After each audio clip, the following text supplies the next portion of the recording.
it. There are thousands of people are watching. Then in Pongal release in Tamil Nadu, any movie, anybody's movie, Pongal release in Tamil Nadu is a huge celebration. Blocking a movie for a political reason is absolutely unacceptable. So that's what we were fighting the whole yesterday. So finally now High Court give a go ahead for the movie. Jyotimani ma'am, Vasudha here. The court has also reprimanded CBFC in many ways, saying that, the complaint seems to be an afterthought. What are your observations on what the court said with regard to CBFC processes?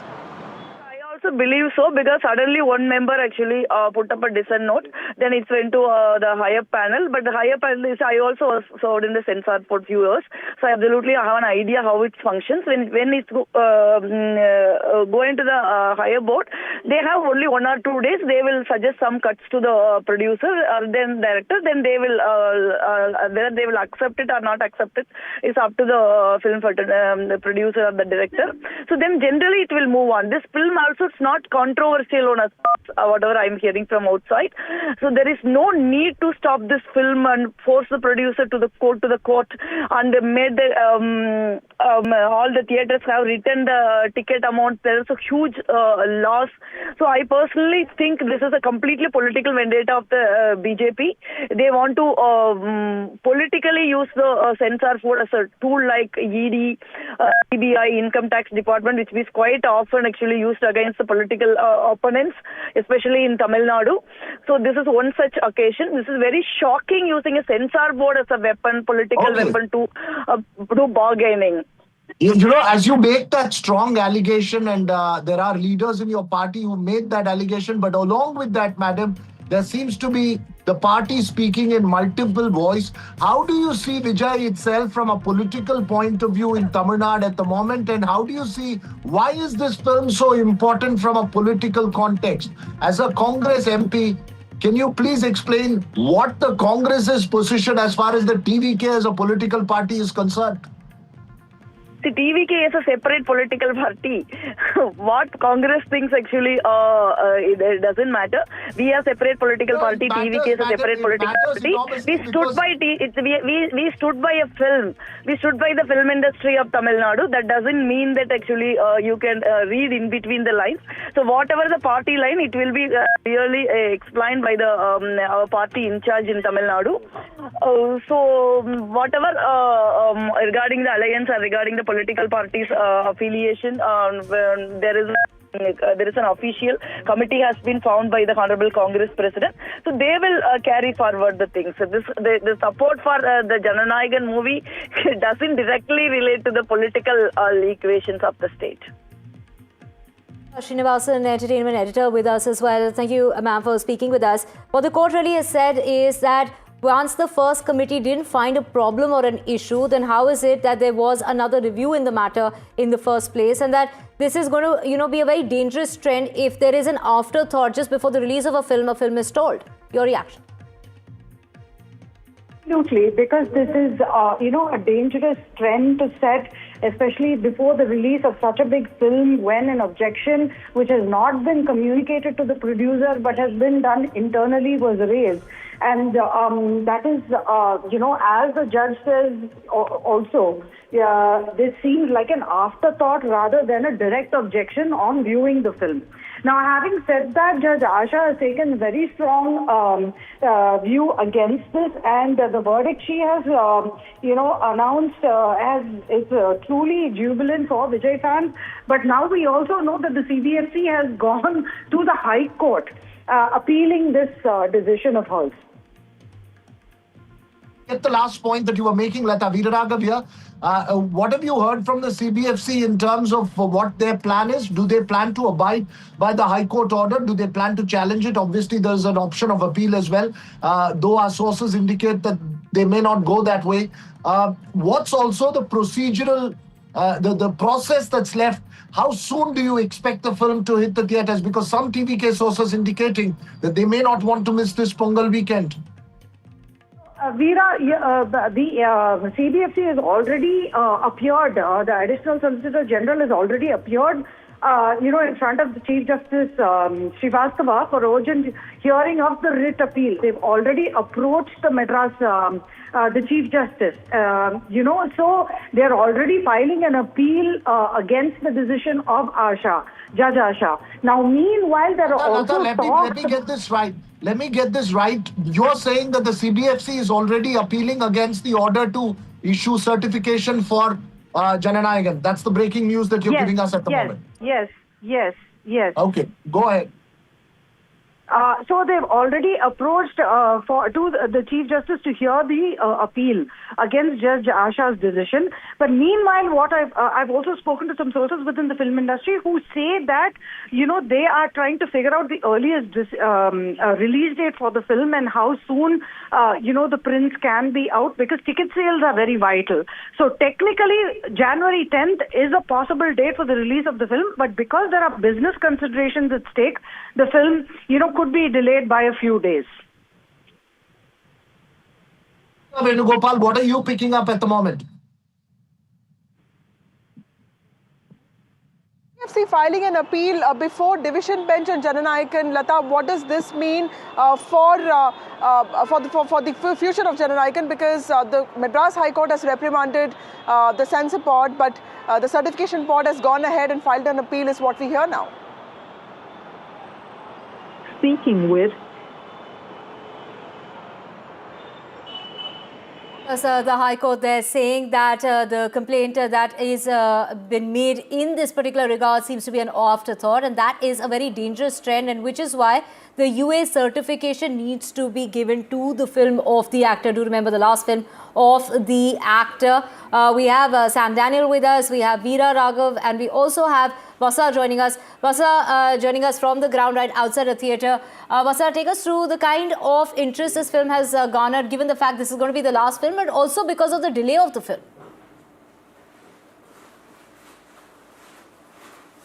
But what we hear right now is that while the Madras High Court seems to have cleared all decks for the early release of Jana Nayagan, CBFC is also not letting this go, is what we understand, Divya. CBFC has filed an appeal before the division bench, and CBFC has also mentioned this case before Madras High Court for urgent listing of their appeal, is what we understand. So the battle is going to go on. But as far as Madras High Court's the verdict that was reserved is concerned, it came out today, and the court has not just reprimanded CBFC for its processes, for even saying that the complaint against this movie seemed like an afterthought. It has also asked for its release. It has in fact asked for a UA certificate, is what we understand. But remember that this battle is going to go on. Some more clarity is expected on when this movie can be released. What TVK sources are telling me is that they would go for an early release once the processes are completed, but the matter is still in the court and it's getting sorted out. While fans here, there is a certain sense of anxiety. You can just show, if I can ask my camera person to show, crowd is just building up little by little. There are more and more people coming here, and everybody is trying to make sense of when this movie is expected to be released. Remember, the original date was today. Today was when the movie was supposed to be released. That's why this theatre, Rohini Theatre, is all lit up with posters and banners of Vijay. And but with some more clarity expected, we can actually look at the future of this movie in just a few hours from now. We're talking about a film that was to release today in 5,000 theatres, Vasudha. Veera with us as well as Sam. Sam, over to you now in regard to, of course, what's really been said in court and how, this is going forward. This is very important messaging that the High Court is really putting out for others who plan to do something similar going forward. That's right, Divya. The court has, in a sense, upheld the arguments put forth by the producers of actor Vijay's Jana Nayagan, that after the first committee reviewed, all the recommended cuts were made. There were no more objections received. But the chairperson of the certification board decides to order a fresh review by another. What will be your stand? No, everything the senior will know, sir. And what is the KVN Productions will do, everything we will see on. So that's just politically motivated. How you feel? Everything you are asking, you are asking question, you are giving answer. Everything in your questions. You said that it is politically motivated. No, sir. Nothing. I can't say this. Okay. Thank you very much. Thank you. Sam Daniel, what are you hearing about what the CBFC's legal plan is going to be? Because Lata Srinivasan indicating that they may be filing an appeal before a division bench. Is that what you're hearing? Maybe we should get our correspondent Vijay Gopal as well on the line because he's at the court. Sam, what are you picking up? Because I think that's an extremely crucial aspect that we have to understand and get our heads around what's going to happen next. Well, Viraraghav, indications are that the CFBC is trying to get an urgent hearing by mentioning this to the Chief Justice. We need some more time to get a confirmation how soon will the court be able to hear it. But it seems that the CFBC is not stopping with this order. It's going to be a full-blown tug of war between the Central Film Certification Board and Team Jana Nayagan. So if the court decides to hear the appeal, the writ appeal, how soon they will be able to do that, and can the film be released before that, and how soon will the producers be able to turn it around? That's something we'll have to wait and watch. The indication is the legal battle is not over yet, although in the first round, Team Jana Nayagan has won. It appears that it could be a long-drawn legal battle with the Central Film Certification Board, not letting it go, not stopping with this. Vasa with us as well. Vasa, take us to the significance of the date of the release of the film. 9th of January was the date that the filmmakers had sought. We have breaking news coming in of the Censor Board there appealing against Jana Nayagan. So the CBFC is appealing against the release of the film, demanding the modification. Sam joining us. Sam, take us through the breaking news that's coming in, that they are now appealing against the High Court's decision. We understand that the lawyer, the Advocate General representing the Central Film Certification Board, made a mention to the Chief Justice asking for an urgent hearing. Their writ appeal against the order by the single judge directing the CFBC to grant certification, UA and 16 plus certification to Actor Vijay Jana Nayagan. So we'll have to see. Normally, in developments like this, we can expect a hearing post-lunch, but it may take some time for us to confirm. But we can be sure now that the CFBC is now filing an appeal. It has made a mention to the Chief Justice over this. All right, Sam, this is very, very important bit of breaking news. And Vasudha, you are all dressed there in yellow. You're virtually merging with the posters behind you. You were hoping for some categorical clarity to play up there, all bright and dressed up outside Rohini Theatre. But tell us this indication that the CBFC is going to challenge before and ask for an urgent hearing, Vasudha, will only add to that narrative that this is not something that the CBFC is willing to let go. You have your ears very close to Delhi. You have your ears very close to the political establishment. What's the sense you're picking up? Because if an appeal is filed and is allowed, then again the suspense continues. The movie cannot release immediately. So we need to know with categorical clarity what the thinking process is at the moment.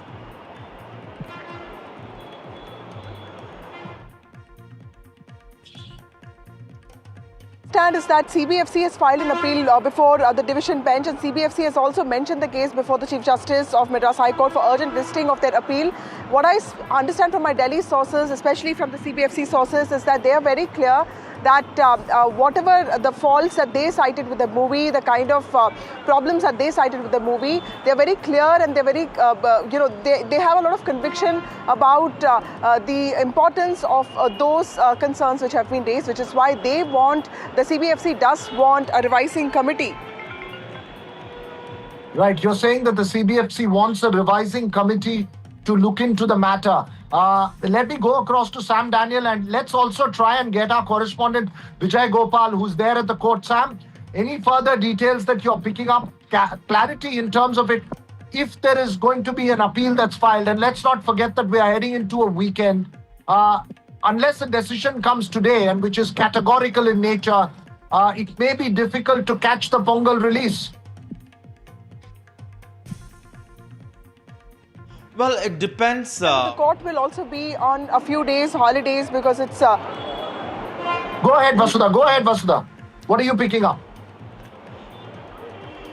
Yeah, so Veera, what I understand from my Delhi sources, especially the CBFC sources, they're very clear that the concerns that they raised with the movie, specifically with regard to usage of some emblem, the defense emblem, they're very clear that there are certain concerns that have to be sorted out, which is why they feel screening by an expert committee, in front of an expert committee, is very important, which is why CBFC is not ready to let go of this, which is why it has mentioned this case before the Chief Justice of Madras High Court, even asking for urgent listing of their appeal, and they've also filed an appeal against the movie's release before a division bench, which means that the CBFC is not ready to go. And like you said, 2 points here. One, the court will also be going for vacation for a few days. So, we don't know if Jana Nayagan is going to miss the Pongal release weekend, which Lata was also explaining is very crucial for movie makers commercially, socially. And Parasaki is also slated for release tomorrow. It still hasn't gotten the release clearance from CBFC. But here, CBFC... Because Vijay Gopal joins us from outside the Madras High Court.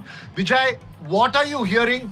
Have you been able to speak to the lawyers, both high profile as well, as far as what the next act is going to be in terms of this legal drama?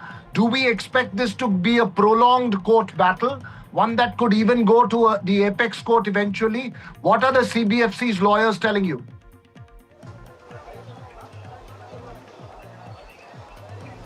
Veera, as of now, CBFC side advocate didn't have a word with, they didn't address the press here, but on behalf of TVK, the party, they addressed the press here. They said that if they go for appeal, immediately they will face them in the court. Even the advocates pointed out that if CBFC approach at the court with appeal, it would be like it is like a political issue. We will try to speak with some advocate here, TVK advocate.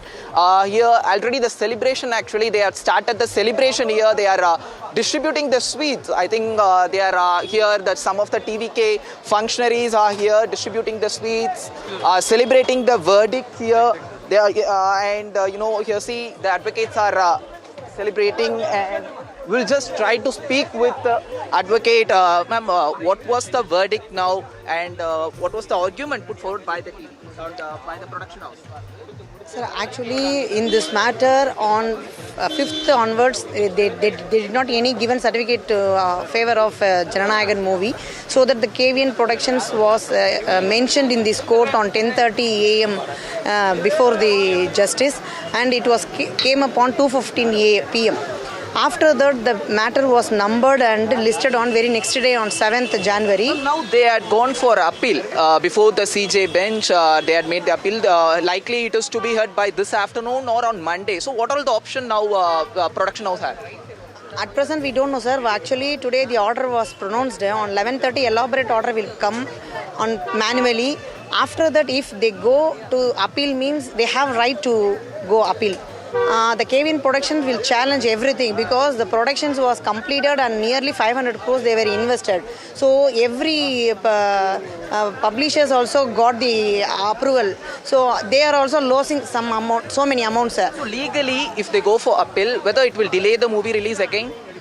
No, actually it is very emergency. This is against writ of mandamus. They are coming up to appeal. Sir, so if it is come categorical information, if they have gone for an appeal, that's the core question, Vijay. And what's going to happen next? If you can ask her that. Appeal as soon as before the bench court. So do you have confirmation whether they had gone for appeal or not? Because just we got information saying that they made before the CJ. Actually, only they mentioned before the judge we will go to appeal. Okay. Otherwise, they can't file any application before the judge or bench court. So only they mentioned. They made the mention. Yes. Okay. So all right. They will mentioned in the court that they will go for appeal after that order was passed. That's Vijay Gopal there getting that reaction up there. Vasudha and Sam still with us. We'll get the latest and wrap our heads around what's going to happen next in this legal drama. Salem Dharanitharan of the DMK, I believe, is on the phone line. Dharanitharan, do you expect the movie to release before Pongal? Obviously, there are multiple political connotations. You give us a very quick reaction, because at the moment, the focus seems to be on what's coming out of the court. All right, let's go back to Sam Daniel and Vasudha. Sam, take us through what you're hearing. We just heard Vijay Gopal speak to the TVK's lawyer, who said that in the court, when the order was given, the CBFC's lawyer said they will go on appeal. It's confirmed, Veera Raghav, the CFBC's advocate, Mr. Sundaresan, the Advocate General, had mentioned the Chief Justice that they would like to file an appeal, and he asked for an urgent hearing. And the CJ has said if the writ appeal is filed today, then he could consider taking it up or hearing it today as well. So there could be interesting developments in the next few hours, soon after the formal order is uploaded. And then we'll have to wait and watch whether this could turn into a long-drawn legal battle. The possibilities, there could be a stay or the hearing could continue. In that case, would the filmmakers want to take the risk and start screening the film, or would they wait till the legal process is over? But it's... No, Sam, my understanding of it, and correct me if I'm wrong, and Vasudha as well, the court has ordered the CBFC to issue a certificate. Now it's up to the CBFC to whether go on appeal or issue that certificate. Either ways, the producers will have to wait for the certificate to come in their hands before they release the movie. Now, the CBFC, Vasudha and Sam, my understanding is that has the right to issue the certificate or go to appeal. So if they've decided to go to appeal and they don't issue the certificate, the producers will not be able to release the movie. That's right, Veera. What I understand is that Additional Solicitor General L. Sundaresan made this appeal. He is representing CBFC, and he made a mention, before Madras High Court Chief Justice today, and he made a mention of urgent hearing of the writ appeal against the order, Justice Asha's order. And the court, I'm told, court said that, the CJ said that he will consider, is what we hear, which means that the hearing could take place later today, or maybe, next week is what we understand, which means that the movie cannot be released before that. That's my understanding. That's right, Sam. Sam Salem Dharanitharan as well joining us now. Very quickly, Salem Dharanitharan, what's the latest you're picking up? You're very clued in with the DMK. Is Parasaki going to have a similar situation? What's your sense? See, we are not taking sides on any movie, but let me make it very clear. Now the cat is out of the wall. Even yesterday when I spoke to several channels, I said, if today's order is favourable to Jana Nayagan, and if the Censor Board will go and challenge the verdict, then it clearly means that the BJP does not want the movie to be released, and they want to use this as a blackmail in order to make Vijay join alliance with ADMK and BJP. For BJP and ADMK, it is very profoundly clear that their vote share is not going to be more than 20%. If the same combine will face the election, the number of seats they would have will be in single digits, and DMK will get more than 200 MLAs. In order to, for example, save face, they think if the TVK will come, maybe their vote share can be 25%, 26%. Even then, the DMK vote share is more than 50%, but at least they can save the face, which is why I think they are desperate to have TVK in their alliance. That is why they're trying all forms of possibilities to torture Vijay. Still 3 months left for these political allegations, Salem Dharanitharan. I want to know if you have any inside track in terms of concrete news that you're picking up from the courts. Is there any categorical clarity that you have, and what's your sense? Do you believe that the movies will hit the screens this weekend, and are we going to have a blockbuster clash or no? See, I will tell you what is very surprising about this, because initially they have suggested some cuts, and then after the cuts, the movie was suggested that it will be going ahead, and then after the cuts were made and resubmitted, 4 of the 5 members were okay, only 1 member was raised an objection. So if the movie was completely in an objectionable manner, the more members would have said no. There's only 1 member in the last minute has objected. I'm sorry to interrupt you, Salem Dharanitharan. We've got a bit of breaking news that's coming in. It may be premature celebrations, but I believe our correspondent Vijay Gopal is with some TVK supporters there outside the High Court who are celebrating. Take it away, Vijay Gopal.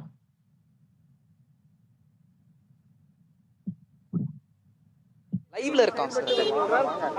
Go ahead, Vijay Gopal. What is the scene there at the High Court? So just you see, just outside the court, they are distributing the sweets, celebrating the verdicts from the Madras High Court allowing the censor certificate for the Jana Nayagan movie. Let's try to speak with them. So என்ன கொண்டாட்டம் என்ன speech sir இன்னைக்கு ஜனநாயகன் படத்துக்காக certificate issue பண்ற அந்த problem இன்னைக்கு எங்களுக்கு ஃபேவரா முடிஞ்சிருக்கு. அதுக்காக நாங்க ஸ்வீட் கொடுத்து கொண்டாடுறோம். இது டெம்பரரியான ஒரு இது. இன்னும் 2026ல எங்கள் தளபதி முதலமைச்சராகி இன்னும் தமிழ்நாடு முழுவதும் சிறப்பான கொண்டாட்டமாக இருக்கும். Just see here, she is a part of actually TVK legal wing. So they are celebrating by distributing the sweets, and you can. So I will ask Vijay to show the posters. They are some sort of fans are also gathered here. They are showing the posters, big posters of TVK here. Massive celebration, and they are distributing the sweets to all the publics, auto drivers, and here some public also joined the celebration here. You see, they are celebrating, but legally. Just now we have heard from the sources saying that the CBFC had made an appeal, the appeal before the CJ bench, but we have to wait and see. After getting detailed order by 11:30 a.m. we'll get a clear picture whether Chief Justice accept the appeal and or not. So we will get more information once by noon or by afternoon. Okay, so you're saying we'll get more information. Yes, we believe we can confirm at the moment that the CBFC will go on appeal. Vasudha Venugopal, what's the sense you're picking up? I must say though, that this is one instance, Vasudha, outside the High Court, where there are more journalists and lesser Vijay fans. More journalists and lawyers and lesser Vijay fans. What's the sense at Rohini Theatre? You know, the same thing is also the reality here, Veera, and I think that makes me think if there are actually instructions that have been given out by TVK to all its fans to behave in a very, nice way and not really create any problems, not show their disappointment out on the streets, which is why if you look at what is happening in the theatre here, Rohini Theatre in Coimbatore, one of those popular theatres known for screening Vijay's movies, there isn't much of a crowd here. Most of them are reporters. Most of them are, reporting on this news, and people are just gathering now one by one, and ticket sales haven't begun. They're also stalled. Look at the ticket counters here. Nothing much happening here because everybody that we're speaking to is wanting more clarity. And when it comes to the case, we know that there is the Additional Solicitor General representing CBFC made a mention before the Madras High Court Chief Justice today, asking for an urgent hearing of the appeal against the order in the Madras High Court. And the Chief Justice, what we understand, has said that he will consider, which is why the hearing is expected later today or maybe next week, which means that the movie cannot be released before that. So there is some light, but we are not really sure on when this movie will release. The producers also seem to be in a little bit of a flux because CBFC has taken this battle to the next level. It's not willing to let go, which means that there are some more legal hurdles before Jana Nayagan gets released. Right, Vasudha, we also have Vijay with us. Vijay, take us to the significance of the date that the filmmakers had decided upon, the 9th of January, given the fact that this was going into the Pongal weekend, and how important is the Pongal weekend for the filmmakers?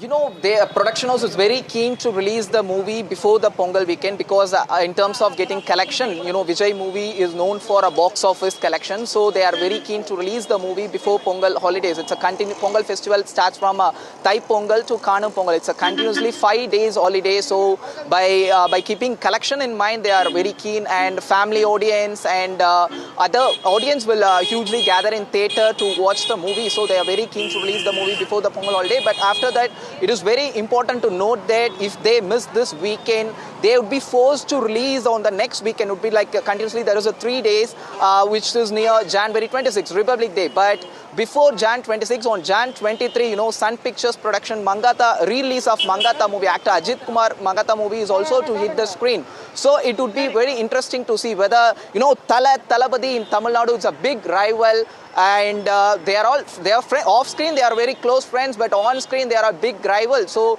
they are very keen to release just before the Pongal itself because they don't want to take risks, because Sun Pictures is a big massive production house. In terms of getting theatres near to January 26th, 23, it would be hard for KVN production to capture the theatre. So they are bringing, you see, I want to show you how they are celebrating here just outside the Madras High Court with the Jana Nayagan posters here. 3-4 fans are also gathered here after the court gave verdict saying that clearing the censor certificate for the movie. Let's try to speak with them. Anna, engandu varinga? Vijay ரொம்ப நாளா Vijay fan தான். பொந்தத்துல இருந்து நாங்க வந்து ராணிப்பேட்ல இருந்து வரோம். நாங்க ராணிப்பேட்ல இருந்து இந்த கோர்ட்டுக்காக வந்திருக்கீங்களா? கோர்ட் ஹியரிங்காக வந்திருக்கீங்களா? அதுக்காக தான் நாங்க அங்க இருந்து வந்திருக்கோம். நாங்க திருப்பத்தூர். நானும் ராணிப்பேட்டை மாவட்டம் ஆற்காடு சார். என்ன நினைக்கிறீங்க? கோர்ட் வெர்டிக்ட் வந்திருக்கு, உங்களுக்கு ஃபேவரபிளா வந்திருக்கு, விஜய்க்கு ஃபேவரபிளா வரும்னு எங்களுக்கு எப்பவே தெரியும். எங்களுக்கு முன்னாடியும் பாத்தீங்கன்னா கத்தி படம் ஆகட்டும், மெர்சல் ஆகட்டும், சர்க்கார் ஆகட்டும், ஈவன் நிறைய படத்துக்கு வந்து இந்த மாதிரி பிரச்சனைகள் ஃபேஸ் பண்ணியிருக்கோம். மெர்சல் படம் பார்த்தீங்கன்னா லாஸ்ட் டே தான் வந்து Censor Board approve கொடுத்து movie release. Three actually not from Chennai, they are from neighboring district Ranipet and Tirupattur, but they are all here to hear what court will pronounce order for Jana Nayagan for their fans. They also mentioned that they are all fan of Vijay for so long time. They are hoping that to watch the movie very soon, but all eyes on court again because CBFC likely to make a mention before the CJ bench whether we have to wait and see whether the CJ is accepting the appeal or not. Right. Vijay, we also have our colleague Vasuda and Sam Daniel with us. Vasuda, over to you. I mean, we're talking about, the interest that the actor generates. When we talk about his last film and the kind of movie, the kind of theatres this movie was about to release in, we're talking about 5,000 cinema halls, and that is a lot of business, even if it is losing business for a single day.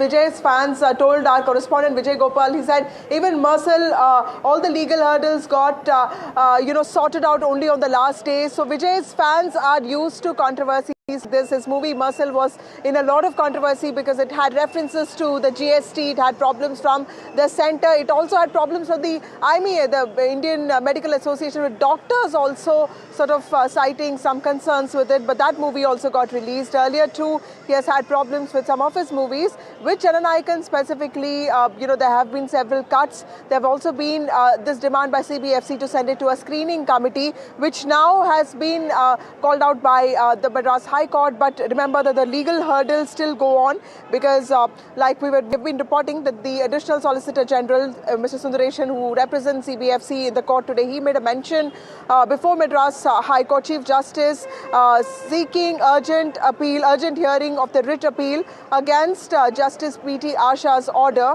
which basically asked for immediate release of this movie. And the Chief Justice, what I'm told, has said that he will consider, which means that the hearing is likely to take place later today or maybe next week, because remember, this is the weekend. This is an important weekend. The next 8 days are going to be very important for the state of Tamil Nadu because Pongal is going to be celebrated. It's a 3-day festival. It's a mega festival, probably the most important festival for the state of Tamil Nadu. It's the Pongal before Tamil Nadu goes to polls, which is why the political heat is very high.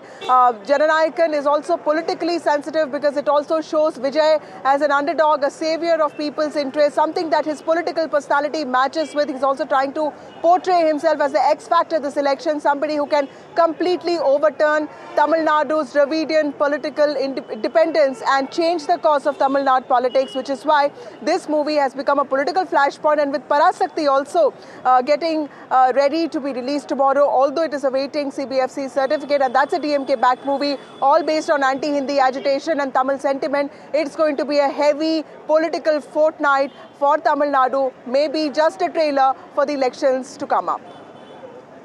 Is it the messaging through this film is what the Censor Board is really worried about, because the film was held up due to a complaint made to the Censor Board alleging that the contents of the movie hurt religious sentiments. We will wait and see what the fate of the film looks like. Will the film be released over the Pongal weekend? That's very, very crucial for the business of the film. Thank you so much, Vasuda, Sam and Vijay, for joining us with those details. We're now slipping into a short break. Back with a whole lot more on the other side.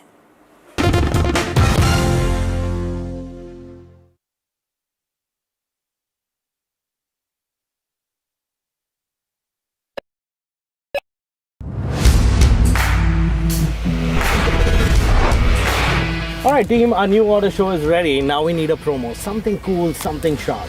Well, I'm sure we'll be having outstanding reviews, solid suggestions, expert advice, the latest trends. It's a lot simpler. We'll help people make the right auto decisions. It's got the cool stuff, geeky stuff, serious stuff, all of it, so that you can discover, decide and drive. I'm Siddharth Sharma and I am your Automate.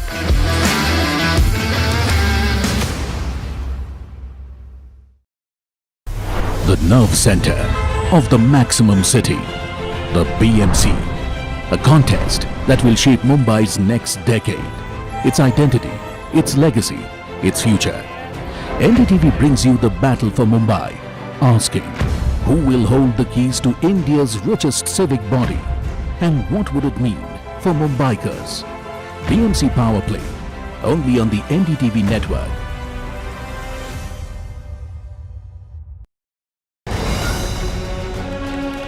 Straight from the heart of the newsroom to the core of the stories shaping your world.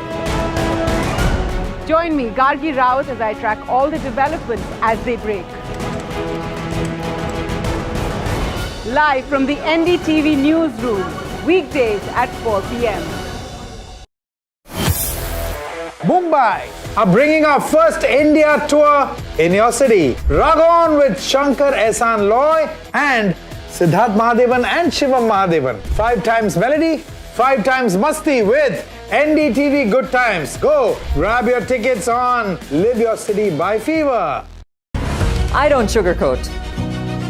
I shoot straight and tell you stories the way they need to be told. Unfiltered, unafraid, unmissable. That's how I roll. Watch me, Priyanka Deo, on NDTV World. Namaste.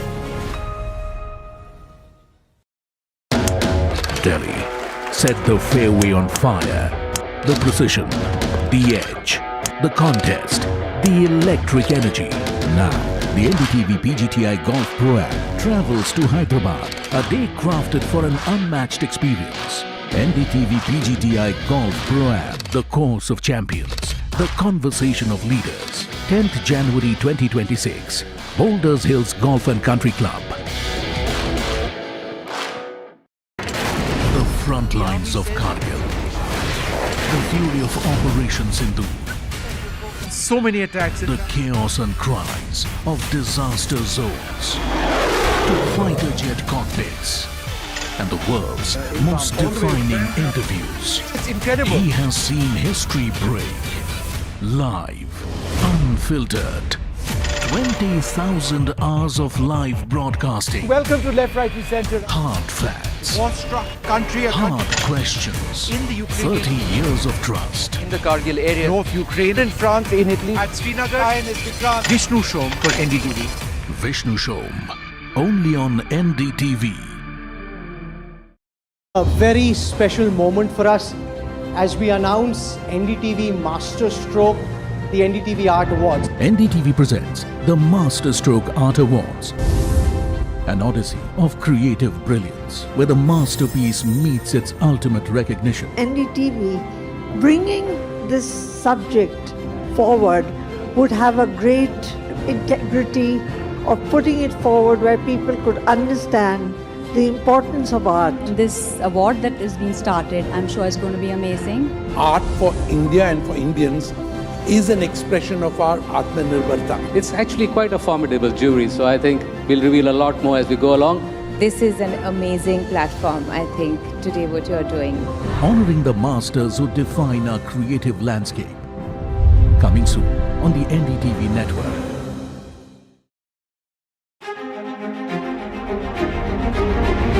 Every winter, the World Economic Forum at Davos becomes the world's thinking room, where power, policy and purpose converge, where the future is examined and reimagined. In January 2026, NDTV will be at the heart of this conversation. NDTV Ignite at Davos, this January on the NDTV network. Other opposition parties. They argue, I conclude. They deflect, I drill down.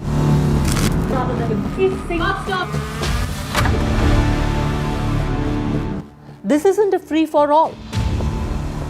It's a reckoning. No filler, no fog. Only the facts and where they lead. Every night at 9, the case closes because the buck stops here.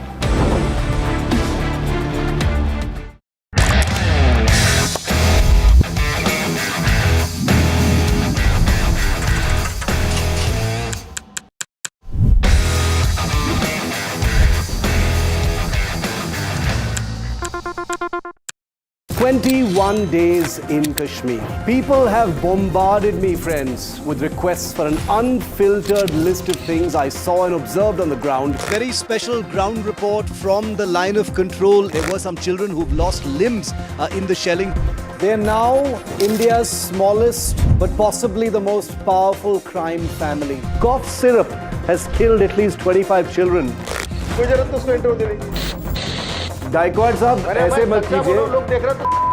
Suddenly people are wondering about the weaponization of India-Pakistan cricket. We live and breathe elections. You will not believe your eyes or ears when I show you what I'm about to do. And for a country that has fought so many wars in the mountains and at high altitude. We're standing on the Indian Navy's newest warship. The line of control, Shiv Arun, NDTV.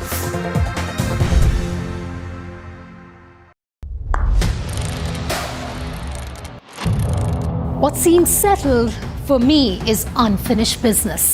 So I rewind, I pause, I reflect, I dig until what's buried stands up to be counted. Breaking ground, not just headlines, the meaning behind them. This is Breaking Ground with me, Vedika Sood. Across the country, he has tracked the pulse of power from Washington to Korea. Witnessed history being made in global capitals and conflict zones. Brought clarity to complex issues of national security and international affairs. Aditya Raj Kaul, covering international affairs like no one else. Only on NDTV network.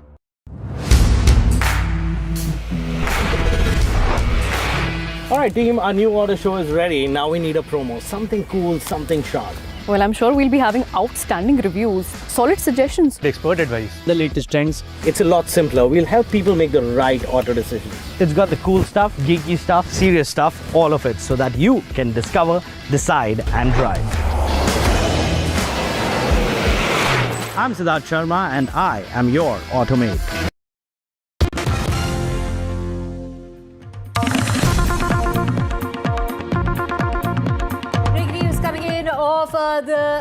This is the ED versus Mamata Banerjee showdown. This is with the Kolkata High Court taking up that case at 2:30 in the afternoon. The ED has made the Chief Minister the party in the case, and the State Police in collusion with the West Bengal Chief Minister is the allegation that's being made by the Enforcement Directorate. Now, Banerjee has gone on to say that this was a complete disregard as far as law is concerned, and basically the case that is being made is that the Trinamool Congress has claimed that the IPAC functions as its voter strategy agency, and searches were aimed at accessing documents linked to its planning of the elections coming up in the state this year and passing it on to the Bharatiya Janata Party. The ED on its side is alleging the obstruction of its ongoing money laundering investigation into the coal scam and interference by the West Bengal Chief Minister during the search operations conducted yesterday at the premises linked to IPAC.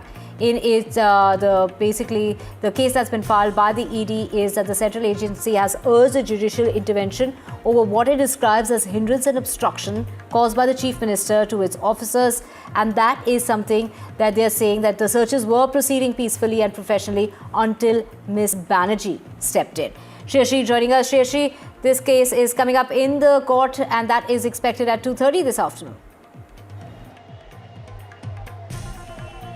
Well, that's right. The ED Council today informed the Kolkata High Court that they have filed a petition and also made West Bengal Chief Minister Mamata Banerjee a party to this petition. The High Court will be hearing the matter at 2:30, where petition and counter petition have been filed against each other. The ED has filed a petition against IPAC, Chief Minister Mamata Banerjee, DGP of West Bengal, Kolkata Police Commissioner, DC South, Priyobrato Roy, as well as the CBI, which had initially filed an FIR based on West Bengal Police FIR. Now, also the Trinamool Congress has moved court and has filed a case against the Enforcement Directorate. That matter will be coming up for hearing at 2:30 p.m. before the single bench of Justice Shubhra Ghosh. Now, more importantly, the entire investigation right now under the ED has alleged that the Chief Minister of West Bengal yesterday forcibly entered when the investigation was ongoing at IPAC Director Pratik Jain's residence in Kolkata. In its petition, the ED has stated that during the course of investigation, documents were forcibly removed and taken possession of all digital devices as well as key incriminating documents from the possession of the Assistant Director of the Enforcement Directorate who was present at the search operation, and it has been also recorded in the Panchnama by the Enforcement Directorate in the seizure list that it has. Apart from that, it also states that at 11:15 DC South of Kolkata Police arrived at the residence of Pratik Jain, saying that they have received a complaint of trespassing into the house and they have come to check what has happened. The authorized person then from the Enforcement Directorate informed the police officer that there are searches being conducted in the coal pilferage scam by the Enforcement Directorate. Thereafter, at around 12:05, Manoj Verma, the police commissioner of Kolkata Police, arrived at the venue where the searches were being conducted. He was also duly informed and the ID cards of the ED officers were shown to him. Thereafter, Mamata Banerjee, the sitting Honourable Chief Minister of West Bengal, entered the premises despite making categorical requests for not interfering with the ongoing search proceedings under Prevention of Money Laundering Act. So these are the allegations that the ED has made in its petition against the Chief Minister of West Bengal. On the other hand, the Trinamool Congress has filed a case against the Enforcement Directorate at the Kolkata High Court, saying that political strategy, their campaign details, their SIR data, all has been taken by the ED in an attempt to derail the democratic and free electoral process that West Bengal is gearing up for. So essentially, the street fight has now shifted at the Kolkata High Court at 2:30 p.m. when the judge hears the matter. Both the sides will be putting in their arguments. On behalf of the ED Council, SV Raju will be representing the central agency, while Trinamool Congress MP and Advocate Kalyan Banerjee is representing the Trinamool Congress.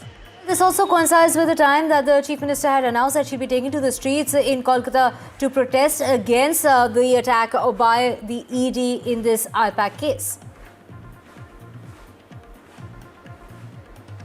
Well, that's right. High drama unfolded in West Bengal with ED searches in two places which are directly linked to IPAC and 6 other premises here in the city with regards to the alleged coal scam that it is investigating. Chief Minister Mamata Banerjee was seen taking out files from Pratik Jain, the director of IPAC's residence. Thereafter, she moved to the IPAC office. She addressed the media in both these locations, and thereafter she said that this fight is not over and she will not be taking these allegations lying low.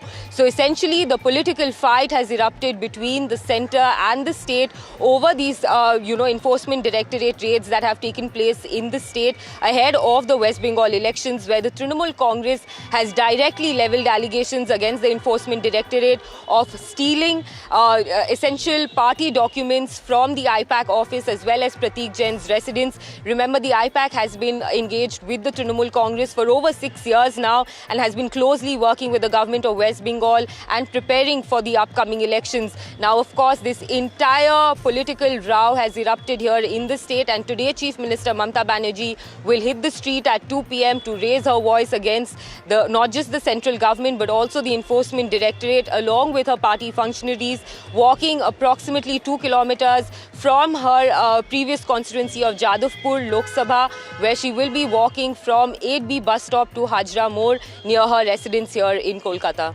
Right, Shrishi, all eyes on that hearing of the Kolkata High Court, and also Mamta Banerjee taking to the streets, protesting against the ED being used as a tool, as she's claiming, and also questioning the timing of all of this just before the elections. And politics that has erupted over the IPAC raid in this dramatic escalation, reaching the streets of New Delhi as well. 8 TMC MPs staged a protest outside Kartavya Bhavan. Visuals from the National Capital show the MPs being dragged, detained by the police as they chanted slogans and slammed the raids that have taken place in Kolkata and different parts of West Bengal yesterday. Now, among the 8 MPs that were detained today includes Mahua Moitra, Derek O'Brien, Kirti Azad, amongst others. And meanwhile, it is the ED that has, of course, like we heard from Shriyashi, moved the High Court in this regard. Now, these are the TMC leaders there, live shots coming out after they were detained and taken to the police station on the Parliament Street. Let's listen in to what they say.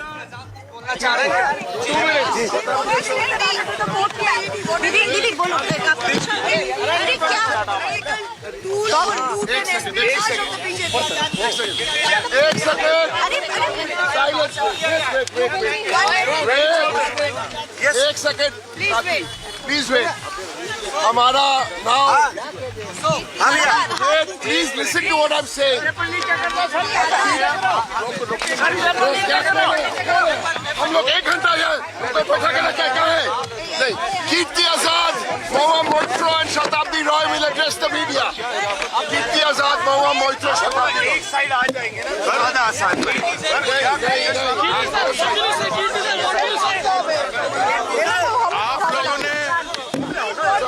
आप लोगों ने अभी देखा कि हम लोग बात करने की आवश्यकता नहीं है, लेकिन प्रश्न एक उठता है जो कि बहुत ही ज्वलंत प्रश्न है कि ईडी के रेड केवल विशेष क्यों और जबरदस्ती क्यों किए जा रहे हैं। हम ये भी जानना चाहते हैं कि ऐसे अनेकों लोग हैं जिनके ऊपर पुख्ता प्रमाण हैं। अमित शाह जी ने खुद कहा था कि हेमंत बिस्वा शर्मा को जेल डालेंगे। अजीत पवार के विरुद्ध प्रधानमंत्री ने कहा था कि 70,000 करोड़ का घोटाला हुआ है। नारायण राणे के ऊपर पैसे को हेराफेरी करने का किया गया है। और हमारे बंगाल के एक नेता है शुभेंदु अधिकारी, जिनको 5 लाख रुपया हेराफेरी करते हुए, पकड़ते हुए और अपने ड्रॉअर में डालते हुए देखा गया था। क्या ईडी केवल विशेष रूप से उन विरोधियों के खिलाफ में काम कर रही है जिनके खिलाफ वो जीत नहीं सकती? ये भारतीय जनता पार्टी की हिम्मत नहीं कि वह वहां आकर ममता बंदोपाध्याय के विरुद्ध जीत सके। और आज 2 बजे हमारी नेत्री कलकत्ता के सड़कों के ऊपर मार्च करेंगे इस ईडी के अनकॉन्स्टिट्यूशनल, जिसको कहा जाता है कि यह गैर राजनीतिक रूप से जो हमारे ऊपर यह किया गया है, उसके विरुद्ध में आज उनका मार्च होगा। हमको और इसके ऊपर और अधिक नहीं कहना, लेकिन यह जो भी किया गया है, जो भी रेड हुआ है, वह रेड उचित नहीं है, अनुचित है। जीतने के लिए वह कुछ भी करने को तैयार है। और जिस प्रकार का रेड हुआ, ये चोर लोग ही इस तरीके से करते हैं और आकर हम पर ब्लेम लगाते हैं। उल्टा चोर कोतवाल को डांटे वाली बात है। Wait please wait. इसके बाद अंग्रेजी में महुआ मोइत्रो और बंगला में शताब्दी रॉय। महुआ जी आए बीच में। शताब्दी please to me. This morning, hello everyone. As you can see, we have been detained and brought to the Parliament Street police station. We were protesting very peacefully this morning. A group of us, 8 MPs, outside the Home Ministry, the office of the Honorable Amit Shah, who yesterday most shamelessly, after being unable to fight us on the ground politically in Bengal, sent his enforcement directorate, the extortion directorate, to loot and plunder and do political espionage on our party and steal our party's election documents and election data. And on a 7 to 10-year-old case, what were they doing? Sleeping till now? That is number one. And they brought us here, they dragged us at prison vans and brought us here in a peaceful protest. We are public representatives. We are not criminals to be brought here like this.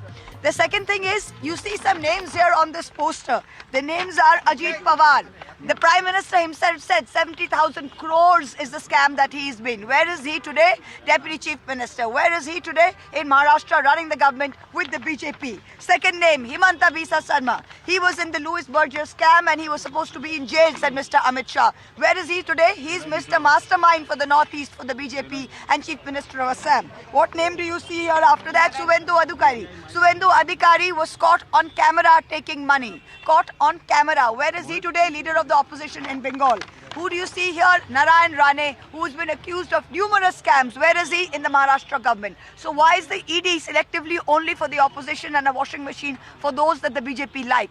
Today at 2 p.m. in the afternoon, our leader, the Tigress Mamta Banerjee, nobody else has the guts. And today, nobody else, no opposition leader had the guts to do what she did yesterday. While the ED's illegal raid was going on, Didi went into the premises and she tried and saved our party's documents and our party's information. She's leading a march today from Jadavpur 8B bus stand to Hazra Mode, and all the public of Calcutta will join her, and we will show the BJP that these tricks on the eve of an election will backfire. So the PI is continuing with the national. Hold on.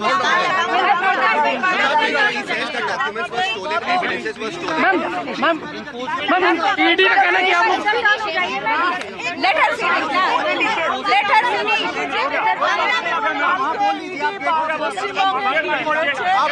मतलब ED का कहना है कि आप लोगों ने जांच, ma'am ED का कहना है कि आप लोगों ने जांच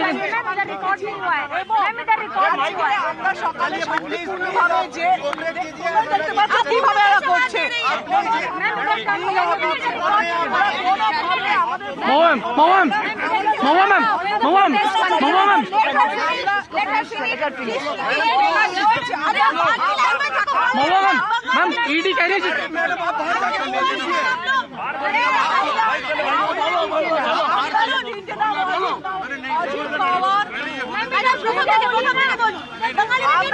আমরা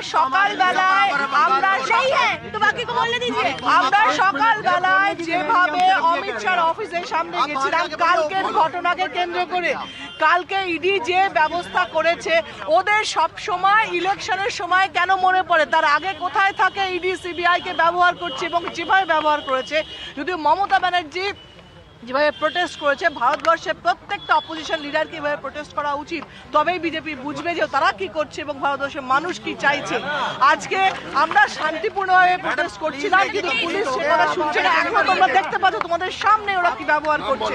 এবং অজিত পাওয়ার, হেমন্ত বিশ্ব শর্মা, শুভেন্দু অধিকারী এবং নারায়ণ রানে এদের সম্পর্কে কোনো Shri, joining us in order to get us details, of course, we are hearing from the MPs, TMC MPs who were detained earlier. They're speaking from the Parliament Street. They were taken to the police station there. Question the timing of all of this. And of course, Mahua Mitra there saying that this is absolutely illegal as to what's really happened here. This is an authorized team as far as the IPEC is concerned. The TMC there also, talking about how it will be Mamta Banerjee taking to the streets later, protesting against the action that has been taken by the ED. Take us to the details of what has really been said by the TMC leaders.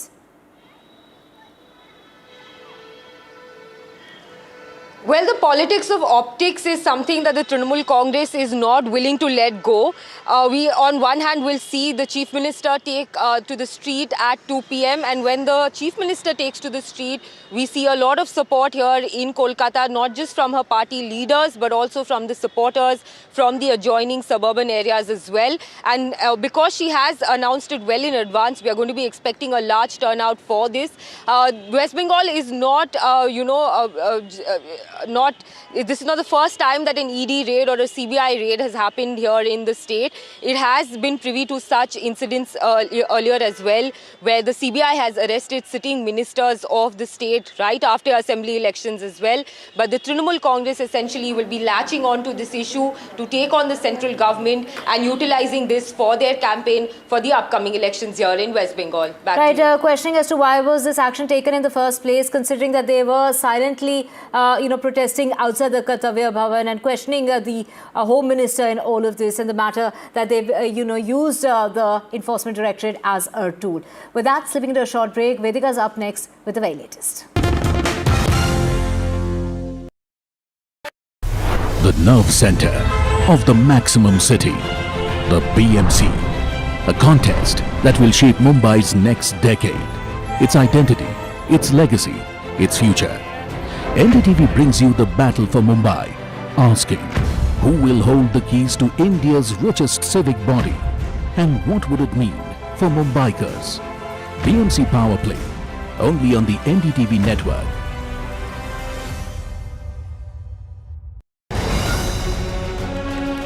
Straight from the heart of the newsroom to the core of the stories shaping your world. Join me, Gargi Raut, as I track all the developments as they break. Live from the NDTV newsroom, weekdays at 4 p.m.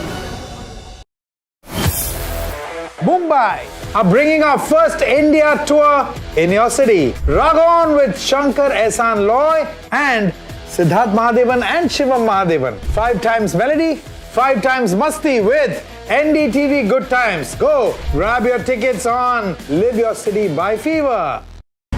I don't sugarcoat. I shoot straight and tell you stories the way they need to be told.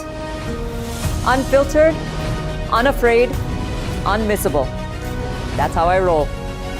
Watch me, Priyanka Deo, on NDTV World. Namaste. Delhi set the fairway on fire. The precision, the edge, the contest, the electric energy.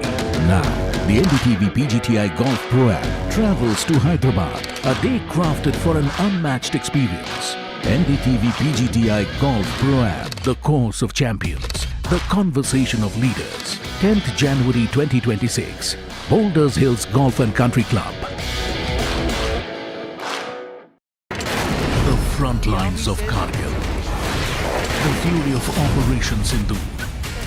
So many attacks. The chaos and cries of disaster zones, to fighter jet cockpits, and the world's most defining interviews. It's incredible. He has seen history break. Live, unfiltered. 20,000 hours of live broadcasting. Welcome to Left, Right, and Center. Hard facts. War-struck country. Hard questions. In the Ukraine. 30 years of trust. In the Kargil area. North Ukraine. In France. In Italy. At Srinagar. Vishnu Shom for NDTV. Vishnu Shom. Only on NDTV. A very special moment for us as we announce NDTV Master Stroke, the NDTV Art Awards. NDTV presents the Master Stroke Art Awards, an odyssey of creative brilliance where the masterpiece meets its ultimate recognition. NDTV bringing this subject forward would have a great integrity of putting it forward where people could understand the importance of art. This award that is being started, I'm sure is going to be amazing. Art for India and for Indians is an expression of our Atmanirbharta. It's actually quite a formidable jury, so I think we'll reveal a lot more as we go along. This is an amazing platform, I think, today what you're doing. Honoring the masters who define our creative landscape. Coming soon on the NDTV network.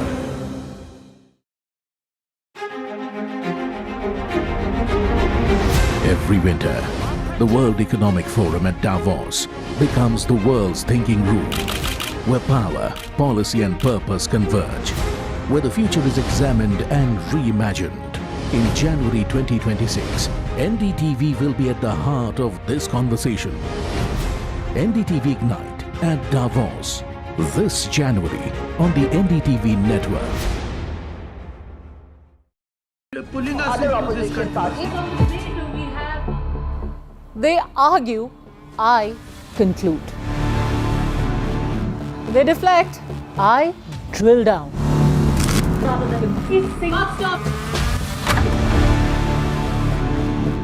This isn't a free-for-all. It's a reckoning.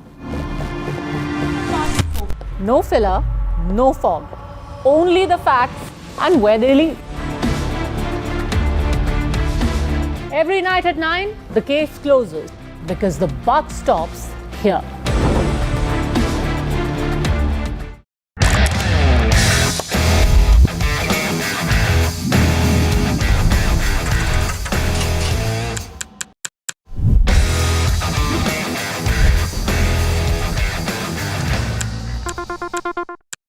"21 days in Kashmir. People have bombarded me, friends, with requests for an unfiltered list of things I saw and observed on the ground. Very special ground report from the line of control. There were some children who've lost limbs in the shelling. They're now India's smallest but possibly the most powerful crime family. Cough syrup has killed at least 25 children. Gaikwad sahab, aise mat kijiye. Suddenly people are wondering about the weaponization of India-Pakistan cricket. We live and breathe elections. You will not believe your eyes or ears when I show you what I'm about to. And for a country that has fought so many wars in the mountains and at high altitude, we're standing on the Indian Navy's newest warship, the line of control, Shiv Arur, NDTV.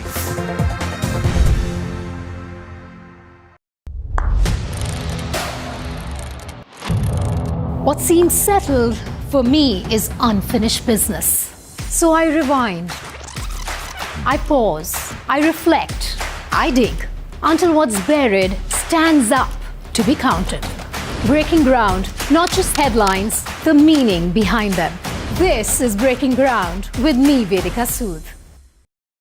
Across the country. He has tracked the pulse of power from Washington to Korea. Witnessed history being made in global capitals and conflict zones. Brought clarity to complex issues of national security and international affairs. Aditya Raj Kaul, covering international affairs like no one else. Only on NDTV network.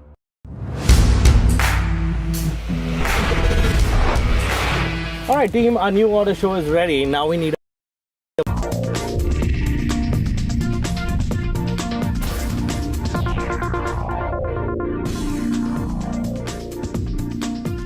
Here with Breaking Ground, I'm Vedika Sood. A quick check on the headlines at this hour. After high-stake drama over censor certificate, the Madras High Court orders the Censor Board to issue UA certification for Vijay's film Jana Nayagan. Big win for Vijay. Censor Board files urgent appeal. The BJP versus Mamata Banerjee fight reaches Delhi. Police detain TMC MPs as they protest against BJP at Kartavya Bhavan in Delhi. This as TMC and BJP face off over ED raids on Bengal government's political strategist. ED, TMC and IPAC petitions to be heard in Kolkata High Court today. I know it is not your fault. You are acting on behalf of your Home Minister and everybody. Don't touch my MP. Don't touch him. His leg is hurt already. Delhi court frames criminal charges against RJD chief and former railway minister Lalu Prasad Yadav and his family members in the alleged railways land for jobs scam, says they acted as a criminal syndicate. Protests against Iran's Islamic regime intensifies in Tehran, with Iranians angered by a soaring cost of living amid a flailing economy, and crackdowns by security forces take to streets shouting slogans against the ruling theocratic regime. Women also seen in the protests. US President Donald Trump has warned of severe consequences for Iran if authorities respond with violence against protesters following a surge of unrest across the country.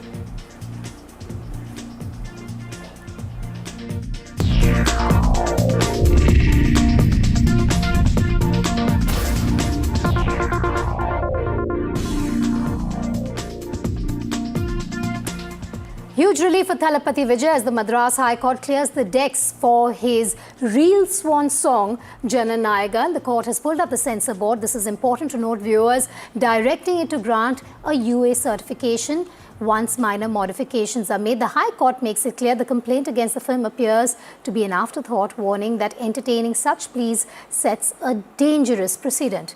Crucially, the film will not be sent to the Censor Board review panel. With certification imminent, all eyes are now on Vijay's farewell film and whether Jana Nayagan hits the screens this Pongal weekend. See, we are not taking sides on any movie, but let me make it very clear. Now the cat is out of the wall. Even yesterday when I spoke to several channels, I said, if today's order is favourable to Jana Nayagan and if the Censor Board will go and challenge the verdict, then it clearly means that the BJP does not want the movie to be released and they want to use it as a blackmail in order to make Vijay join alliance with ADMK and BJP.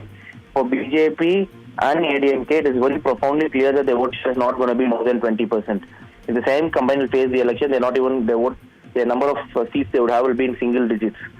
And DMK will get more than 200 MLAs.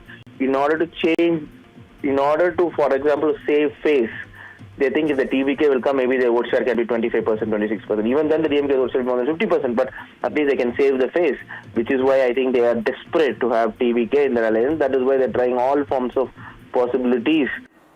Before I go to our correspondents on the ground, it's very important to take you through what the Madras High Court has said. The first point is clear Vijay's Jana Nayagan for certification, and it goes on to say complaint appears to be an afterthought is another observation made. Entertaining such complaints sets a dangerous trend, a dangerous precedent. Certification will follow once modifications are done. These are some of the main points there from the High Court. Going to our reporters now, Veera and Vasudha joining us live on that developing story. Veera, big win for Vijay. Just take us through the big takeaways after the decision has come in from the court. Veera, we can't hear you. Because it will be challenged. Yes, we can now. Right. Vedika, it's premature to say it's a big win because we're now clear that the Censor Board, the Certification Board, as you call it, will challenge that order, that strong order by a single judge before a division bench of the Madras High Court. When that hearing will happen, how this plays out is still a matter of suspense. Remember, once the order and a final order is given, then the Censor Board will have to issue the certificate, and only after that the producers can release the movie. The fact that they have appealed means that they will wait for this another hearing to be over. Now, then they also have the option of going up to the apex court in this. So there's a lot of uncertainty still there, though it's a huge first win in the courts for the producers of Jana Nayagan, and the court has reiterated their position that it has been unfairly stalled and the certification unfairly withheld. All right, Veera, do stay with me. Vasudha also joining us live.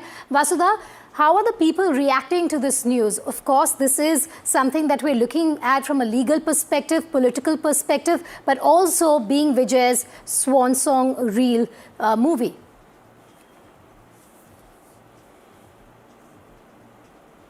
More importantly, just to add to what Veera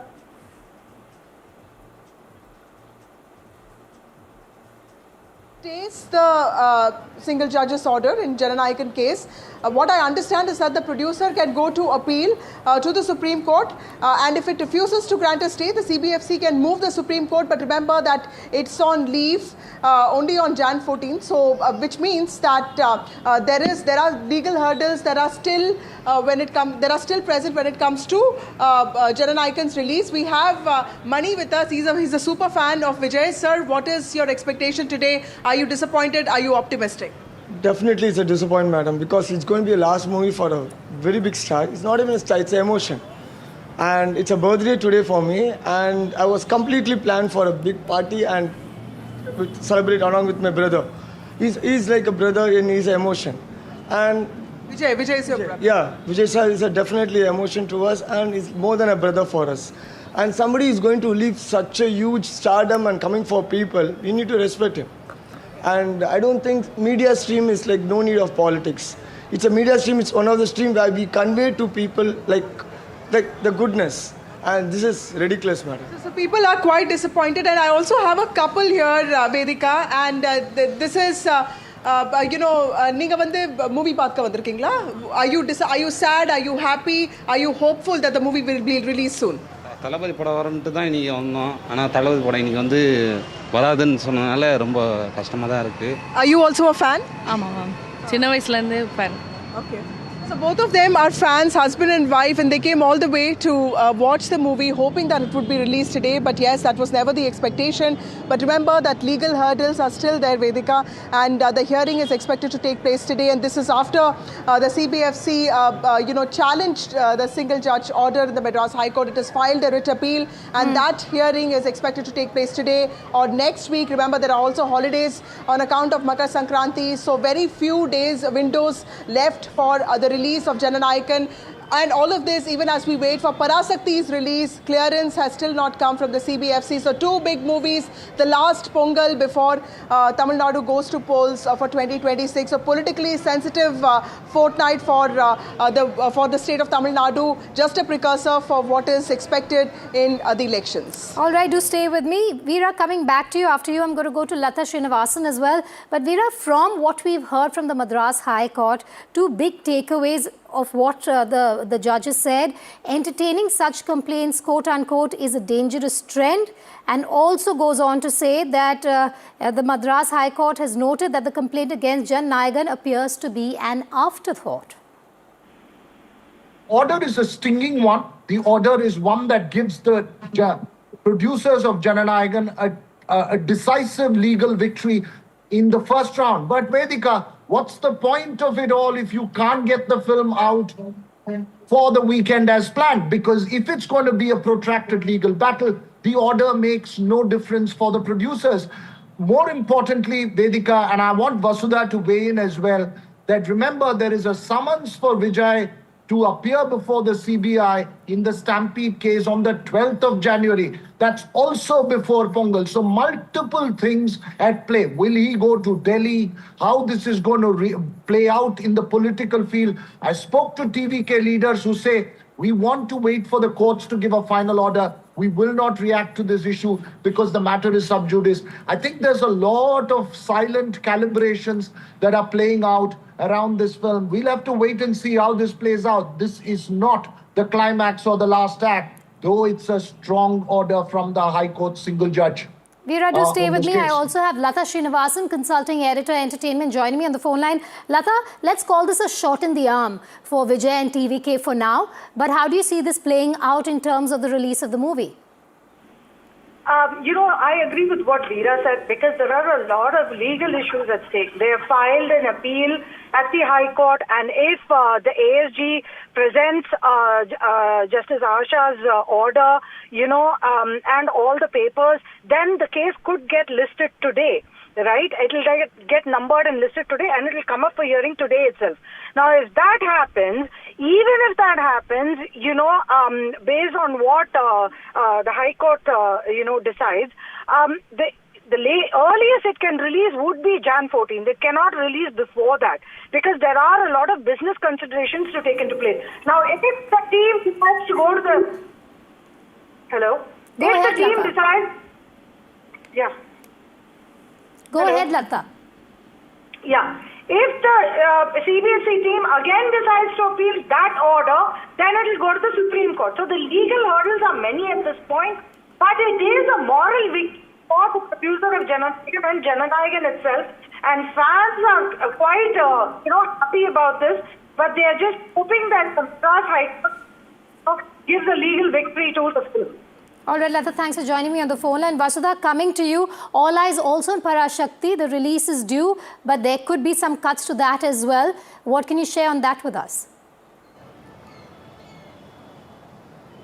Well, what I understand is that, Vedika, there is politics and there's optics as well. And if you look at social media, and also if you hear conversations here, they're all blaming CBFC for trying to stall a movie's release. And this is not just going to be the case with Jana Nayagan, even with Parasakti, which is awaiting clearance. And Parasakti is based on anti-Hindi riots. It's based on Tamil sentiment. So there is optics to this as well. While CBFC's processes are important, remember that the High Court also lashed out against CBFC and said that the complaint seemed to have been an afterthought here. Like Lata and Veera have also been pointing out that if it's a protracted battle, then both these movies do lose out on the Pongal weekend celebrations and festivities, and it is huge in Tamil Nadu. It's a very important Pongal just before elections, and usually Pongal is the most important festival for Tamil Nadu. So there's a lot of conversation around this. Right now there is disappointment, there is optimism, but all in the veil of a little bit of anger that why this movie, specifically Jana Nayagan, is not getting released, because remember, today was the day it was to be released. So while cuts have been asked of the producers, we'll have to wait and see what kind of legal challenges the movie continues to face, because CBFC decidedly is not letting this go, and the hearing is expected to take place today afternoon. Veera, what this has also thrown up are the possibilities ahead of the state polls when it comes to alliances. You had the Congress come out and back Vijay and his party over the release of this movie. What's interesting is you and I were speaking about how TVK has maintained this silence ahead of the hearing. Do you think it's played in their favor in terms of the sympathy vote garnering for them at this point, or do you think it's a tactical move by them?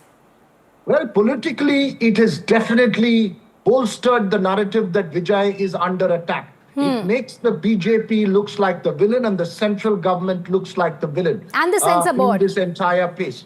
The Censor Board, because when you say, while it's an independent body, the certification body, Vedika, it will be seen as something that's in the prism of the BJP from a political point of view. So it's Vasudha was pointing about there's politics, there's optics, but remember there's also money involved. 500 crores, 600 crores. These are huge sums of money that you're talking about, and this will affect business. Remember, you're talking of 900 screens which may not have a movie to run in Pongal. And this is the big festival season. So this is not good for the industry.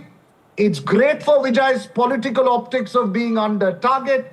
How this allows in terms of political alignment, where the Congress is fishing in troubled waters, is the BJP fishing in troubled waters, how this is going to play out is anybody's guess. But at the moment, the politics, the optics dominating, but what's perhaps most important for the producers is the money and the business itself on a Pongal weekend. And of course, that's the worry, isn't it, Lata, for the producers? Huge stakes involved. Pongal weekend may not have 2 movies being released. A huge worry for the industry.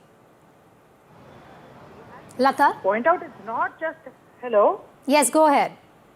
Yeah, it's not just the producers' livelihood which is at stake. It's also the exhibitors, the theatres and the distributors.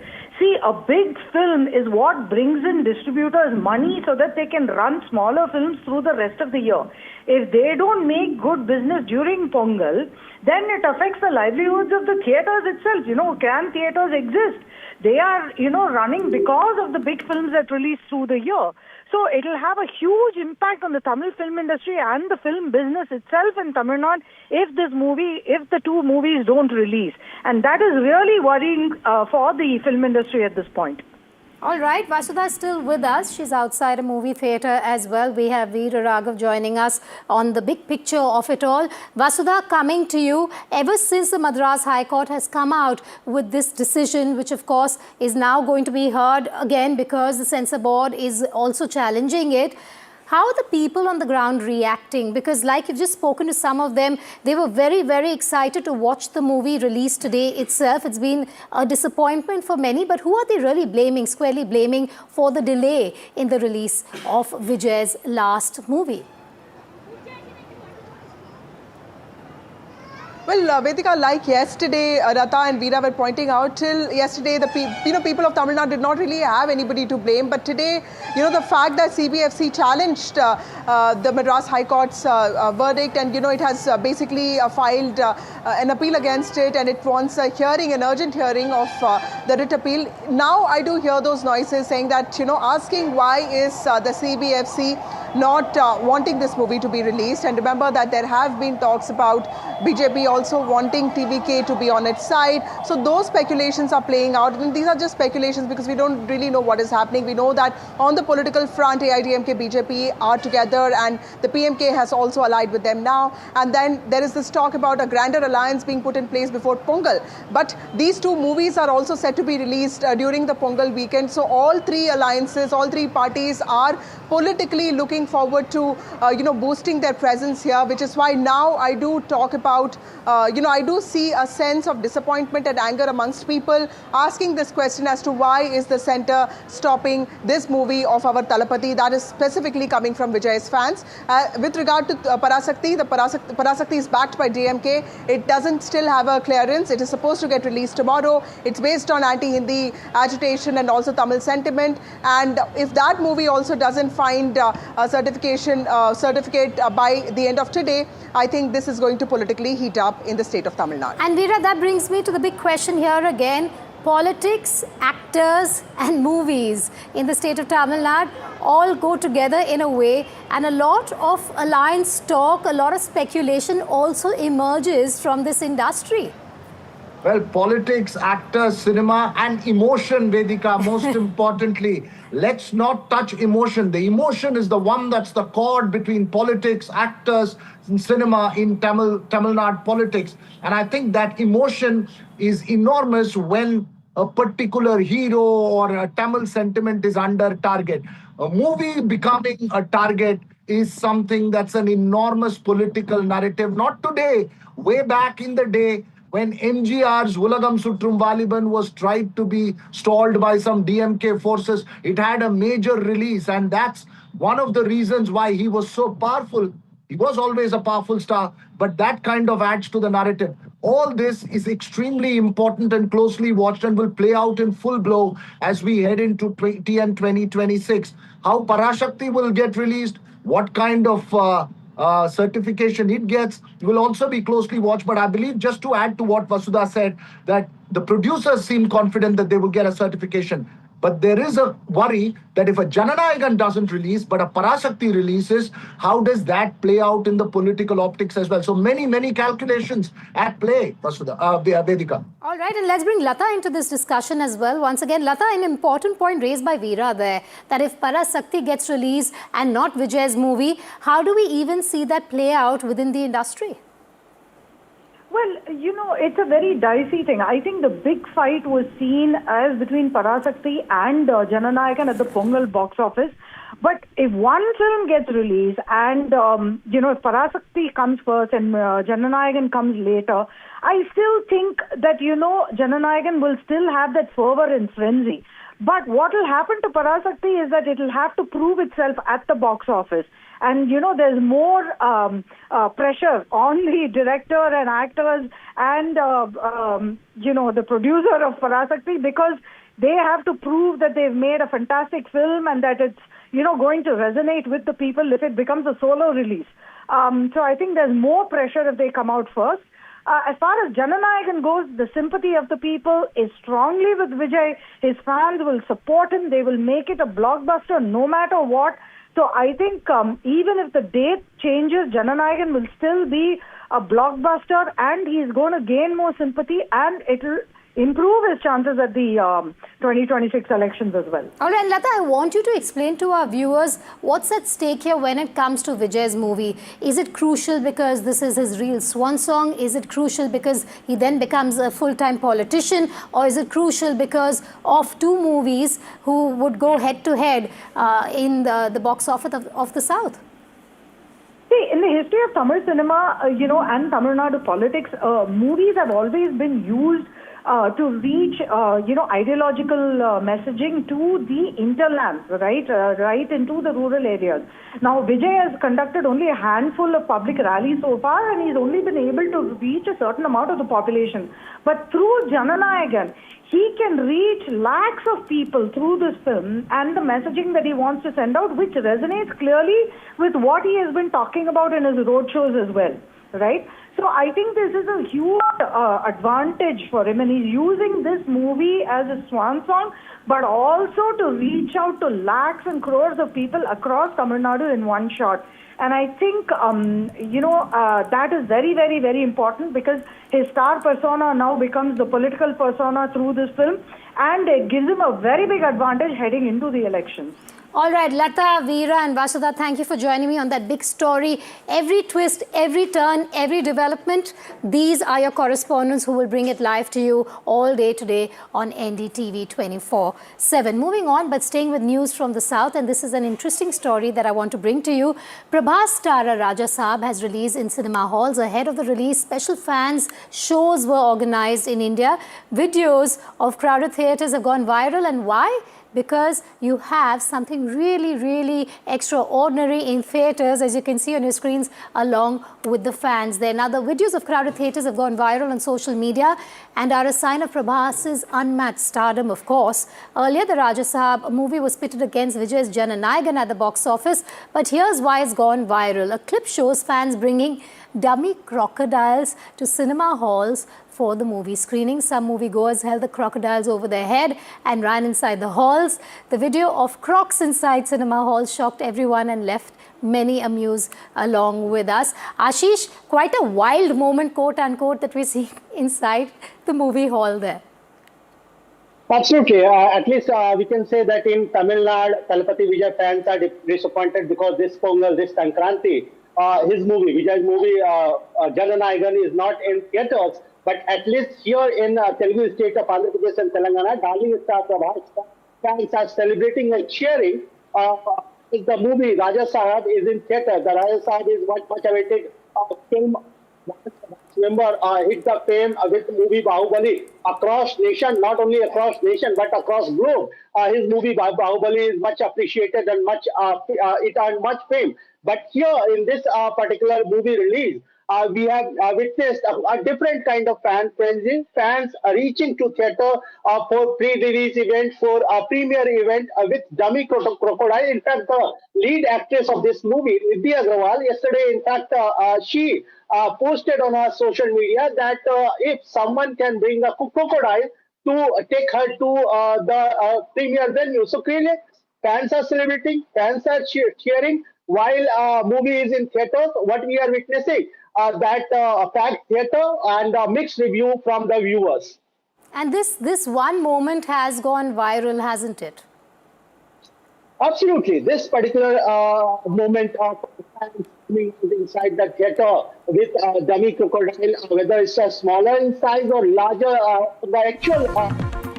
All right, we will have to interrupt you there because we have very big news coming in.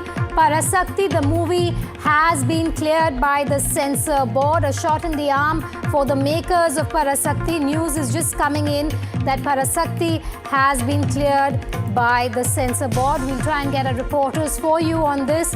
This news, a shot in the arm for Parasaki makers, is that they are going to get a US certification, while Vijay's movie is still has got the nod from the Madras High Court, but you have the Censor Board challenging that verdict as well. A shot in the arm for a movie that is seen as a DMK movie, while Vijay may still have to wait for his movie release. This is, of course, political as well as, of course, the developments being legal in nature, but the Censor Board now giving the clearance to the movie Parasaki. And despite censor snags, Parasaki seems to be all set for its release tomorrow. We're going to try and get some reporters for you on that story. A huge shot in the arm after Parasaki has been cleared by the Censor Board. A lot of politics is expected over this. A lot of political voices also is what we're going to try and get on this story, given that this is not just about a movie's release, but the political implications of it all as well after the Censor Board has greenlit the movie. Vasudha joining me on the phone line. Vasudha, just moments ago we were talking about the possibility of Parasaki getting the UA certification while Vijay's movie still might have to wait.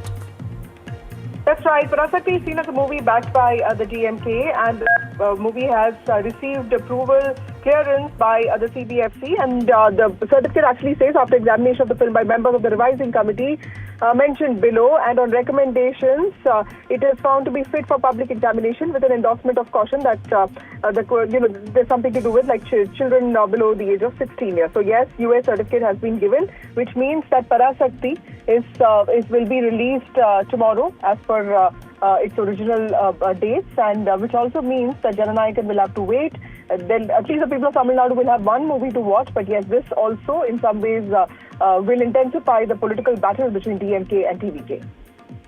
Then Vasudha, the political implications of this as well.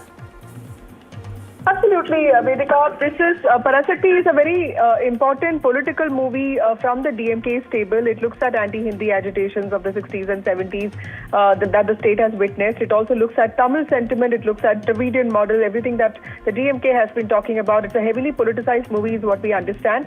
And there have been several cuts that have been demanded of producers, which is why it went to the devising committee as well. And the film producers were hoping that they don't have to face legal hurdles like TVK is facing right now. But yes, while we were talking about Jana Nayagan, CBFC appealing against it, Parasakti's clearance has come out, which means that there'll be at least one movie for people of Tamil Nadu to watch during Pongal weekend, even as Jana Nayagan's hurdles continue. But this means that TVK will also lash out at the DMK. The optics of the CBFC awarding a certificate to a DMK-backed movie at a time when TVK is still waiting for one also will, in some ways, intensify the political battle just ahead of the elections. All right, Veera Raghav also joining me. Vasudha, stay on the phone line with me. What does this really mean, Veera? Parasakti will be releasing tomorrow while Vijay's movie may have to wait. What does this mean? What does this mean for the fan? He'll have to watch Parasakti in one theatre, go and watch Parasakti again in another theatre, because they're not going to have Jana Nayagan. And remember, Sivakarthikeyan not as big or as powerful a star as Vijay. However, he's an emerging star, someone who's had a chemistry with Vijay. In fact, he went on public and said, Vijay himself congratulated me on the release of Parasakti, and I said, look, there is nothing that I did about it. Remember, there's another context to this, Vedika. Udayanidhi Stalin's son is the head of Red Giant Films, which is releasing Parasakti. And it's an extraordinarily crucial movie for him as CEO, because the success of this movie also reflects on his leadership, and Parasakti is seen from that point of view as well as a film itself, which is linked to the Stalin family on the one hand. The theme of it, very categorically from the trailer, is set in the 1960s, anti-Hindi agitation, a strong sense of the old world DMK ideology as the custodian of Tamil sentiment and also state autonomy and Tamil pride. I think that's pretty much the sentiment that it reflects, and those who watched said it's an extremely emotive movie. Those who've seen some of the cuts of the movie said it's an extremely emotive movie, and this is the closed circuit within the DMK I'm talking about. So it'll be interesting to see what happens to this movie at the box office and also how it feeds into that sentiment. Most importantly, will Jana Nayagan hit the decks and the screens just before Pongal? Will there be some kind of relief for it from the courts ultimately after the first one that they got today? What's going to go ahead will determine multiple aspects. It's interesting, very interesting to watch how this is going to play out on the political field, not just over the box office. Interesting to watch how the TVK may react to this as well, Veera. They've waited, they're watching closely, they've remained silent over this entire issue. But now with Parasakti's release, which is due on the 10th of January and has got the nod for it, it'll be interesting to see if Vijay or his people react to the release of this movie versus theirs being on hold for now, perhaps. Vedika, the sense I'm getting from the TVK and increasingly from the start, they don't want to see this as a Jana Nayagan versus Parasakti battle. Okay. Because from a filmy point of view, Vijay is too big a superstar to be competing with anybody else, except perhaps somebody like a Rajinikanth. So he believes he's in another orbit altogether. In fact, in his last film, Goat, the greatest of all time, that was released, there's a small cameo that Sivakarthikeyan plays in the dialogue at the end where Vijay says, I'm going to take care of the politics, you take care of the film industry. So that's the kind of chemistry the two stars have had. So, I don't think the TVK wants to portray this from the Parasakti point of view. I think they're waiting to see how this plays out, because I think there are multiple calculations at play. As I mentioned, there's a summons from the CBI before Vijay to appear before it on the 12th of January. So we'll have to see how all this plays out. Multiple connotations will be put to it. How the Madras High Court's division bench hears the matter, what happens in the legal case, all those things will determine how the TVK responds. Just a short while ago, I asked if a TVK spokesperson can join me at the 7 o'clock show in the evening. They said, boss, there's no decision from the party as yet on how to react. So let's see how this plays out. Shorten the arm then, Vasudha, for the DMK in a way with the release of Parasakti, given all that Veera has just said. I think the most important thing is how is TVK going to react to this, Vedika, because... Vasudha? Yes, I think the most important thing is, like Veera was pointing out, TVK has been very silent till now, asking its fans to behave in a very obedient, dutiful fashion. But now, clearly, the war is going to get only bitter now with a DMK-backed movie releasing and the CBFC allowing it to be released, and that too it's a politicized movie. TVK will make very important statements and politically charged statements, is what people, its own fans, Vijay's own fans, are saying. But in the theatre that I'm at, there is a lot of disappointment, anger, and we'll have to wait. But they're also hopeful that by today's afternoon hearing, there could be some hope that could be revived. We'll have to wait and see how that works out. Any word from the Censor Board on this yet, Vasudha? Not as of now, but what we understand is that they are saying that, Parasaki makers followed all processes, and that's the reason why the revising committee also sent in certificates not just from CBFC but also from historical documents. And one source that I spoke to also said that the processes were met with a lot of diligence, which is something they found was lacking in the Jana Nayagan movie makers' approach, which is their point of view. We'll have to wait and see what the TVK says with regard to this. Veera, if there's one unit that will be very busy right now, it's going to be the theatres and the booking platforms for theatres, now that there's some clarity on one of the two movies releasing. I think, Vedika, the refund platforms will also be very, very busy as far as Jana Nayagan is concerned, because the first day, first show tickets have to be refunded worldwide.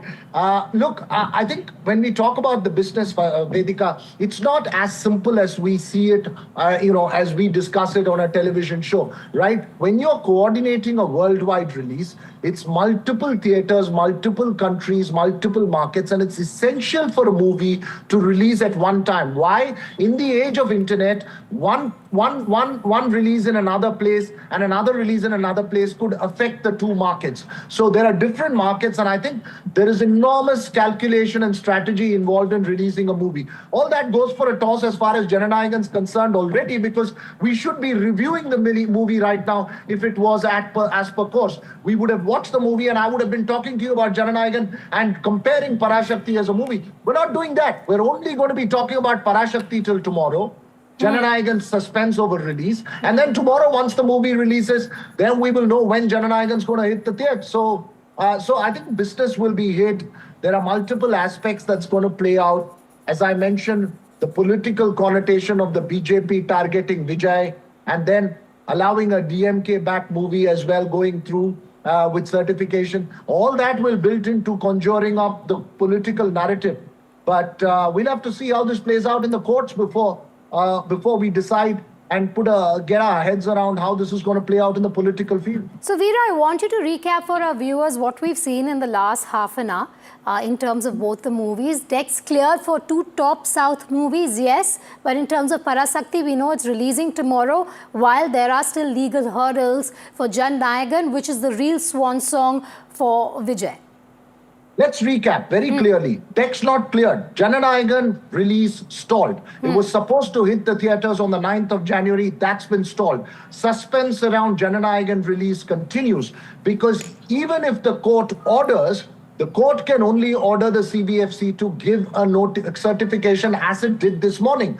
The CBFC has the right to appeal before a division bench, which it has exercised, which means it's not ready to release the certificate. Now, will the CBFC prolong further if they get an unfavorable order from a division bench? Will they go up to the apex court? They have the options for it, and we are heading into a weekend. So, huge mystery and suspense and question mark over Jana Nayagan's release. Parasaki will hit the screens tomorrow and will have a clear run at the box office till Jana Nayagan enters the spray in the theatres in Tamil Nadu. So that's pretty much the recap of what we've seen over the last hour or so. But Veera, the overtures as well, politically, if you can take our viewers through that as well, that have emerged ever since this whole controversy has broken out of the legal hurdles for Vijay's movie. We've seen some Congress leaders come out, support him, support the release of the movie. What could all this mean ahead of the Tamil Nadu state elections? Let me try spontaneously and give you 5 big takeaways from my point of view. One, The BJP targeting Vijay as a narrative will get bolstered because they've gone and challenged the Madras High Court order. The fact that the CBFC did not give him certification itself led to that kind of a narrative. The second aspect is that Parasaki, a movie that's backed by the DMK, gets a very clear run, at least at the start tomorrow, if we don't have a clear court verdict by the end of the day on Jana Nayagan.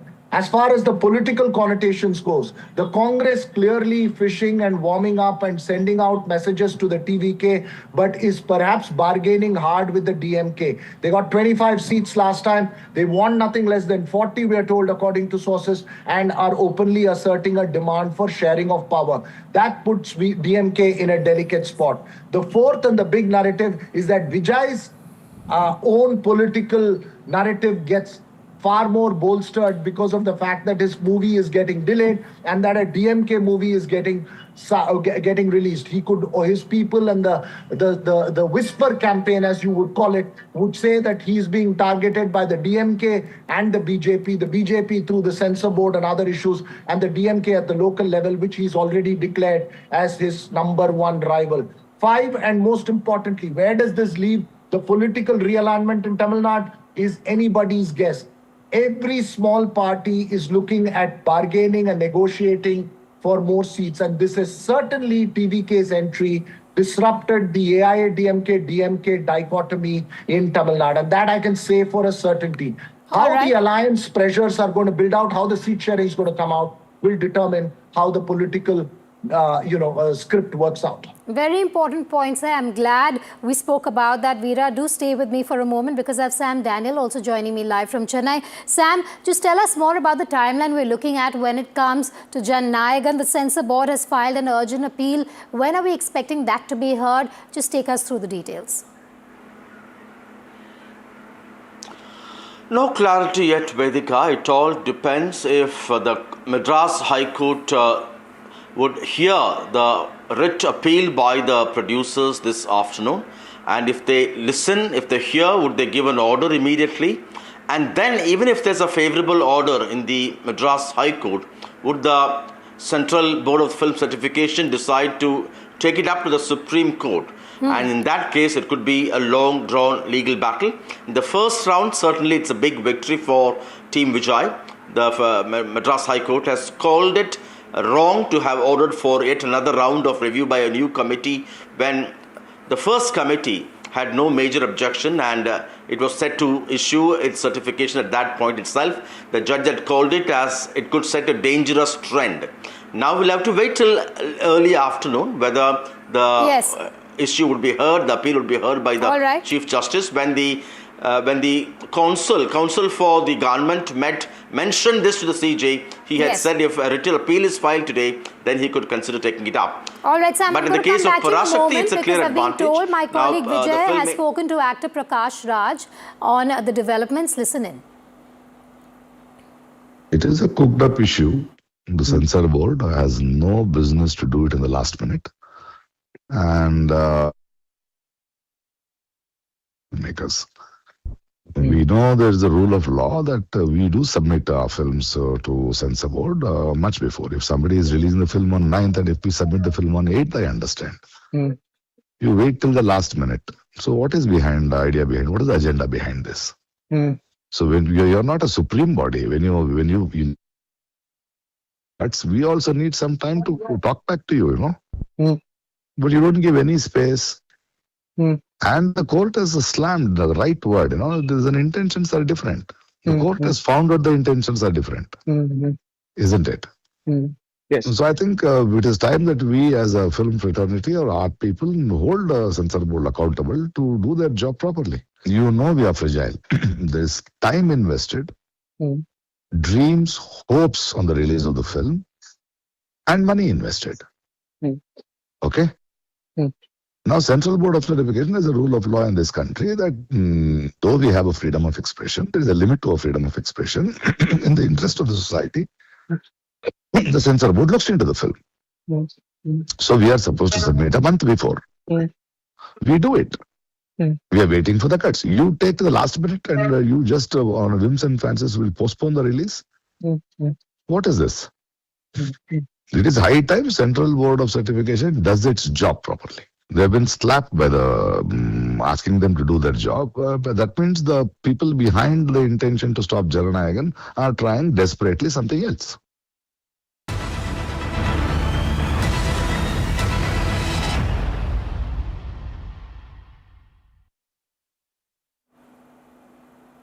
Moving on to another controversial issue, and this also has to do with the politics of it all. Politics has erupted over the IPAC raids in Bengal. In a dramatic escalation of events, 8 TMC MPs staged a protest outside Kartavya Bhavan.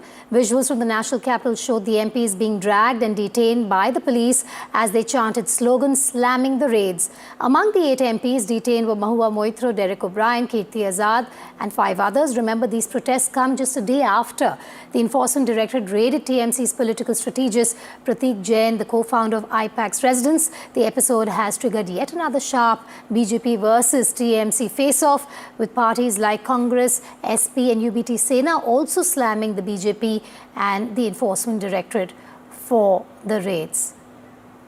Aishwarya is joining me live, and so is Manogya Loiwal at this point. Aishwarya, high drama that we've seen ever since this morning that has unfolded after the TMC MPs were seen protesting in Delhi.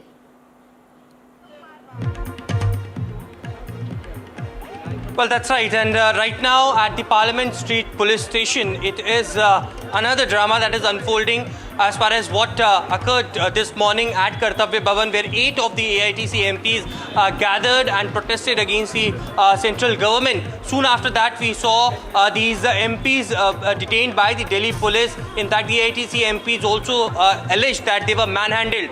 Right now, I am at Parliament Street Police Station, and let me show you these visuals, what is happening inside the police station, because what is now being alleged by the AITC MPs, that they are illegally being detained. They are not being allowed to be released. There you can see in the visuals Derek O'Brien speaking to the senior officials. What the TMC MPs have been saying, that soon after they were detained, they were kept over here for almost an hour or so, and later the police told them to leave the police station. But further to that, it is they were told to leave. They came outside the police station.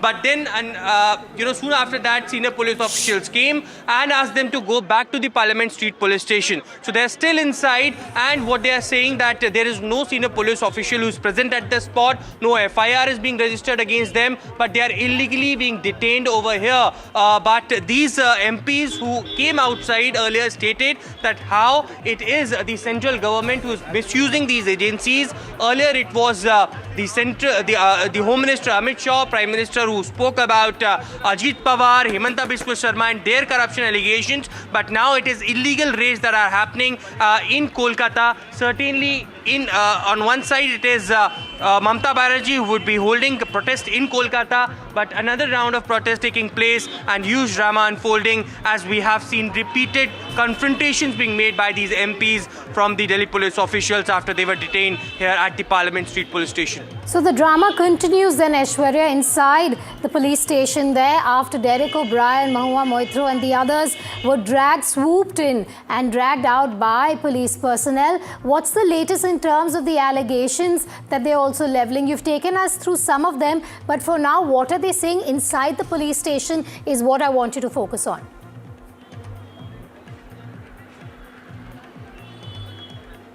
As far as these 8 MPs are concerned, they were clearly stating that it was a raid that was conducted on a political consultancy firm, IPAC, and it is all the rights of Mamata Banerjee that she can take away the important documents, the strategy that the AITC had made as far as the upcoming West Bengal polls are concerned, and it's not an illegal theft as being alleged by the Enforcement Directorate, which filed a petition in the Kolkata High Court. And regarding that, it was these 8 MPs, the MP delegation led by Derek O'Brien, Rajya Sabha MP of the Trinamool Congress at Kartavya Bhavan this morning, surprisingly came, after which the Delhi police officials jumped into action. They were taken from the Kartavya Bhavan, which is a very high secured zone, and soon after that, they were manhandled as being alleged. One of the MP of the Trinamool Congress had suffered an ankle injury as well. This is also being alleged by the Trinamool Congress MP. All right.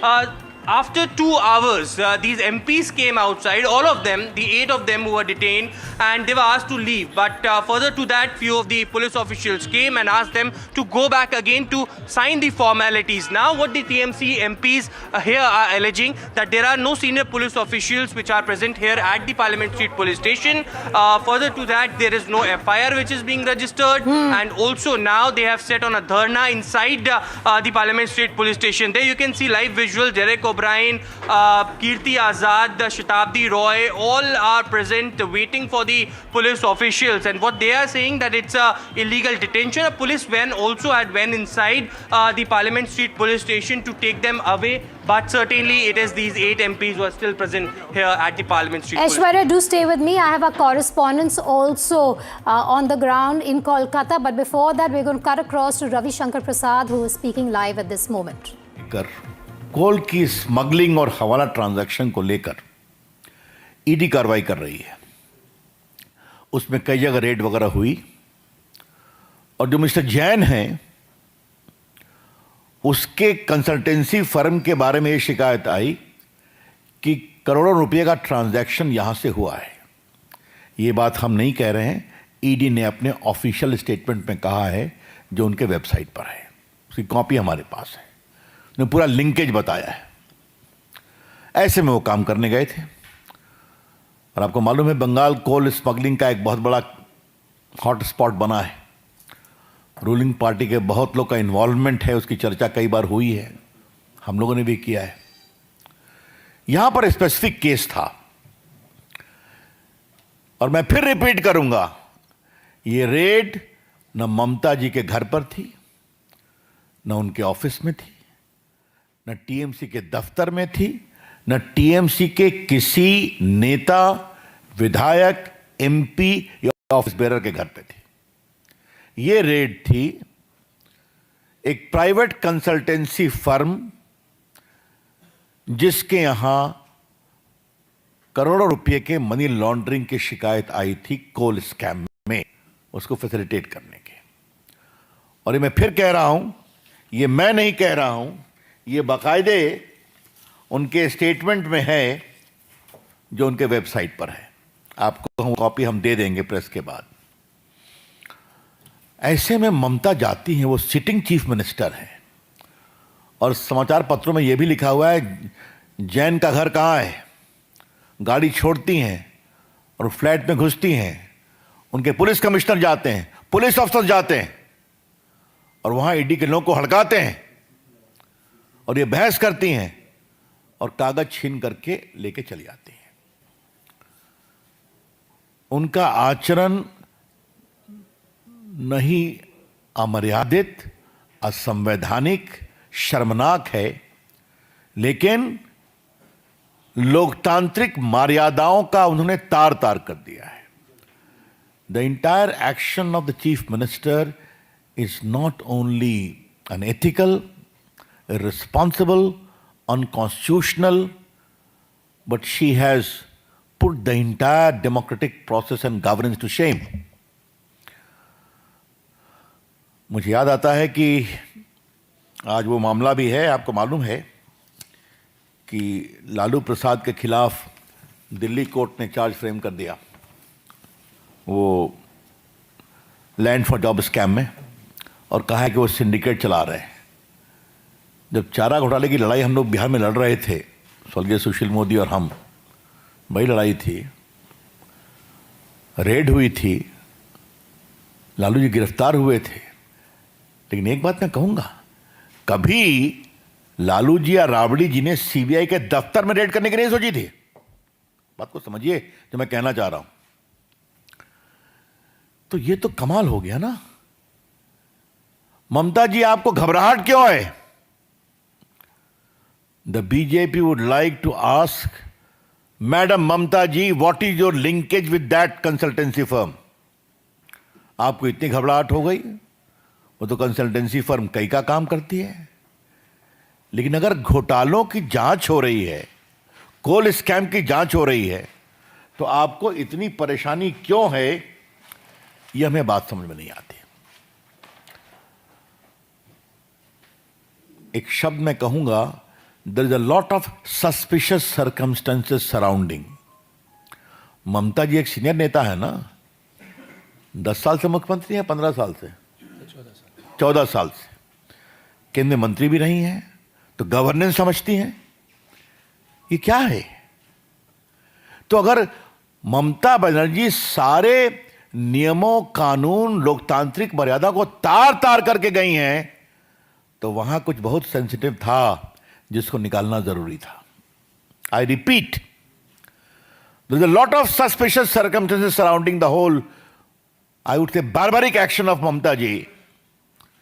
She is CM for 14 years, has been a central minister, knows the norms of governance, and if she goes and raids a particular house where official raid of the ED is going on in case of coal scam and snatches the file and comes out, that means she was trying to rescue something sensitive implicating her and her party. और क्या कहा जाए? इसका inference और क्या हो सकता है? और ममता जी ने कोई पहली बार तो किया नहीं है. याद करिए जब शारदा स्कैम में राजीव कुमार जो डीजीपी थे, उनको बात हुई थी, उनको सीबीआई ने इंटरोगेट करने की बात की थी, तो वहां जाकर धरने पर बैठ गई थी. संदेश खाली में उस मेन एक्यूज को बचाने के लिए क्या क्या नहीं किया. मुझे तो पार्टी ने कई बार बंगाल में एट्रॉसिटी की जांच करने के लिए भेजा है, चाहे वो लोकल बॉडी का इलेक्शन हो या ग्राम पंचायत में जो अत्याचार हुआ. मैं संदेश खाली भी गया था, तो संदेश खाली में कहा गया कि आप मत जाइए. मैंने कहा क्यों नहीं जाएंगे, देखा जाएगा. तो बाद में मेरी All right, the BJP there calling Mamata Banerjee's actions in Kolkata yesterday unethical and unconstitutional. But this is not the end, viewers, of the high drama that's unfolding in Delhi. There's a court hearing, there's high drama inside a police station, and that press conference. We'll get you all the updates in moments from now. Stay tuned to Breaking Ground.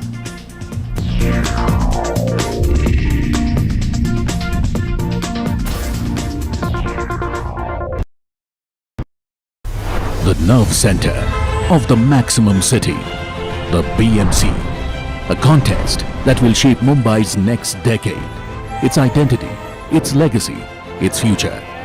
NDTV brings you the battle for Mumbai, asking who will hold the keys to India's richest civic body and what would it mean for Mumbaikars. BMC Power Play, only on the NDTV network.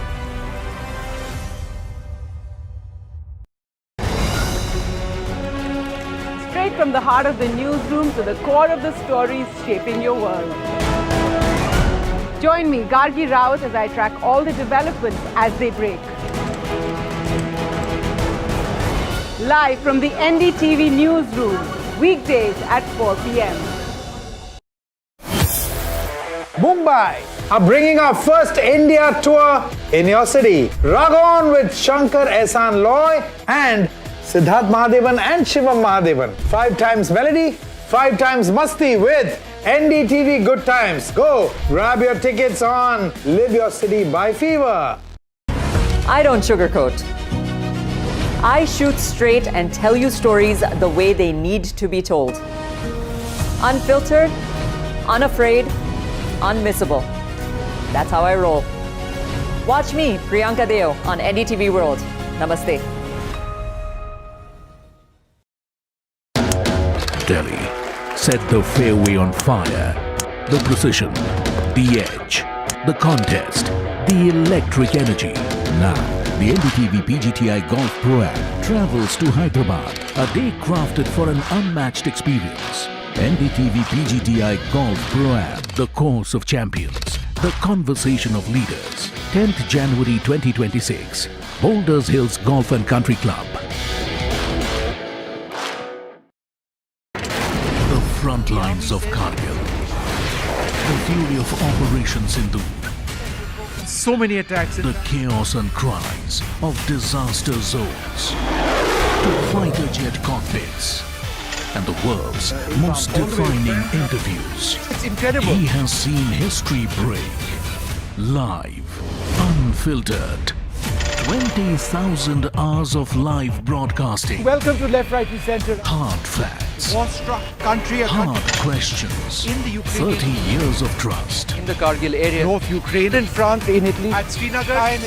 Vishnu Shom for NDTV. Vishnu Shom. Only on NDTV.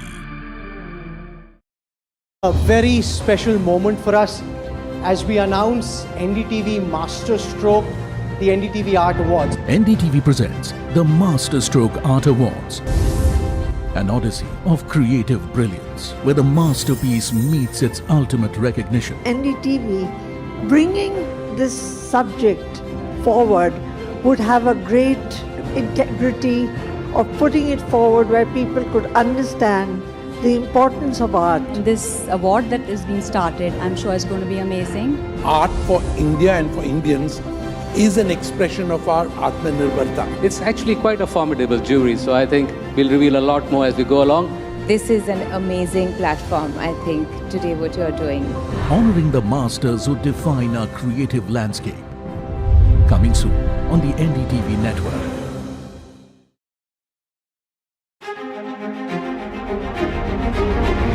Every winter, the World Economic Forum at Davos becomes the world's thinking room, where power, policy and purpose converge, where the future is examined and reimagined. In January 2026, NDTV will be at the heart of this conversation.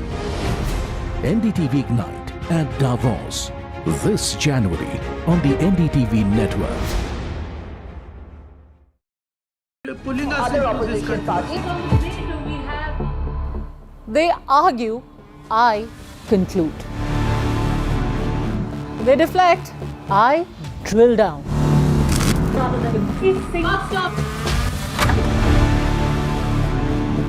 This isn't a free-for-all. It's a reckoning. No filler, no fog. Only the facts and where they lead. Every night at 9, the case closes because the buck stops here.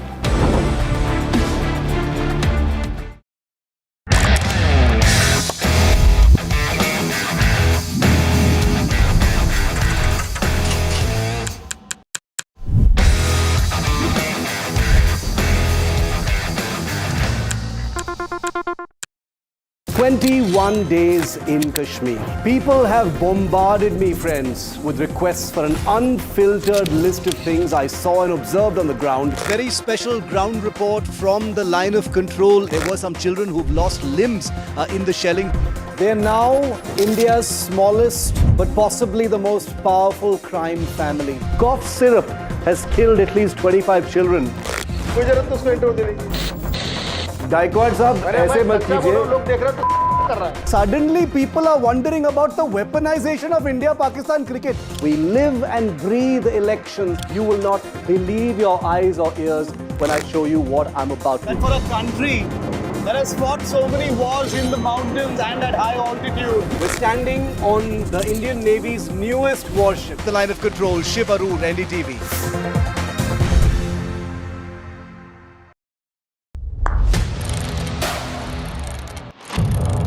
What seems settled for me is unfinished business.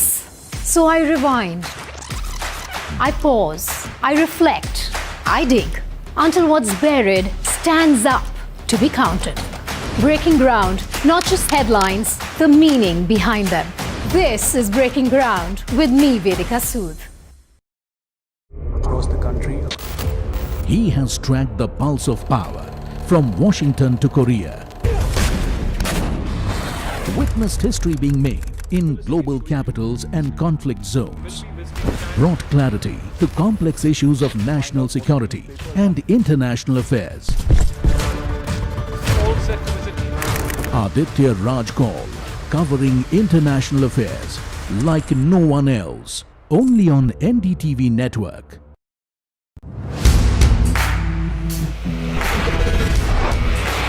Alright team, our new order show is ready. Now we need a promo. Something cool, something sharp.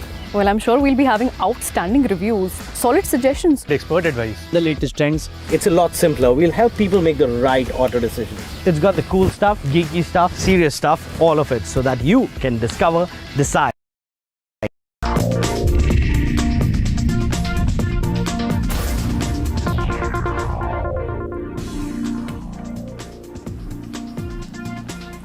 A woman stands bleeding on an Iranian street.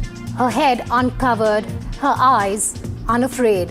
For years, for decades, she says her body has been a prison. Rules written by the state, fear enforced by force. Silence demanded by law. Today, perhaps that prison is breaking. What began after the death of Mahsa Amini has turned into a moment defined by women who refuse to be controlled, even as they are beaten, even as they are arrested, and even as they are injured. These images may being the operative word here, come to define Iran's protests. Women wounded but standing, bleeding but unbowed. The crackdown is brutal, viewers. The cost is high. But this image on your screen is unmistakable. This afternoon we ask, is this the moment Iran's women change the country's future? And can courage captured on camera outlast repression? Is this the tipping point? Or is this just a flash in the pan? That's a top focus. I'm Vedika Sood. Let's take you through the headlines at this hour. After high-stake drama over censor certificate, the Madras High Court orders the Censor Board to issue UA certification for Vijay's film, Jana Nayagan. Big shot in the arm for Vijay, but the Censor Board has now filed an urgent appeal. Decks cleared for Parasaki's release. The movie is all set to release tomorrow. UA certification for it.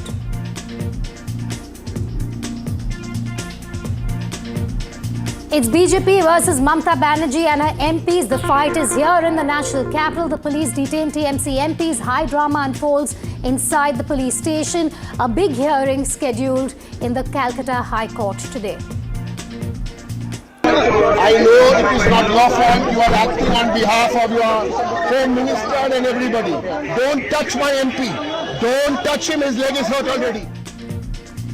Delhi court frames criminal charges against RJD chief and former Railways Minister Lalu Prasad Yadav and his family members in the alleged Railways Land for Job scam, says they acted as a criminal syndicate. Protests against Iran's Islamic regime intensifies in Tehran, with Iranians angered by a soaring cost of living and flailing economy, and crackdowns by security forces take to the streets. That image on your screen, viewers, is one of the most defining images from the protests overnight. US President Donald Trump has warned of severe consequences for Iran if authorities respond with violence against protesters following a surge of unrest across the country.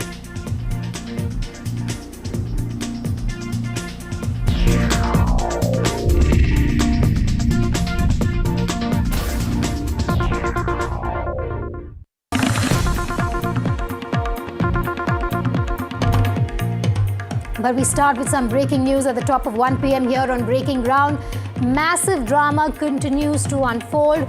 First, it was outside the Home Minister's office where you had 8 MPs who were protesting. They claimed it was a silent protest, but within minutes, they were swooped away by the police. And now the action has moved to the police station in central Delhi, where you have Derek O'Brien and other MPs claiming they are being detained, they have been kept back. They were first asked to leave after being detained for a while, but when they were at the gate of the police station, the police personnel came back to call them in, and then high drama has unfolded ever since. Aishwarya is live with me. Aishwarya, from the last time we've spoken, what have the developments been? We've heard Derek O'Brien go up to a police representative and say a few very, very sharp comments to him, and has also warned him not to touch his MPs. What else can you tell us at this point?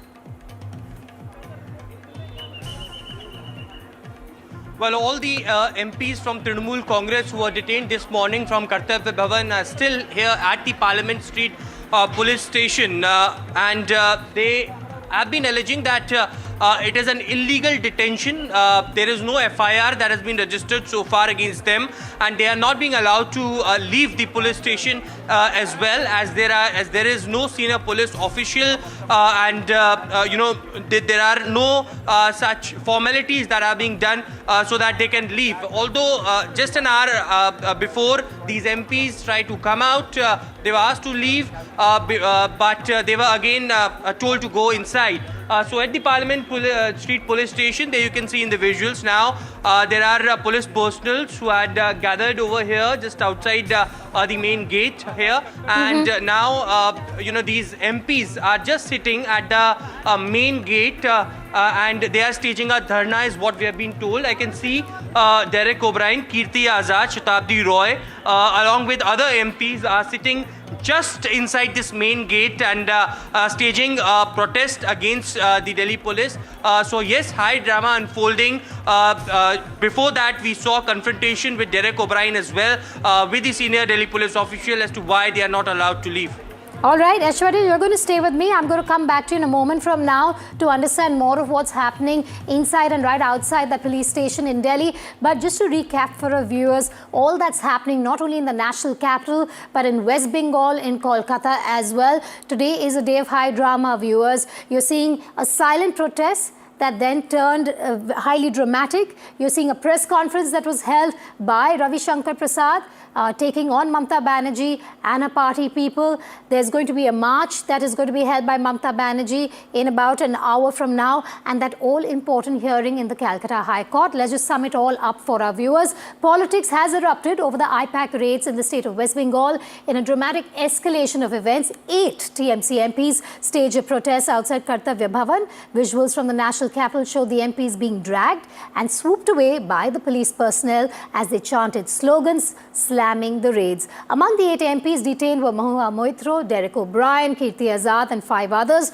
Remember, these protests come just a day after the Enforcement Directorate raided Trinamool Congress's political strategist Pratik Jain, the co-founder of IPAC. The episode has triggered yet another sharp BJP versus opposition face-off, with parties like the Congress, SP and UBT Sena slamming the BJP and ED for the raids. Mr. Manoj Kumar Singh, I know it is not your fault. You are acting on behalf of your Home Minister and everybody. Don't touch my MP. Don't touch him. His leg is hurt already. Sir, please, आप गाड़ी में चलिए. ये अस्पताल लेके जाइए आगे, आप आगे. मैं उठोगे तब तो. नहीं, आप नहीं. ईडी के रेड केवल विशेष क्यों और जबरदस्ती क्यों किए जा रहे हैं? हम ये भी जानना चाहते हैं कि ऐसे अनेकों लोग हैं जिनके ऊपर पुख्ता प्रमाण हैं। अमित शाह जी ने खुद कहा था कि हेमंत बिस्वा शर्मा को जेल डालेंगे। अजीत पवार के विरुद्ध प्रधानमंत्री ने कहा था कि 70,000 करोड़ का घोटाला हुआ है। नारायण राणे के ऊपर पैसे को हेराफेरी करने का किया गया है। और हमारे बंगाल के एक नेता है शुभेंदु अधिकारी, जिनको 5 लाख रुपया हेराफेरी करते हुए, पकड़ते हुए और अपने ड्रॉर में डालते हुए देखा गया था। क्या ईडी केवल विशेष रूप से उन विरोधियों के खिलाफ में काम कर रही है जिनके खिलाफ वो जीत नहीं सकती? ये भारतीय जनता पार्टी की हिम्मत नहीं कि वह वहां आकर ममता बंदोपाध्याय के विरुद्ध जीत सके। ये अमित शाह जी का ऑफिस है। कल ईडी को भेजे थे, इलेक्शन के टाइम उनको सब याद आ जाते। पहले उनका 10 साल 11 साल कुछ नहीं याद रहते। इलेक्शन के टाइम सब ईडी भेजना, सीबीआई भेजना, उसका याद आ जाते हैं इलेक्शन जीतने के लिए, लेकिन जीतेंगे नहीं। एक सिटिंग मुख्यमंत्री एक प्राइवेट प्रॉपर्टी में घुसकर जहां मनी लॉन्ड्रिंग की कार्रवाई चल रही है ईडी के द्वारा, वहां चली जाए, ईडी के लोगों को धमकाए और पेपर स्नैच कर कर वॉकआउट कर जाए। और आपको मालूम है बंगाल कोल स्मगलिंग का एक बहुत बड़ा हॉट स्पॉट बना है। रूलिंग पार्टी के बहुत लोग का इन्वॉल्वमेंट है, उसकी चर्चा कई बार हुई है, हम लोगों ने भी किया है। यहां पर स्पेसिफिक केस था और मैं फिर रिपीट करूंगा, ये रेड न ममता जी के घर पर थी, न उनके ऑफिस में थी, न टीएमसी के दफ्तर में थी, न टीएमसी के किसी नेता, विधायक MP या ऑफिस बेरर के घर पे थी। ये रेड थी एक प्राइवेट कंसल्टेंसी फर्म जिसके यहां करोड़ों रुपए के मनी लॉन्ड्रिंग की शिकायत आई थी कोल स्कैम में, उसको फैसिलिटेट करने के। Aishwarya still with us. Aishwarya, Ravi Shankar Prasad as well as the BJP, other leaders from his party claiming that Mamta's actions are unethical and unconstitutional. And I think this image that we have on our screens right now, Aishwarya, of Mamta Banerjee addressing the press, holding that one file in her hand is a very symbolic one, because that's what the BJP has also been crying foul over. Well, certainly, the Enforcement Directorate, remember, in that particular petition filed in the Kolkata High Court also stated that it's a forceful theft of important documents. When there are official raids that are being conducted by the Enforcement Directorate at the IPAC offices, how can Mamta Banerjee conduct that raid and take out those important files, digital evidences, mobile phones, gadgets along with her? Certainly, the Bharatiya Janata Party has questioned Mamta Banerjee and stated that Mamta Banerjee, who had an experience of the laws and there is something very circumstantial that can hamper her image or the party regarding the coal scam that the Enforcement Directorate was raiding upon. What was those in the files and why Mamta Banerjee went to the residence of Pratik Jain and the IPAC offices in between the official raids of the Enforcement Directorate is the question that the Bharatiya Janata Party is certainly asking. It is the Trinamool Congress, when I spoke to Kirti Azad, Mahua Moitra and others, that what the Enforcement Directorate and the Bharatiya Janata Party has been saying, it is on the other side the allegations that the Trinamool Congress has made that the real theft is Home Minister Amit Shah, Prime Minister Narendra Modi. In fact, the TMC MPs went on to say that once upon a time they used to call Ajit Pawar a corrupt person, Himanta Biswa Sarma a corrupt person, but they all had now become the deputy chief ministers and the chief ministers of the respective states, and no action has been taken against them, while the Enforcement Directorate is being used as a political tool by the central government, and certainly they are being used just before the West Bengal polls by conducting these raids. Now, these files, when specifically being asked why Mamta Banerjee took them, it is Kirti Azad who went on to say that these files had important strategies regarding the West Bengal polls.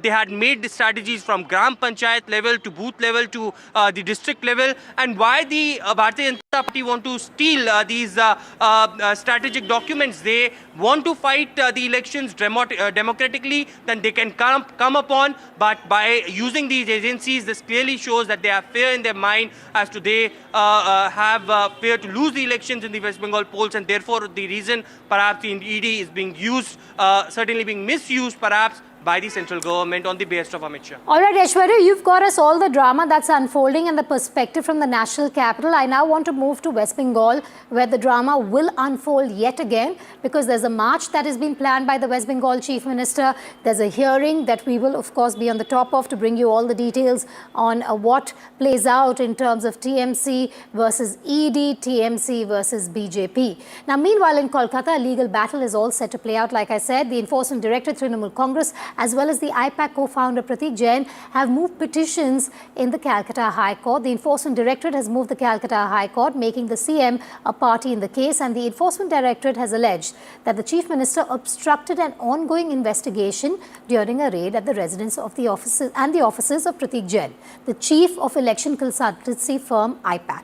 Now, the Trinamool Congress, on the other hand, has accused the Enforcement Directorate of political vendetta. The Trinamool Congress has alleged that the Enforcement Directorate had seized articles linked to election campaign data and that there was a bid to disrupt free and fair elections. Chief Minister Mamta Banerjee has also announced a protest march against the agency's raids in the state today. The Chief Minister announced that she would lead a protest march between the Jadavpur and Hazra crossing at 2 p.m. on Friday. Remember, 8th of January, the ED searched IPAC Chief Pratik Jain's office and residence in connection with the coal scam. All right, I'm also now going to bring to you some of the arguments by the Trinamool Congress at this point. Some of them are that Mamata Banerjee and her people, along with the MPs that you have seen in Delhi, are claiming that articles were seized and they consist of confidential campaign data. They also go on to say materials in question do not fall in scope of PMLA or probe. They're also saying that action in pretext of probe trying to access poll strategy. So they're also claiming political espionage at this point. There's an attempt to disrupt free and fair electoral process is another claim being made by the Trinamool Congress. All this is a part of their petition. Intrusion into right of privacy also is one, and intrusion into right to participate in democratic processes. Also, we've got you what the Trinamool Congress is saying at this point. What is the Enforcement Directorate's counter is equally important for you as a viewer to note. Now, the Enforcement Directorate's plea says State Police in collusion with West Bengal Chief Minister Mamata Banerjee. Why are they saying this? Because they had top cops also get to Pratik Jain's residence along with Mamata Banerjee yesterday. So that's one claim. CM in flagrant disregard of the law, something even that the BJP just said. Ravi Shankar Prasad in that press conference that you just heard about 20 minutes back had called it unconstitutional, her actions as well as unethical. Forcible theft and illegal removal of digital devices is what ED is saying, while you have the TMC saying this is an attempt of political espionage. Interference with sections 17, search is per legal is also what they say. Per se illegal is what Mamata Banerjee is also claiming. At this point, we have some breaking news coming in.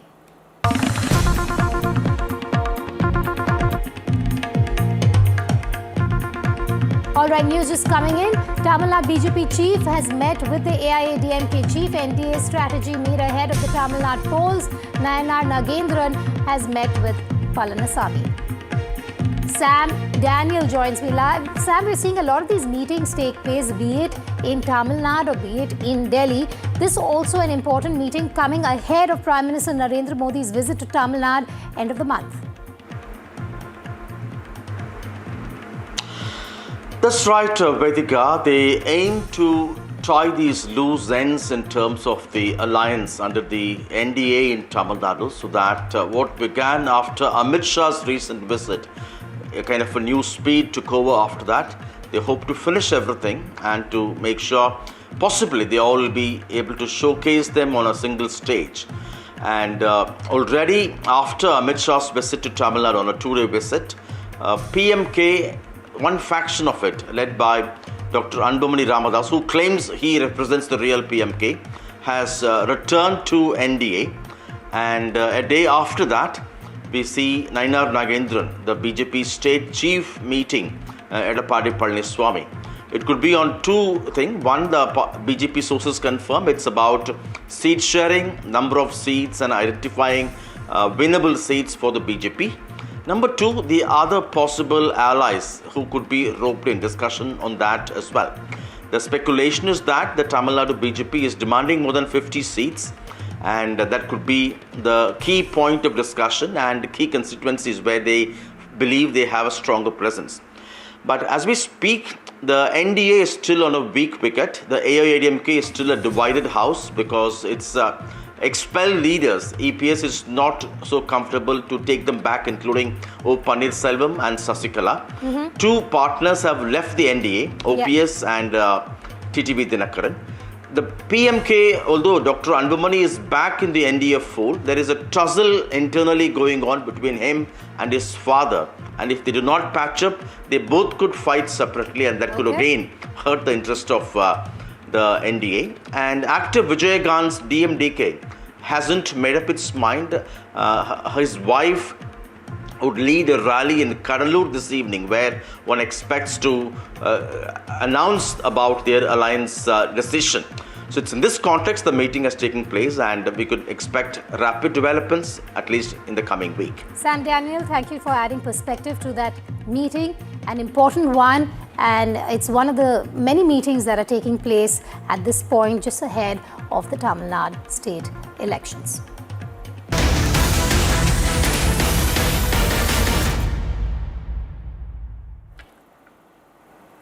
Shot in the arm for Thalapathy Vijay as the Madras High Court clears the decks for Jana Nayagan, but there could be a legal obstruction coming up today or next week. The court has pulled up, remember, the Censor Board directing it to grant the UA certification once minor modifications are made. The High Court makes it clear the complaint against the film appears to be an afterthought. Important to note, warning that entertaining such pleas sets a dangerous precedent. Crucially, the film will not be sent to the Censor Board review panel.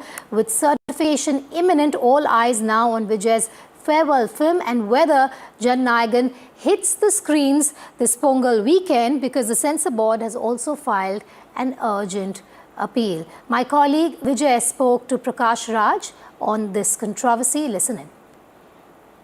It is a cooked up issue. The Censor Board has no business to do it in the last minute.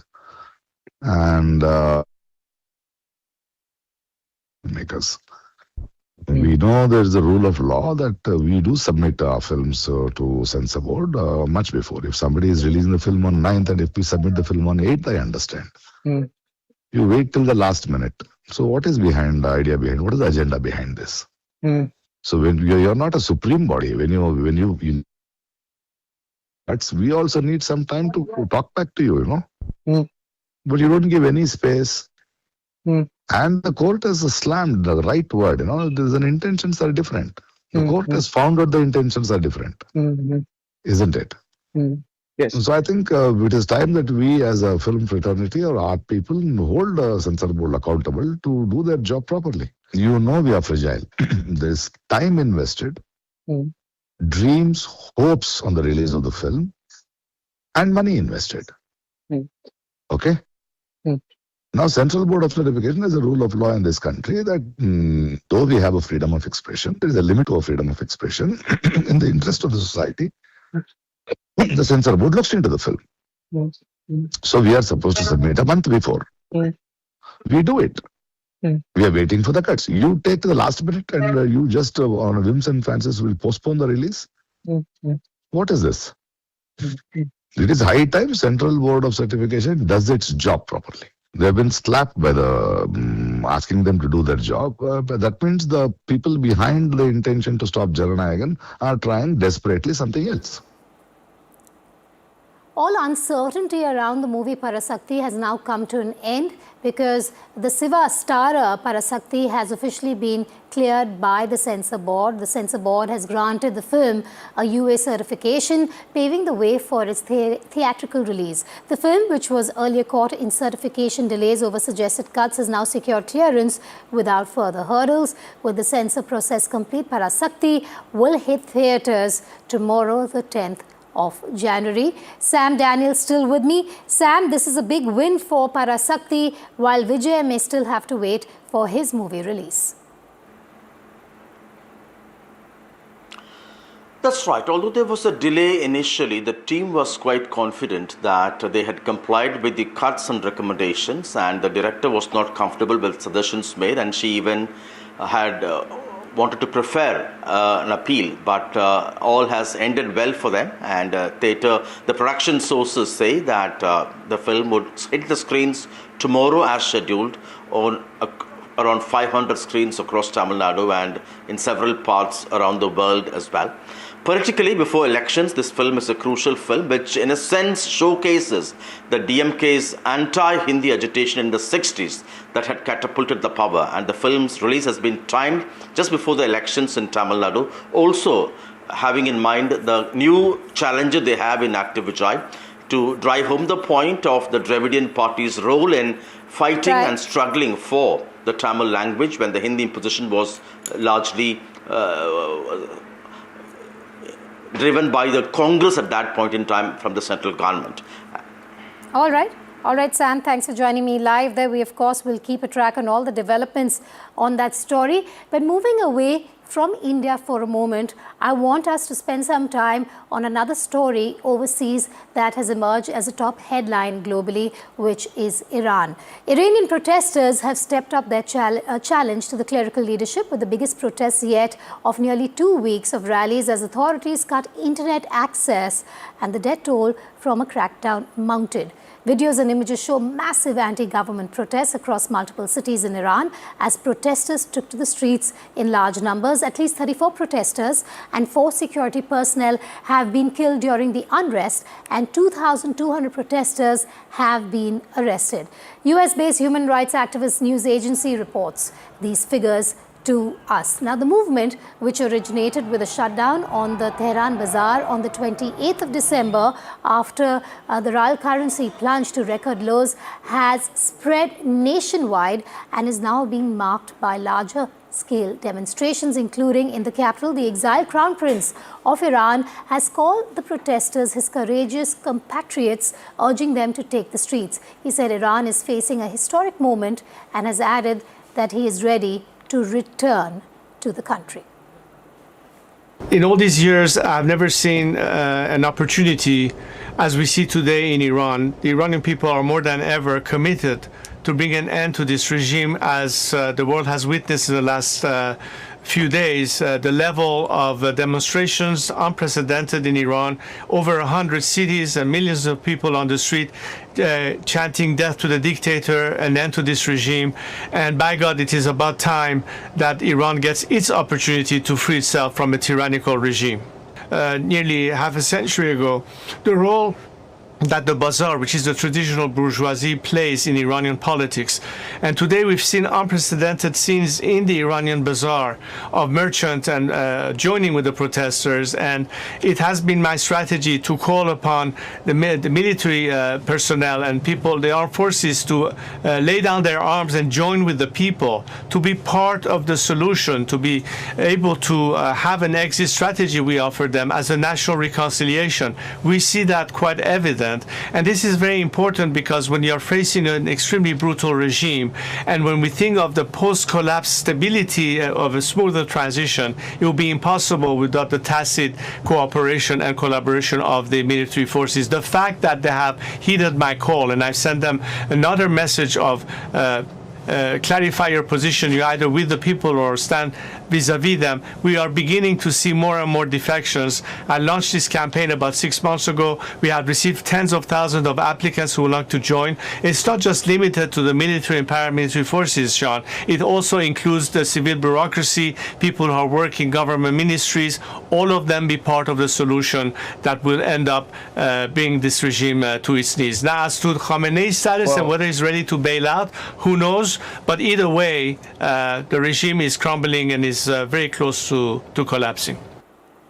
Let's take you through some of the defining images now coming in from Tehran and other regions in Iran. Massive protests continue to sweep across Iran for the 12th night, from the capital Tehran to cities nationwide. In Mashhad, the birthplace of the Supreme Leader Khamenei, demonstrators are tearing down flags, chanting anti-regime slogans and blocking streets, a bold show of dissent in the heart of the regime stronghold. The building of Iran's state broadcaster was set on fire by civilian protesters in Isfahan, central Iran. Chants of death to the dictators have been heard in Iran, and the country's state broadcasting building went up in flames. In western Iran, a brave woman is seen with a bloodied face after clashes with regime forces, yet she refuses to be silent, shouting, quote unquote, "I'm not afraid, I've been dead for 47 years." Her courage has become a rallying cry, symbolizing the fearless role of Iranian women at the forefront of protests demanding freedom and justice. But there were also pro-monarchy slogans chanted in the capital city of Tehran. "Long live Shah" chants rang through the streets of Tehran as the exiled Crown Prince gave repeated calls for the protesters to take to the streets. Also, a video showed protesters raising the Lion and Sun flag of Iran at a major square in the city to loud cheers from protesters. The protesters were heard chanting, "Long live the King" in Persian, a nod to the pre-1979 monarchy. The flag featuring the Lion and Sun emblem was the official flag of Iran before the Islamic Revolution of 1979.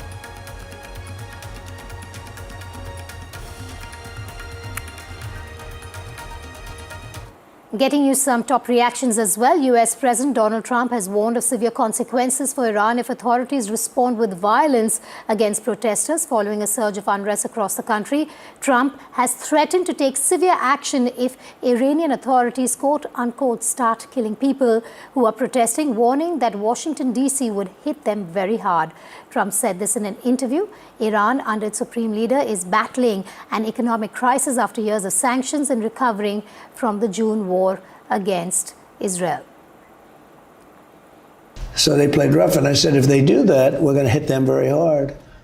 Well, we're going to hit them hard. We're ready to do it. If they do that, we're going to hit them hard. And so far, for the most part, there's been some of it, but for the most part, they haven't. There have been people killed. Some of them, the crowds are so big that some of them have had really, like, were stomped on. Literally, it was terrible.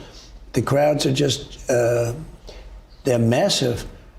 The enthusiasm to overturn that regime is incredible.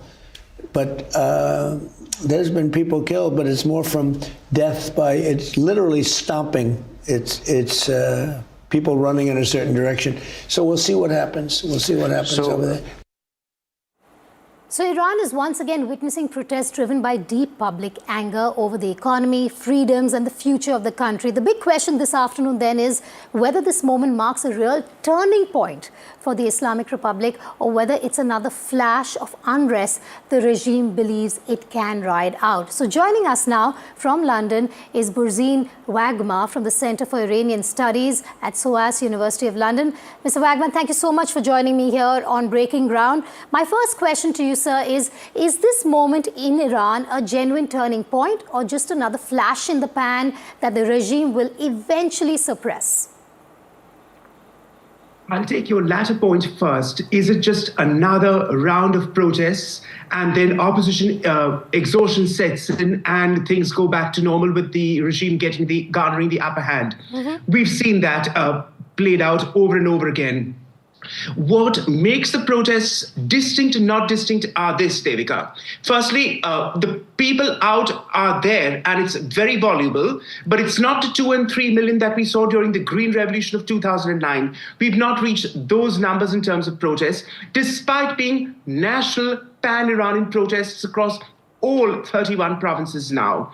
It was up to 22 provinces until a few days ago, but now it's across all 31 provinces, including small towns and hamlets, not just the major cities like Tehran, Isfahan, Shiraz, Mashhad. That's number one. Number two, so far the government has sent out conflicting signals. President Pezeshkian has asked the police and security forces to exercise restraint because he's something of a moderate, which is why he was elected in the first place. But the security forces and the regime hardliners are not having any of it, looking upon these genuine grassroots movements as led by insurrectionists funded from abroad or by Israel or the US and all that kind of nonsense. They've capitalized on that over and over again, but this time it's not so, and it may tip against them because the traditional bazaar element is out, which is dead set against the regime's inefficiencies and ineptitudes too. The bazaar as such, the marketplace, consists of the Shia, pious traditional merchant class who supported the revolution in 79, ironically against Reza Pahlavi's father when he was ousted in Jan 79. And they were in more ways than one continue being the lifeline and providing patronage networks and legitimacy to the current dispensation over the last 47 years. But they've been hard hit by this economic mismanagement, which has more to do with endemic corruption and venality, less so with sanctions.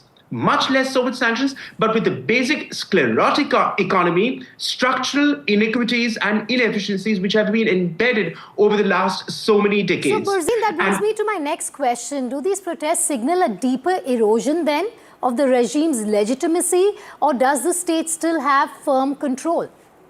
The regime has no legitimacy. I can answer that right away.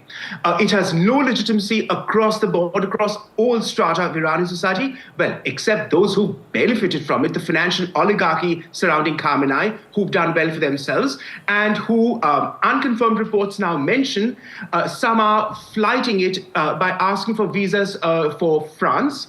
And that reminds me of pointing out to your viewers what has happened overnight. Foreign Minister Arakchi arrived in Beirut on what was considered a routine official visit, but he also brought his family with him, and they are now comfortably ensconced in Beirut, his family. Turkish Airlines announced a few minutes ago that they are discontinuing flights to Tehran today, suspending for a while. So that's something to be seen, because Iran-Turkey flights are the maximum flights that operate in terms of sheer traffic growth out of Iran. So that's something to be noted. And also, with what happened in Venezuela over the weekend, it has concentrated the minds of those who are, well, attached to the regime and regime survivalists, hardliners, who have been mulling, Devika, whether Khamenei ought go or not. Now, this is something that can be theoretically done and could always be done. The Supreme Leader, the Valier Faki, could be removed by Article 111 of the Constitution. It exists theoretically on paper, but it's such a stitched up system that it would never happen, because the Assembly of Experts, the 88-member clerical body who elects him, are itself vetted by what is called a guardian council, 6 of whom are appointed by Khamenei itself. I like the phrase you use there, Mr. Wagner. You go on to say that this is a stitched kind of regime, but I want to also focus on the women. And I would ask my director to put some visuals of the women protesting there in Iran on our screens as well. Women and young people are at the forefront again. Does this leadership fundamentally change the trajectory, or would you say this is largely symbolic, what we're seeing with women participating in these protests, sir? It's not symbolic. It is palpable. It is very much evident, because it's women, but also the Gen Z, if you can put it that way. Not just the boomer generation, like the lady currently on your screen, but the Gen Z, the younger ones, who are stifled by petty repressive measures. And it's a bit too little and too late. As I speak, in the last few weeks, they've been mulling, should we pass the bill into law or not? And what's the bill I'm referring to? Whether female motorcyclists can be allowed. I mean, this is the 21st century, and females on bikes are permitted with, I suppose, with a husband or a male, but they're not allowed to ride on their own. So it's this kind of attitude and the repressive measures and a slew of other measures, not just the veil against which people are calling out, and a young, restive population. Over 65% of Iran's current demographic is in the working age group between 18 and 60 is as such. Interesting. So you have a vested population and a literate population with 90+% literacy, with no opportunities or nothing to look forward to. And when you see these protests with the girls calling out, I've been dead for the last 47 years. It is ironic for a historian like me to see that these were the very same protests back in 78, 79 to oust the current Shah's son, who has been calling for these protests now, against his father, because it feeds into that sheer psyche of martyrdom. That cannot be ruled out and is being played out over and over again. The difference this time being is that you have a regime which is ostensibly Islamic and calls itself a moral regime, and yet doesn't think twice about shooting its own population in cold blood. All right, so then answer this question for me, sir. Can a protest movement without a central leadership realistically force change in a country like Iran? That is to be seen, because in the last 12 days, what I have not perceived is the quantum of repressive force that the regime can bring to play, and which it has done so in the past. 2009, 2017, 2022, and going back all the way actually to 1999. It has the full force of measure that it could bring to play, but it has not done so yet. If that were to kick in with a full-fledged sledgehammer approach, because currently Iran is on a yellow alert, if it were to go to red alert, the RGC Revolutionary Guards infantry battalions would be out, and things would then go into a full live Tiananmen Square protests with mass shootings in cold blood. We have seen shootings in cold blood. We've seen security forces enter hospital wards, dragging out wounded protesters who are being medically attended to, which was done last Sunday. and the president has asked them not to do so, the forces in question. All right. But that shows that there is a dichotomy within the higher-ups as to what to be done next. All right, I have two quick questions for you. I'm running out of time, but I would love and appreciate for you to answer both. My question to you is, the state's response has been heavy-handed. Is that a sign of confidence, would you say, or growing vulnerability given the protests that we're seeing on the streets of Tehran and other parts of the country? Well, how many people can you kill is the question. Which is precisely, again, Devika, which happened in 78, 79, when the Shah was, I'm not going to stand in a pool of blood of my own people. Now, the question is, this time again, because it's an Islamic government, it claims moral legitimacy to rule, and that is completely in tatters. And Khamenei's legitimacy and that of the clerics around him. On what basis do you rule? What is the social contract? That has been completely broken with the people over 47 years, and I cannot see them putting that back again. All right, before I let you go, Varzeen, is Iran then closer today to meaningful change than it was a few years ago? Or is the system then still firmly holding the line? The system is holding the line. Yes, I can say that because it is a strong state. It is not a failing state. You could put it arguably, it's maybe a failing state which refuses to fail, is the best way I can put it currently. But it is a strong state. It has not enforced with full measure and brutality what it has at its disposal to do so. It can do so at a moment's notice and can shut these protests down if it were to come to it. There's nothing to stop them from doing so, but it's just that the sheer dysfunctionality of the regime and the confusion at the high and Khamenei's indecisiveness that is compounding the situation. All right, that was Varzeen Wagma from the Center for Iranian Studies at SOAS University of London, helping us unpack whether Iran's latest protests mark a genuine turning point, or is this just a flash in the pan? Varzeen, thanks for joining me here on Breaking Ground. All right, we have another international story that we want to focus on now. It's not just Iran that has been a top headline through the week, but it's also Russia. Russia is blasting the United States after the US military seized a Russian-flagged oil tanker in the North Atlantic. Moscow calls the move illegal and dangerous, warning it could sharply escalate already strained relations with Washington. The tanker, originally linked to Venezuelan oil shipments, was seized for violating US sanctions. Russia says the ship was legally flagged, peacefully sailing and protected under international maritime law. The Kremlin claims the US used force without consent, detained a civilian crew and risked environmental disaster at sea.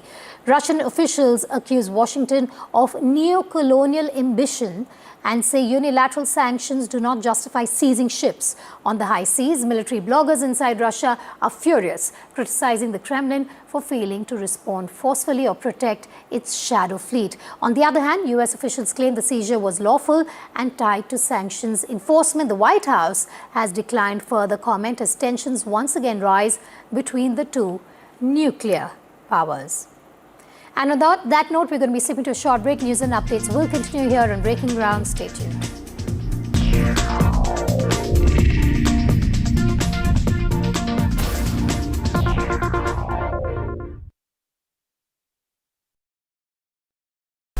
The nerve center of the maximum city, the BMC, a contest that will shape Mumbai's next decade, its identity, its legacy, its future.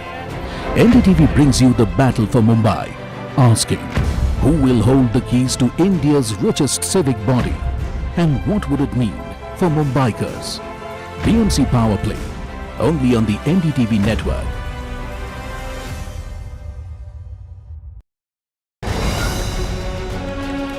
Straight from the heart of the newsroom to the core of the stories shaping your world. Join me, Gargi Raut, as I track all the developments as they break. Live from the NDTV newsroom, weekdays at 4 p.m. Mumbai are bringing our first India tour in your city. Rag on with Shankar Ehsan Loy and Siddharth Mahadevan and Shivam Mahadevan. 5 times melody, 5 times masti with NDTV Good Times. Go grab your tickets on Live Your City by Fever. I don't sugarcoat. I shoot straight and tell you stories the way they need to be told. Unfiltered, unafraid, unmissable. That's how I roll. Watch me, Priyanka Deo, on NDTV World. Namaste. Delhi set the fairway on fire.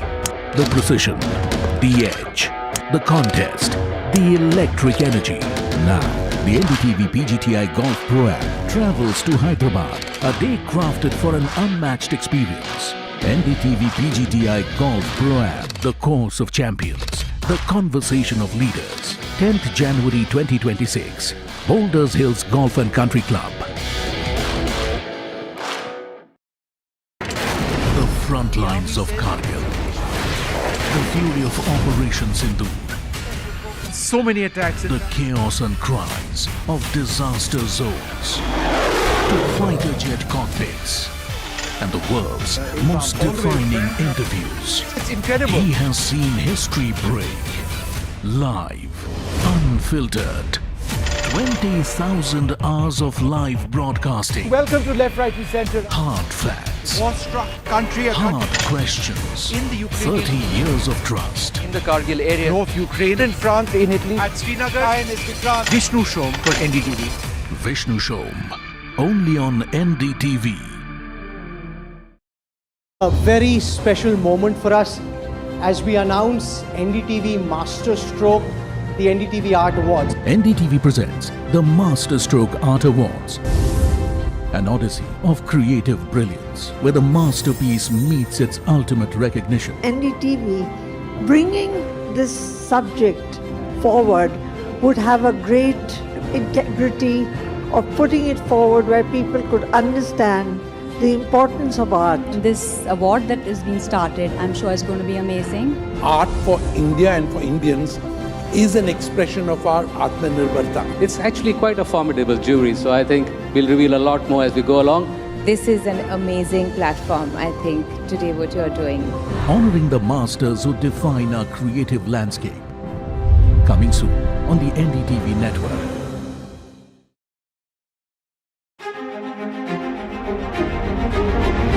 Every winter, the World Economic Forum at Davos becomes the world's thinking room, where power, policy and purpose converge, where the future is examined and reimagined. In January 2026, NDTV will be at the heart of this conversation. NDTV Ignite at Davos, this January on the NDTV network. Pulling us into this country. They argue, I conclude. They deflect, I drill down.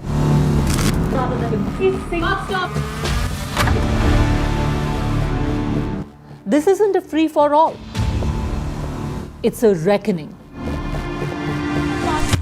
No filler, no fog. Only the facts and where they lead. Every night at 9, the case closes because the buck stops here.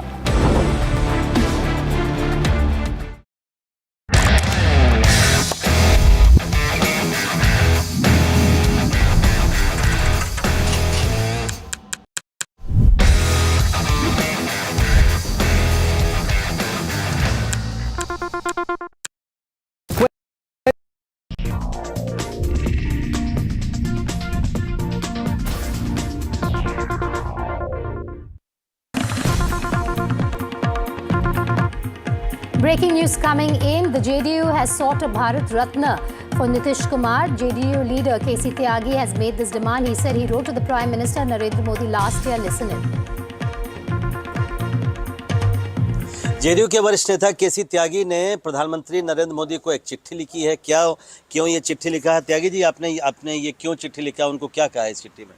नहीं, पिछले साल इसी महीने में हमारे दो जो शीर्षस्थ नायक थे, चौधरी चरण सिंह जी और कर्पूरी ठाकुर जी, उनको प्रधानमंत्री श्री नरेंद्र मोदी ने भारत रत्न से नवाजा था।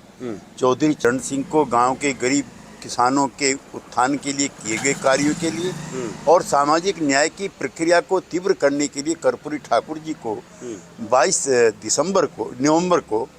जनवरी को उन्हें नवाजा गया था। श्री नीतीश कुमार जी एनडीए के संस्थापकों में से हैं। समूचा उनका जीवन बिहार के विकास के लिए और गरीब जनों के लिए और चरण सिंह और कर्पूरी ठाकुर की प्रक्रिया को आगे बढ़ाने के लिए लगा रहा। मैंने प्रधानमंत्री को लिखे पत्र में उन्हें भारत रत्न से नवाजे जाने की जोरदार सिफारिश की है और प्रधानमंत्री का धन्यवाद किया है कि जैसे हमारे 2 पुरखों को उन्होंने पहले नवाजा है, उसी तरह श्री नीतीश कुमार जी इस पद के, इस सम्मान के हकदार।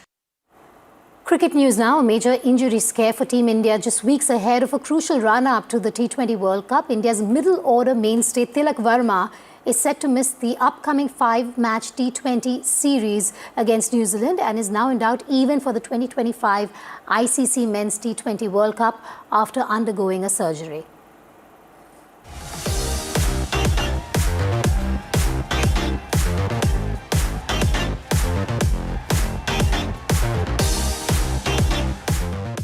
Tilak Varma owning the stage against Pakistan by knocking off a 69 under pressure in the Asia Cup final.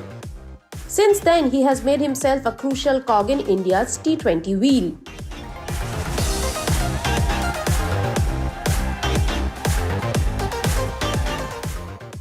But a sudden abdomen surgery has put Tilak Varma out of the T20 series versus New Zealand and could miss the World Cup as well.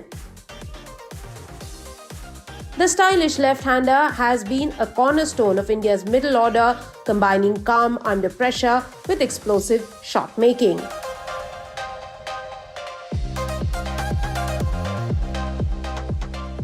Since making his T20 international debut against the West Indies in 2023 August, Tilak has been nothing short of sensational.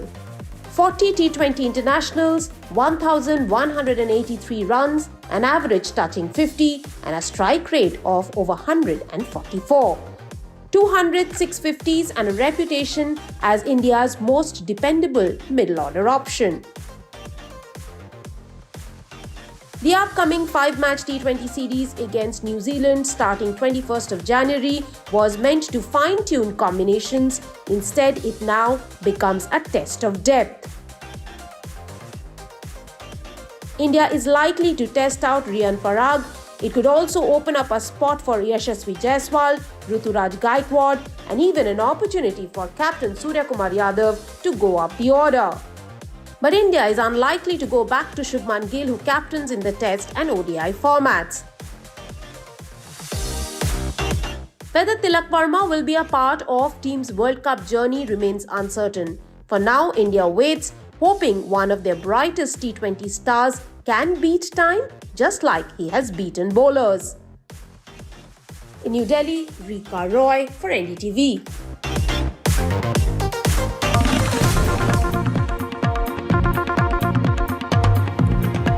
Before we wrap up this bulletin, we have more breaking news for you. This has to do with the raids that took place in Kolkata inside Pratik Jain's office and residence. We get to the inside track of the raids. NDTV has access exclusive details.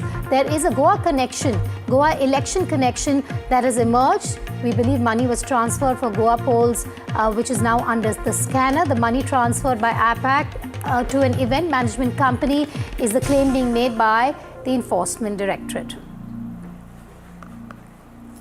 Big exclusive here on NDTV. NDTV has access details of reason for raids on the IPAC co-founder. There is a Goa elections connection that's come up in the investigations. We believe money was transferred by IPAC to an event management company for utilizing in the Goa elections. The Enforcement Directorate's investigations have revealed that POC generated through the coal scam were utilized by IPAC in Goa. The money that was transferred was through both domestic and international Hawala routes. One such Hawala operator used by Coal Syndicate to transfer POC has been identified from WhatsApp chats. is what we now know. The intelligence has revealed that 20 crores of POC was transferred through a Hawala firm from Kolkata to Goa. And Anushka is joining us live for more details. Anushka, can you just break down all that you know on this? This is an exclusive news break here on NDTV, a Goa election connection to the ED raids.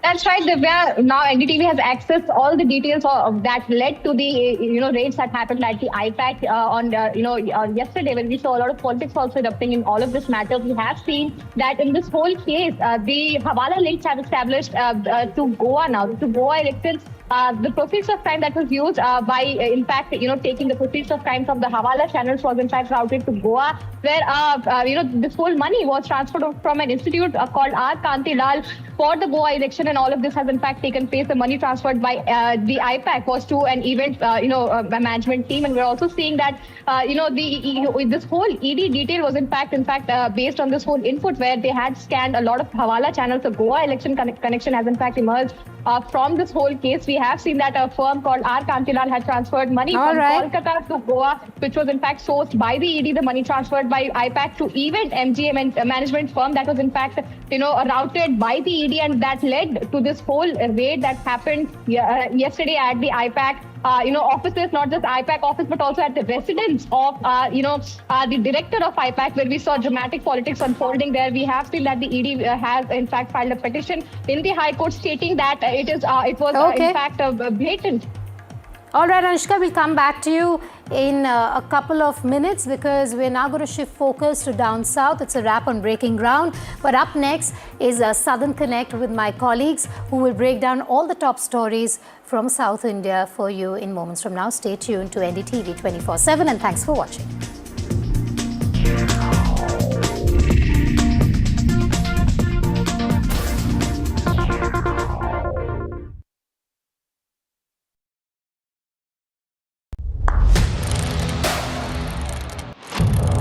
What seems settled for me is unfinished business.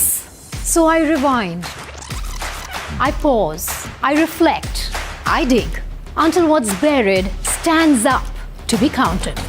Breaking ground, not just headlines, the meaning behind them. This is Breaking Ground with me, Vedika Sood. Across the country. He has tracked the pulse of power from Washington to Korea. Witnessed history being made in global capitals and conflict zones. Brought clarity to complex issues of national security and international affairs. Aditya Raj Kaul, covering international affairs like no one else. Only on NDTV network.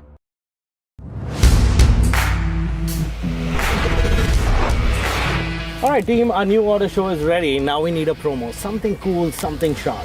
Well, I'm sure we'll be having outstanding reviews, solid suggestions, expert advice, the latest trends. It's a lot simpler. We'll help people make the right auto decisions. It's got the cool stuff, geeky stuff, serious stuff, all of it, so that you can discover, decide and drive.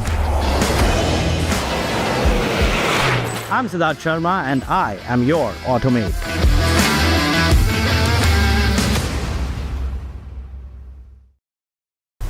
The nerve center of the maximum city, the BMC, a contest that will shape Mumbai's next decade, its identity, its legacy, its future. NDTV brings you the battle for Mumbai, asking who will hold the keys to India's richest civic body and what would it mean for Mumbaikars. BMC Power Play, only on the NDTV network.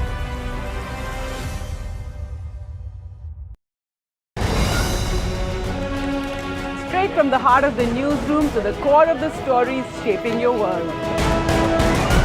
Join me, Gargi Raut, as I track all the developments as they break. Live from the NDTV newsroom, weekdays at 4 p.m. Mumbai are bringing our first India tour in your city. Rag on with Shankar Ehsan Loy and Siddharth Mahadevan and Shivam Mahadevan. 5 times melody, 5 times masti with NDTV Good Times. Go grab your tickets on Live Your City by Fever. I don't sugarcoat. I shoot straight and tell you stories the way they need to be told. Unfiltered, unafraid, unmissable. That's how I roll. Watch me, Priyanka Deo, on NDTV World. Namaste. Delhi set the fairway on fire. The precision, the edge, the contest, the electric energy. Now, the NDTV PGTI Golf Pro-Am travels to Hyderabad, a day crafted for an unmatched experience. NDTV PGTI Golf Pro-Am, the course of champions, the conversation of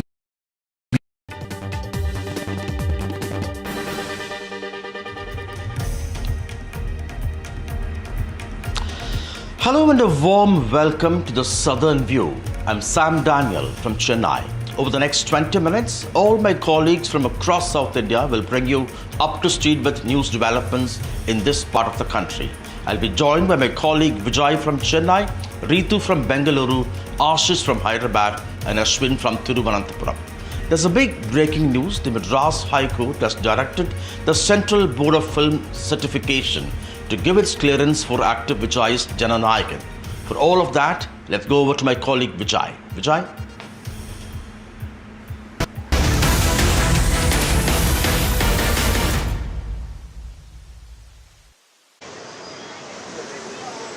Thank you, Sam. It's a very great and happy news for actor turned politician Vijay and Vijay fans, of course. Just now Madras High Court pronounced orders saying that they're asked Censor Board, CBFC to issue certificate U/A 16 plus to the movies and to the movie Jana Nayagan, which is actually scheduled to release today, but unfortunately there was a legal hurdle for the Jana Nayagan movie. I will just brief you what exactly happened. Actually, the movie crew, the KVN production applied for the CBFC certificate for the movie Jana Nayagan, but the revision committee watched the movie and they were ready to issue U/A for the movie, but unfortunately in between there was a complaint, objection raised by one of the member who actually watched the movie. Immediately the chairperson of the CBFC gave a communication to the production house saying that he is referring the movie to the referring committee, revisive committee. So this made this forced the production house to file a writ petition before the Madras High Court, and there was a huge argument between both the sides. On behalf of CBFC, there was an additional Solicitor General put forward an argument saying that the chairperson has the whole rights to go against the movie. He has the rights to decide. But however, today PT Asha of the Madras High Court pronounced order saying that the CBFC should issue a certificate for the movie. This is just a happy news for the Vijay fans across the world. But however, we have to wait because CBFC immediately after the order made a mention before the CJ bench of the Madras High Court. So it is likely to be heard by this afternoon or on Monday. So it's not clear, it's not fully over yet, but as of now, it's a good news for Vijay fans. Let's listen to the reaction over the story. We are not taking sides on any movie, but let me make it very clear. Now the cat is out of the wall. Even yesterday when I spoke to several channels, I said, if today's order is favourable to Jana Nayagan, and if the Censor Board will go and challenge the verdict, then it clearly means that the BJP does not want the movie to be released, and they want to use this as a blackmail in order to make it join alliance with ADMK and BJP. For BJP and ADMK, it is very profoundly clear that their vote share is not going to be more than 20%. If the same combined will face the election, the number of seats they would have will be in single digits, and DMK will get more than 200 MLAs.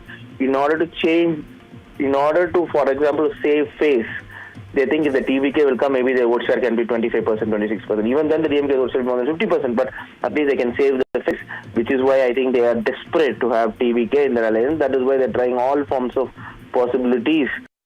It's a cooked up issue. The Censor Board has no business to do it in the last minute. And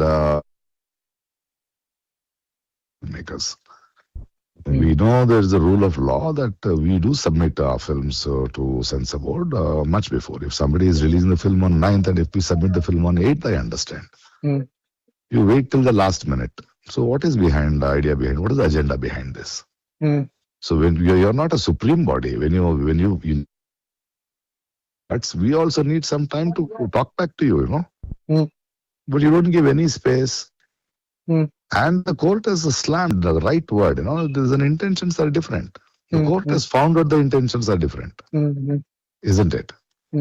Yes. So I think it is time that we as a film fraternity or art people hold the Censor Board accountable to do their job properly. We are fragile. There's time invested, dreams, hopes on the release of the film, and money invested. Okay? Now, Central Board of Certification is a rule of law in this country that though we have a freedom of expression, there is a limit to our freedom of expression in the interest of the society. The Censor Board looks into the film. So we are supposed to submit a month before. We do it. We are waiting for the cuts. You take to the last minute and you just on whims and fancies will postpone the release. What is this? It is high time Central Board of Certification does its job properly. They have been slapped by the asking them to do their job. But that means the people behind the intention to stop Jana Nayagan are trying desperately something else. When Jana Nayagan faces legal hurdles on the other side, Parasaki, which is set to be the political movie for DMK ahead of 2026 election, is cleared the certificate. It is ready. It is going to hit the screen across Tamil Nadu and even other states from tomorrow. They got the UBA certificate from the CBFC. Even Parasaki didn't cross this very easily. They faced the issue from the CBFC board. First, they were played the movie, and then they asked for a few cuts over the Hindi agitation movie. How from the trailer we able to get from what Parasaki movie is about. It is a epic drama which goes around to 1960 to 1970 when the Dravidian movement in Tamil Nadu rose in Tamil Nadu, because after the Congress government, the state party in Tamil Nadu, that is a Dravidian movement, DMK, was founded, and it was there was a massive fight in protest against the Hindi agitation. There was a fight against Hindi imposition. The movie actually spoke about those things. So finally, the Parasaki movie had cleared the certificate, and it is going to hit the screen tomorrow. And very interestingly, we know Parasaki music director's 100th movie, and Sivakarthikeyan 25th movie. We have an exclusive reaction from GV Prakash. Let's listen to it. Hi GV, firstly congratulations. Parasakti is your 100th film and all set to release on January 10th for Pongal, a very big film for you as Sivakarthikeyan. So how excited are you about the release of this film tomorrow now? I'm very thankful because, we just got the certificate today, and so, we didn't know if it was coming or not, and finally today it got cleared, so I'm very thankful. And more than that, this is a film which is taken for the Tamil language, about the beauty of the language and what, it is for the language. So to have it as my 100th film is something very special for me, and, to do music on a film which is praising Tamil, I'm really proud to be part of it. Yeah, you've always done some fantastic music, especially melodious ones, and I hope Amaran also wins awards. Is the music of Parasakti going to pay tribute to Tamil Nadu and Tamil language? Definitely, Tamil language and how the film is going to praise the language is something, and it's been so many decades since a film comes praising about the language, and especially Tamil. So this is something once in a lifetime kind of a film, and it is happens to be my 100th. So I'm very thankful to Sudha for offering this film to me. Okay, so how was your experience working with Sudha and Sivakarthikeyan on this film? See, it's mostly the director. So Shiva was supporting a lot, but it's basically the director, because Surari Porter was one of my best ever combinations, and immediately we're doing something after that.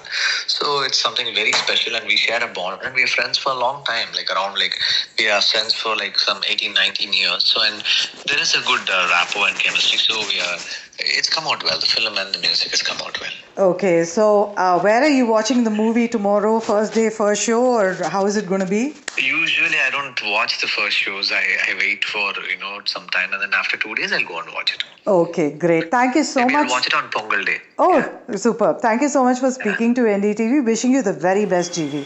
Thank you. Thank you so much. Thank you.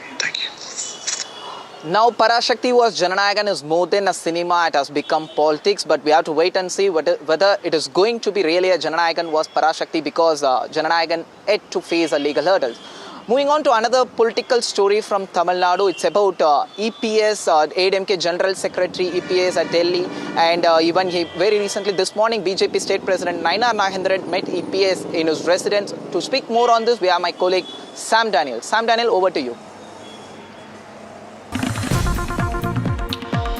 Thank you, Vijay. That's right. The election momentum has set in Tamil Nadu, and this morning we had Tamil Nadu BJP Chief Nayanar Nagendran meeting AIADMK Chief Edappadi Palaniswamy at his home.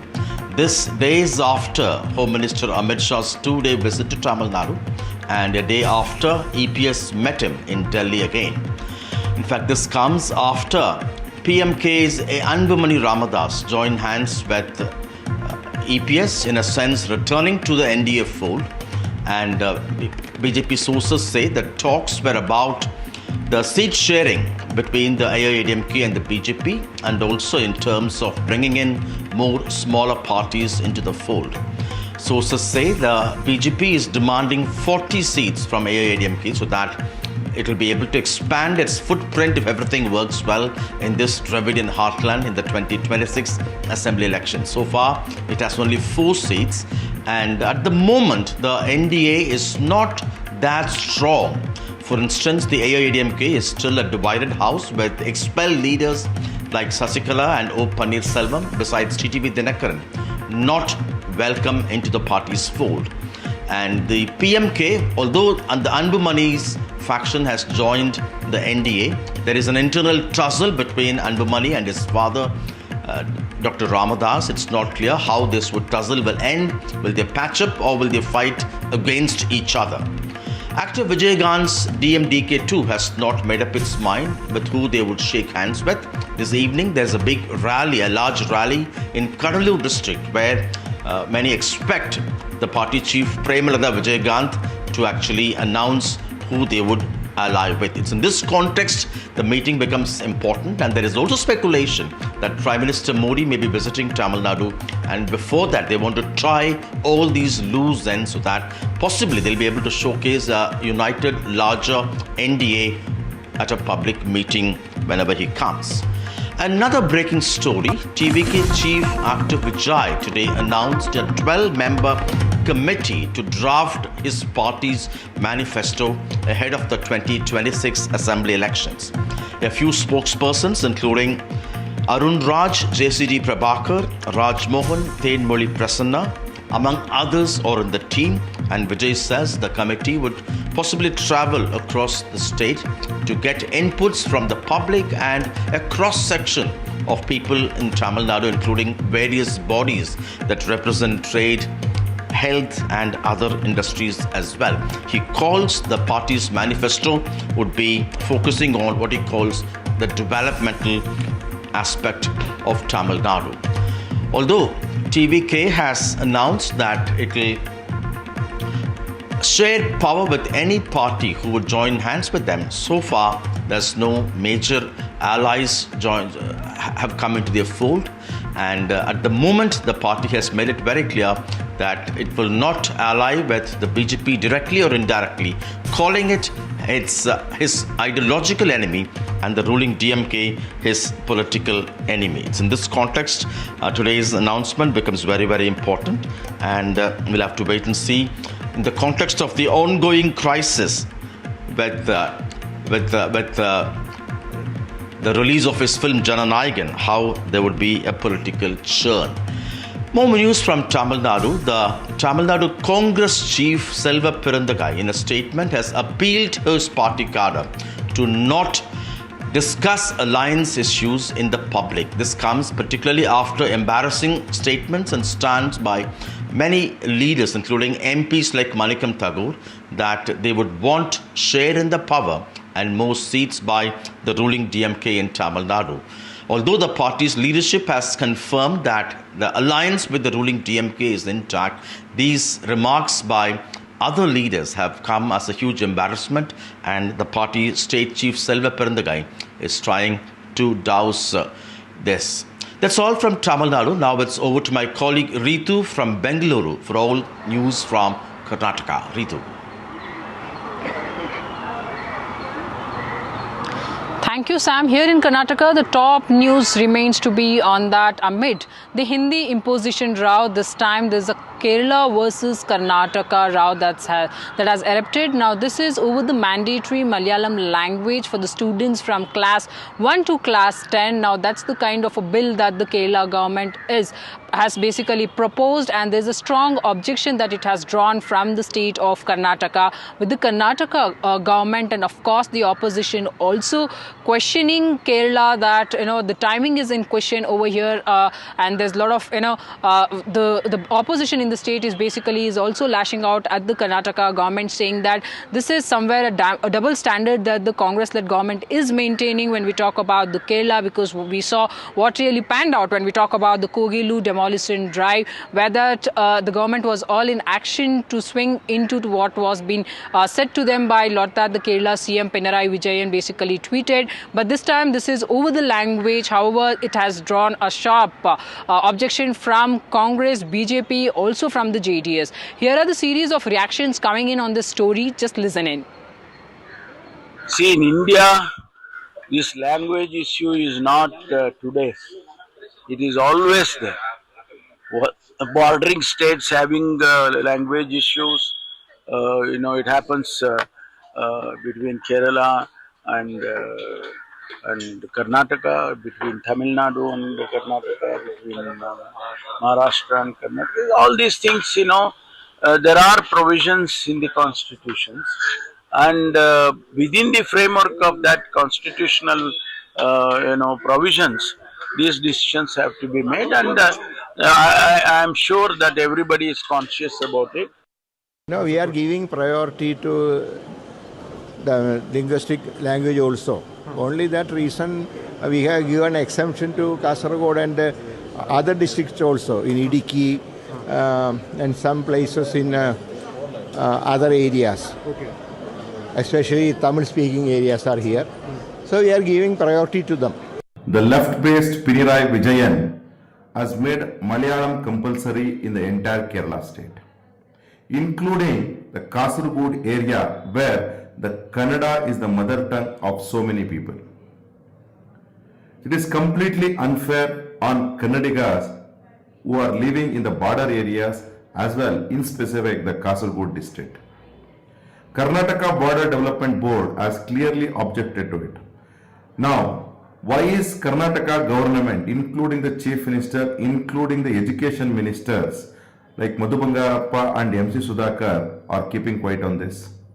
What is the DCM doing on this? What is the Kannada and Cultural Minister Shivraj Tangadki doing on this?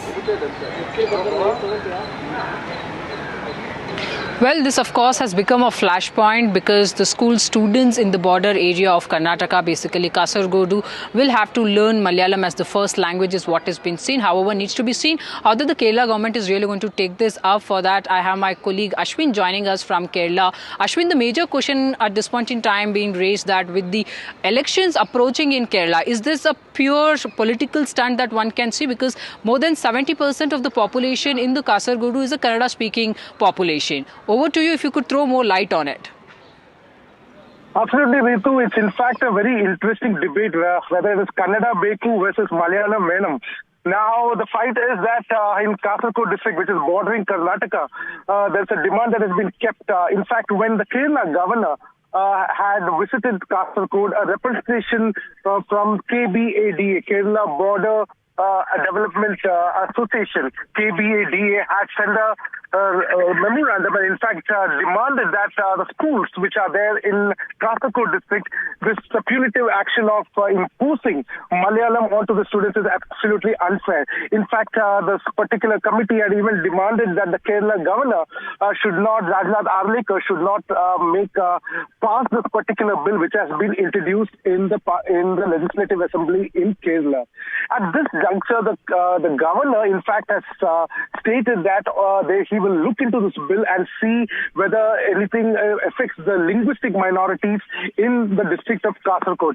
When this question was posed, in fact, to the Congress MP himself, K. Muralidharan, very surprisingly, Ritu, in fact, he has said that Kerala will not do any kind of imposition and it respects the linguistic minorities in the state of Kerala, whether it is the Kasaragod, the linguistic minority, which is primarily Kannadigas, and also in Idukki districts and even in parts of the Thiruvananthapuram district, where there is a fair amount of Tamil-speaking diaspora also. So certainly this issue right now is with the governor, whether he will sign it. At this time, the Chief Minister's stance is now being seen as... needs to be seen how this is really going to take up in the future, with multiple questions being raised by the Karnataka government as well, because the Karnataka government remains to be adamant, saying that if the bill is passed, then they will take all their means out to ensure that this is not happening to the people in the Kasaragod region. That's all from the state of Karnataka and Kerala. Now over to my colleague Ashish, who brings us more news. Ashish, over to you. Thank you, Ritu. While we are witnessing, and in fact we are reporting about the uncertainty of Thalapathy Vijay's movie's release in Tamil Nadu, Jana Nayagan, it's facing legal hurdle. Earlier, Censor Board of Film Certification, they restricted the release. Now the matter is sub judice, and it's still uncertain that whether Jana Nayagan will hit theatre. But here in Telugu state of Andhra Pradesh and Telangana, at least fans of darling star Prabhas, they have reason to celebrate, and they are celebrating, in fact, and they are celebrating massively. Prabhas starrer movie The Raja Babu is out in theatres. Its premiere shows were screened yesterday across Andhra Pradesh and Telangana, and in Hyderabad in particular, Prabhas fans gathered in large number to participate in the ritual, I can call it, ritual celebration at Sandhya Theatre in Hyderabad. It's a very prominent single screen theatre, and a lot many movies, Telugu movies, which get released, they do their premiere show here. And here also, again, these visuals clearly shows that Prabhas fans gathered in large number to celebrate darling star's movie release, which is The Raja Babu. But interestingly, as the visual, which is on air now, you can witness these visuals. A lot of fans come out with a dummy crocodile crocs in their hand. It's a small size, or whether it's a real size crocs. They've been seen walking inside the theatre, celebrating the premiere or the release or pre-release event of the movie Raja Babu. Why they came out with these crocs? Definitely, there's a popular scene of this particular movie, which is part of its trailer also, where lead character Prabhas fights with the crocodile, and that is being appreciated by fans of Prabhas. And to appreciate their hero, darling star, which is popularly called as Prabhas in Telangana and Pradesh, called as darling star, they come and they reach to the theatre with crop of crocodiles. That's it for today. More news and update after this break.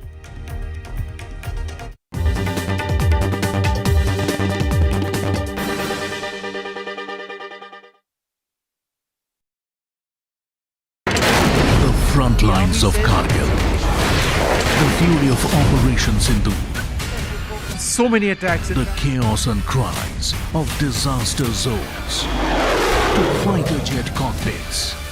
And the world's most defining interviews. It's incredible. He has seen history break. Live, unfiltered. 20,000 hours of live broadcasting. Welcome to Left, Right and Centre. Hard facts. War-struck country. Hard questions. In the Ukraine. 30 years of trust. In the Kargil area. North Ukraine. In France. In Italy. At Srinagar. INS Vikrant. Vishnu Shom for NDTV. Vishnu Shom. Only on NDTV. A very special moment for us as we announce NDTV Masterstroke, the NDTV Art Awards. NDTV presents the Masterstroke Art Awards. An odyssey of creative brilliance where the masterpiece meets its ultimate recognition. NDTV bringing this subject forward would have a great integrity of putting it forward where people could understand the importance of art. This award that is being started, I'm sure is going to be amazing. Art for India and for Indians is an expression of our Atmanirbharta. It's actually quite a formidable jury, so I think we'll reveal a lot more as we go along. This is an amazing platform, I think, today what you're doing. Honoring the masters who define our creative landscape. Coming soon on the NDTV network.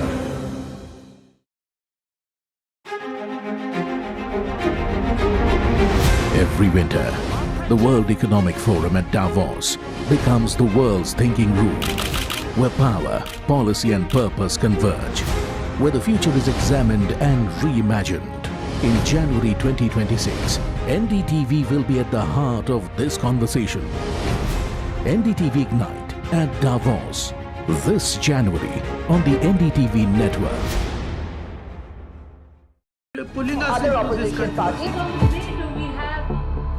They argue, I conclude. They deflect, I drill down.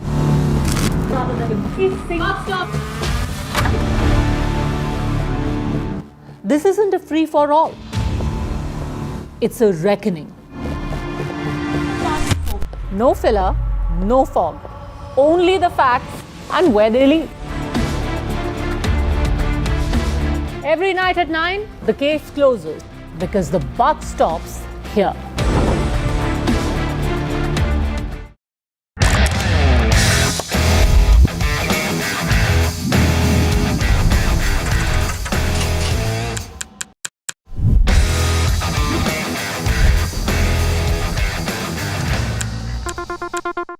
"21 days in Kashmir. People have bombarded me, friends, with requests for an unfiltered list of things I saw and observed on the ground. Very special ground report from the line of control. There were some children who've lost limbs in the shelling.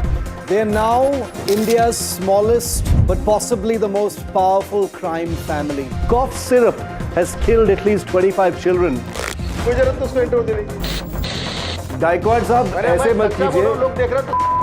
Suddenly people are wondering about the weaponization of India-Pakistan cricket. We live and breathe elections. You will not believe your eyes or ears when I show you what I'm about to do. And for a country that has fought so many wars in the mountains and at high altitude, we're standing on the Indian Navy's newest warship, the line of control, Shiv Arun, NDTV.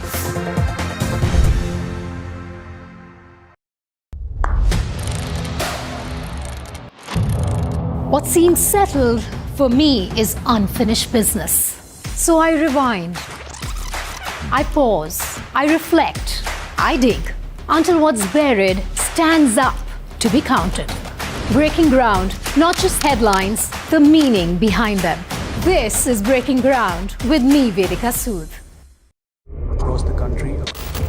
He has tracked the pulse of power from Washington to Korea. Witnessed history being made in global capitals and conflict zones. Brought clarity to complex issues of national security and international affairs. Aditya Raj Kaul, covering international affairs like no one else. Only on NDTV network.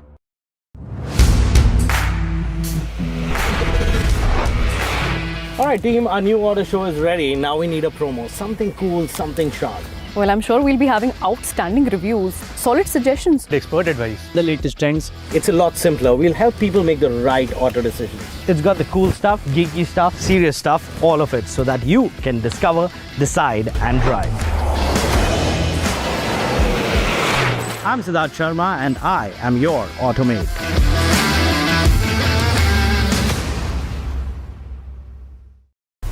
The nerve center of the maximum city, the BMC, a contest that will shape Mumbai's next decade, its identity, its legacy, its future.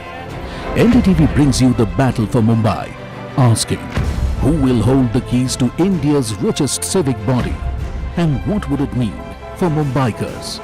DMC Power Play, only on the NDTV network.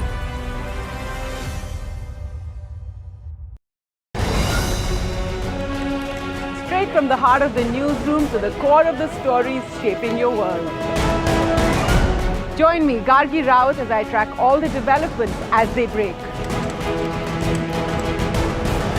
Live from the NDTV newsroom, weekdays at 4 p.m. Mumbai are bringing our first India tour in your city. Rock on with Shankar Ehsan Loy and Siddharth Mahadevan and Shivam Mahadevan. 5 times melody, 5 times masti with NDTV Good Times. Go grab your tickets on Live Your City by Fever. I don't sugarcoat. I shoot straight and tell you stories the way they need to be told. Unfiltered, unafraid, unmissable. That's how I roll. Watch me, Priyanka Deo, on NDTV World. Namaste. Delhi set the fairway on fire. The precision, the edge, the contest, the electric energy. Now, the NDTV PGTI Golf Pro-Am travels to Hyderabad, a day crafted for an unmatched experience. NDTV PGTI Golf Pro-Am, the course of champions, the conversation of leaders. 10th January 2026, Boulders Hills Golf and Country Club. The front lines of Kargil. The fury of Operation Sindhu. So many attacks. The chaos and cries of disaster zones. To fighter jet cockpits. And the world's most defining interviews. It's incredible. He has seen history break. Live, unfiltered. 20,000 hours of live broadcasting. Welcome to Left, Right, Center. Hard facts. War-struck country. Hard questions. In the Ukraine. 30 years of trust. In the Kargil area. North Ukraine. In France. In Italy. At Srinagar. Vishnu Shom for NDTV. Vishnu Shom. Only on NDTV. A very special moment for us as we announce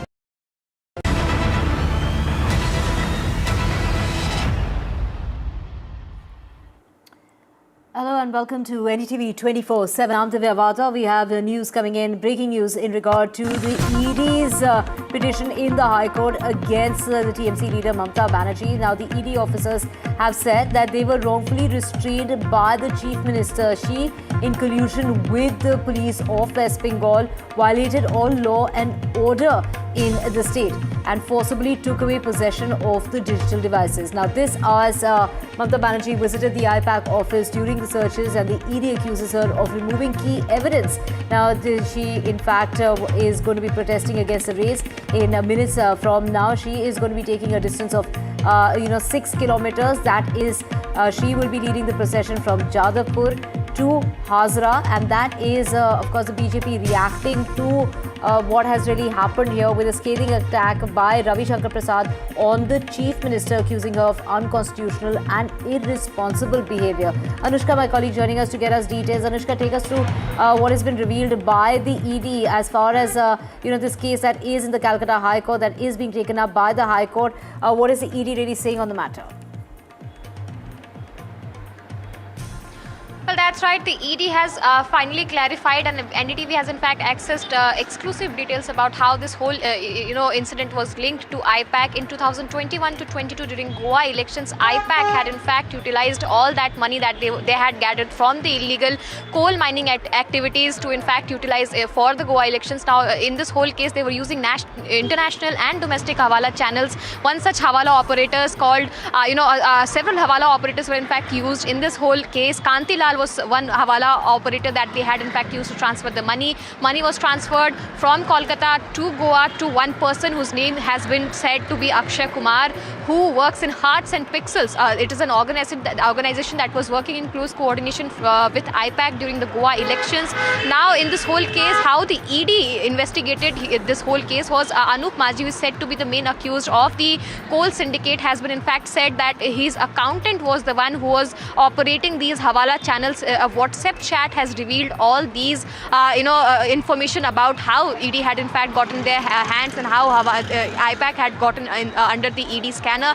In this whole case, the money was being in fact transferred for the Goa elections. That was in fact actively being utilized. It was transferred to an event management company, that is ASM, Event Tech, and all this money was in fact being utilized for the Goa election that happened between 2021 to 2022. ED had access details about it because of the CBI investigation that was also in fact parallelly going on in this case, and we have now seen that after ED yesterday went to raid 10 different offices related to these premises. We saw the political action that in fact let's took also place talk there. about Mamata Banerjee. They're tweeting. She's gone on to say that she strongly condemns the shameful and unacceptable treatment that has been meted out to our members of the parliament. Do remember 8 MPs of the TMC were protesting silently, peacefully outside the Kartavya Bhavan. They were dragging elected representatives on the streets for exercising their democratic right to protest outside the Home Minister's office is not law enforcement. It is arrogance in uniform. This is a democracy,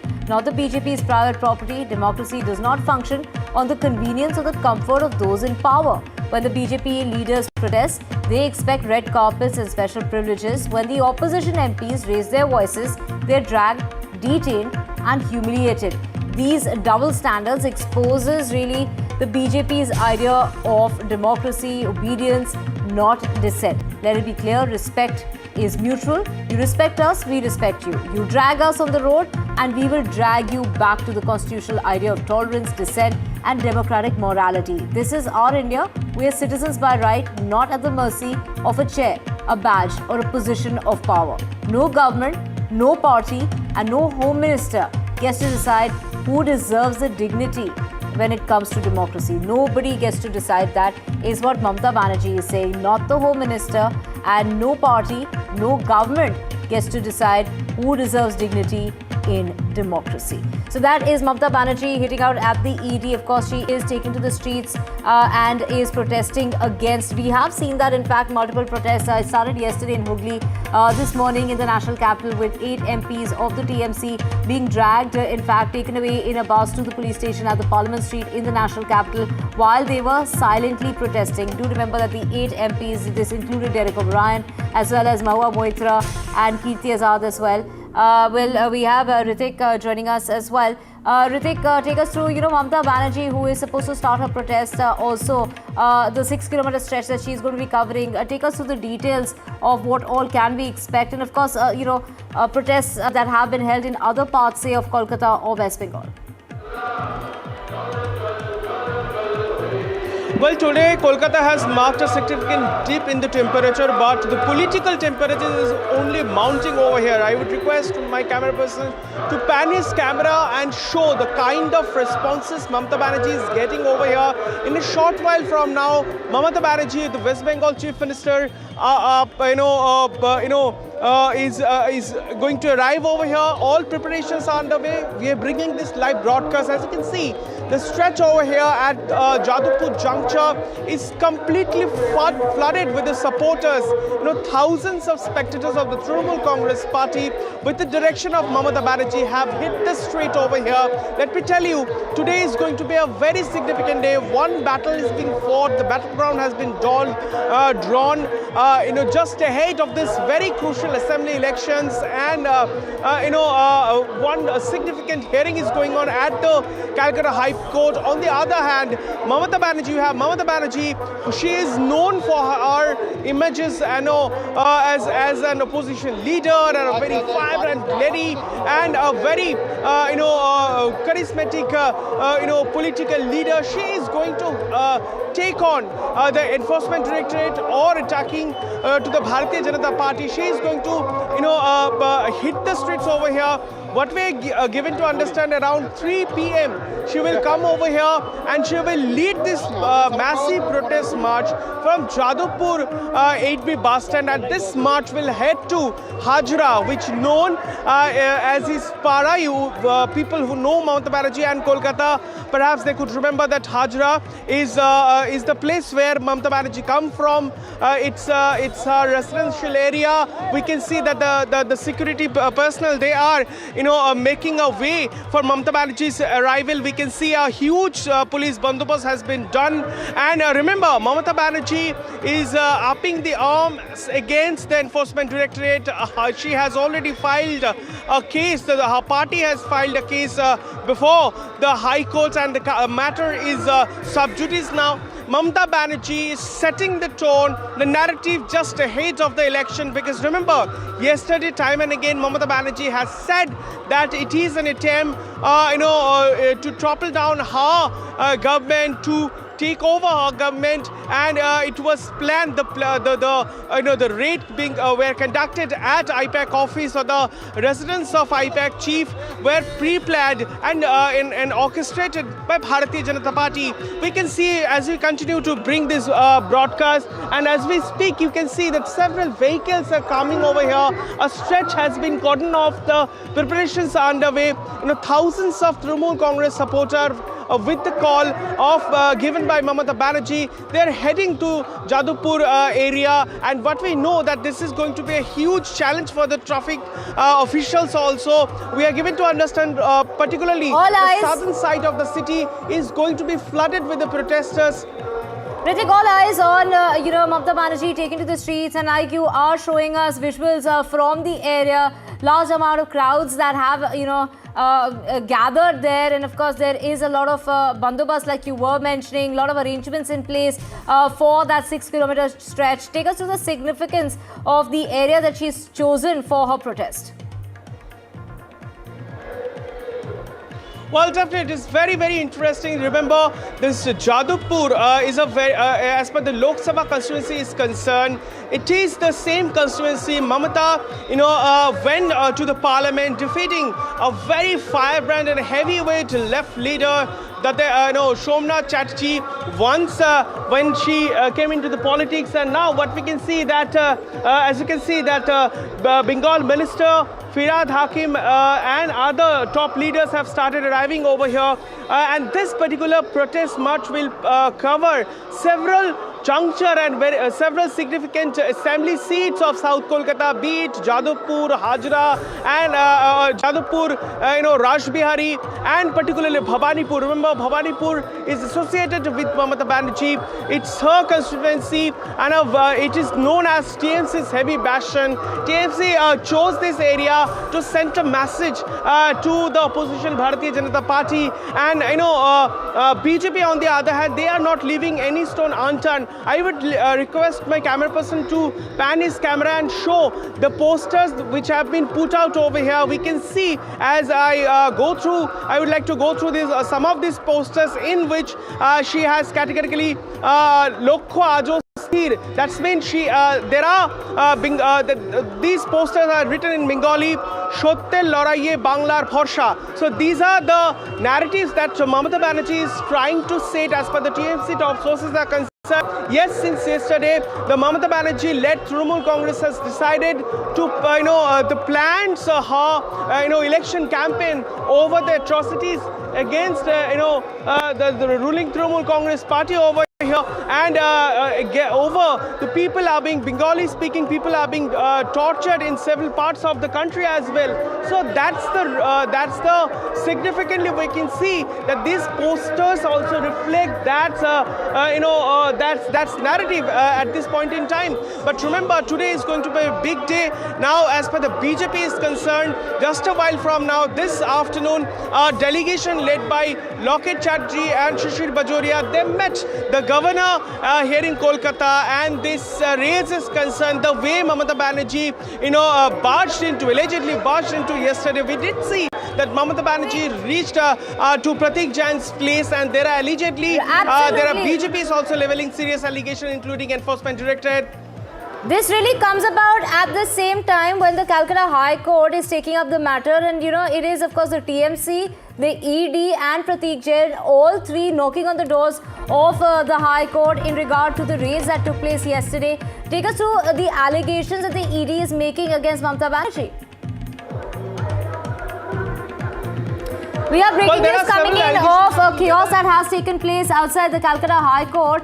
The Calcutta High Court adjourns the TMC versus ED hearing because of chaos inside the High Court, and the judge who's been miffed has left the court, and the matter has now been adjourned till the 14th of this month. So it is the case that now hangs in balance. Ritik, of course, this is because of the chaos that has erupted inside the Calcutta High Court, which is what led the judge to storm out of the courtroom. Well, that's the breaking news. Is just coming in at this point in time. Calcutta High Court adjourns the proceedings following this. Following what we know. The chaos broke out inside the courtroom, and just a while from now, we are given to understand that the court proceedings has been adjourned till 14th of January. Matter has been adjourned till 14th of January. We are picking up this breaking news at this point in time. We are given to understand a chaotic situation broke out, and that led the judge to leave his seat, and that is another flashpoint. What we do understand at this point in time, what happened today inside the courtroom. Everybody very eagerly waiting for something big to happen at Calcutta High Court, but that's the latest we are picking up at this point in time. We are yet to get details over it. Our correspondent. Let's talk about the case that is being made from all sides. Whether it's Mamata Banerjee there talking about she was hitting out at the Home Minister, which is why we saw the protest by the 8 MPs outside Kartavya Bhavan in the national capital today. So it is Mamata Banerjee saying that this is the timing of this. Basically, in the run-up to the elections, you're picking up material which is in regard to the elections, while the ED is saying it had nothing to do with the elections, but it had to do with the coal scam. Now the ED is saying that Mamata Banerjee interfered in the searches that were being conducted, while Mamata Banerjee has gone ahead and said, how can you even do this? Can we do this to the BJP office? Can we do this? How can you come and take material that is very crucial to the elections coming up? See, you have, a case has been filed on behalf of Trinamool Congress Party, Enforcement Directorate, as well as the family of Pratik Jain before the Calcutta High Court. And since past 24 hours, cases have been filed with the police as well, leveling serious allegations raised by Trinamool Congress or from the party Supremo Mamata Banerjee, that she alleges that it was an attempt to snatch all the poll-related documents, that she alleges that Enforcement Directorate during its raid yesterday, be it at the Pratik Jain's residence or at the Sector 5 IT office, they actually took away all the documents, poll-related documents, strategies, and even hard tricks, and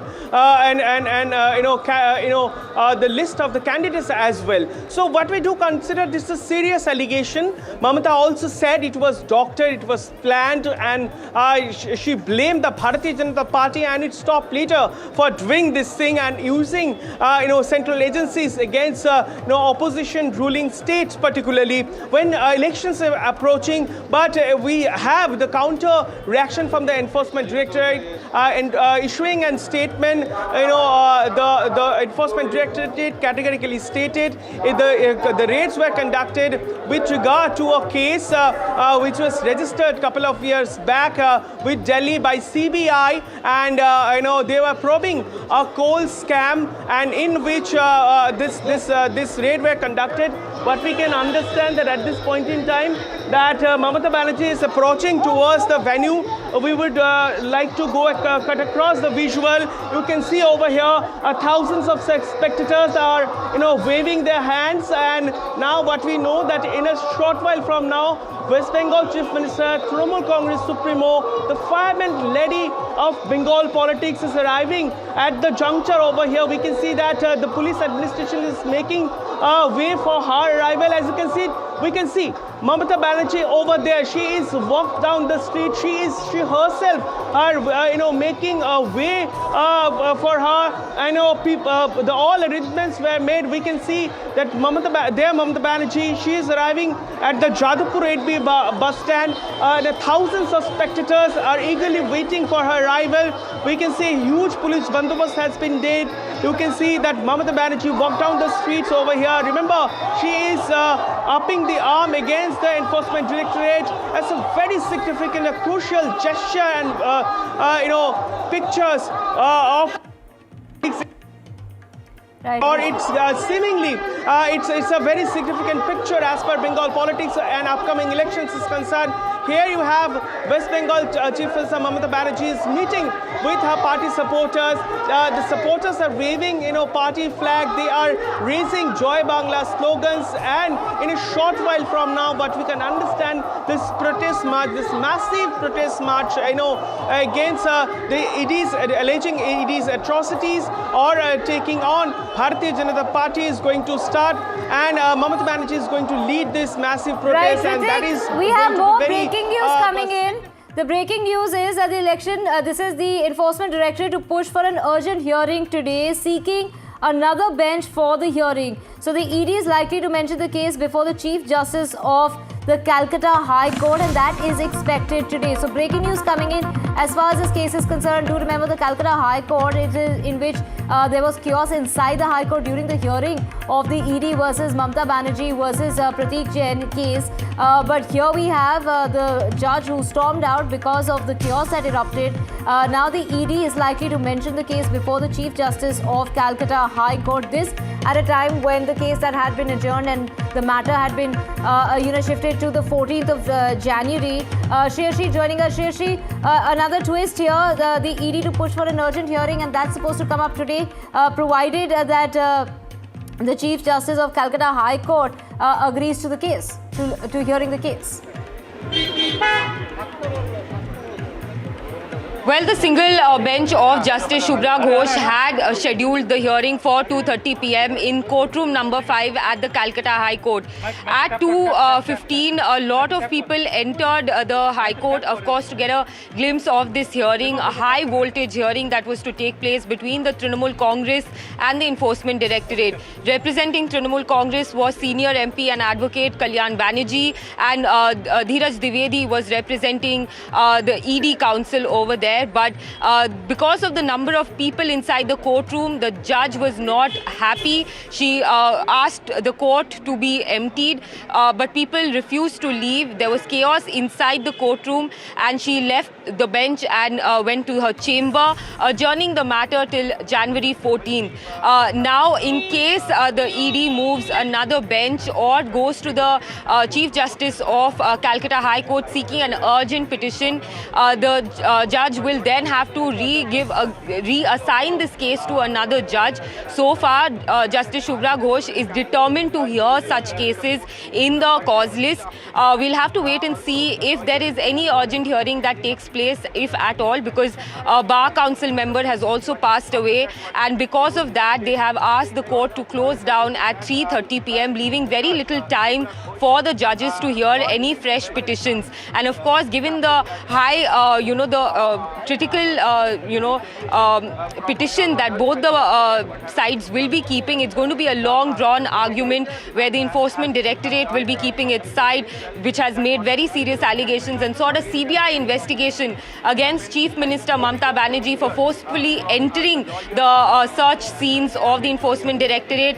and taking out incriminating evidences from the spot as per their petition. Now, the Trinamool Congress is also filed a petition here at the Kolkata High Court alleging their political strategy has been stolen by the Enforcement Directorate ahead of the elections. So now we'll have to wait and see if at all there's any hearing opportunity given to both the parties today by the Chief Justice of Kolkata High Court. But so far the matter has been adjourned till the 14th of January before the single bench of Justice Ghosh here at the Kolkata High Court. Like you mentioned, 40 minutes is all that they have for this case to come up. If it does and that urgent listing that the ED is asking for, and that the case should be, produced in the Calcutta High Court today itself. This after, there was an outpouring of people in the Calcutta High Court, which is why the judge stormed out of the court. Ritik joining us. Ritik, of course, Mamata Banerjee just about to start her march, her protest march. There we can see her waving her arm there to her, supporters who've gathered in large number.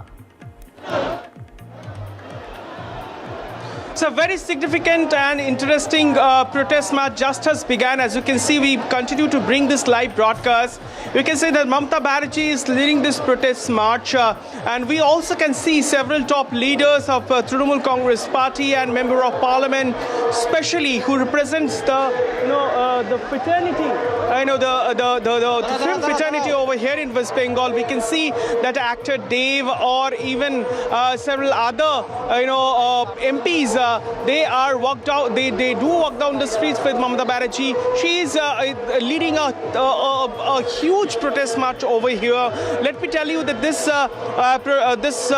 rally will go straight to Hajra. From Jadavpur to Hajra. Assembly seats, as per the South Kolkata is concerned, from. Right, Ritik, we can see visuals of Mamata Banerjee there, starting her protest march. And that is a 6-kilometer stretch from Jadavpur to Hajra.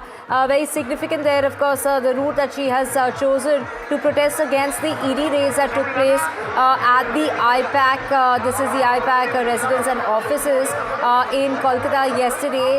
Pratik Jain, the poll strategist for the TMC since 2021, his offices were raided by the ED in the run-up to the elections to take place in the state of West Bengal. Of course, Mamata Banerjee and the TMC crying foul, saying that this is an attempt to basically gather information in regard to TMC's strategy and policy for the upcoming elections. And it was Mamata Banerjee who the ED is accusing of interfering with the searches that were taking place. The ED on the other side is saying that it was being done in an orderly manner. It is Mamata Banerjee who did not allow in collusion with the police for the ED officials to leave with the incriminating evidence that they had with them, and that they had to leave without the evidence because it was Mamata Banerjee who stopped them from doing so.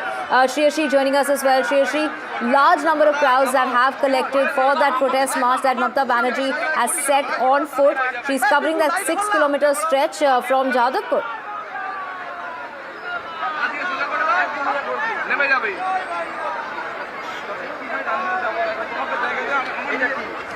Shreyashi, take us to the visuals that we are seeing on our screen right now. Of course, Mamata Banerjee protesting, as have the TMC MPs here in the national capital earlier today. They were taken away by the police. They were taken to the police station on the Parliament Street. Mamata Banerjee there walking the talk there, protesting against the action the ED has taken. From the authorized team of IPAC, Pratik Jain, who's the post strategist of the TMC.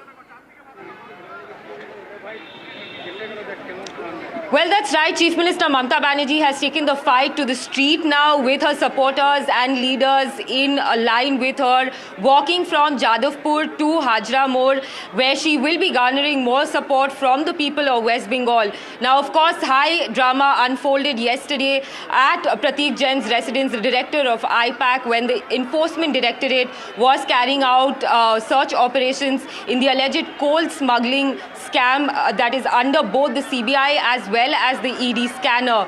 Chief Minister Mamata Banerjee reached Pratik Jain's residence at about noon, and within 15 minutes she left there with folders, laptop and a mobile phone, saying that her political party's strategies were being taken by the Enforcement Directorate.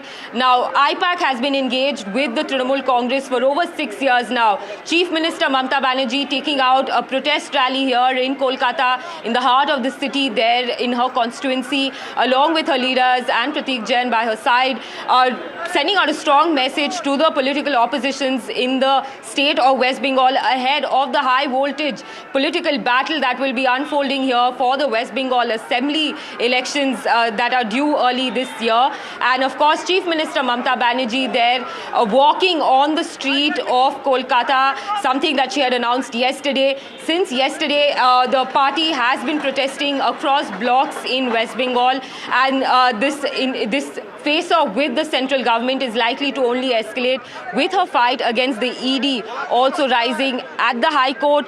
The matter has been adjourned, but the political fight on the street continues, with the Trinamool Congress lashing out at the Enforcement Directorate, not just here in Kolkata but also in New Delhi. We saw high drama outside, detained the Trinamool Congress MPs. 8 Trinamool Congress MPs were outside Kartavya Bhavan when they were detained by the police and taken to Parliament Street police station later and were not allowed to leave. We saw those images of the MPs of Trinamool Congress being dragged by the Delhi police. Derek O'Brien was leading that, where he had an altercation with the Delhi police, saying that the parliamentarians cannot be touched, they are elected representatives. There was high drama, just not in the national capital but also here in West Bengal, with the Trinamool Congress taking the fight to the High Court, to the national capital, and now to the streets of Kolkata.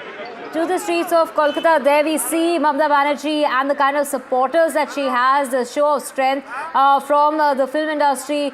This is the Bengal film industry, to, of course, people from her party and supporters of West Bengal. Do remember that, she has gone ahead and said that the Home Minister needs to be in check, and that, he is using the ED as a tool, and this is in order to win the election. She's gone on to say that if you want to fight, come fight with me in West Bengal democratically. That is the challenge that she's throwing at Amit Shah, the Home Minister, and now taking to the streets to prove her point there in regard to the raids that were carried out. Of course, now on the other side, like the ED has been saying, that Mamata Banerjee, the Chief Minister of the state, violated all law and order.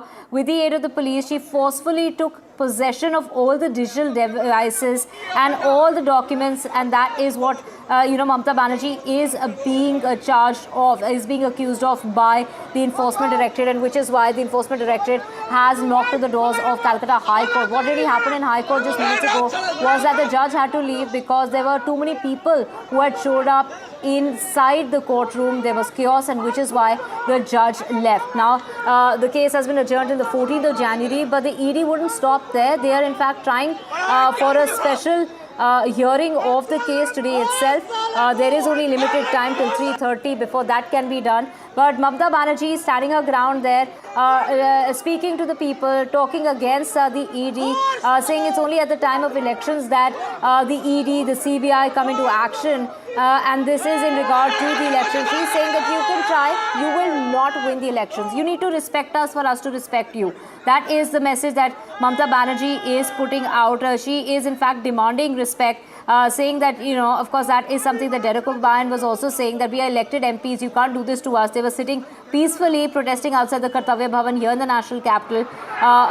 It also included, Kirti Azad, Mahua Moitra, all of them saying that, this is not fair, and that they were just sitting peacefully while they were dragged, literally dragged, and put into buses and then taken to the police station outside, the Kartavya Bhavan on Parliament Street. So it is the BJP delegation that's also met with the governor, Anand Bose, at the governor's house. This is a meeting that's taken place over the unconstitutional act, allegedly, that they're calling it, done by the Bengal Chief Minister during the raids that took place at the IPAC co-founders' residence and offices just yesterday. The delegation is over what has happened. Speaking against the Chief Minister and her unconstitutional act is the delegation of the BJP meeting with the governor in West Bengal. Now, what has really come out of this is that while Mamata Banerjee and the TMC saying that they are trying to get information, gather information as far as the strategy for the elections is concerned, but the ED on one side saying that this has nothing to do with the elections, this had to do with the poll scam. But now the ED is turning around and saying that this has links to the Goa elections, and there is Hawala operators that are involved, and that Pratik Jain is part of that. Pratik Jain, the co-founder of IPAC. IPAC, the authorized team, which is the poll, handling the poll strategy when it comes to the elections in the state of West Bengal. And it hasn't been these elections, but they have been doing this since 2021. So there you have visuals on your screen playing out of Mamata Banerjee taking to the streets, the street fighter Didi that has returned in order to cover that 6-kilometer march against the action taken by the Enforcement Directorate. Now, the ED's sensational charge against the Chief Minister includes that she forcefully used the police took away the documents that they had their hands on, and that was going to be linking, the authorized team of IPAC with Goa elections and the Hawala operations, the link that the ED is trying to make. Ritik joining us to get us more information. Ritik, that miffed judge that left the courtroom, but now it is of course the ED wanting to have that matter heard today itself, but there's hardly any time left. Well, definitely what we're learning that a very high-paced courtroom drama that took place at Kolkata High Court during the hearing. A very interesting matter just a day after there are very dramatic situations and sequences unfolded over the row between Trinamool Congress Supremo Mamata Banerjee and the Central Probing Team Enforcement Directorate. Now, Enforcement Directorate is wanted to the matter to be heard by the Calcutta High Court. Remember, not only the Enforcement Directorate but also the Trinamool Congress Party and Pratik Jain's family had knocked the doors of the Kolkata High Court. What exactly happened yesterday, and after that, what we know that following a chaotic situation inside the courtroom and during the court proceedings, now the court has adjourned the court proceedings. Now on the other side, what we can see as we continue to bring this live broadcast, let me tell you that we cover Bengal politics and the parties like Bharatiya Janata Party or the Trinamool Congress for quite a long time. I would say that just ahead of this crucial assembly election that is going to take place likely in the month of April, and we can see that Mamata Banerjee is the vibrant lady. She is setting the tone for her party men. Remember, it's a significant gesture that has been raised by Mamata Banerjee.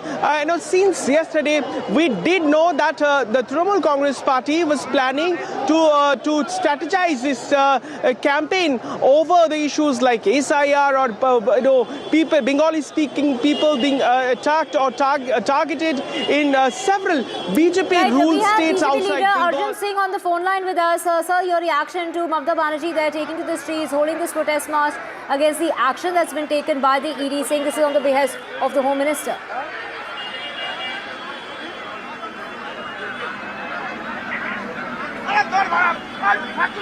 Arjun Singh of the BJP with us. Sir, Mamata Banerjee there saying that respect is mutual, and that is the demand that the leader of the TMC is making. Banerjee का ये हमेशा से ये सोच है कि लोग को डरवा के वोट लो, और उन्होंने कल ये अपना खेला कर दिया। उन्होंने ईडी पर हमला किया, कागज जो ईडी ने जब्त किया था, पेपर डॉक्यूमेंट्स, लैपटॉप, जो फोन, मोबाइल फोन, उसको छीन लिया।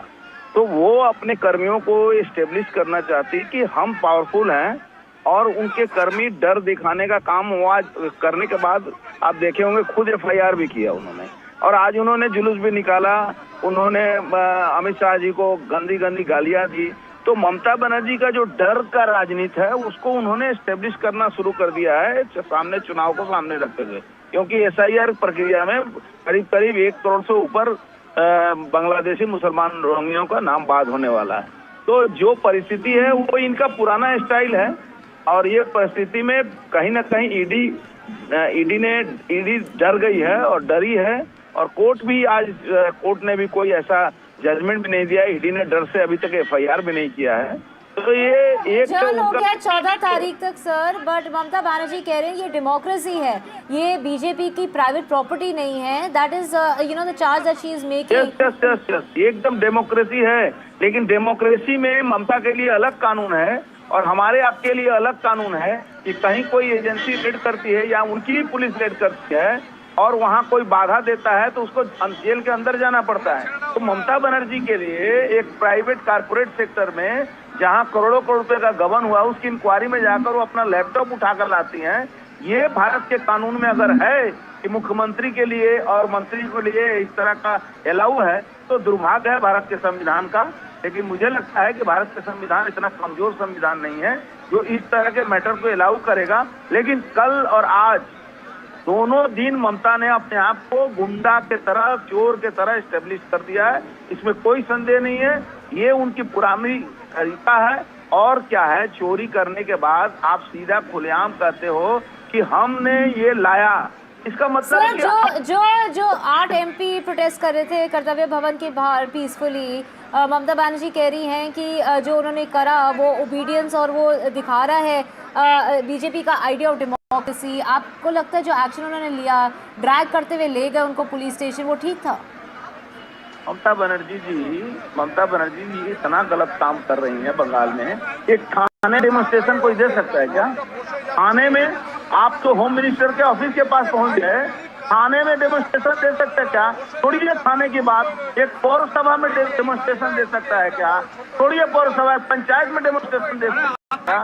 उनको पीटा जाता है, उनको मारा जाता है। और ममता बनर्जी के लोग होम मिनिस्टर के पास जाकर उस आइडियोलॉजी को एस्टेब्लिश करना चाहते हैं। अरे भैया, चोरी भी करोगे और सीनाजोरी भी करोगे, ये ममता बनर्जी ने एस्टेब्लिश किया है कि वो ये कर सकती हैं।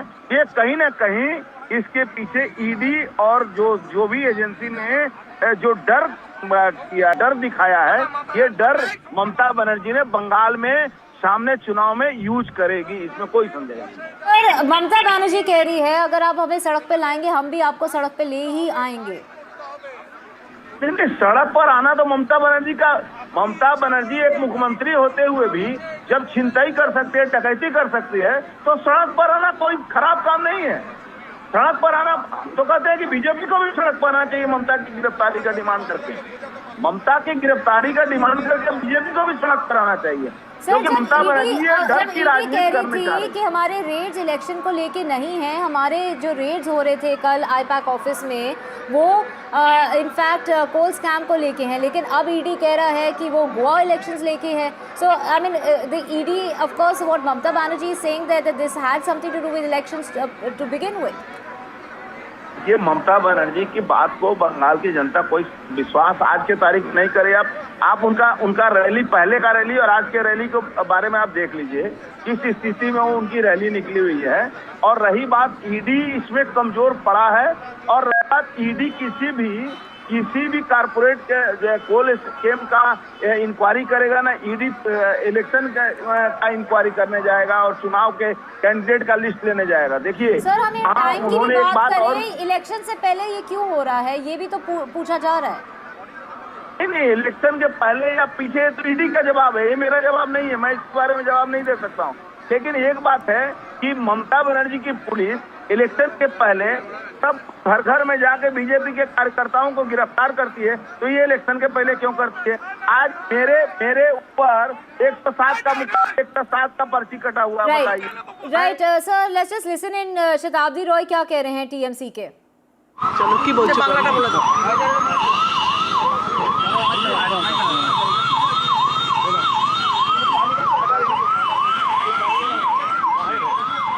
चाहे वो 2 करोड़ नौकरी हड़ताल होने की बात हो,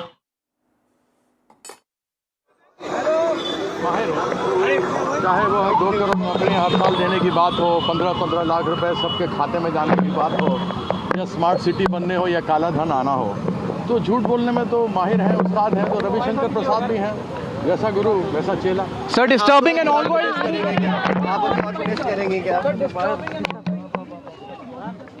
Well, that was the TMC leader there talking on the issue. In fact, Ravi Shankar Prasad of the BJP has gone on to say that the entire action of the Chief Minister is not only unethical, irresponsible, unconstitutional, but she has put the entire democratic process and governance to shame. So in that scathing attack on the Chief Minister, accusing her of unconstitutional and irresponsible behaviour, he's alleged that she interfered in an ongoing ED raid at a private consultancy firm linked to the coal scam, reportedly snatching the process of law, going in and picking up documents.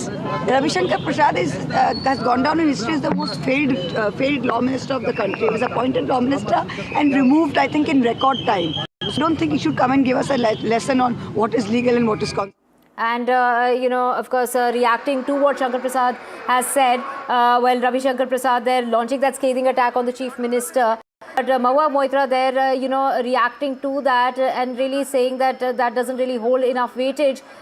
Those are visuals on your screen playing right now of Mamata Banerjee taken to the streets. She has started from Jadavpur. She's going to cover the distance and reach Hajra, which is a 6-kilometer stretch, and that is the protest march against the action that has been taken by the central agencies, the enforcement directorate that raided the premises of Pratik Jain. Pratik Jain, the poll strategist of the TMC. Now, Mamata Banerjee has gone on to say that, respect is mutual. If you bring us to the streets, we'll bring you back to the streets. That is what Mamata Banerjee has gone on to say. This is our India. We are citizens by right, not at the mercy of a chair, a badge or a position. Amit Shah ever since yesterday, saying gets to decide who deserves dignity in democracy. Aishwarya us as well. Aishwarya, from New Delhi, we saw TMC leaders to now Mamata Banerjee walking the streets of Kolkata.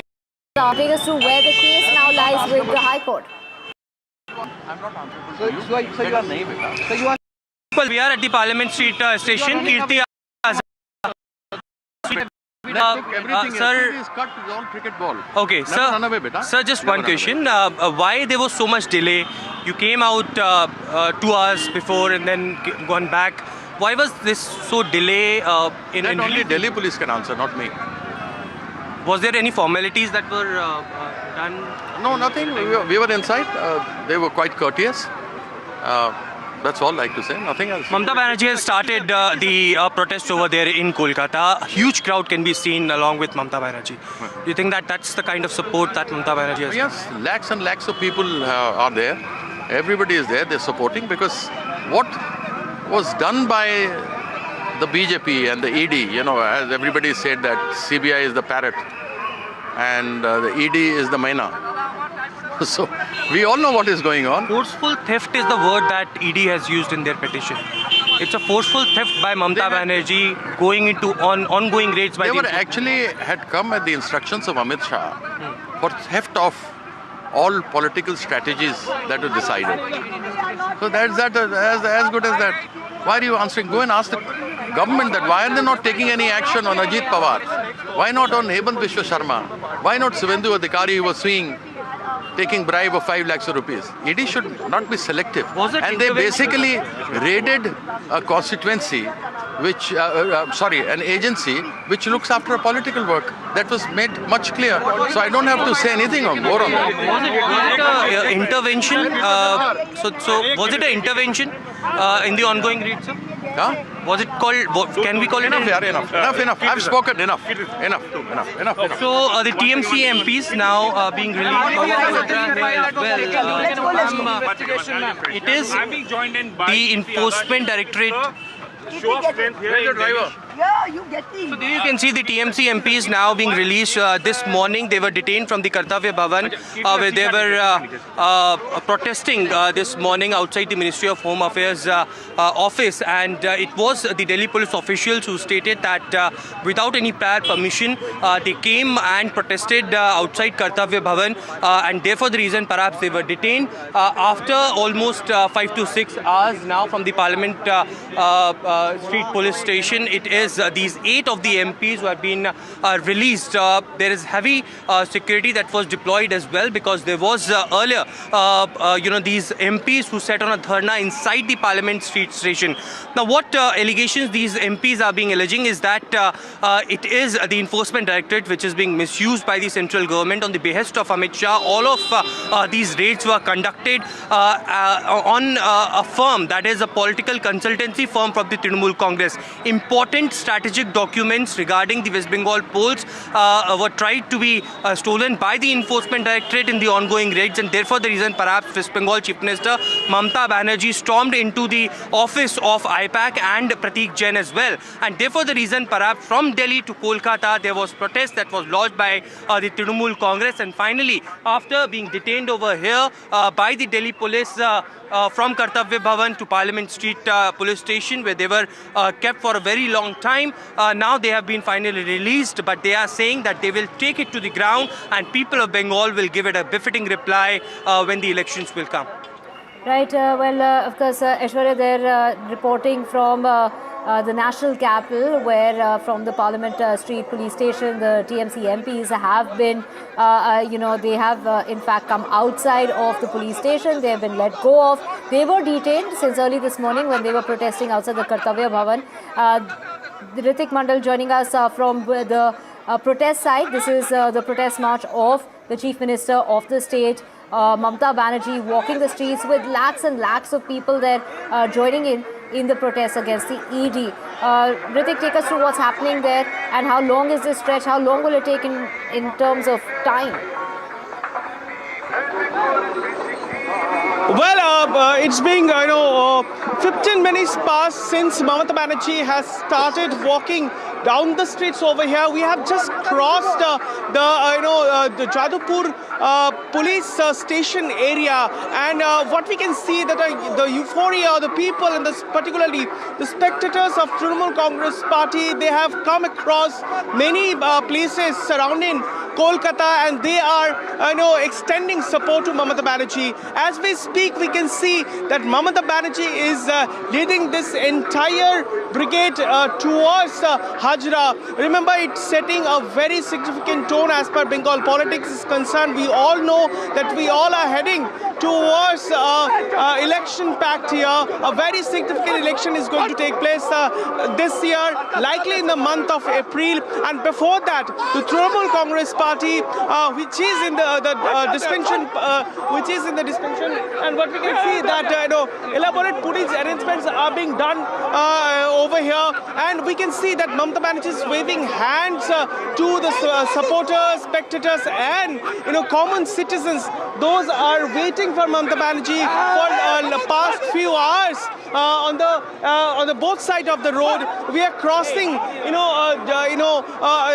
South City Mall area. We can see that it's a significant attendance of people and common citizens of the party. Remember, Mamata Banerjee is going to hit the streets in days to come as well. We are learning that she will take this issue up the way Mamata Banerjee is alleging the Enforcement Directorate, and particularly the opposition Bharatiya Janata Party, the party which is in the power in the center, they are using or rather misusing the central agencies against the opposition parties, and she is going to take this issue further as well. What we know that in days to come, Mamata Banerjee will be touring several parts of Bengal and will be campaigning for her party during election. She is going to mark this particular issue as well.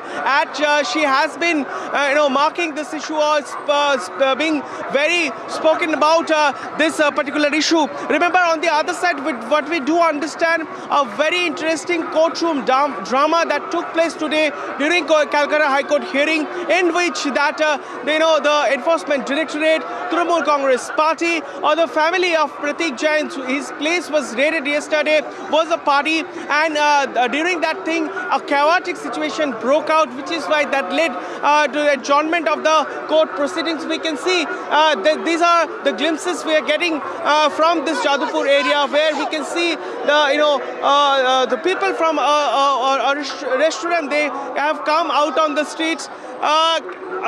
दादा क्या कहेंगे जरा दे आइए, क्या कहेंगे, किस तरीके से हौसला अफजाई कर रहे हैं ममता? लग रहा है हम लोग जीत गए 2026 में, अभी जीत गए हम लोग। ये तो चुनावी रैली है नहीं है, रैली नहीं है, मगर जो ईडी ने किया बहुत खराब किया, बहुत गलती की है। So they said that it seems like a political rally. Yes, that's true. It is not though a political campaign or a political march, but Mamata Banerjee has rightly set the tone for the upcoming assembly election. As you can see, we just spoke to some of the spectators over here. They are also walking with Mamata Banerjee. Mamata Banerjee today has led a massive rally. We can see the thousands number of spectators. It's showing the strength of the party against Bharatiya Janata Party, and it would be a very significant juncture. But we do see, and we continue to bring this live broadcast. As you can see in the visuals, that Mamata Banerjee is taking some pause. She is waiting. She is talking to the people.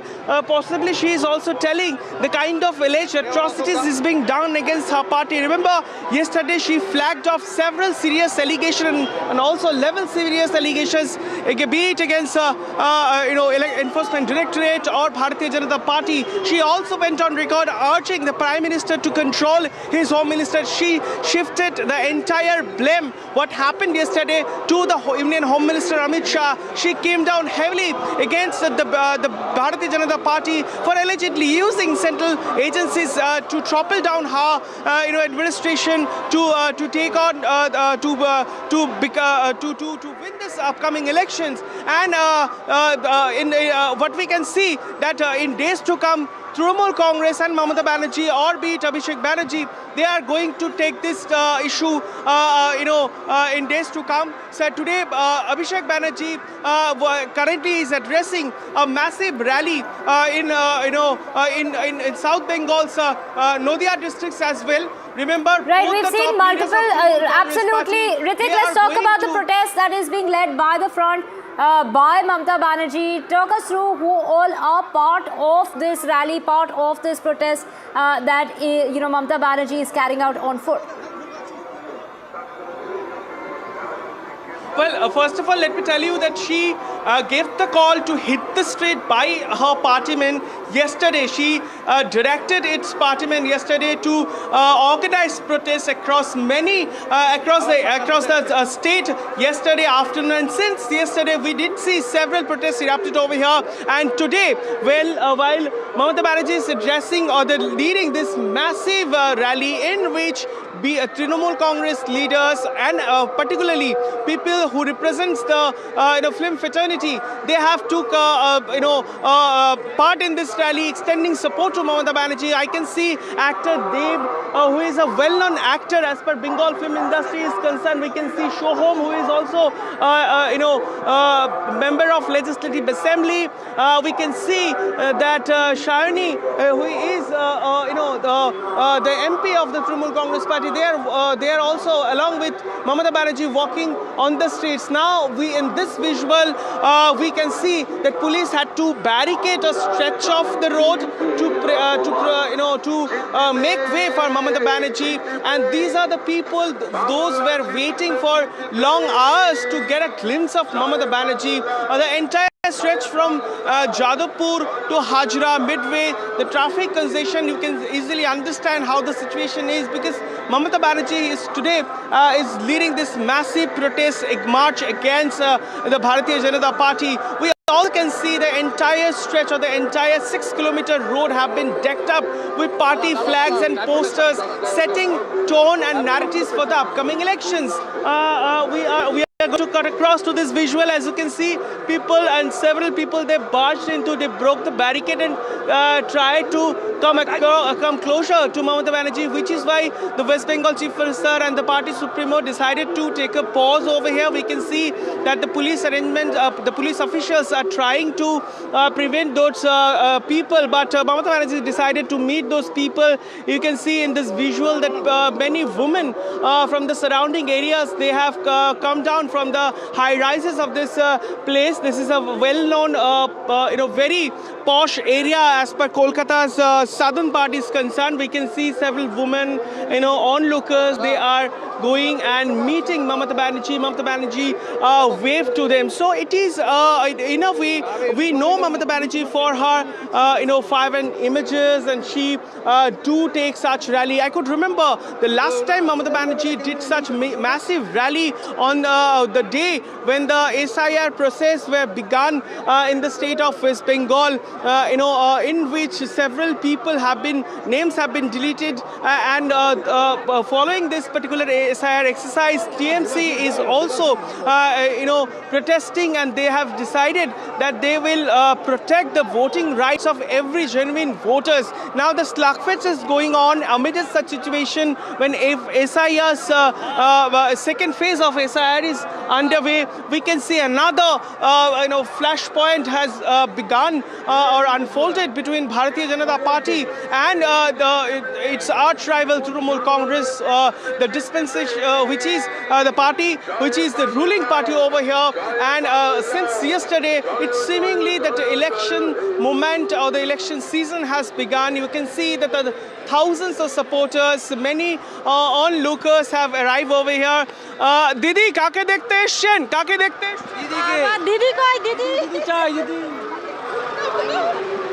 So we tried to speak to the many people, and they said they want to see Didi this time as well. I didn't ask about any elections or who is going to win this election, but many are very significantly they said that Mamata Banerjee will win this time as well. Remember, the party supremo, the stretch, the entire area she has chosen for her protest today is significantly known as a heavy bastion for the Trinamool Congress party, covering 3 significant assembly seats. That is of South Kolkata, which also includes the Bhabanipur constituency and Rajbihari, which is the Bhabanipur constituency, and she is extending her support to every citizen over here. We can see that citizens, they are eagerly waiting to get a glimpse of Mamata Banerjee, and an elaborate security arrangements has been done. But since yesterday, a lot of politics is happening on the other side, which is the Bharatiya Janata Party, which is the arch rival of Trinamool Congress party in upcoming election. They are not leaving any stone unturned. Let me tell you, the BJP leaders, including Shubhendu Adhikari, Shomik Bhattacharya, they all called Mamata's act, what she did yesterday, going at the doorstep of Pratik Jain. She intervened the ongoing raids by Enforcement Directorate is unconstitutional, and there are allegations, serious allegations being leveled against Mamata Banerjee, but that she used her power to barge into those places, and she also allegedly snatched several crucial documents as per ED's investigations are concerned. These are the serious allegations. The matter is being heard by Calcutta High Court. Ritik, while of course Mamata Banerjee is saying that this really showcases a double standard of the BJP and BJP's idea of democracy. That is what Mamata Banerjee is saying. Like Ritik is mentioning, there are a lot of people from the film fraternity of the Bengal film industry, many of the TMC leaders there. But do remember that 8 of the TMC leaders were detained this morning. They were here in the national capital protesting silently outside the Kartavya Bhavan, and raising the issue with the Home Minister, because this was right outside the Home Ministry. But they were detained, they were taken away, they were dragged, they were manhandled. This included Mahua Moitra as well as Shatabdi Roy and Kirti Azad, and of course Derek O'Brien. So 8 in all who were detained finally have been they were taken to the police station at the Parliament Street. They now have been let go of. We heard Kirti Azad earlier saying that they were treated properly inside the police station. But the way they were being dragged in the first place, and of course talking about how can you do that to an elected MP. Mamata Banerjee there, of course, has gathered a lot of support there. She's taken to the streets. There are a lot of people who are walking beside her. This includes the film industry, the Bengali film industry there on her side, and also people from the TMC, her supporters coming out in large number. Mamata Banerjee there saying that if you bring us to the streets, we are going to drag you back to the streets as well. She's gone on to say that we're not at the mercy of a chair, a badge or a position of power. No government, no party and no Home Minister gets to decide who deserves dignity in democracy. Her allegations are that they have stolen incriminating evidence that they have collected against her, and that was all to do with the elections coming up in the state. And she has gone on to say, what if one was to do this to a BJP office just before elections? Of course, questions being raised as far as the timing of this is concerned, that the CBI, the ED, all being used, these central agencies being used as a tool by the central government. The BJP, of course, they're saying that this has been because of the coal scam. That is why the action that the ED was taking was in regard of the coal scam, but nothing to do with elections. But now the ED has come out and said that there was a connection with the Goa elections, and the man behind it all, the IPAC founder Pratik Jain, was responsible for Hawala connections and the money that was being used for the elections in the state of Goa. Now, of course, let's just get you some of the reactions coming in. एक sitting मुख्यमंत्री एक private property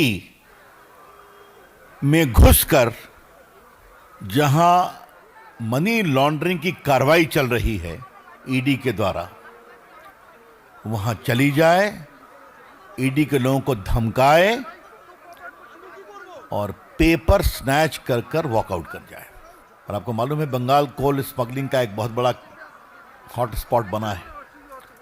ruling party के बहुत लोग का involvement है, उसकी चर्चा कई बार हुई है, हम लोगों ने भी किया है। यहां पर स्पेसिफिक केस था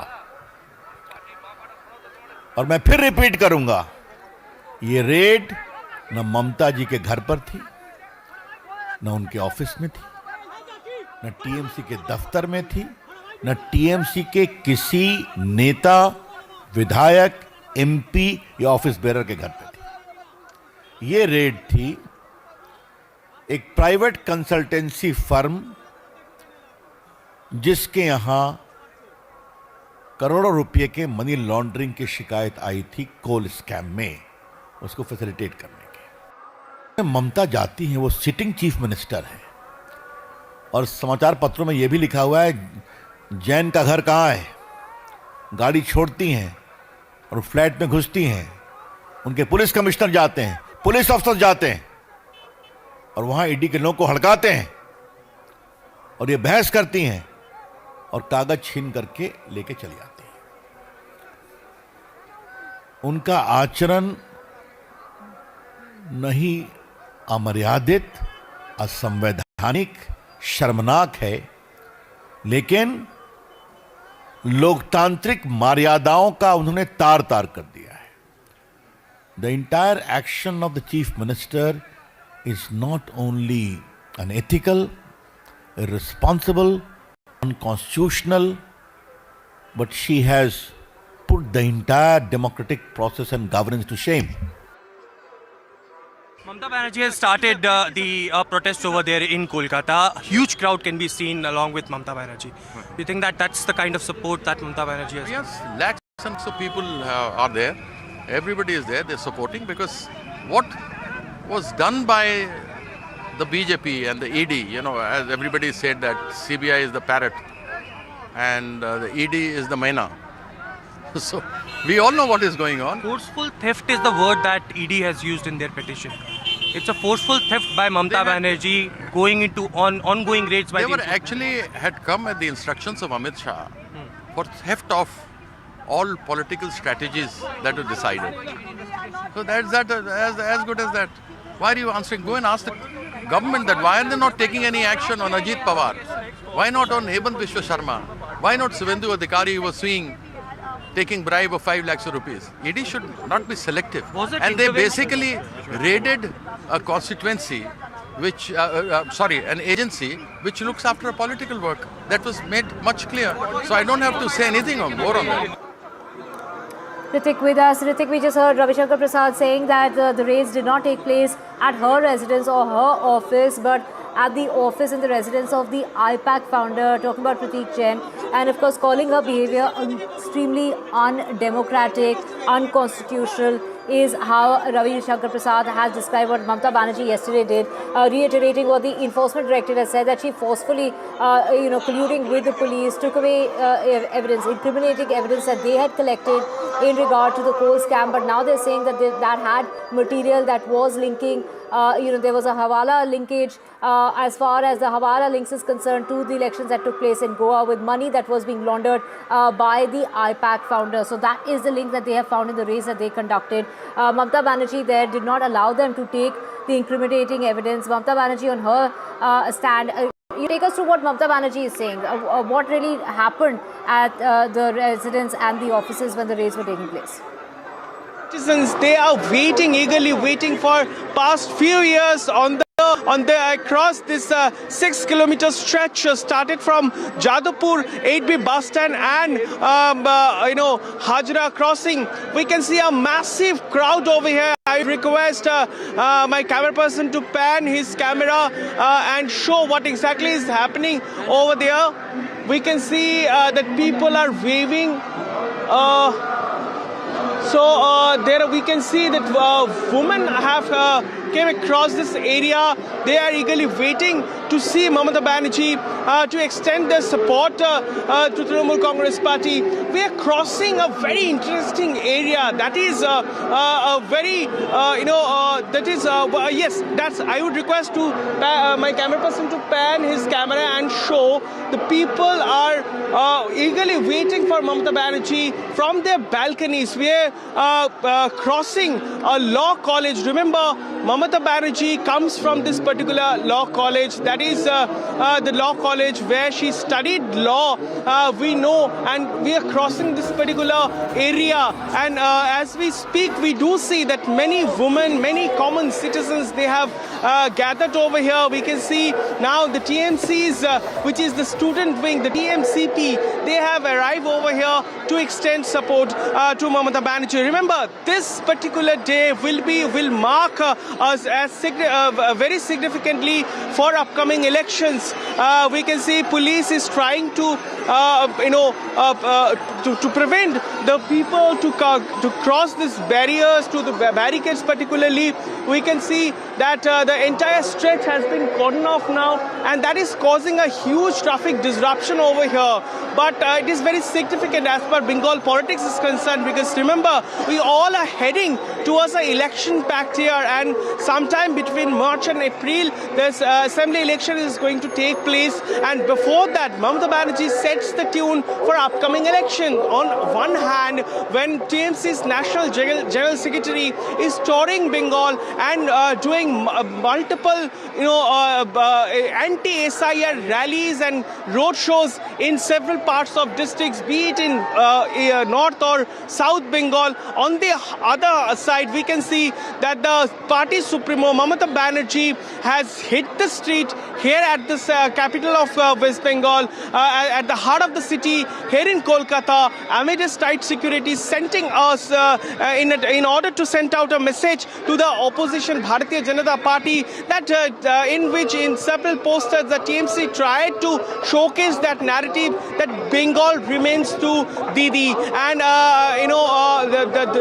the people of Bengal are extending support to Mamata Banerjee, to their Ghorer Mein, that we prefer to call. And we can see that in today's particular massive protest, we can see several people or actor and actress from the Bengali film fraternity. They have joined over here. They are also walking with Mamata Banerjee, and in largely a huge number of people who have arrived over here. I can easily understand they are not only the spectators of Trinamool Congress Party, but largely a common citizens of Kolkata, and particularly who hails from southern side of the city, that is South Kolkata, and from Jadavpur, starting from Jadavpur to Hajra, which is at least a 6-kilometer long stretch. She is walking the streets. And remember, last time Mamata Banerjee did such a massive rally when the SIR exercise was had begun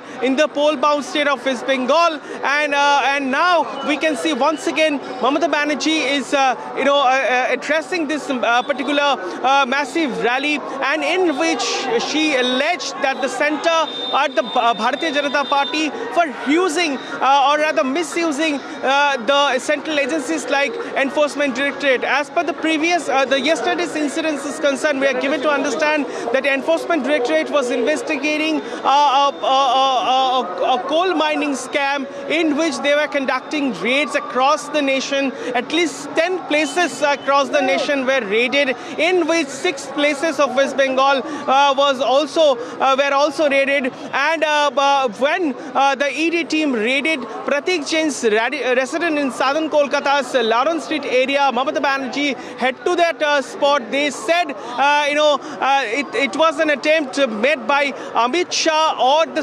Bharatiya Janata Party to topple down her government, to snatch away all the poll-related strategy. Because remember, the IPAC is the prime consulting firm which assists the Trinamool Congress Party since 2021. Initially, it was headed by Prashant Kishore.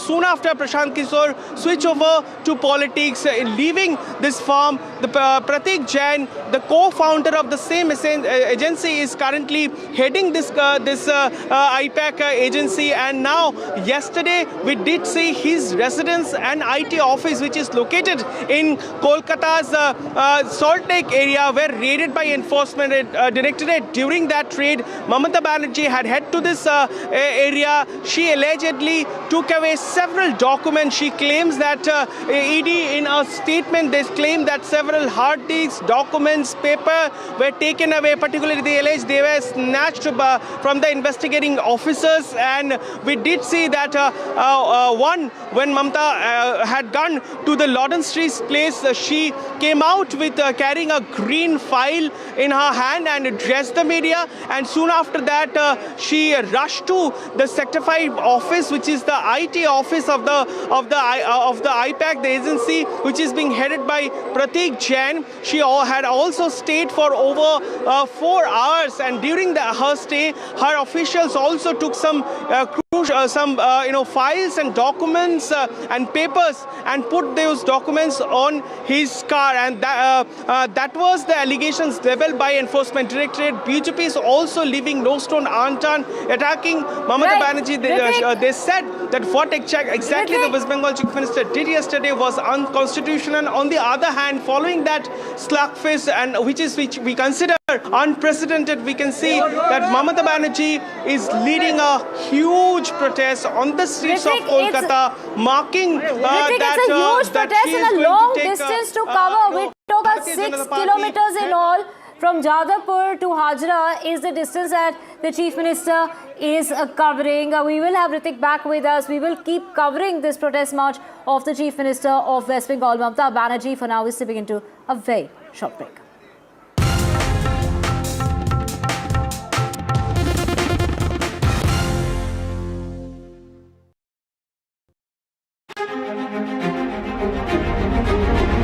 Every winter, the World Economic Forum at Davos becomes the world's thinking room, where power, policy and purpose converge, where the future is examined and reimagined. In January 2026, NDTV will be at the heart of this conversation. NDTV Ignite at Davos, this January on the NDTV network. Other opposition parties. They argue, I conclude. They deflect, I drill down.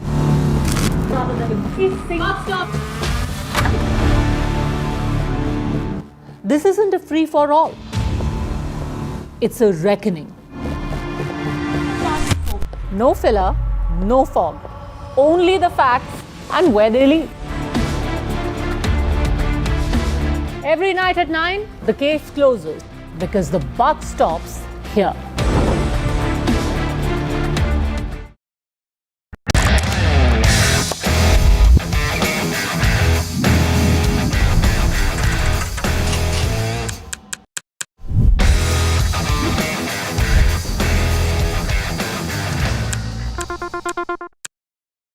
"21 days in Kashmir. People have bombarded me, friends, with requests for an unfiltered list of things I saw and observed on the ground. Very special ground report from the line of control. There were some children who've lost limbs in the shelling. They're now India's smallest but possibly the most powerful crime family. Cough syrup has killed at least 25 children.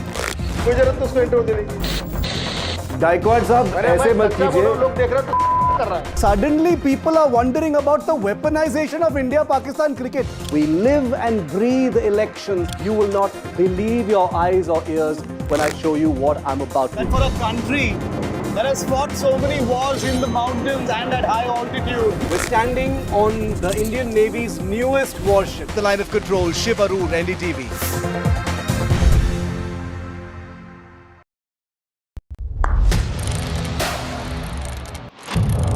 What seems settled for me is unfinished business.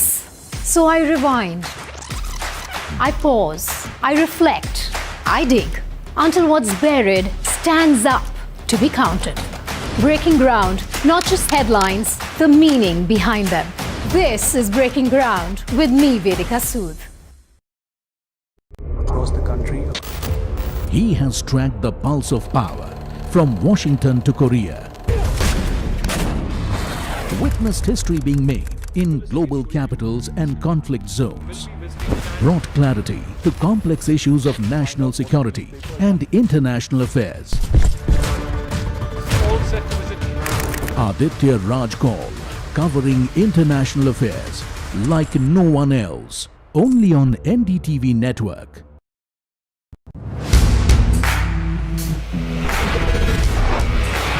Alright team, our new order show is ready. Now we need a promo. Something cool, something sharp.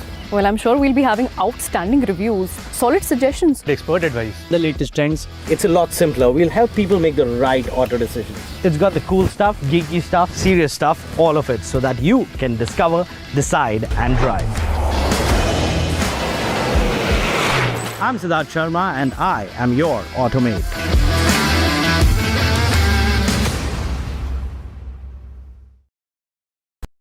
The nerve center of the maximum city, the BMC, a contest that will shape Mumbai's next decade, its identity, its legacy, its future. NDTV brings you the battle for Mumbai, asking who will hold the keys to India's richest civic body and what would it mean for Mumbaikars. BMC Power Play, only on the NDTV network.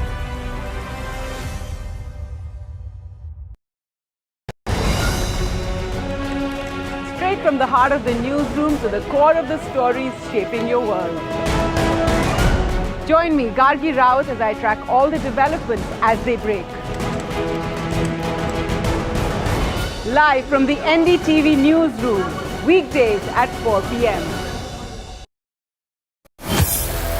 Mumbai are bringing our first India tour in your city. Rag on with Shankar Ehsan Loy and Siddharth Mahadevan and Shivam Mahadevan. 5 times melody, 5 times masti with NDTV Good Times. Go grab your tickets on Live Your City by Fever.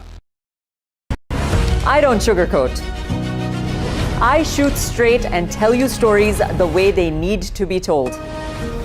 Unfiltered, unafraid, unmissable. That's how I roll. Watch me, Priyanka Deo, on NDTV World. Namaste. Delhi set the fairway on fire. The precision, the edge, the contest, the electric energy.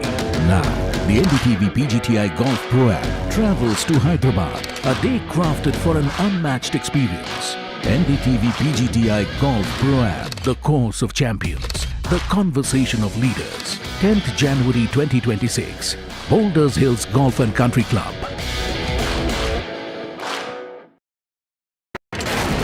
Front lines of Kargil, the fury of Operation Sindoor, so many attacks, the chaos and cries of disaster zones, to fighter jet cockpits, and the world's most defining interviews. It's incredible. He has seen history break, live, unfiltered.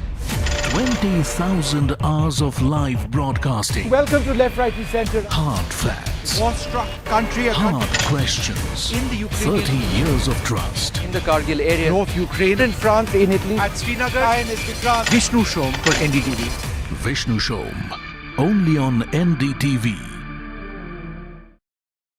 A very special moment for us as we announce NDTV Master Stroke, the NDTV Art Awards. NDTV presents the Master Stroke Art Awards, an odyssey of creative brilliance where the masterpiece meets its ultimate recognition. NDTV bringing this subject forward would have a great integrity of putting it forward where people could understand the importance of art. This award that is being started, I'm sure is going to be amazing. Art for India and for Indians is an expression of our Atmanirbharta. It's actually quite a formidable jury, so I think we'll reveal a lot more as we go along. This is an amazing platform, I think, today what you're doing. Honoring the masters who define our creative landscape. Coming soon on the NDTV network.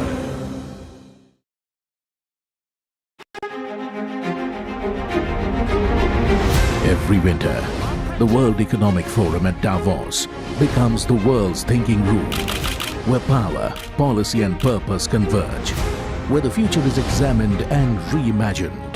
In January 2026, NDTV will be at the heart of this conversation. NDTV Ignite at Davos this January. Other opposition parties. They argue, I conclude. They deflect, I drill down.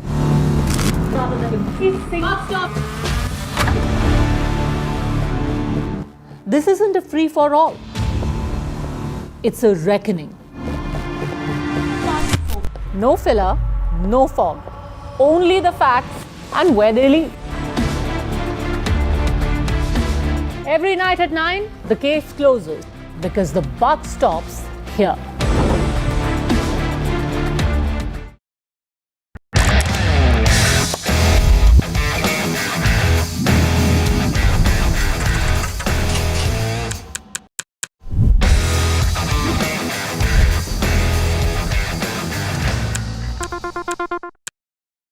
"21 days in Kashmir. People have bombarded me, friends, with requests for an unfiltered list of things I saw and observed on the ground. Very special ground report from the line of control. There were some children who've lost limbs in the shelling.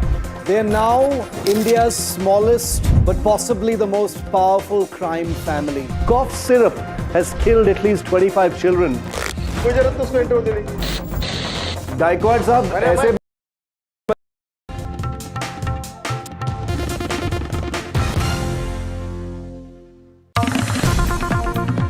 News coming in from Iran with the Supreme Leader there, Khamenei. They're saying that Trump needs to focus on problems in his own country. There are some rioters that want to please the US president by damaging public properties. Trump to focus on his own country, for he will be overthrown, is a warning that is being given out. He is calling him arrogant and alleging that his hands were stained with the blood of Iranians, warning him to focus where he needs to, that is his own country.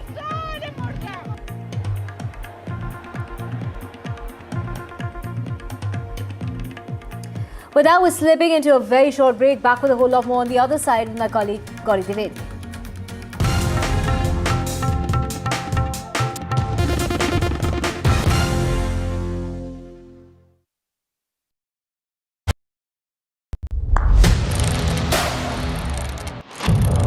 What seems settled for me is unfinished business. So I rewind, I pause, I reflect, I dig until what's buried stands up to be counted. Breaking ground, not just headlines, the meaning behind them. This is Breaking Ground with me, Vedika Sood. Across the country, he has tracked the pulse of power from Washington to Korea. Witnessed history being made in global capitals and conflict zones. Brought clarity to complex issues of national security and international affairs. Aditya Raj Kaul, covering international affairs like no one else, only on NDTV network.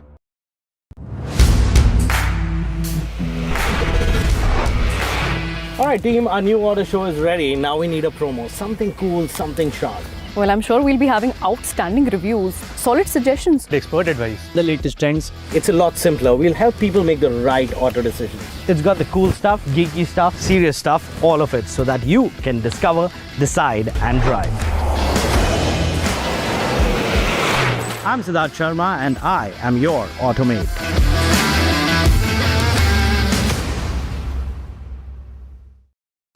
The nerve center of the maximum city.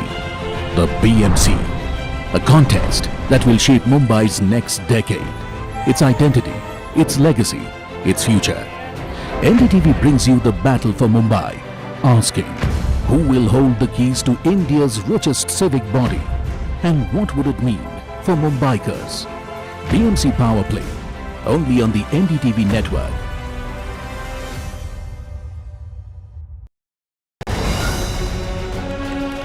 Straight from from the heart of the newsroom to the core of the stories shaping your world. Join me, Gargi Raut, as I track all the developments as they break. Live from the NDTV newsroom, weekdays at 4 p.m. Mumbai are bringing our first India tour in your city. Rag on with Shankar Ehsaan Loy and Siddharth Mahadevan and Shivam Mahadevan. 5 times melody, 5 times masti with NDTV Good Times. Go grab your tickets on Live Your City by Fever. I don't sugarcoat. I shoot straight and tell you stories the way they need to be told. Unfiltered, unafraid, unmissable. That's how I roll. Watch me, Priyanka Deo, on NDTV World. Namaste. Delhi set the fairway on fire. The precision, the edge, the contest, the electric energy. Now, the NDTV PGTI Golf Pro-Am travels to Hyderabad, a day crafted for an unmatched experience. NDTV PGTI Golf Pro-Am, the course of champions, the conversation of leaders. 10th January 2026, Boulders Hills Golf and Country Club. The front lines of Kargil. The fury of Operation Sindhu. So many attacks. The chaos and cries of disaster zones. To fighter jet cockpits. And the world's most defining interviews. It's incredible. He has seen history break. Live, unfiltered. 20,000 hours of live broadcasting. Welcome to Left, Right, Center. Hard facts. War-struck country. Hard questions. In the Ukraine. 30 years of trust. In the Kargil area. North Ukraine. In France, in Italy. At Srinagar. Vishnu Shom for NDTV. Vishnu Shom. Only on NDTV. A very special moment for us as we announce NDTV Master Stroke, the NDTV Art Awards. NDTV presents the Master Stroke Art Awards, an odyssey of creative brilliance where the masterpiece meets its ultimate recognition. NDTV bringing this subject forward would have a great integrity of putting it forward where people could understand the importance of art. This award that is being started, I'm sure is going to be amazing. Art for India and for Indians is an expression of our Atmanirbharta. It's actually quite a formidable jury, so I think we'll reveal a lot more as we go along. This is an amazing platform, I think, today what you're doing. Honoring the masters who define our creative landscape. Coming soon on the NDTV network.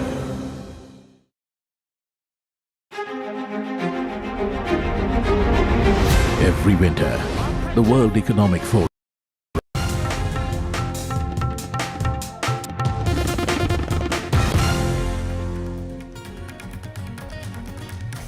Hello and welcome. You're watching NDTV. I'm Gauri Dwivedi. The big story that we are focusing on is what's happening in Bengal. Mamta march that you can see on your screens. Mamta Banerjee, and behind her are hundreds of people as the protest intensifies, the war of words intensifies.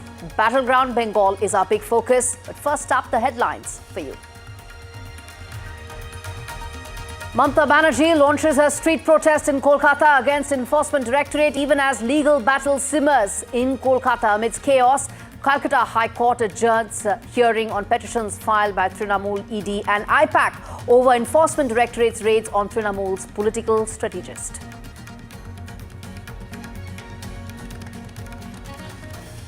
BJP versus Mamta fight in Delhi. Police drag and detain TMC MPs as they protest against BJP at Kartavya Bhavan in Delhi. Bengal CM calls it shameful treatment of her MPs. Tells BJP, if you drag us on the road, we will drag you too. After high-stakes drama over censor certificate, the Madras High Court has ordered the Censor Board to issue a UA certificate for Vijay's film Jana Nayagan. It's a big win for Vijay. Censor Board now files an urgent appeal. Decks cleared for Parasakti's release. The movie is all set to release tomorrow on Pongal. UA certificate for Parasakti after 25 cuts. Delhi court frames criminal charges against RJD chief and former Railway Minister Lalu Prasad Yadav and his family members in the alleged railway land for job scam. Says they acted as a criminal syndicate. In top international news, US President Donald Trump has warned of severe consequences for Iran if authorities respond with violence against protesters following a surge of unrest across the country. Iran's supreme leader hits back at Trump, says, look at the problems in your own country.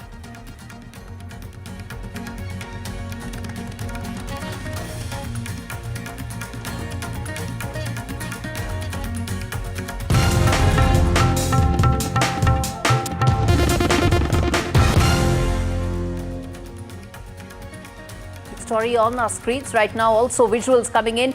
ED raids against IPAC founder Jain has led to Mamata Banerjee and her MPs hitting the streets in protest in both Kolkata and New Delhi. 8 Trinamool MPs who staged a protest outside Kartavya Bhavan in Delhi were detained and subsequently released later on. Visuals from the national capital showed the MPs were dragged and they were detained by the police as they chanted slogans and of course slammed the raids. Mamata Banerjee has condemned the treatment of her MPs, saying it was unacceptable and said this was shameful, saying that they were dragged for merely expressing their democratic rights and slamming the BJP for suppressing dissent. The BJP has called out Mamata Banerjee, saying that her actions were unacceptable, saying that she had put the democratic process in the state completely to shame after what unfolded yesterday. After the ED raids, or rather during the ED raids, there were several documents that Mamata Banerjee had clutched even as the raids were going on. Some of those pictures that are coming in right now, and those visuals that you see right now really tell how it's unfolding right now. Let's get in my colleague for more on this. Rithik joining us live from Kolkata to give us a sense of how things are unfolding right now. Battleground Bengal heating up. Rithik, these visuals essentially telling how Mamata Banerjee has upped the ante against BJP and just a day after the Enforcement Directorate raids.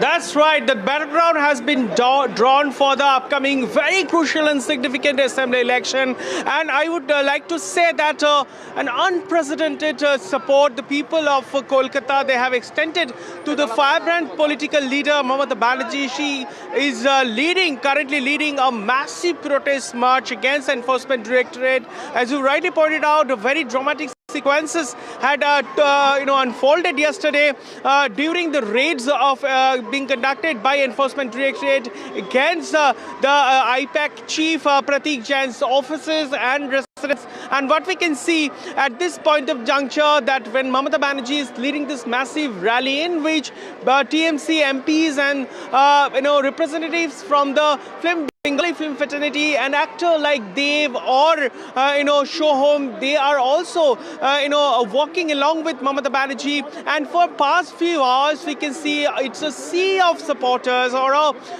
thousands of people gathered over here to just get a glimpse to Mamata Banerjee. When we tried to reach out to them, they said that jotoi koro cheshta Bangla ebar Mamata. That's mean, in spite of the fact that there are several attempts and there would be several attempts from the TMC's arch rival Bharatiya Janata Party, Bengal remains for the Mamata Banerjee, cherishing her win. So it's setting a political narrative, setting a pitch for the upcoming high-pitched battle between Trinamool Congress and Bharatiya Janata Party. Remember, in past few weeks we did see several top leaders, be it Prime Minister Narendra Modi or even Home Minister Amit Shah, and currently JP Nadda is in Bengal. They are continuously touring Bengal, addressing its party leadership to across its length and breadth to strengthen its strategy or foothold on the ground, and how to take Mamata Banerjee head on in upcoming election. BJP is determined to win this election. On the other hand, soon after this very dramatic sequences unfolded yesterday during ED's raid, and Mamata Banerjee said that the democratic right of our opposition party is being scrapped by the Bharatiya Janata Party, being and political, and central agencies like Enforcement Directorate or CBIs are being used as a political tool of Bharatiya Janata Party in order to topple her government, in order to snatch the poll-related document and her party's strategy for upcoming elections. ED team was sent at multiple locations associated to IPAC. Remember, IPAC is the consulting firm for the Trinamool Congress Party. It manages elections and everything across the length and breadth of the state, and they finalize the candidate. They also do poll strategy. Then the Honorable Judge waited for nearly 15 minutes. But I also, with the leave of the court, requested the lawyers. But anyway, that was not worked out. Then the Honorable Judge rose for that day. Said, unless the overcrowd is gone, I can't hear the matter. The matter is fixed on 14. Thank you so much for speaking to NDTV. I'm going to play that conversation in just a bit. Shreyasi De speaking to Kalyan Banerjee on how it has been unfolding both inside courtroom as well as on the streets. But before that, let me go back to Ritvik for more on this. Ritvik, now this face-off between TMC and BJP is playing out. It earlier played out in courts. It's playing out on the streets. And both sides essentially are looking now to up the ante. Well, seemingly this face-off is going to continue in days to come as well. As we heard Kalyan Banerjee, he was representing the party inside courtroom, and he spoke to our colleague Shreyasi and narrated what exactly happened, the courtroom drama inside the Kolkata High Court. And we know that Kolkata High Court had to adjourn the hearing following a chaotic situation inside the courtroom. Remember, be it the Enforcement Directorate or the Trinamool Congress Party, which is in the dispensation over here, and Pratik Jain's family all have knocked the door of High Court, putting forward their point of view with regard to this matter. And we continue to bring this live broadcast from the streets of Kolkata. As you can see in this live visuals, Mamata Banerjee took a pause midway. She was heading towards Hazira juncture, where somewhere between Taliganj and Rashbihari area. Now we can see Mamata Banerjee is reading something from her mobile phone. We can see all of her political. So there are lots of developments happening, and I'm going to walk our viewers through all of it. The protest that's happening, more opposition leaders, women opposition leaders, Mehbooba Mufti being one, backing Mamata Banerjee. Then, of course, how the courtroom drama unfolded, several leaders and several prominent names from Kollywood backing Mamata Banerjee. All of those are developments that are coming in thick and fast. Let's also get in a key BJP voice on the broadcast. Swapan Dasgupta, key leader of the BJP, a prominent face of the BJP in West Bengal, joins us on the broadcast. Mr. Dasgupta, thanks much for speaking to NDTV. Let me start by asking you, sir, how things are unfolding right now. It started yesterday with the ED raids, the courtroom drama today, and it's essentially now on the streets.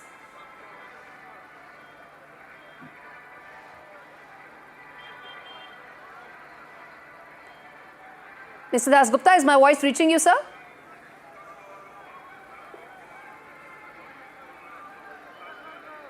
Okay, we're going to try and fix that audio line in just a bit. But before I go back to Swapan Dasgupta, for our viewers tuning in right now, you can see all those multiple visuals that are coming in. Lots of developments have happened. Enforcement Directorate challenged Mamata Banerjee's behavior yesterday, how it unfolded after the ED raids, and rather during the ED raids at IPAC. Enforcement Directorate approached the Kolkata High Court, the Calcutta High Court. So did the Trinamool, and also now it's unfolding on the streets. And now there are key opposition voices that are coming out and backing Mamata Banerjee, even as TMC MPs were in Delhi, and which they claimed they were being dragged and their voice of dissent was being muzzled by the BJP. I believe that audio line with Swapan Dasgupta has been fixed. Mr. Dasgupta, thanks so much for speaking to NDTV. Let me start first by asking you your first thoughts on how this is unfolding right now. It's essentially now on the streets. That's how it's playing out. Well, it's unfolding in two different ways. And I think you're right in saying it's unfolding on the streets. One is that Mamata Banerjee is trying to garner public sympathy for an act of gross illegality, which is there. At the same time, her people are making it very difficult for the courts to function. As a result, the court hearing, which was the High Court hearing, which was scheduled at 2:30, but has had to be postponed till about, I think, the 12th of January. So at the same time, she's got herself that space to be able to take it to the street level politics. But I think having said all that, nothing can distract from the fact that what took place yesterday was a grave violation of the entire constitutional order by an elected chief minister. It has no parallels whatsoever. It is now this sort of lawlessness, if unchecked, and if it's allowed to go without any censure or any action, is going to become the new normal. So the implications for the whole country, not merely in West Bengal, are absolutely hideous. But she's come up with some very strong statements. In fact, she said that, because my MPs were dragged, they were taken to the police station, you're going to get respect by she's talking about and speaking to the BJP there, saying that you're going to get respect only if you give respect. So essentially, we know which way this is headed, the war of words that is set to intensify. That's, these are pre-election season, so this is going to intensify that way. The issue is not how the 5 MPs were treated by the police in their custody when they tried to, the fracas that took place, unfortunate as that is. The real issue really, and she cannot divert attention from this, is the fact that she took the law into its own hands. She got incriminating evidence and took it in her possession. She prevented the Enforcement Directorate, which is a body sanctioned by law, from carrying out its function. And if an elected chief minister can do this, it really adds weight to the suspicion that what is happening in West Bengal is not rule of law, but the law of the ruler. Mm-hmm. And Mamata Banerjee can do her credentials as far as democracy are concerned are hugely suspect. It has taken 105 petitions of the leader of opposition to even host ordinary public meetings, because they're routinely they're prevented. The police always says permission denied, and you have to go to the High Court 105 times in the past few years. I mean, that's colossal. I mean, that really shows what sort of an approach he has towards democracy. Mm-hmm. I'm sorry, this is, it's good politics, so maybe. Mamata Banerjee and TMC have all along said, sir, since yesterday, this is what they are saying, that my campaign strategy is being stolen away. This is what the BJP is doing. I don't think anybody is interested in, people may be interested out of plain curiosity in what the campaign strategy of Mamata Banerjee is. But I think if Mamata Banerjee had a grouse against the Enforcement Directorate, she should have rushed to court, immediately demanded an urgent hearing and said, give those papers back. That would have been the proper procedure for her to do. That was what is sanctioned by the democratic norms. Instead, she chose to exercise muscle power there, act like a simple, I hate to say it about a chief minister, but the act, it was almost gundagardi which took place there. The signals it sends to the rest of the country, to anybody who upholds the constitutional order is just terrible. You can't act like that.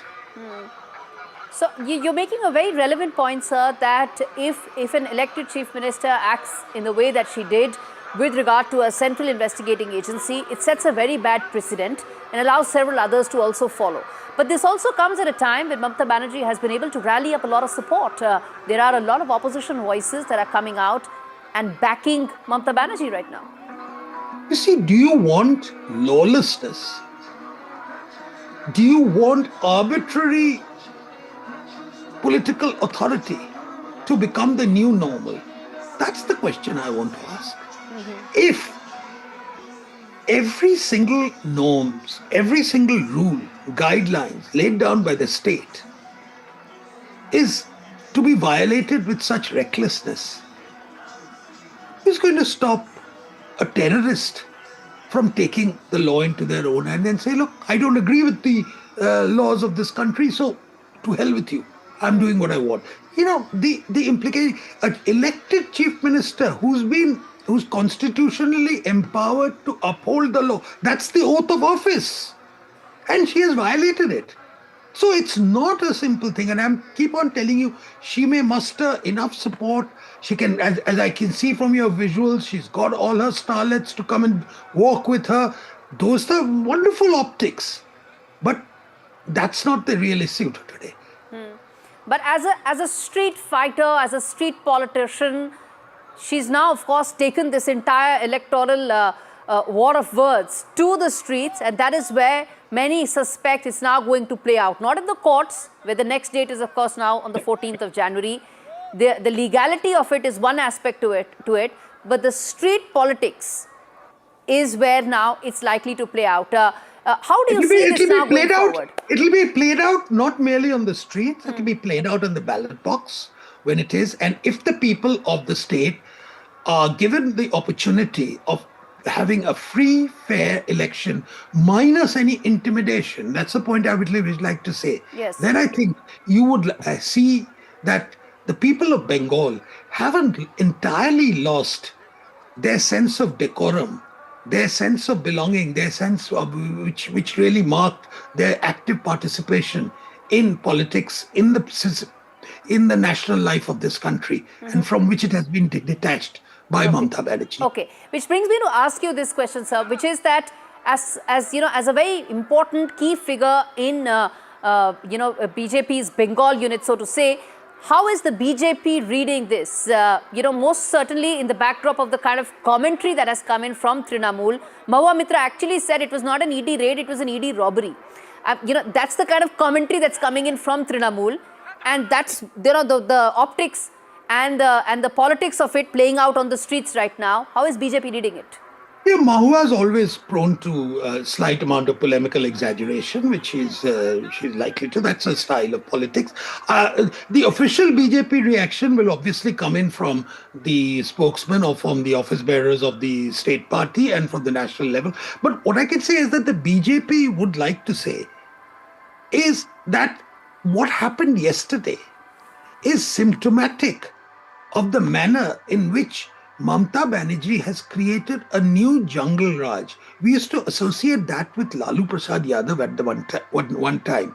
But Lalu was also indicted and in fact jailed at one time for the scam. But never in all these years, and I think Ravi Shankar Prasad made this point very tellingly today, did he go and tell his supporters, and he had a lot of muscle power with him at that time, to go and attack the CBI officers, to attack the CBI officers, etc. Nothing of that sort was done. So I think Mamata Banerjee, if she wants to decide that this is the manner in which politics is going to be played in West Bengal, I think it's a very serious issue, and I think it will be necessary for the BJP to think of how you can respond in a manner in which is constitutional as well as effective. An important point that you're making, sir, that at the end of the day, elected chief minister showing disregard for central investigating agencies and the kind of commentary that's coming in from senior elected representatives of the TMC really sets the context in which this electoral battle is likely to now pan out going forward. Thank you so much, Sopan Das Gupta, for taking out the time and speaking to NDTV. On that note, I'm going to play out some more reactions that are coming in on the big political story that we're tracking for you. Take a look. आप लोग को release किया गया है अभी? हाँ, अभी तक इतना टाइम से वो लोग 5 मिनट करके 4 घंटा हम लोग को बिठा के रखा। ये नहीं, वो नहीं, मेडिकल टेस्ट के लिए बस लेके आ गया, हम लोग मेडिकल टेस्ट पे जाएंगे नहीं, अरेस्ट करो फिर जाएंगे, वो भी नहीं किया। इतना घंटा बिठा के अभी हम लोग लिख दिया, चलो मेडिकल टेस्ट का हम लोग फिट है, ये सब आप लोग अच्छा बिहेव किया, ये सब लिख के छोड़े। फॉर्मेलिटीज की वजह से इतना देर रुका गया आपके कहने? नहीं, ये तो फॉर्मेलिटीज के लिए, क्योंकि दूसरे बार हम लोग वहाँ पे नहीं जा पाए इसलिए। Mamata Banerjee has started the protest over there in Kolkata. Huge crowd can be seen along with Mamata Banerjee. Do you think that that's the kind of support that Mamata Banerjee has? Yes, lakhs and lakhs of people are there. Everybody is there. They're supporting because what was done by the BJP and the ED, you know, as everybody said that CBI is the parrot and the ED is the myna. So we all know what is going on. Forceful theft is the word that ED has used in their petition. It's a forceful theft by Mamata Banerjee going into ongoing raids by They were actually had come at the instructions of Amit Shah for theft of all political strategies that were decided. So that's that as good as that. Why are you answering? Go and ask the government that why are they not taking any action on Ajit Pawar? Why not on Hemant Biswa Sharma? Why not Suvendu Adhikari who was suing taking bribe of 5 lakhs of rupees? ED should not selective. And they basically raided a constituency which, an agency which looks after a political work. That was made much clear. So I don't have to say anything more on that. Just if you could summarize for our viewers what happened inside courtroom number 5 at the Calcutta High Court. The Honorable Judge was willing to take up the matter. But the court was overcrowded by the lawyers. Then the Honorable Judge requested the lawyers to please leave this courtroom. Let us hearing in a good atmosphere. But so many lawyers were there. They were wanted to hear the matter, whatever it may be. Then the Honorable Judge waited for nearly 15 minutes. But I also, with the leave of the court, requested the lawyers. But anyway, that was not worked out. Then the Honorable Judge rose for that day. Said unless the overcrowd is gone, I can't hear the matter. The matter is fixed on 14. Delhi के अंदर सुबह सुबह इतना ठंड में जाके सब लोग स्ट्रीट ड्रामा कर रहा है। सबको मालूम है क्या कर लेंगे होम मिनिस्टर को बोल के। अगर जो चोरी किया है, चोरी को रोको भाई, चोरी को रोको। चोरी का एविडेंस आईपैक के ऑफिस में है, वहाँ पे जाके देखो। यहाँ पे होम मिनिस्टर के पास क्यों आए हो? और टीएमसी इतना करप्शन किया, इतना चोरी किया, और इसलिए चोरी का फाइल खुद ममता बनर्जी ने बंगाल फाइल्स लेके कल भाग रहे थे, और सब लोग लाइव देखा। ये एक चोरी नहीं है, एक अतुलनीय चोरी है, और ये स्वयं मुख्यमंत्री कर रहे हैं। ममता जाती हैं, वो सिटिंग चीफ मिनिस्टर हैं, और समाचार पत्रों में यह भी लिखा हुआ है जैन का घर कहाँ है। गाड़ी छोड़ती हैं और फ्लैट में घुसती हैं, उनके पुलिस कमिश्नर जाते हैं, पुलिस अफसर जाते हैं, और वहां ईडी के लोगों को हड़काते हैं, और ये बहस करती हैं और कागज छीन करके लेके चली आती हैं। उनका आचरण नहीं अमर्यादित, असंवैधानिक, शर्मनाक है, लेकिन लोकतांत्रिक मर्यादाओं का उन्होंने तार तार कर दिया है। The entire action of the chief minister is not only unethical, irresponsible, unconstitutional, but she has put the entire democratic process and governance to shame. All right, let's get an Aishwarya Jain joining us for more on this. Aishwarya, you've been tracking this story all through the morning, how it unfolded here. You've spoken to a lot of those TMC MPs as well who protested. A sharp war of words, and that exchange continues.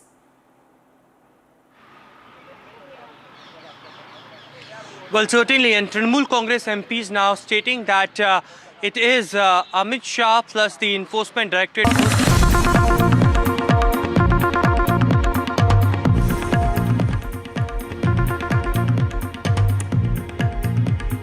All right, turning attention now to more breaking news that's coming in, which is Censor Board versus Thalapathy Vijay, where a crucial hearing is now started in Madras High Court. This is regarding the Censor Board wanting the film to be sent to a review panel. Jana Nayagan gets a UA certification, but it's being challenged with the Censor Board wanting the film to be sent to a review panel. Clearly, all is not over as far as the Thalapathy Vijay's movie is concerned. Jana Nayagan, his farewell film before his big electoral plunge in the next couple of months. But ahead of that, the drama unfolded between the Censor Board taking on Thalapathy Vijay's movie and saying that it must go to a review panel. Let's get in my colleague for more details on this. But that's how it's unfolding for our viewers tuning in right now. That CBFC has said that there's no opportunity being given to the Censor Board to file a counter affidavit. This is regarding the decision taken by the High Court, which has been challenged by the Censor Board, which is now wanting that this should be heard in Madras High Court, and that hearing is set to begin very shortly. How it's likely to unfold, whether this will impact the release of the film, are questions we're going to put forth to my colleague who's going to be joining in just a bit. But Jana Nayagan has been given a UA certification by so far, but this is not over as the drama continues to unfold. ASG AR L. Sundareshan has started the arguments, and the argument has essentially been that the CBFC, the Censor Board for Film Certification, has not been given an adequate amount, an avenue to file a counter affidavit after the decision that was taken to grant UA certification to Vijay Thalapathy's movie Jana Nayagan. That's how it's unfolding. The drama hasn't ended even before the movie is set to release. Censor Board essentially wants that this film should be sent to its review panel before a final decision can be taken. How this is likely to unfold, as I said, we're going to connect with Vijay Gopal Muralidharan, my colleague, who's going to fill us in with how it's likely to go from here on. All drama before the movie's release, Vijay. It hasn't ended. The drama hasn't ended. Yes, that's right. Well, now also the legal tussle is going on just before the Madras High Court. We are just outside the Madras High Court. You know, just the CJ bench started hearing the appeal which was filed by the CBFC board. You know, the big, on behalf of CBFC board, Tushar Mehta, Solicitor General of, he is arguing on behalf of CBFC. On the other side, Mukul is arguing for production house, KVN production house. The argument is going to start. Just now, CJ is hearing the order of the PT Asha today, this morning. PT Asha of Madras High Court pronounced order. He is just reading the order, and the main argument which was put forward by the CBFC right now before the CJ benches, they are alleging that they didn't get proper time time to file the counter affidavit before the single bench. Before that, the justice gave order in favor of Jana Nayagan. So this was the argument made by the CBFC Advocate Senior Counsel. But we have to wait and see what would be the order or what would be the developments, legal developments over the movie. Just now, the hearing and argument going on in the court had cleared the decks for Jana Nayagan's release, but that isn't the case right now, given how legal proceedings are currently underway right now in Madras High Court. Is that correct, Vijay?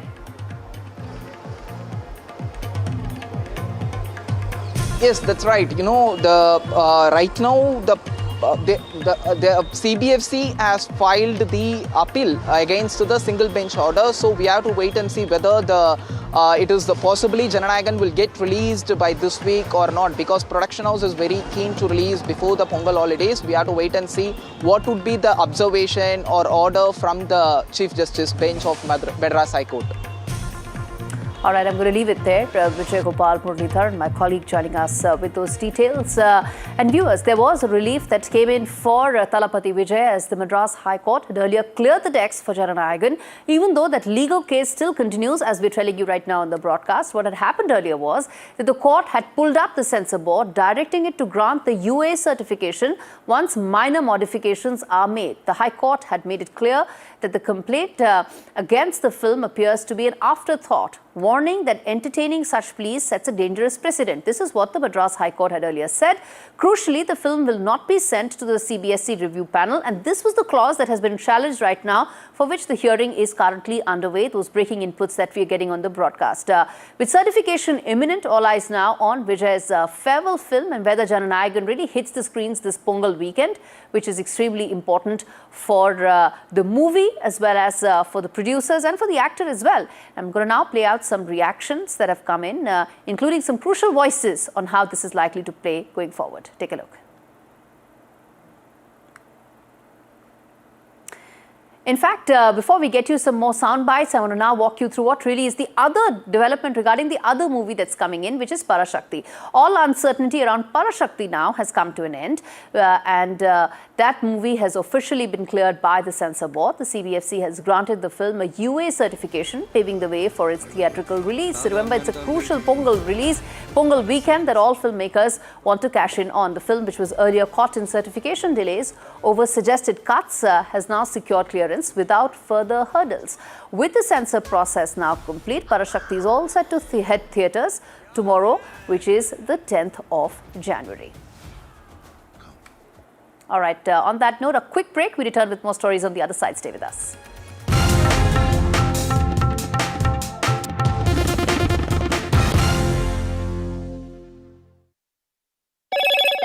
Hello, Moto.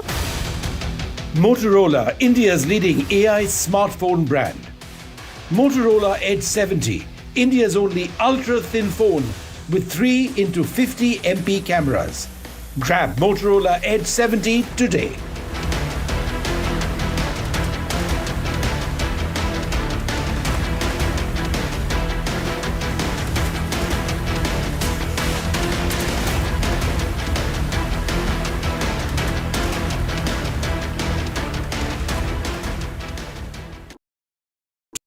Pulling us into this country. They argue, I conclude. They deflect, I drill down.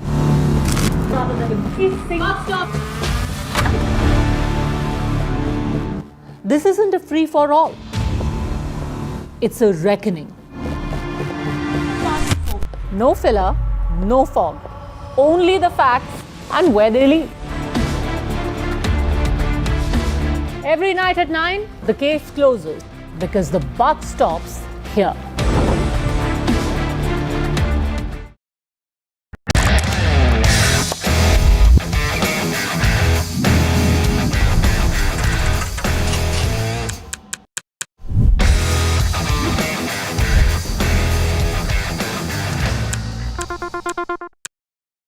"21 days in Kashmir. People have bombarded me, friends, with requests for an unfiltered list of things I saw and observed on the ground. Very special ground report from the line of control. There were some children who've lost limbs in the shelling.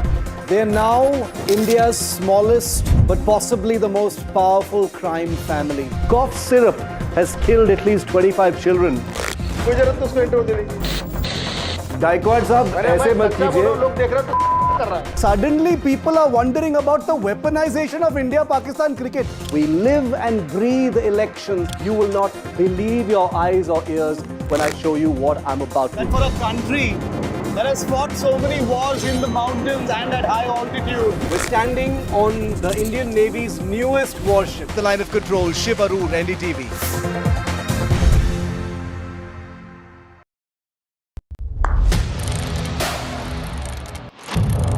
What seems settled for me is unfinished business. So I rewind, I pause, I reflect, I dig until what's buried stands up to be counted. Breaking ground, not just headlines, the meaning behind them. This is Breaking Ground with me, Vedika Sood. Across the country, he has tracked the pulse of power from Washington to Korea. Witnessed history being made in global capitals and conflict zones. Brought clarity to complex issues of national security and international affairs. All set to visit. Aditya Raj Kaul, covering international affairs like no one else. Only on NDTV network.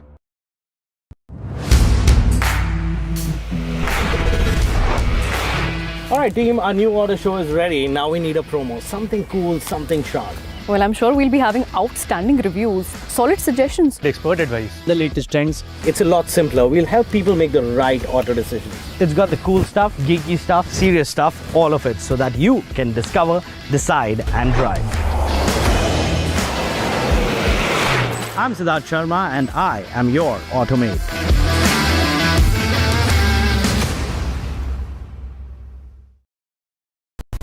The nerve center of the maximum city, the BMC, a contest that will shape Mumbai's next decade, its identity, its legacy, its future.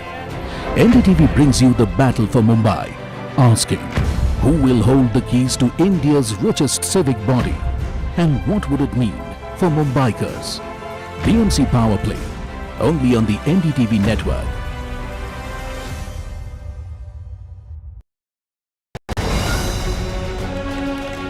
From the heart of the newsroom to the core of the stories shaping your world. Join me, Gargi Raut, as I track all the developments as they break. Live from the NDTV newsroom, weekdays at 4 p.m. Mumbai are bringing our first India tour in your city. Rag on with Shankar Ehsan Loy and Siddharth Mahadevan and Shivam Mahadevan. 5 times melody, 5 times masti with NDTV Good Times. Go grab your tickets on Live Your City by Fever. I don't sugarcoat. I shoot straight and tell you stories the way they need to be told. Unfiltered, unafraid, unmissable. That's how I roll. Watch me, Priyanka Deo, on NDTV World. Namaste. Delhi set the fairway on fire. The precision, the edge, the contest, the electric energy. Now, the NDTV PGTI Golf Pro-Am travels to Hyderabad, a day crafted for an unmatched experience. NDTV PGTI Golf Pro-Am, the course of champions, the conversation of leaders. 10th January 2026, Boulders Hills Golf and Country Club.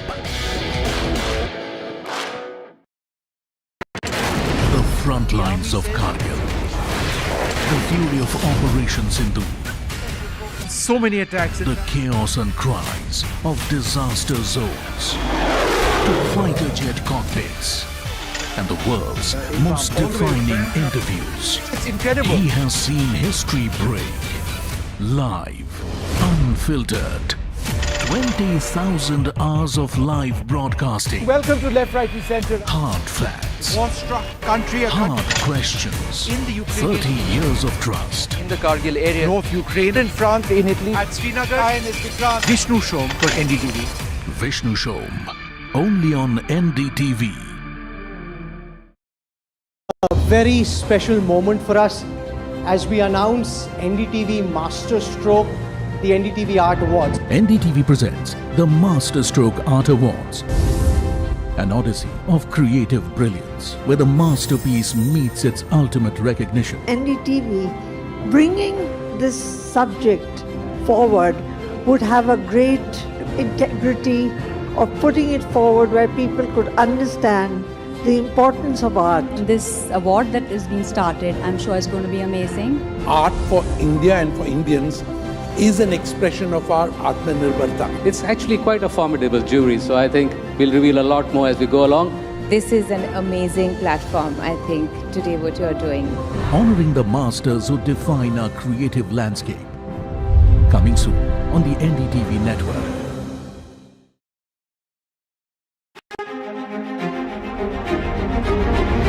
Every winter, the World Economic Forum at Davos becomes the world's thinking room, where power, policy and purpose converge, where the future is examined and reimagined. In January 2026, NDTV will be at the heart of this conversation. NDTV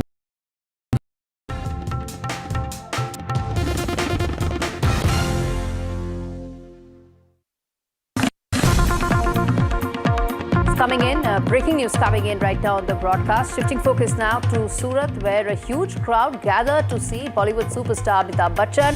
And in the process, a minor stampede took place.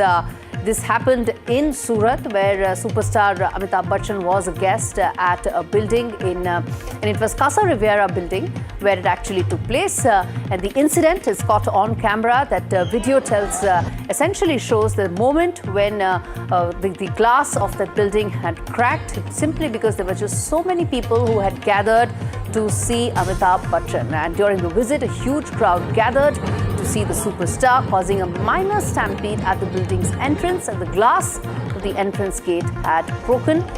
And that's where it's playing that out. That video essentially tells you the exact moment when that minor stampede took place. A quick break, more news on the other side. Stay with us.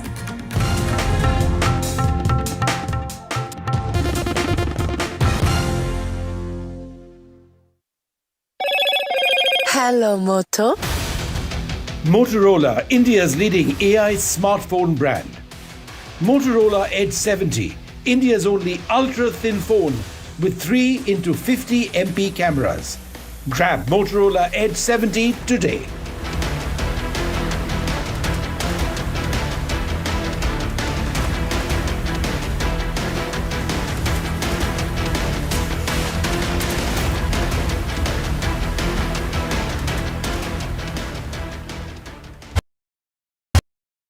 Pulling us other into opposition this parties. They argue, I conclude. They deflect, I drill down.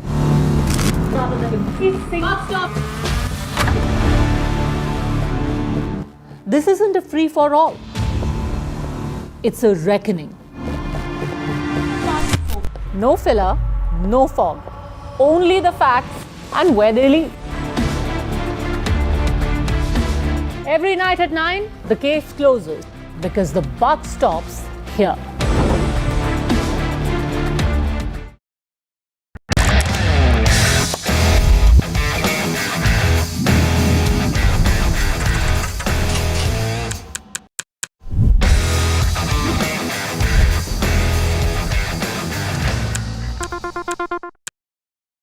"21 days in Kashmir. People have bombarded me, friends, with requests for an unfiltered list of things I saw and observed on the ground. Very special ground report from the line of control. There were some children who've lost limbs in the shelling.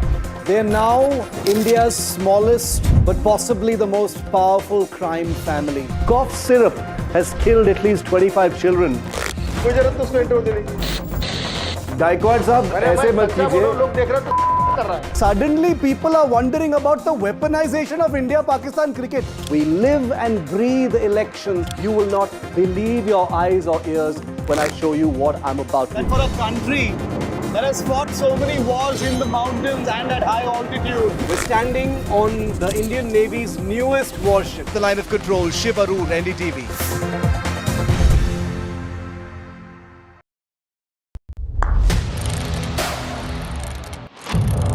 What seems settled for me is unfinished business. So I rewind, I pause, I reflect, I dig until what's buried stands up to be counted. Breaking ground, not just headlines, the meaning behind them. This is Breaking Ground with me, Vedika Sood. Across the country. He has tracked the pulse of power from Washington to Korea. Witnessed history being made in global capitals and conflict zones. Brought clarity to complex issues of national security and international affairs. Aditya Raj Kaul, covering international affairs like no one else. Only on NDTV network.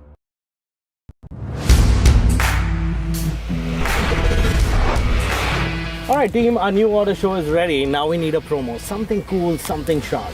Well, I'm sure we'll be having outstanding reviews, solid suggestions, expert advice, the latest trends. It's a lot simpler. We'll help people make the right auto decisions. It's got the cool stuff, geeky stuff, serious stuff, all of it, so that you can discover, decide and drive. I'm Siddharth Sharma and I am your automate.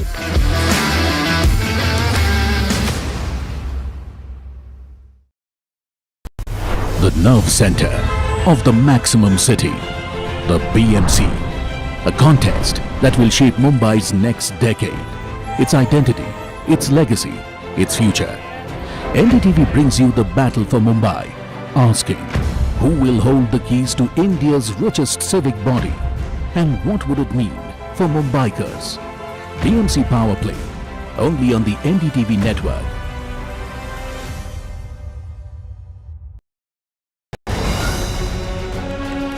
Straight from the heart of the newsroom to the core of the stories shaping your world. Join me, Gargi Raut, as I track all the developments as they break. Live from the NDTV newsroom, weekdays at 4 p.m. Mumbai are bringing our first India tour in your city. Rag on with Shankar Ehsan Loy and Siddharth Mahadevan and Shivam Mahadevan. 5 times melody, 5 times masti with NDTV Good Times. Go grab your tickets on Live Your City by Fever. I don't sugarcoat. I shoot straight and tell you stories the way they need to be told. Unfiltered, unafraid, unmissable. That's how I roll. Watch me, Priyanka Deo, on NDTV World. Namaste. Delhi set the fairway on fire. The precision, the edge, the contest, the electric energy. Now, the NDTV PGTI Golf Pro-Am travels to Hyderabad, a day crafted for an unmatched experience. NDTV PGTI Golf Pro-Am, the course of champions, the conversation of leaders. 10th January 2026, Boulders Hills Golf and Country Club. The front lines of Kargil, the fury of Operation Sindhu. So many attacks. The chaos and cries of disaster zones, to fighter jet cockpits, and the world's most defining interviews. It's incredible. He has seen history break. Live, unfiltered. 20,000 hours of live broadcasting. Welcome to Left, Right and Center. Hard facts. War-struck country. Hard questions. In the Ukraine. 30 years of trust. In the Kargil area. North Ukraine. In France, in Italy. At Srinagar. Vishnu Shom for NDTV. Vishnu Shom. Only on NDTV. A very special moment for us as we announce NDTV Master Stroke, the NDTV Art Awards. NDTV presents the Master Stroke Art Awards, an odyssey of creative brilliance where the masterpiece meets its ultimate recognition. NDTV, bring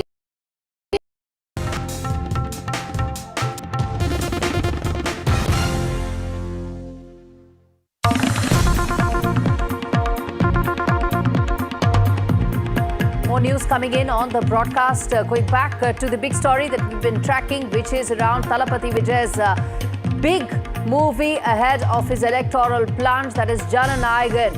And currently the hearing was underway at Madras High Court and the decision has been taken. And it's a huge setback for Jana Nayagan, for Thalapathy Vijay, where the Chief Justice has stayed the single bench order. Let's get in Vijay Gopal Muralidharan, my colleague, with us on the broadcast with more details. Go ahead, Vijay. Tell us exactly what is it that the commentary came from the court, the reason why now the Chief Justice has stayed the single bench order.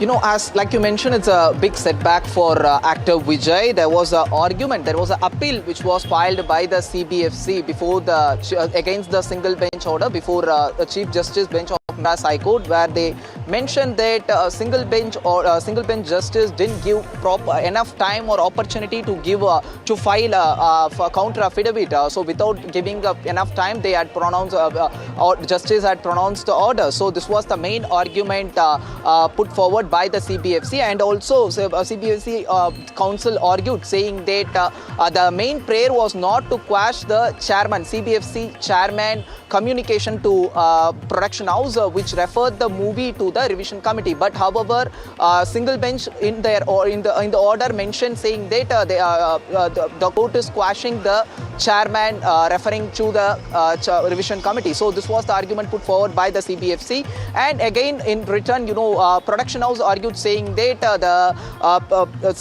there was a time, but suddenly how come they raised the question, how come a member who himself watched a movie can raise objection, can file a complaint? Is that possible? But however, Chief Justice was not happy with how the order was pronounced by the single bench. He questioned production house can't pressure court. They should have the certificate in hand before announcing the release date. So they can't give ordering CBFC to give certificate for a certain movie. So Chief Justice announced or pronounced order, saying that he is withholding the order of single bench order. Okay, so as of now, there is lack of clarity as to when the release will take place. It's a setback for Thalapathy Vijay, and the commentary that's coming from the High Court has also been very sharp. Let's get in Veera Raghav for more on this. He joins us on the phone line. Veera, huge setback for actor Vijay. How is this playing out? Walk us through the details and also, more importantly, the larger impact. Look, we are just still figuring out the details of this order, but from what we have received so far as an operative portion, it means that the morning victory that Vijay had in the High Court, or Jana Nayagan had in the High Court, has been undone by the evening order, which is basically staying the morning order, which is told the Central Certification Board to issue a certification. This categorically means that the movie is not going to release anytime now. We'll have to wait and see for more details from this order as to what next, whether there will be further hearings before the CJI in Madras itself, at the Madras High Court itself, and how this is going to play out. We'll have to wait for those details to come out. But for the moment, it's clear that there's going to be no release, no certification of the movie immediately. The order of the Madras High Court, the single judge of the Madras High Court, ordering the CBFC to certify Vijay's film and give it certification, has been stayed by the CJI. The Chief Justice of the Madras High Court, before whom the appeal was filed.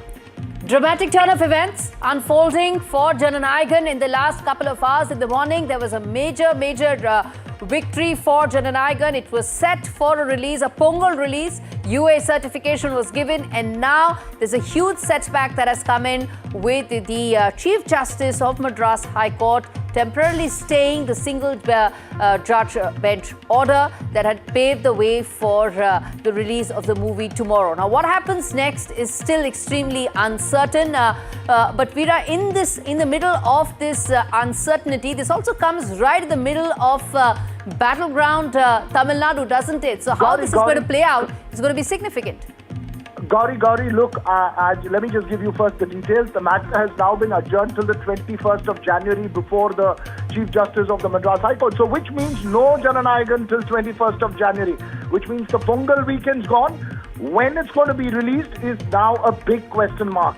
So this is clear and this is confirmed. Report this straight that Jana Nayagan's release stayed at least till the 21st of January, when the Chief Justice of Madras High Court will hear the case again.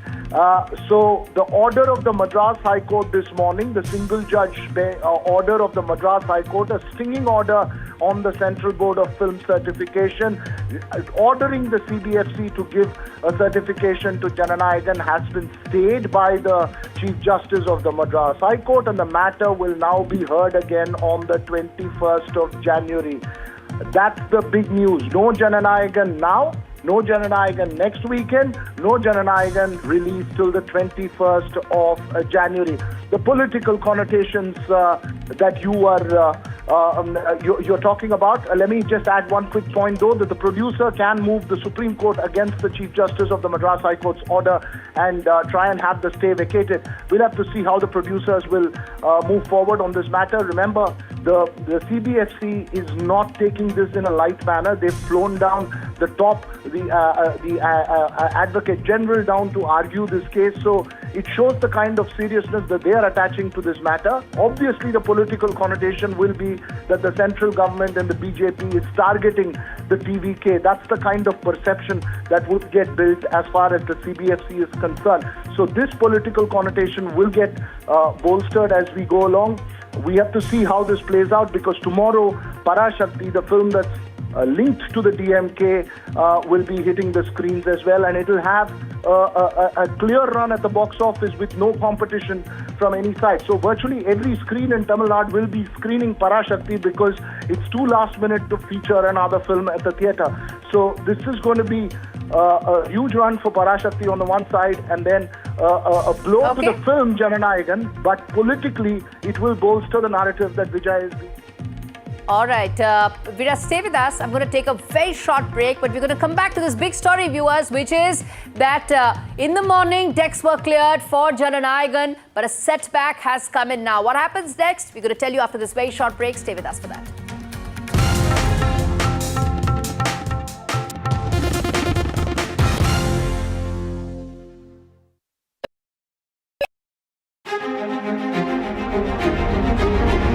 Every winter, the World Economic Forum at Davos becomes the world's thinking room, where power, policy and purpose converge, where the future is examined and reimagined. In January 2026, NDTV will be at the heart of this conversation. NDTV Ignite at Davos, this January on the NDTV network. Pulling us into this country. They argue, I conclude. They deflect, I drill down.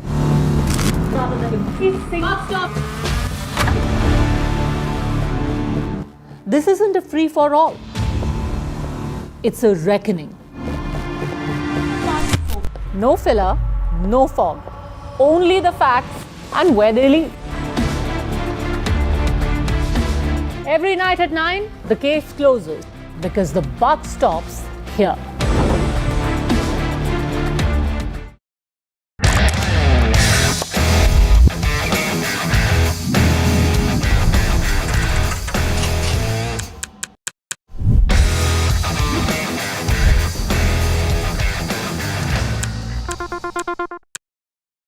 "21 days in Kashmir. People have bombarded me, friends, with requests for an unfiltered list of things I saw and observed on the ground. Very special ground report from the line of control. There were some children who've lost limbs in the shelling.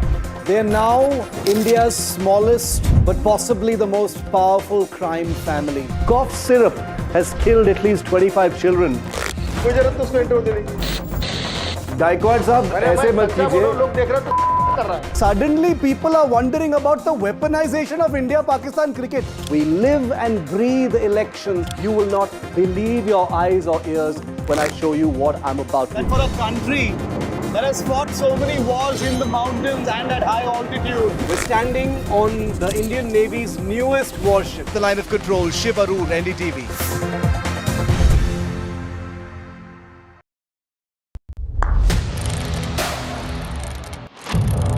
What seems settled for me is unfinished business.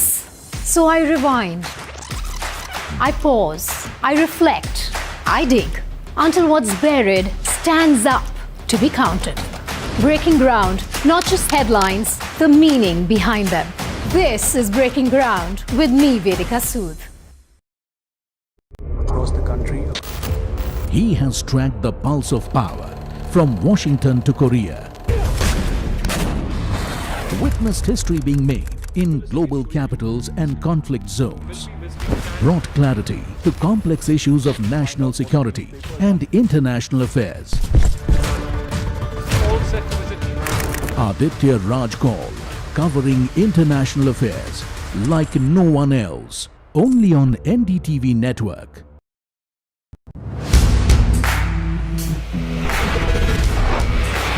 Alright team, our new order show is ready. Now we need a promo. Something cool, something sharp.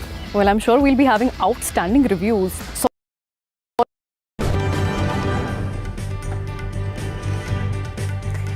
you're watching Prime 5. I'm Gauri Dwivedi. Let's start the show with some breaking news that's coming in with regards to Thalapathy Vijay.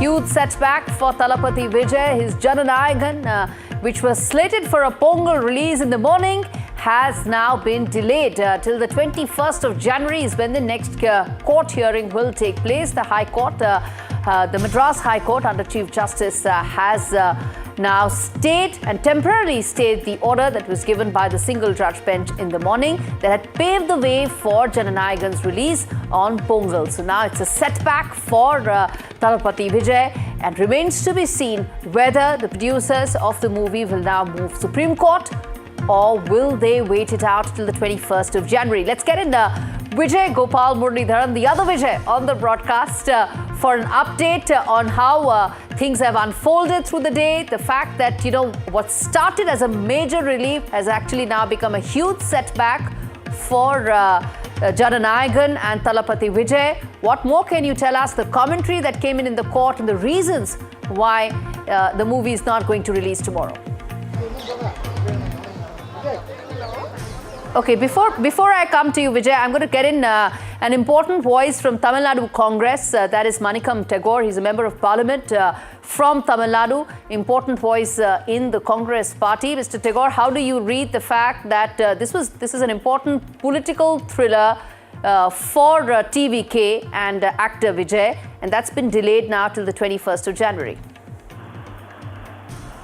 Yeah, this is another level of misuse of another organization by Modi Shah regime. We all know that they had been misusing ED, CBI and income tax for long years. Now they have started to misuse another organization called as Censor Board. Censor Board has become weaponized now, and they are able to misuse that, and the whole government is just jumping to stop. But sir, this is a legal setback. This is a legal setback. I'll tell you this, let me hear it when you don't get angry when I am attacking BJP.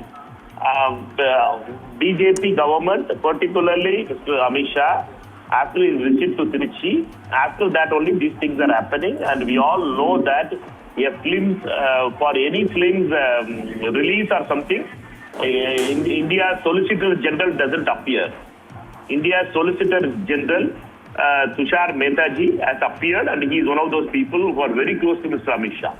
And the way the government is jumping up and down to stop a film is unheard of it.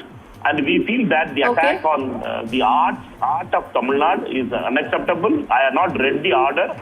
I'll comment about the order after reading it. Okay. But politically, we are very clear that it is a politics being done by BJP to suppress the other voices of Tamil Nadu. Mr. Tagore, I gave you all the time on the broadcast, and I will continue to do so. And I request you to stay with us, except that I was pointing out that it was a legal setback. Nothing that is, that was an important aspect that I had to highlight. It's a Madras High Court Chief Justice which had stayed the earlier single judge bench order that came in during the day. But let me now get an important voice as well. Salim Dharanidharan, who's joining us on the broadcast with his quick take as well on how he sees the fact that there is now no Jana Nayagan tomorrow over the Pongal weekend.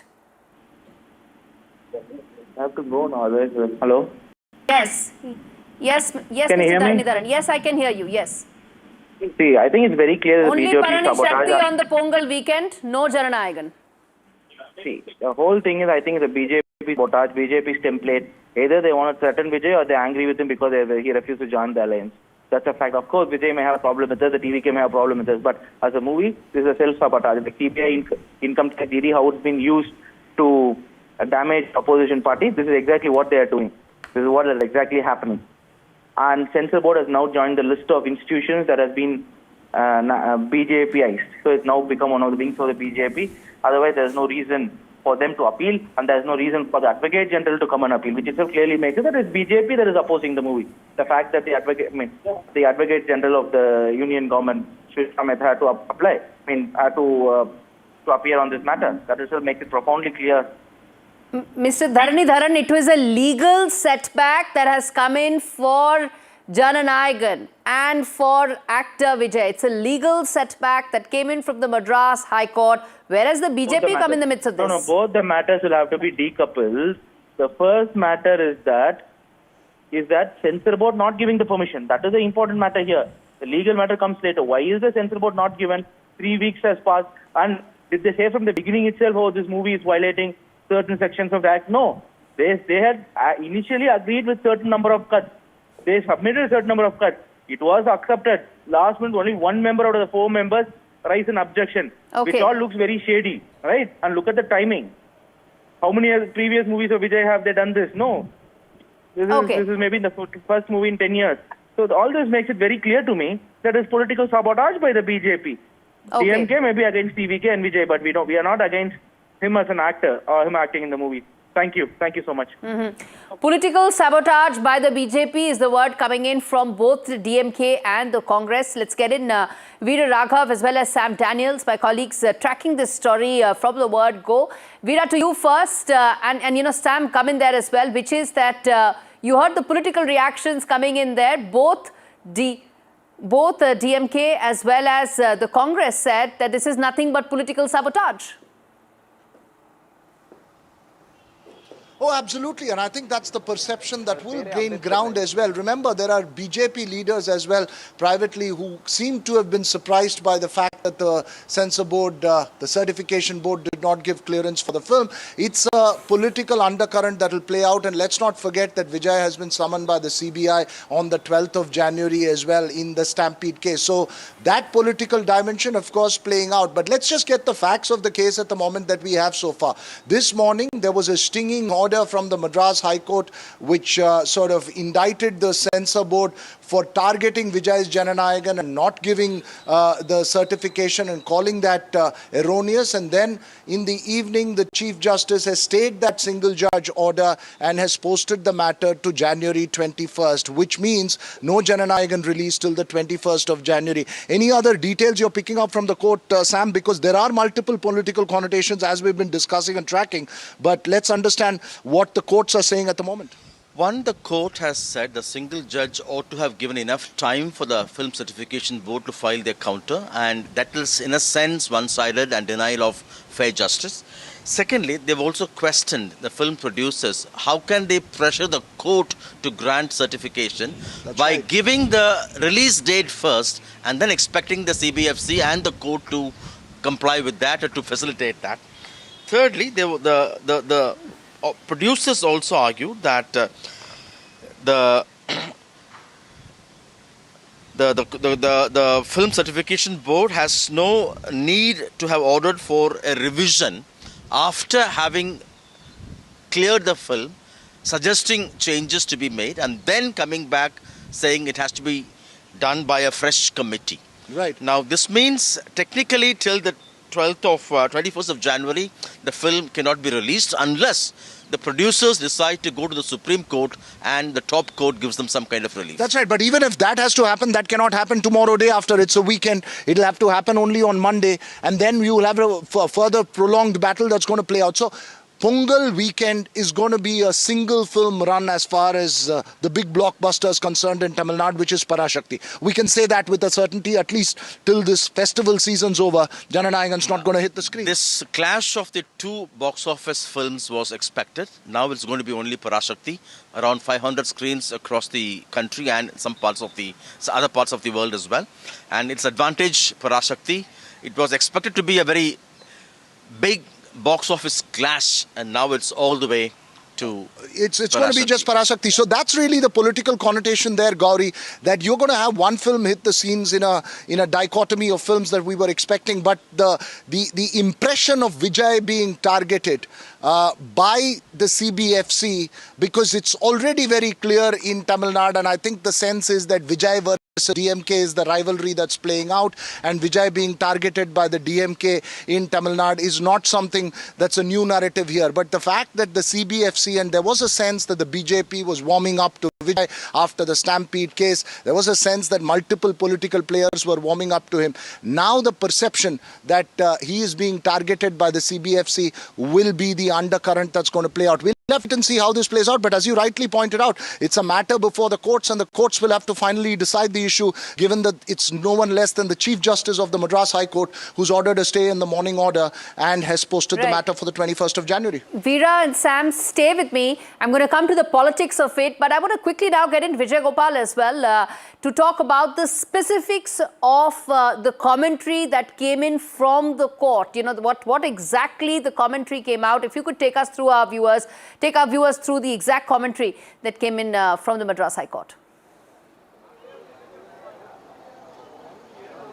The main argument by the CBFC side is enough time was not, opportunity or time was not given to the CBFC to file a counter affidavit. Earlier during the hearing before the single bench, CBFC asked 3 weeks time to file the counter affidavit. But before that the judge pronounced order. Even this morning while pronouncing order, the CBFC argued saying that enough time was not given for them to file counter affidavit. So it is unfair. So this was the as the writ petition appeal petition filed against the single bench order before the Chief Justice bench, and then they argued saying that the prayer from the production house was not to quash the CBFC chairman referring the movie to the revision committee. But the judge in the order mentioned that the quashing the CBFC chairman referring the movie to the revision committee, which is also unfair, which was not part of the prayer from the petition. So these were the arguments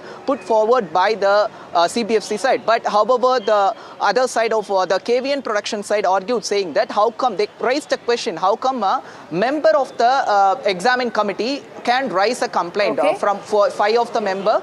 One of the member who raised the complaint is from the member. How can it is possible? This was the question asked by the production house. But however, CJ was not happy. He said that enough time should be given to the CBFC to file the counter affidavit, and one production house can pressure the court by creating a false urgency by announcing a release date without having the certificate, the Censor Board certificate, physical certificate in hand. So with this, Chief Justice gave order saying that he is withholding the order of single bench order. All right. Veera, let me come back to you, both to you, Veera and Sam, which is that the one place where cinema and politics merge most seamlessly is in Tamil Nadu, which is also going to go to polls in just a couple of months from now. Walk our viewers through the politics of it. You know, the fact that there is serious allegations being leveled about sabotage coming in just on the eve of its release and so on and so forth, and the larger impact that this is likely to have. Well, yes, it's as I was pointing out a short while ago, Gauri, the impression is one that would perhaps many believe bolster Vijay's position politically, at least as one that gives him that kind of sympathy. And I'll ask Sam if he agrees with it. But remember, this is not just about films and politics, right? This is also about the right to release a film and the whole issue of certification and the use of perhaps the CBFC, as some would allege, in a political context. The question of the right to release the film, the fact that you have so many films that have been released and suddenly one has a problem of this nature, which is a highly politically charged film, and one that's a huge revenue spinner, not just for the producers because they're the rich ones, right? But we're talking about the small theatre owners, the small distributors who would have loaned money out to distribute this film. And it's going to really hit the industry hard in many ways, Sam. It's going to be multi-layered, as you said, not just the star, not just the producers, but theatre owners, distributors. They would have paid. It's a big gamble for them, and it's a Pongal release, Vijay's farewell film. They all expected this to become a blockbuster to make money, but now they'll all suffer losses. Producers, in one sense, they can take the money.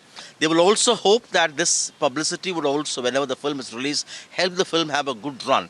But politically, as you said, it's going to help Vijay in a phenomenal way. The party hopes that every such delay would automatically imply that the BJP is behind that in their view, and they would try to take political mileage of this. Though they've not made the allegation public. In fact, I spoke quite silent about that.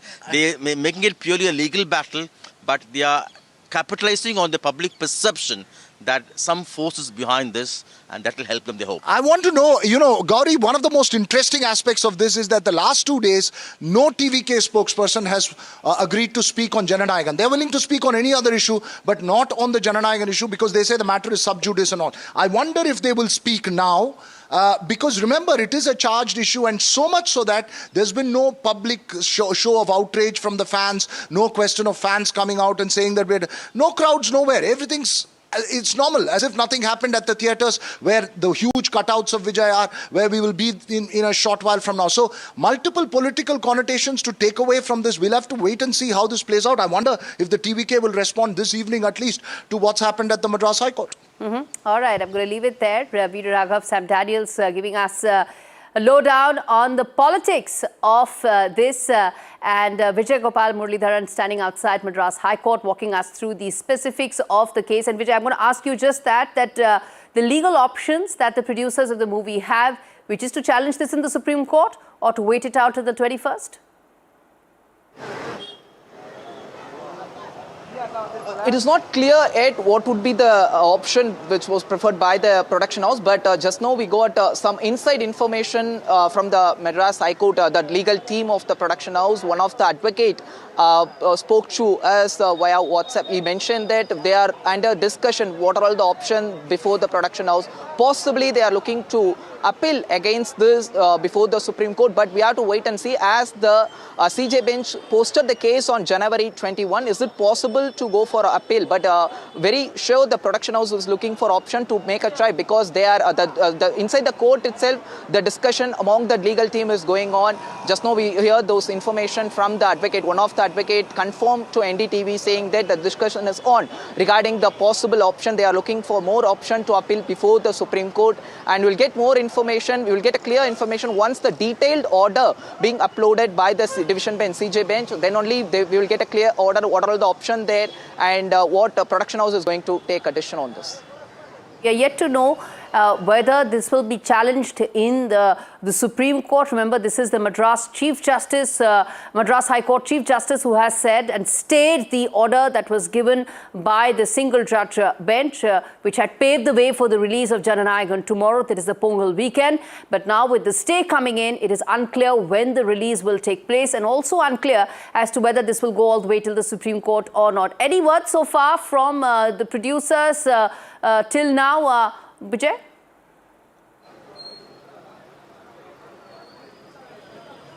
No, production house day before yesterday released a detailed statement saying that there is no mention of date for the movie release, but now another setback from the Madras High Court, so it is not clear whether when will be the movie get released before because the first case is on January 21, and now they are looking option to appeal before the Supreme Court also, but we have to wait and see what would be the official statement from the production house. Like Veera mentioned, no TVK spokesperson or no TVK leaders reacted officially over to this. Even Vijay has a tendency to react over the controversy. Whenever the controversy happened for his movie, very lastly only he would be the last person to react over this. So TVK, but it is a big question whether today TVK Chief Vijay or actor Vijay will give any sort of statement regarding the ongoing controversy, because he has to give a voice to his fans, because all fans is waiting for the movie to get released. So he has to give some sort of statement. We have to wait and see whether Vijay is going to react over this.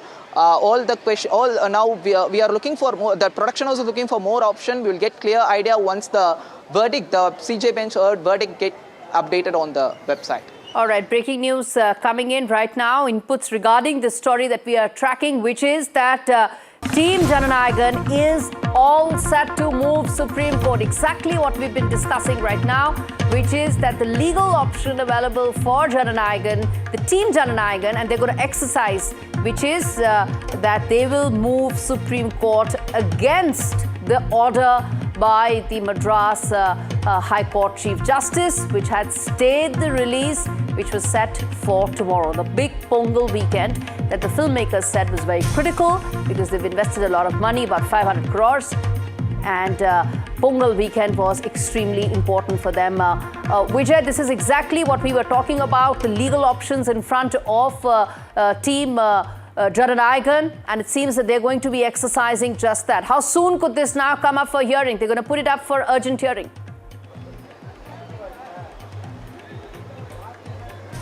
That's right. You know, when the argument concluded and when the Chief Justice concluded dictating the order, immediately the counsel representing the production house urged the CJ to upload the order as soon as possible. Immediately CJ laughed for that. That's what we heard from the inside the court. So which means the team Jana Nayagan is looking for the option to approach the court against the order now, but just now we got information inside the court from the one of the team of the advocate saying that they are looking, their discussion is underway right now, it's going on, and very soon they will take a decision over approaching Supreme Court or what are all the other options they have on the hand. But as of now, it is not clear as the court, the CJ has posted or adjourned the case on January 21. Whether is it possible to go for an appeal, whether the Supreme Court will accept the appeal, we have to wait and see what would be the Supreme Court decision on that, because the team, even though team Jana Nayagan approached the Supreme Court, what would be the observation from the Supreme Court Justice, because the case would be pending before the Madras High Court CJ bench. So is it possible for that? We will get a clear picture as when we able to spoke with a few advocates here. Advocates are still inside the court. We'll get more information once they come out from the court. To grab some of those lawyers, let me now also rope in Vasudha Venugopal, my colleague, joining us on the broadcast with more details on how this is panning out. Vasudha, it seems like the legal fight over Jana Nayagan is only just beginning. After a day of drama in Madras High Court, it seems the action is now going to shift to the Supreme Court.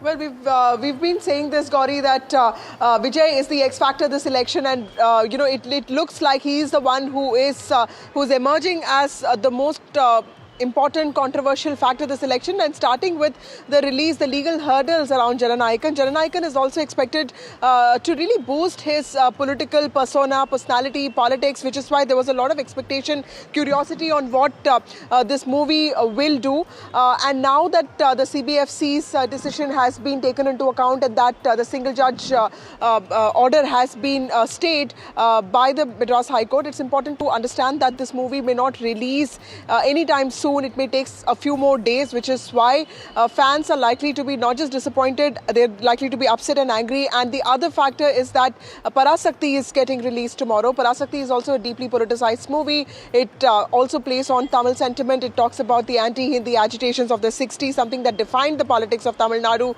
So, in some ways, this is becoming not just a shadow fight, but an open fight between the TVK and the BJP and the TVK and the DMK, with coincidentally DMK and the BJP on one side, because the DMK's backed movie has been sort of cleared, while Jana Nayagan faces one legal hurdle after the other. And like Vijay has been reporting, we understand that TVK itself is likely to approach legal options now. And what we understand from TVK sources is that they've requested the Chief Justice to issue the division bench order as soon as possible, so that they can approach the Supreme Court.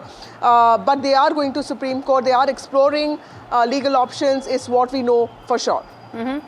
And Vasudha, in the midst of all this, there's also the massive politics around it, right? I mean, in Tamil Nadu, you know this better, that cinema so, seamlessly merges into the political landscape of the state, more so with elections round the corner. This has huge political connotations to it. The fact that you have a DMK-backed movie getting a complete free run at the big Pongal weekend, and you have TVK's Jana Nayagan getting delayed by at least a fortnight.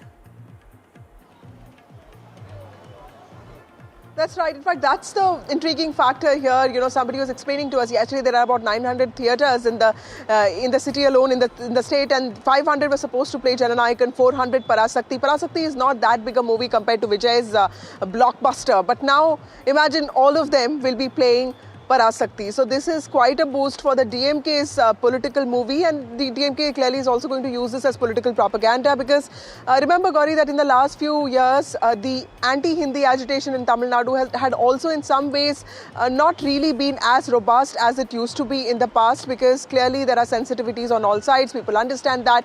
Now this is a movie that's also an excellent opportunity for the DMK to showcase its potential, why it was founded and why it is necessary. So it's going to go all out to promote Parasaki, which is getting released tomorrow as per date, as per schedule, while Jana Nayagan, has failed to clear those legal hurdles. And now, the little glimmer of hope that was, that was seen by fans in the morning today with Justice P.T. Asha's order that CBFC has to issue certification soon, and the movie has to be released. That now is all really, it's all gone with a staying of that order, and the new date will be announced only when these legal hurdles get over. Now TVK has to completely focus on its legal approach. Remember that it's also a fledgling new party, so we've seen TVK also struggling with its approach when the Karur stampede happened. It didn't really know what to do. It doesn't have a lot of seasoned politicians like other political parties. Everyone is a newbie there, but yes, they're all resting on the popularity of Vijay. And if it's cinema is something that they understand, but politics is probably something that they don't understand. So clearly, they also will have to figure out what is the best way to give a fight back. Till now, they've all been very well-mannered. Fans have not really been spilling out their anger on streets. But now we'll have to see how the fans of Vijay and also his own political cadre, his supporters, take this decision. Indeed, Vasudha and Vijay Gopal, my colleagues, tracking every aspect of the big story, viewers, that we are breaking down for you right now, which is that legal woes for Jana Nayagan Thalapathy Vijay's last big movie ahead of his electoral plunge has been further delayed, and legal woes continue. All eyes now on when that will now come up. The petition for urgent hearing will come up in Supreme Court. Of course, that will have to be filed only after the Madras High Court order is given in writing. When that order is given, only then a petition can be filed in Supreme Court. Remains to be seen how early it will be done and whether an urgent hearing will actually be entertained or not. Don't forget that it's a weekend, tomorrow and day after. It may come as early as maybe possibly next week on Monday. Now, Vasudha, let me then come back to the politics of it, and then I get Vijay on the other aspects to it as well. Vasudha, there's more breaking news coming in. Let's address that, and then we talk more on about how things are unfolding right now in Tamil Nadu. But more breaking news coming in on the broadcast first. Shifting focus now from Tamil Nadu to Bengal, where West Bengal Chief Minister has attacked BJP over ED raids. Mamata Banerjee has called BJP a Atyachari party and has said that what I did yesterday was not wrong. Now, Mamata Banerjee was referring to that unprecedented act where she had reached the IPAC office and was collecting some files and documents while an Enforcement Directorate raid was taking place at the IPAC offices. Mamata Banerjee has said that I went fearing ED would be looting party documents. This is what the Chief Minister has said, saying that how can we be linked to any of those scams? I want to first play out the soundbite of Mamata Banerjee, then we talk more about Battleground Bengal.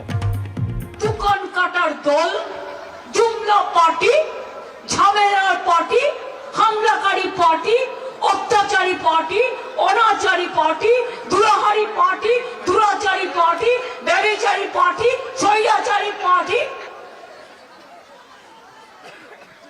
এরকম party আমি দেখিনি। এটা party না দো party? স্বাধীনতার সময় তো জন্মে হয়নি, তো গান্ধীজিকে বাদ দেবে না তো কাকে বাদ দেবে? গান্ধীজি বাদ, নেতাজি বাদ, রবীন্দ্রনাথ ঠাকুর বাদ, ক্ষুদিরাম বাদ, প্রফুল্ল চাকি বাদ, রামকৃষ্ণ বাদ, ভোটের সময় জিন্দাবাদ।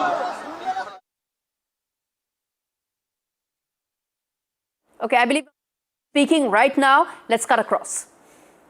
বাংলা দখল করে দেশ দখল করতে হবে, বিজেপিকে রাখা যাবে না, দেশকে করছে শেষ, হোক নিঃশেষ। এটা মানুষের কথা মাথায় রাখবেন। আমি এইটুকু বলে সবাইকে সজাগ থেকে জাগ্রত থাকে ভোটার লিস্টের নাম তুলে ছাড়বেন নিজের নাম তুলতে হবে একদিনের জায়গায় দরকার 4 দিন যাবে You have to enroll your name for the voters list. If it's required, spend 4 days, but make sure your name is included in the SIR list. And all I want to say is now, Jai Hind, Vande Mataram. Jai Bangla! Jai Bangla! BJP hatao! BJP hatao! BJP hatao! অনেক ধন্যবাদ সকলে ভালো থাকবেন আমার সাথে দেবা নবীরা সকলে মিলে অনেকক্ষণ করেছেন এবং এখানকার সমস্ত কাউন্সিলররাও অন্যান্য আমাদের সমস্ত সংগঠনের সবাই এবং উপরেও আমার সাথে যারা এসছেন তারা সবসময় আমাদের Chief Minister Mamata Banerjee is thanking her party workers for attending this rally today in Kolkata. She thanks her party leaders. She thanks Firad Hakim. She thanks her MP Dev. She tells everyone to stay well. She says thanks to everyone who came out in support of the Trinamool Congress today.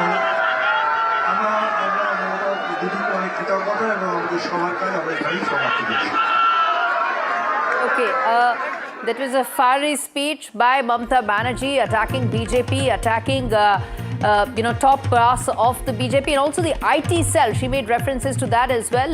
In Bangla, I'm going to connect with Shresi Day, my colleague, to fill us in with some of the important aspects of Mamata Banerjee's big attack on BJP. Go ahead, Shresi.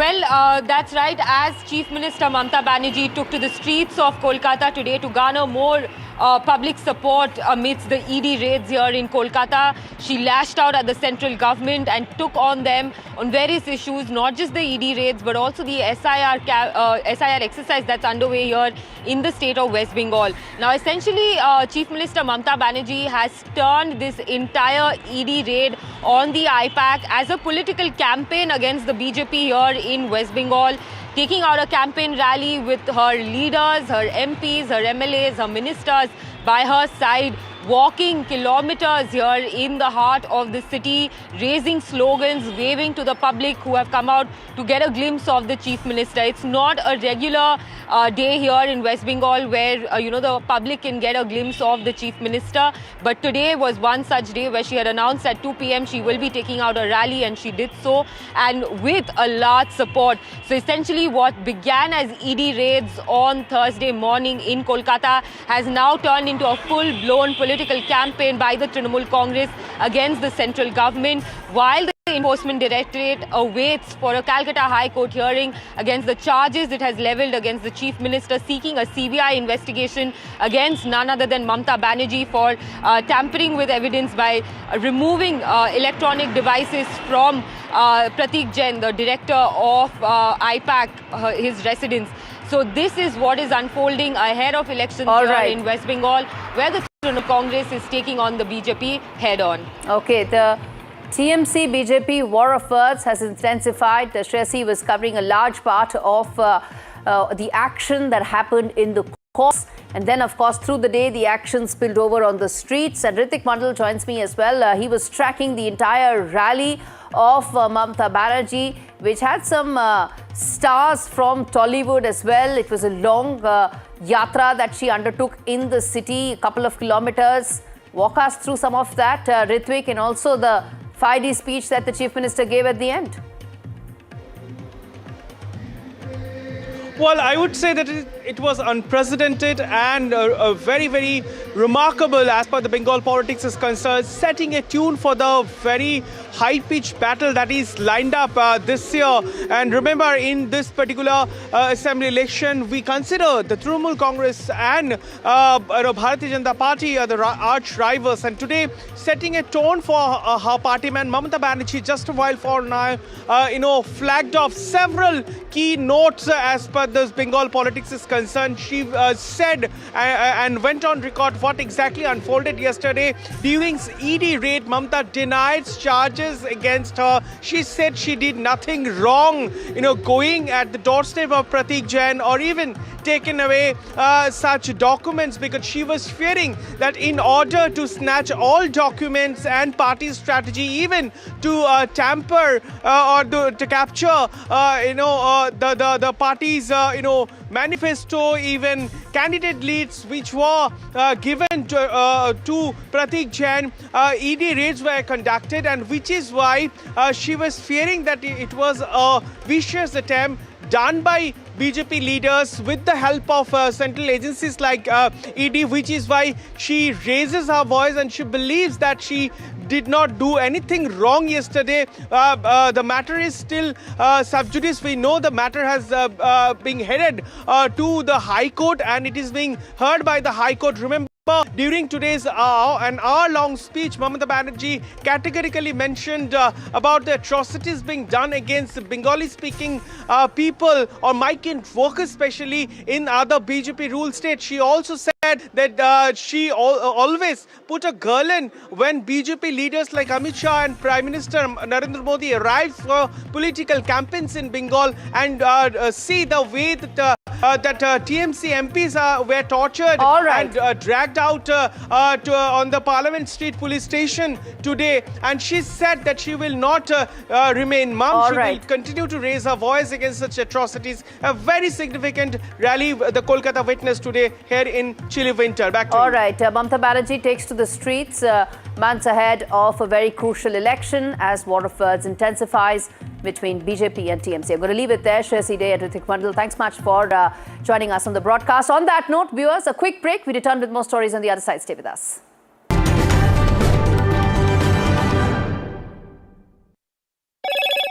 Hello, Moto. Motorola, India's leading AI smartphone brand. Motorola Edge 70, India's only ultra-thin phone with 3x50 MP cameras. Grab Motorola Edge 70 today.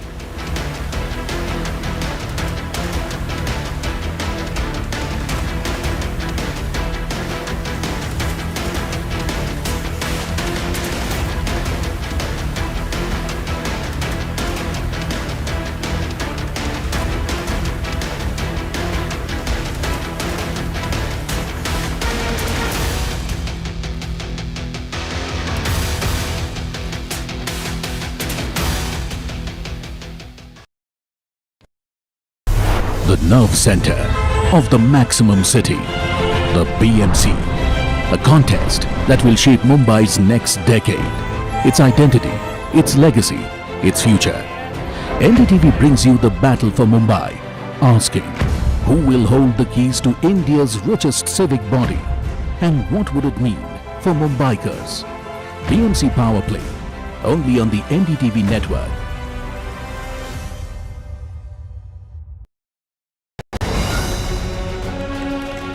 From the heart of the newsroom to the core of the stories shaping your world. Join me, Gargi Raut, as I track all the developments as they break. Live from the NDTV newsroom, weekdays at 4 p.m. Mumbai are bringing our first India tour in your city. Rag on with Shankar Ehsan Loy and Siddharth Mahadevan and Shivam Mahadevan. 5 times melody, 5 times masti with NDTV Good Times. Go grab your tickets on Live Your City by Fever. I don't sugarcoat. I shoot straight and tell you stories the way they need to be told. Unfiltered, unafraid, unmissable. That's how I roll. Watch me, Priyanka Deo, on NDTV World. Namaste. Delhi set the fairway on fire.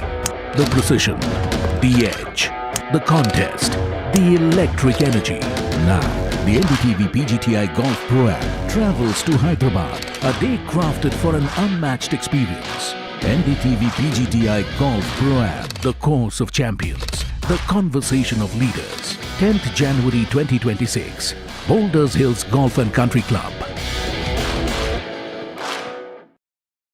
The front lines of Kargil. The fury of Operation Sindhu.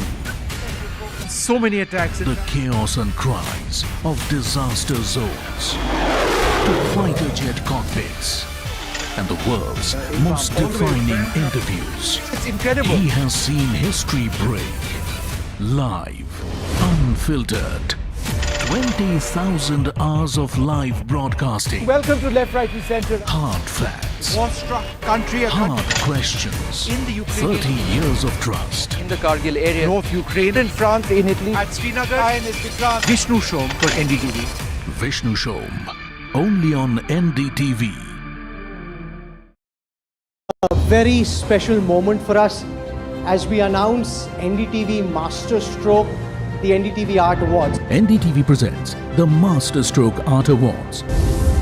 An odyssey of creative brilliance where the masterpiece meets its ultimate recognition. NDTV bringing this subject forward would have a great integrity of putting it forward where people could understand the importance of art. This award that is being started, I'm sure is going to be amazing. Art for India and for Indians is an expression of our Atmanirbharta. It's actually quite a formidable jury, so I think we'll reveal a lot more as we go along. This is an amazing platform, I think, today what you're doing. Honoring the masters who define our creative landscape. Coming soon on the NDTV network.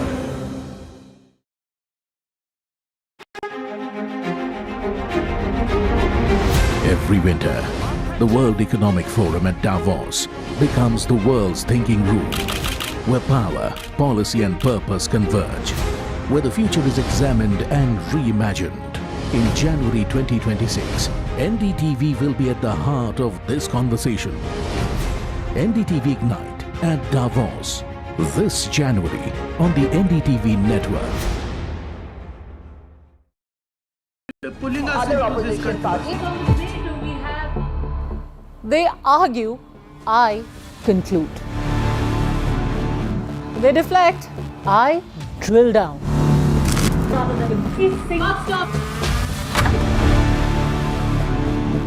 This isn't a free-for-all. It's a reckoning. No filler, no fog. Only the facts and where they lead. Every night at 9, the case closes because the buck stops here.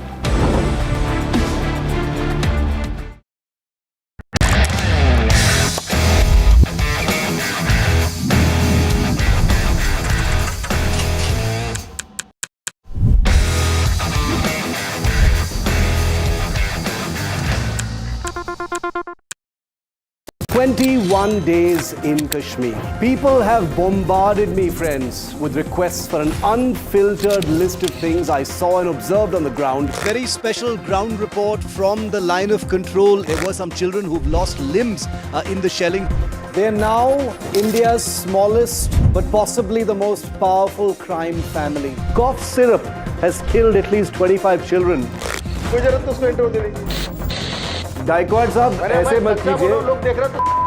Suddenly people are wondering about the weaponization of India-Pakistan cricket. We live and breathe elections. You will not believe your eyes or ears when I show you what I'm about to do. And for a country that has fought so many wars in the mountains and at high altitude, we're standing on the Indian Navy's newest warship. The line of control, Shiv Arun, NDTV.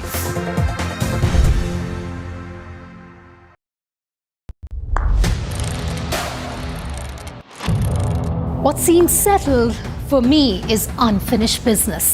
So I rewind, I pause, I reflect, I dig until what's buried stands up to be counted. Breaking ground, not just headlines, the meaning behind them. This is Breaking Ground with me, Vedika Sood. Across the country, he has tracked the pulse of power from Washington to Korea. Witnessed history being made in global capitals and conflict zones. Brought clarity to complex issues of national security and international affairs. Aditya Raj Kaul, covering international affairs like no one else. Only on NDTV network.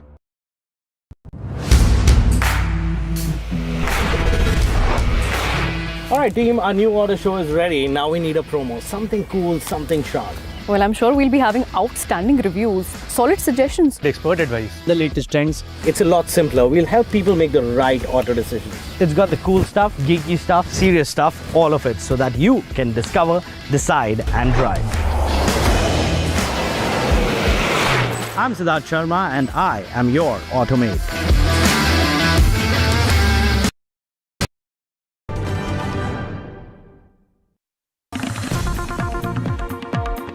Shifting focus now to breaking news coming in on the broadcast. This is regarding a response that has come in from MEA on the 500% tariff bill in the US, where External Affairs Ministry has said that it's monitoring the proposed US-based 500% tariff bill. Let's play out exactly what India's spokesperson said, Ranveer Jaiswal said on that 500% tariff bill, and then we get in our colleague for more on it.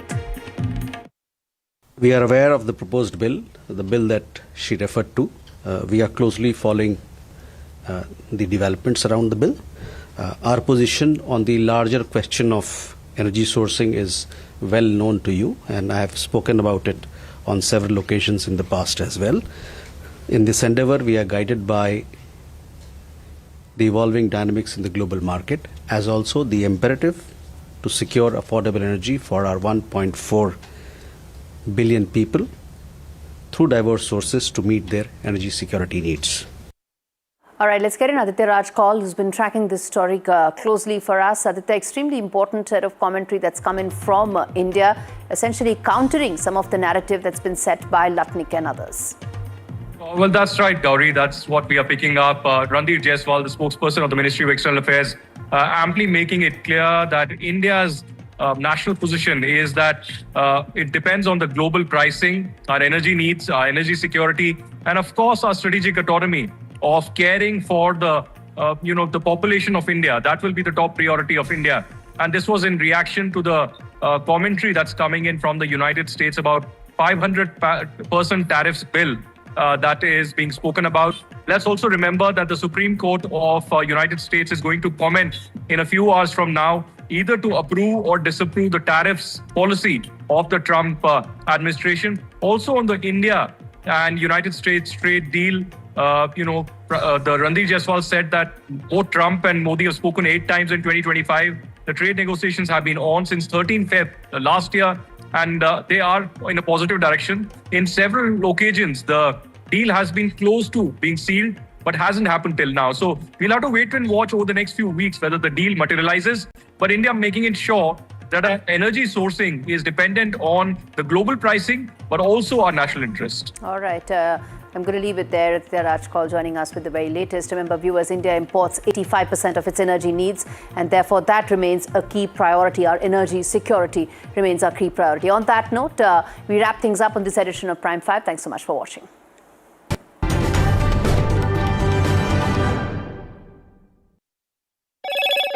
Hello, Moto. Motorola, India's leading AI smartphone brand. Motorola Edge 70, India's only ultra-thin phone with 3 into 50 MP cameras. Grab Motorola Edge 70 today. Prime Minister Modi has put a message on X. Warm greetings on Pravasi Bharatiya Divas. The Indian diaspora remains a powerful bridge between India and the world. They have enriched societies wherever they went and at the same time stayed connected to their roots. I often say that our diaspora is our Rashtraduts who have popularized the culture of India globally. Our government has taken numerous steps to bring our diaspora even closer to India.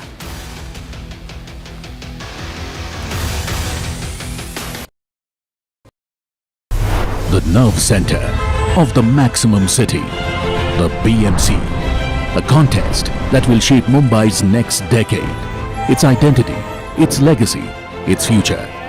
NDTV brings you the battle for Mumbai, asking who will hold the keys to India's richest civic body and what would it mean for Mumbaikars.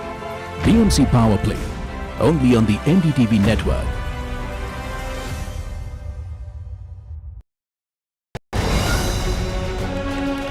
Straight from the heart of the newsroom to the core of the stories shaping your world. Join me, Gargi Raut, as I track all the developments as they break. Live from the NDTV newsroom, weekdays at 4 p.m. Mumbai are bringing our first India tour in your city. Rag on with Shankar Ehsan Loy and Siddharth Mahadevan and Shivam Mahadevan. 5 times melody, 5 times masti with NDTV Good Times. Go grab your tickets on Live Your City by Fever. I don't sugarcoat. I shoot straight and tell you stories the way they need to be told. Unfiltered, unafraid, unmissable. That's how I roll. Watch me, Priyanka Deo, on NDTV World. Namaste. Delhi set the fairway on fire. The precision, the edge, the contest, the electric energy. Now, the NDTV PGTI Golf Pro-Am travels to Hyderabad, a day crafted for an unmatched experience. NDTV PGTI Golf Pro-Am, the course of champions, the conversation of leaders. 10th January 2026, Boulders Hills Golf and Country Club. The front lines of Kargil. The fury of Operation Sindhu. So many attacks. The chaos and cries of disaster zones. To fighter jet cockpits. And the world's most defining interviews. It's incredible. He has seen history break. Live, unfiltered. 20,000 hours of live broadcasting. Welcome to Left, Right and Center. Hard facts. War-struck country. Hard questions. In the Ukraine. 30 years of trust. In the Kargil area. North Ukraine. In France. In Italy. At Srinagar. Vishnu Shom for NDTV. Vishnu Shom. Only on NDTV. A very special moment for us as we announce NDTV Master Stroke, the NDTV Art Awards. NDTV presents the Master Stroke Art Awards, an odyssey of creative brilliance where the masterpiece meets its ultimate recognition. NDTV bringing this subject forward would have a great integrity of putting it forward where people could understand the importance of art. This award that is being started, I'm sure is going to be amazing. Art for India and for Indians is an expression of our Atmanirbharta. It's actually quite a formidable jury, so I think we'll reveal a lot more as we go along. This is an amazing platform, I think, today what you're doing. Honoring the masters who define our creative landscape. Coming soon on the NDTV network.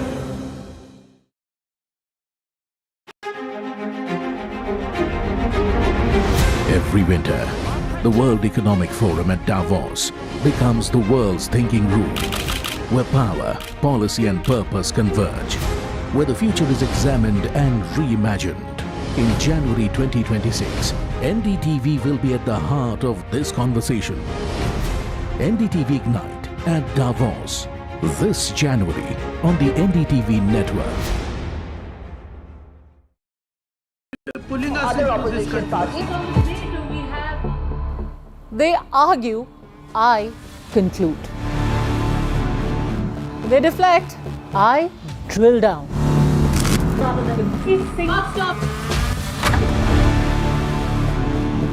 This isn't a free-for-all. It's a reckoning. No filler, no fog. Only the facts and where they lead. Every night at 9, the case closes because the buck stops here.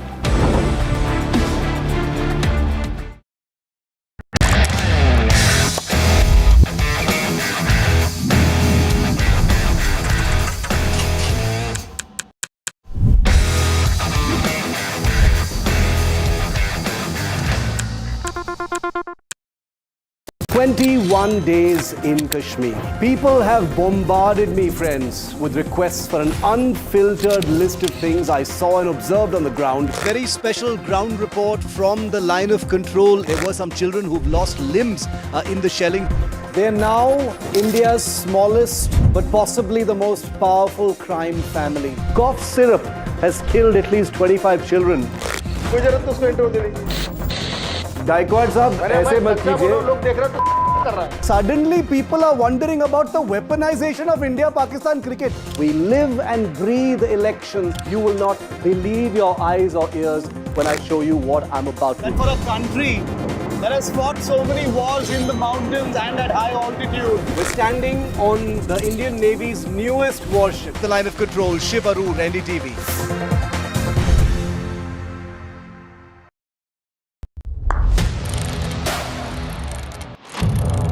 What seems settled for me is unfinished business. So I rewind, I pause, I reflect, I dig until what's buried stands up to be counted. Breaking ground, not just headlines, the meaning behind them. This is Breaking Ground with me, Vedika Sood. Across the country, he has tracked the pulse of power from Washington to Korea. Witnessed history being made in global capitals and conflict zones. Brought clarity to complex issues of national security and international affairs. Aditya Raj Kaul, covering international affairs like no one else, only on NDTV network.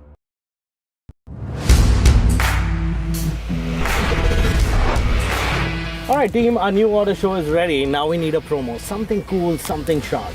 Well, I'm sure we'll be having outstanding reviews, solid suggestions, expert advice, the latest trends. It's a lot simpler. We'll help people make the right auto decisions. It's got the cool stuff, geeky stuff, serious stuff, all of it, so that you can discover, decide and drive.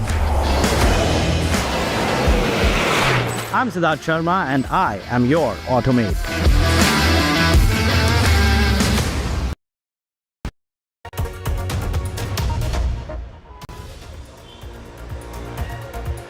নমস্কার, আমি মনোজ্ঞা লোইওয়াল আর আপনারা দেখছেন NDTV সোজা কলকাতা থেকে। Hello and welcome to NDTV. I am Manogya Loiwal and you're watching this special broadcast from Kolkata, which has seen and witnessed unprecedented events in past 36 hours, with a central agency raiding the office of a private firm owner who happens to be the consultant with a political party, Trinamool Congress, and then the Chief Minister of West Bengal, Mamata Banerjee, walks herself up to the house of IPAC Chief Pratik Jain and then to the office, collecting some documents and raising questions and brows on whether it is legally correct or incorrect. However, it has raised more political questions and legal questions than ever before on what is correct and what is not. Optics on one hand, interrogation on the other, and with that comes the entire brief of a political unfolding in the state of West Bengal. As I get you the latest on Battleground Bengal, in past 36 hours we've seen unprecedented development, which also means with Chief Minister Mamata Banerjee hitting the streets of West Bengal and protesting and speaking and being extremely vocal, just like she's been in past more than 4 decades. But this time she started walking from Jadavpur 8B bus stand and walked up to Hazra More, a complete distance of 6 kilometers, but showing her strength and her prowess and the belief that the people have in her in past 3 elections back to back. Listen in to what Chief Minister Mamata Banerjee has said today. আমার আত্মরক্ষা করার অধিকার আছে। চোরের মতো কেন এসছো? তুমি চুরি করে সব মানুষের এসআইআর এর টাকা তুলে নিয়ে যাচ্ছিলে। তুমি আমার বিএলএ 1 এর ঠিকানা, বিএলএ 2 ঠিকানা, সাধারণ মানুষের দরখাস্ত, তুমি সমস্ত ডেটা আমার অফিস থেকে চুরি করছিলে, যে অফিস আইপ্যাক কে আমরা অথরাইজ করেছি। তোমরা তো 6টা থেকে ঢুকেছো, আমি তো গেছি 11:45-এ। 5.5 ঘন্টা সবই তো চুরি করেছো, বাকি কিছু রেখেছো? আমি খবরটা শুনেছিলাম। বলছে কয়লার টাকা কে খায়? অমিত শাহ খায়, হোম মিনিস্টার। কি করে খায়? গদ্দারের থ্রুতে টাকা যায়। গদ্দার অ্যাডপ্টেড সন হয়ে গেছে, গদ্দারের থ্রুতে টাকা দেয়। সাথে আছে এক জগন্নাথ, জগন্নাথ ধামের জগন্নাথ নয়, পুরীর জগন্নাথ নয়, বড় ডাকাত জগন্নাথ বিজেপি। জগন্নাথের থ্রুতে টাকা যায় শুভেন্দু অধিকারীর কাছে, আর শুভেন্দু অধিকারীর থ্রুতে টাকা যায় অমিত শাহর কাছে। In the battleground Bengal, on one hand it's Trinamool Congress, the ruling party, and on the other is opposition BJP in the state. But what has BJP said on this? Listen in to what parliamentarian Ravi Shankar Prasad has said on this. एक sitting मुख्यमंत्री एक private property में घुसकर जहां money laundering की कार्रवाई चल रही है ईडी के द्वारा, वहां चली जाए, ईडी के लोगों को धमकाए और पेपर स्नैच कर कर वॉकआउट कर जाए। और आपको मालूम है बंगाल कोल स्मगलिंग का एक बहुत बड़ा हॉट स्पॉट बना है। रूलिंग पार्टी के बहुत लोग का इन्वॉल्वमेंट है, उसकी चर्चा कई बार हुई है, हम लोगों ने भी किया है। यहां पर स्पेसिफिक केस था और मैं फिर रिपीट करूंगा, ये रेड न ममता जी के घर पर थी, न उनके ऑफिस में थी, न टीएमसी के दफ्तर में थी, न टीएमसी के किसी नेता, विधायक, एमपी या ऑफिस बेरर के घर पे थी। ये रेड थी एक प्राइवेट कंसल्टेंसी फर्म जिसके यहां करोड़ों रुपए के मनी लॉन्ड्रिंग की शिकायत आई थी कोल स्कैम में, उसको फैसिलिटेट करने के। ममता जाती हैं, वो सिटिंग चीफ मिनिस्टर है, और समाचार पत्रों में यह भी लिखा हुआ है जैन का घर कहां है। गाड़ी छोड़ती हैं और फ्लैट में घुसती हैं, उनके पुलिस कमिश्नर जाते हैं, पुलिस अफसर जाते हैं और वहां ईडी के लोगों को हड़काते हैं और ये बहस करती हैं और कागज छीन करके लेके चली आती हैं। उनका आचरण नहीं अमर्यादित, असंवैधानिक, शर्मनाक है, लेकिन लोकतांत्रिक मर्यादाओं का उन्होंने तार तार कर दिया है। The entire action of the chief minister is not only unethical, irresponsible, unconstitutional, but she has put the entire democratic process and governance to shame. BJP alleges that Mamata Banerjee's reaction is unconstitutional, it is unexpected, uncalled for, but these are words that are there in the war of words between both the political parties. As the tug of war just gets stronger, we get you on what Kalyan Banerjee, the counsel for the case as well as parliamentarian for Trinamool Congress, has spoken on this. Listen in. Just if you could summarize for our viewers what happened inside courtroom number 5 at the Calcutta High Court. The Honorable Judge was willing to take up the matter, but the court was overcrowded by the lawyers. Then the Honorable Judge requested the lawyers to please leave this courtroom, let us hearing in a good atmosphere. But so many lawyers were there, they were wanted to hear the matter, whatever it may be. Then the Honorable Judge waited for nearly 15 minutes. But I also, with the leave of the court, requested the lawyers. But anyway, that was not worked out. Then the Honorable Judge rose for that day. Said unless the overcrowd is gone, I can't hear the matter. The matter is fixed on 14. As the political temperatures are rising, the Enforcement Directorate claims that it has all the possible evidence that is required and the permission for investigating and raiding the residence as well as office of IPAC and Pratik Jain's residence. To give you an idea on what exactly happened, there are sources telling us that Goa during the Goa elections, IPAC had used this money to the tune of 20 crore rupees, which ED claims was a part of the Hawala transaction. I have with me my colleague Ritik Mandal. Ritik, what are your sources telling you and what does it mean? Does it mean that money from Bengal and Hawala transactions was routed somewhere else via the company?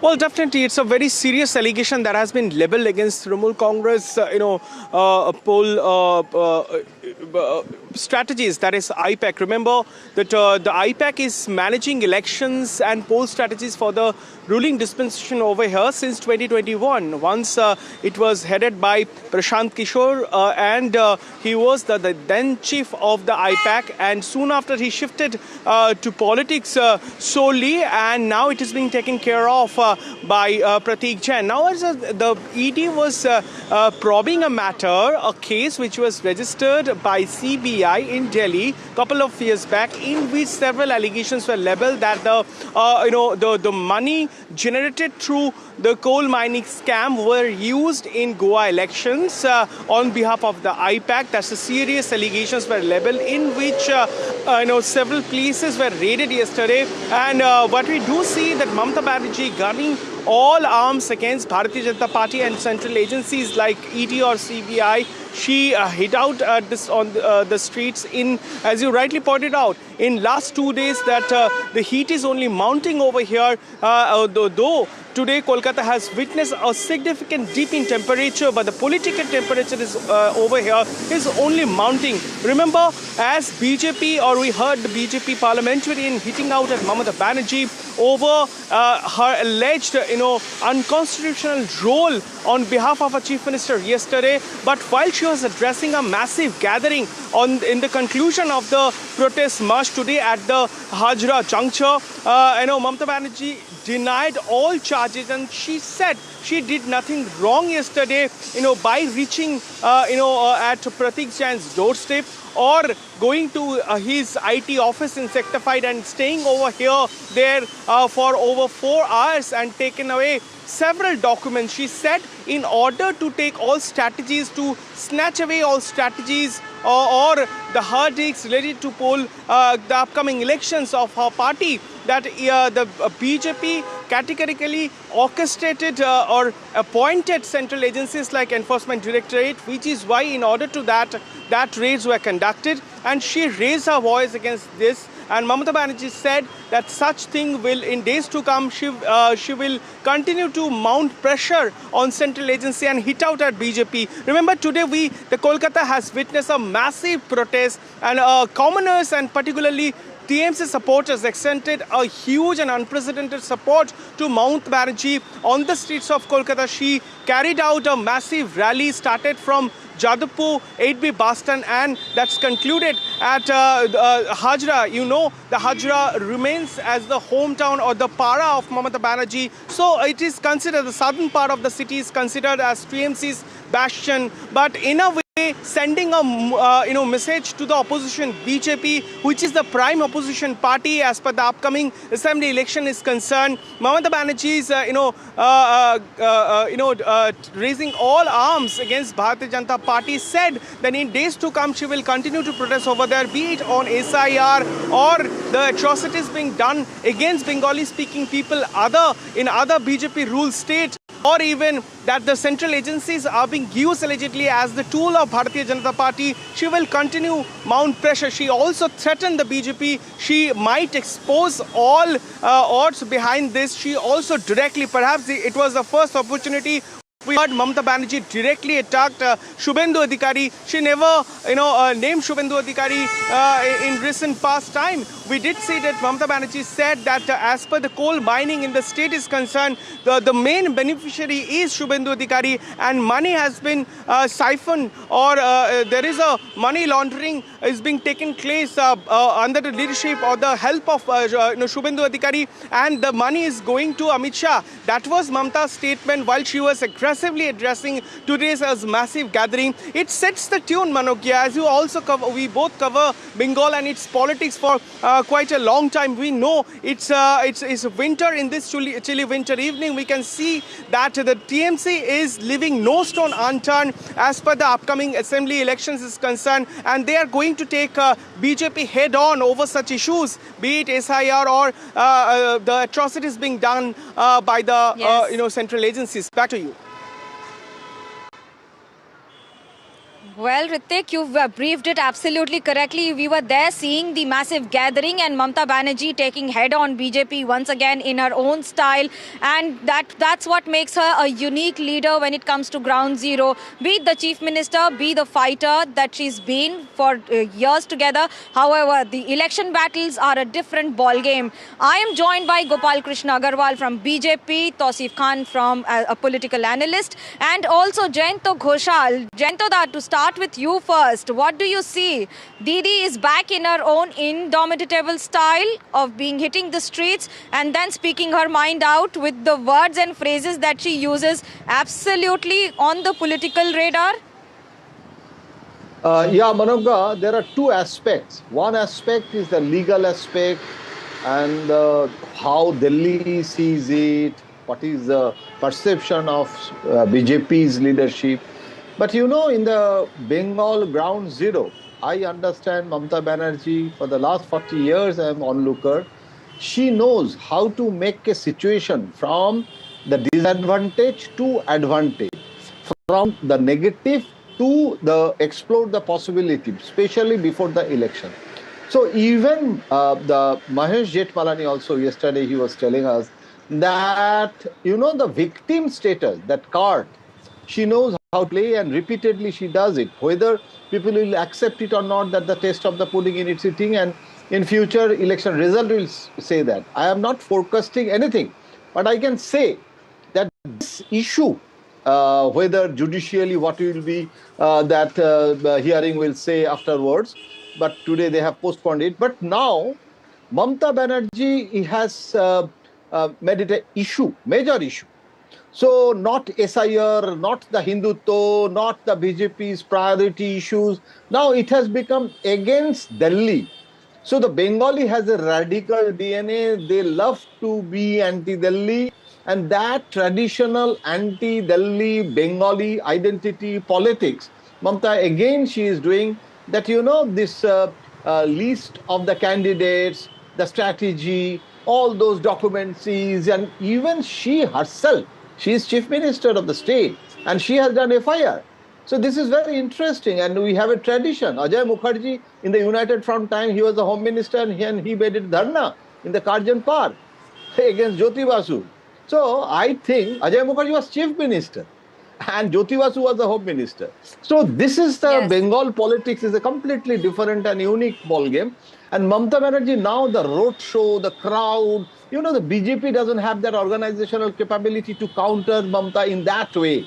And the narratives, now Mamta is playing, whether people will accept it or not, that future will tell. But today, I think it is because, you know, the coal scam issue, Monoga, is an old issue, and that for that document, 10 years, after 10 years, you will get that coal document today in the war room of TMC. That is the Mamta's narrative, and that is the issue Mamta is trying to play today. Managa. Well, Tausif, I'm joined. Welcome on the show. Just first question, why is the need to be there when the ED officials are conducting raid on a private firm owner or its office? What is the need to go and press into action? Is it because ED has clarified that the cases were different, however, here the claims are different?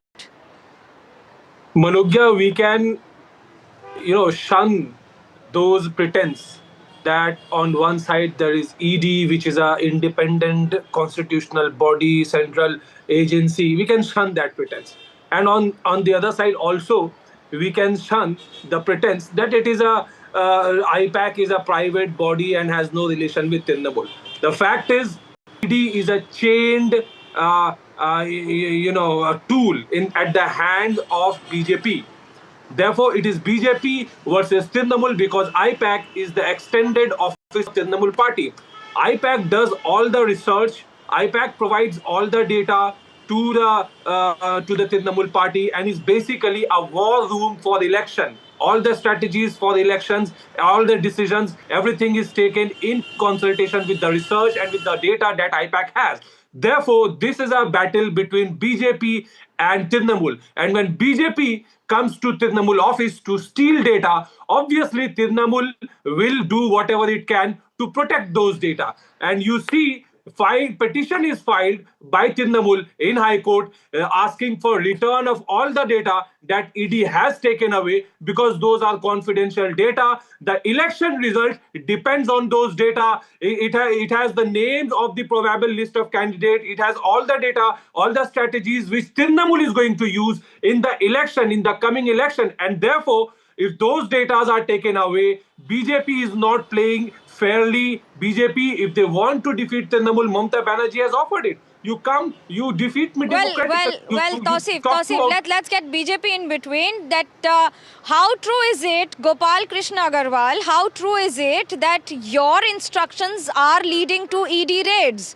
And the fact that you are trying to use the data of IPAC via this route for winning elections in Bengal? So we have to see, I would like to underline 2-3 points, very important in this. Can a private organization which is working for a political party claim immunity for the legal actions or any violations of the law of the land just because they are working for some political party? IPAC, they are saying that IPAC was working as an arm of a TMC political setup. So can IPAC claim immunity on the basis of this? No, there is no provision in the law that any private agency organization which is working for any political party gets immunity from all rule of law, one thing. So IPAC has no immunity from rule of law. The ED has acted on a coal block corruption case, and it is PMLA. It is completely diversion of funds, corruption charges, PMLA charges, Hawala transactions. They are saying that a 20 crore audit trail of money laundering they have in possession, which they were investigating. So this is very clear why ED was raiding on IPAC, one thing. Now we come to the action of Mamata Banerjee. Can a chief minister who has given under oath that they will uphold the constitutional institutions, they will uphold constitution, they will uphold the rule of the law, can they act in a manner which is illegal, which is a criminal action? Anybody other than even who is not a chief minister, if anybody does this, it is illegal and there is a criminal offense on this, that they can snatch document from a raid done by ED. That's an allegation, a very serious allegation. And she has done respond it to that. police That's a very serious allegation, Gopal. I'll get Tausif in between. If you look into saying that this is illegal and this is unconstitutional. Isn't it unconstitutional? Now, Manoj, two points that Mr. Agarwal made. One, whether IPAC enjoys any immunity. No. Even a political party does not enjoy immunity. But immunity against what? That is the question. Immunity against legal action by a legal enforcement, by a legal agency, not by the political workers who is donning a ED uniform. First, we have to see whether ED, the officers who came, who raided the the IPAC office, the question is what Mamata did. Political party? That is the point number one. So, Tausif, you're trying to justify that. I'm answering. I just want to ask Tausif, are you justifying that Kolkata police or West Bengal police or the chief minister can reach any location because there are raids being conducted and you are related to it and then defend them? Is that constitutional? No, snatch the documents and the data. She has taken away the hard disk. When the BJP is on the wrong side of the law, using ED officials as a tool, you cannot expect Mamata Banerjee to take action. Is it legal or not? I'll ask BJP. What Mamata Banerjee did, is it illegal or... Mr. Agarwal, let me ask Tausif, I'll come to you. Secondly, they are saying that this is a coal scam case. Coal camp corruption, which is 10 years old. FIR was filed 6 years ago, and now after 6 years, they have come to a war room of Trinamool where they are saying that I am looking for documents which are 10 years old. No, this argument will not be bought. What you are looking for is the current papers that they have, the research paper, the list that they have, which will help them win the election. You want to steal those documents, which is the strategy of the Trinamool party for how to fight these elections, who to give these tickets to, and you want to use those papers against Trinamool to win the election. That is the purpose. Your purpose is under question. Secondly, ED cannot work under the instruction of a political party. The moment they do so, and it is acknowledged even by the highest court of the country. Very famously, Supreme Court once said that CBI officers were the caged parrot under the central government. So the situation is not different now. Situation is not different for ED. In any case, it has been a controversial agency. The action they take government just has before changed election, since and then. they want us to believe. Let me tell you, Tausif, the government has changed since then.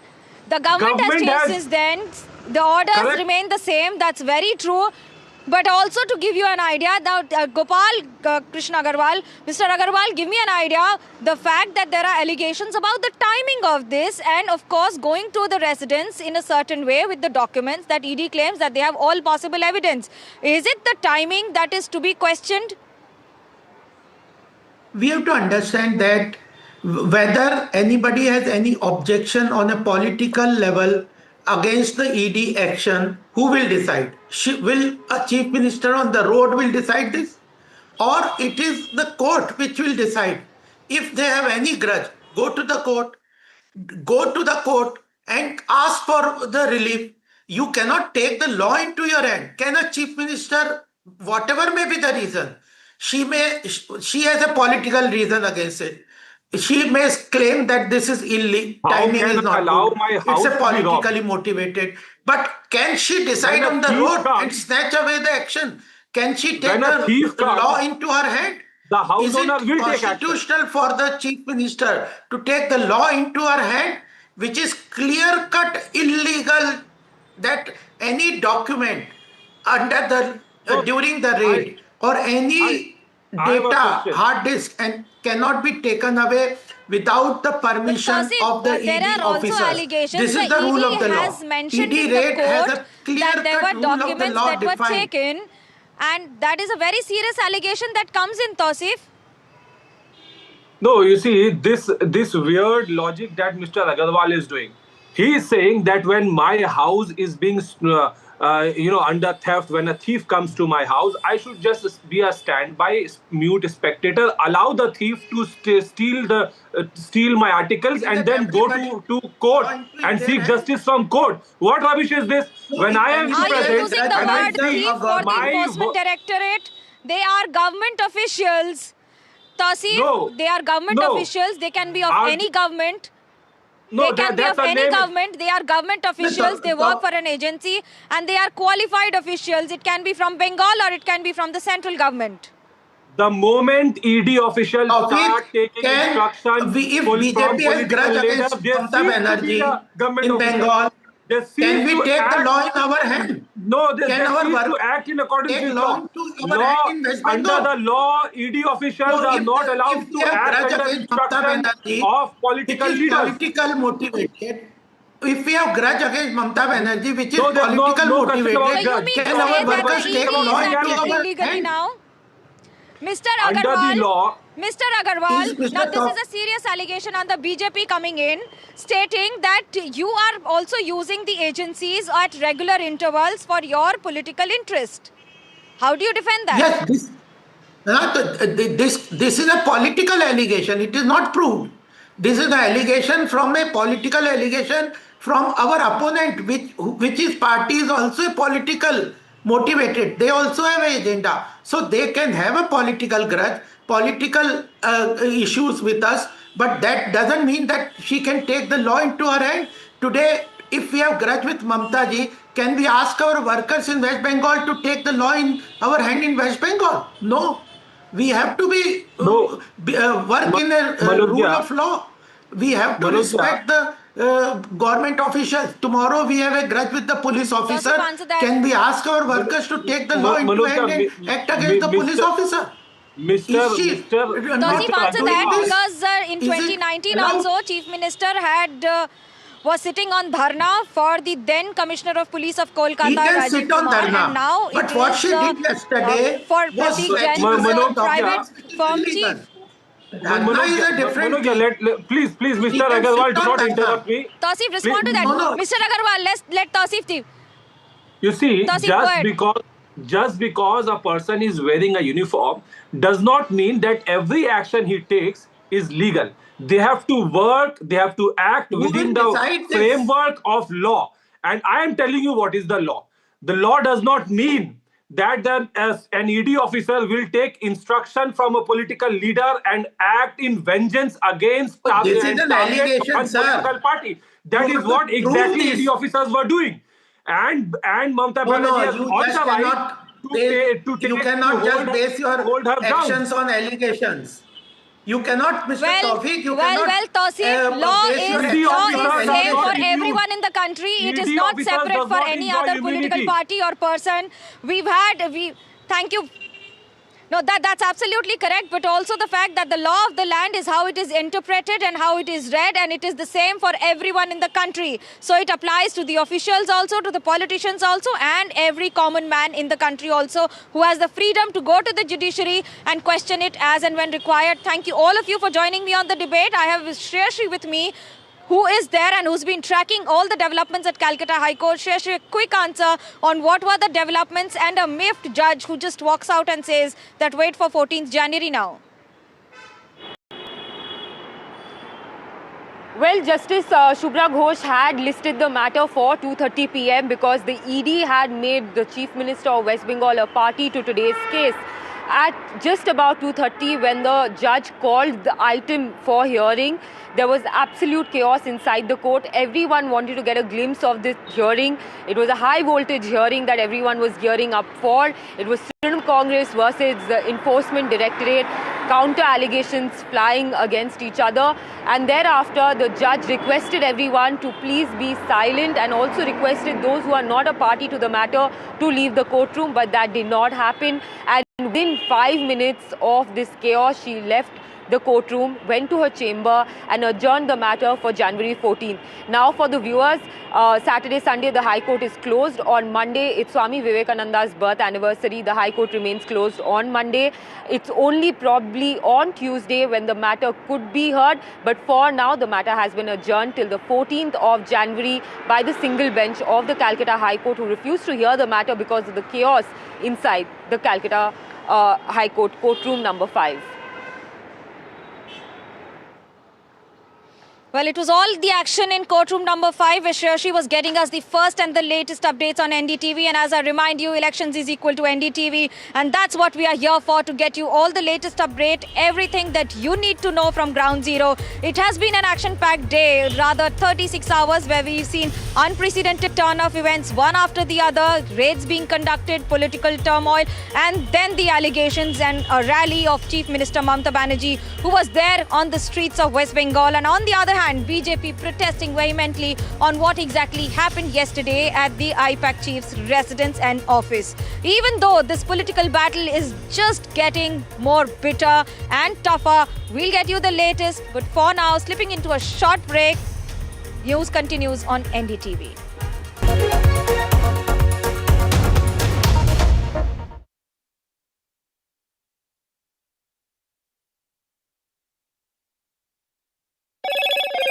Hello, Moto. Motorola, India's leading AI smartphone brand. Motorola Edge 70, India's only ultra-thin phone with 3x50 MP cameras. Grab Motorola Edge 70 today.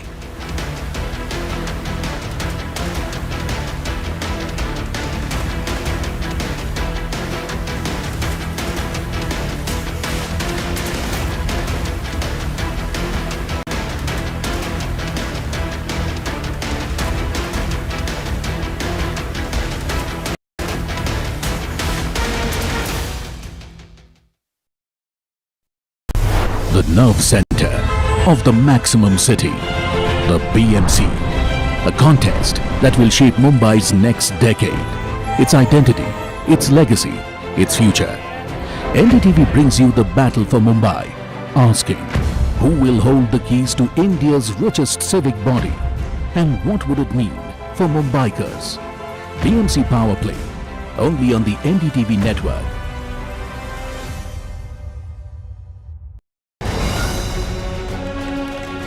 From the heart of the newsroom to the core of the stories shaping your world.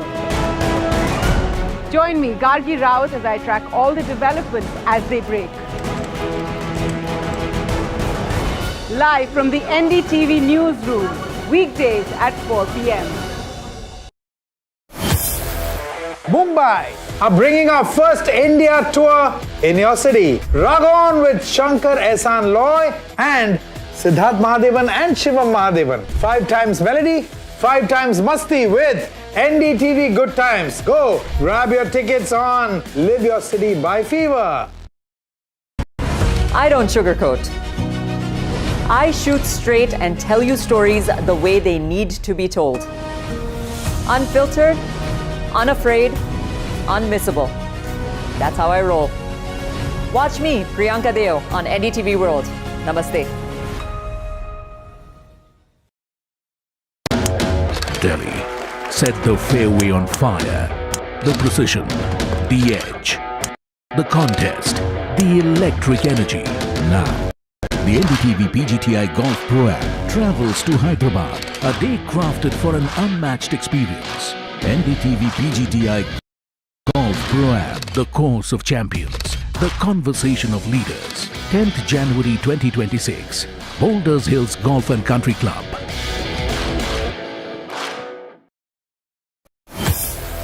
Mumbai are bringing our first India tour in your city. Rag on with Shankar Ehsan Loy and Siddharth Mahadevan and Shivam Mahadevan. 5 times melody, 5 times masti with NDTV Good Times. Go, grab your tickets on Live Your City by Fever. The front lines of Kargil. The fury of Operation Sindhu. So many attacks. The chaos and cries of disaster zones. To fighter jet cockpits. And the world's most defining interviews. It's incredible. He has seen history break. Live. Unfiltered. 20,000 hours of live broadcasting. Welcome to Left, Right, Center. Hard facts. War-struck country. Hard questions. In the Ukraine. 30 years of trust. In the Kargil area. North Ukraine. In France. In Italy. At Srinagar. Vishnu Shom for NDTV. Vishnu Shom. Only on NDTV. A very special moment for us as we announce NDTV Master Stroke, the NDTV Art Awards. NDTV presents the Master Stroke Art Awards, an odyssey of creative brilliance where the masterpiece meets its ultimate recognition. NDTV bringing this subject forward would have a great integrity of putting it forward where people could understand the importance of art. This award that is being started, I'm sure is going to be amazing. Art for India and for Indians is an expression of our Atmanirbharta. It's actually quite a formidable jury, so I think we'll reveal a lot more as we go along. This is an amazing platform, I think, today what you're doing. Honoring the masters who define our creative landscape. Coming soon on the NDTV network.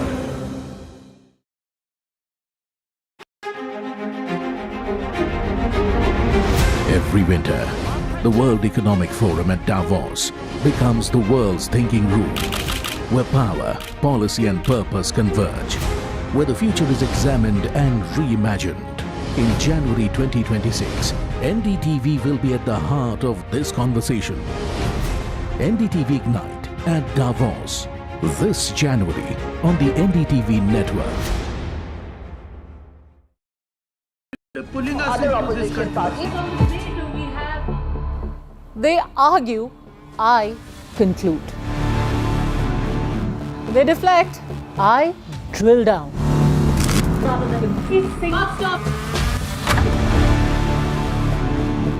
This isn't a free-for-all. It's a reckoning. No filler, no fog. Only the facts and where they lead. Every night at 9, the case closes because the buck stops here.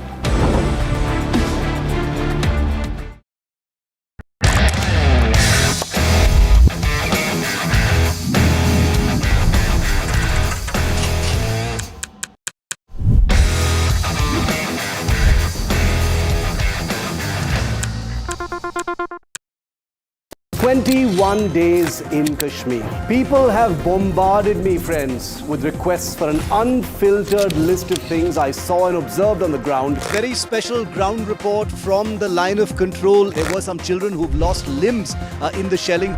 They are now India's smallest but possibly the most powerful crime family. Cough syrup has killed at least 25 children. Gaikwad sahab, aise mat kijiye.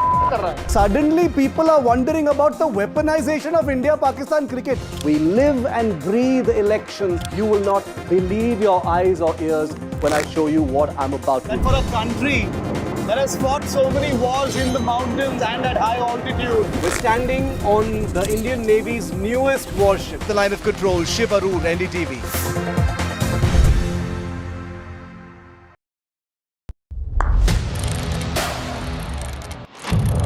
What seems settled for me is unfinished business. So I rewind, I pause, I reflect, I dig.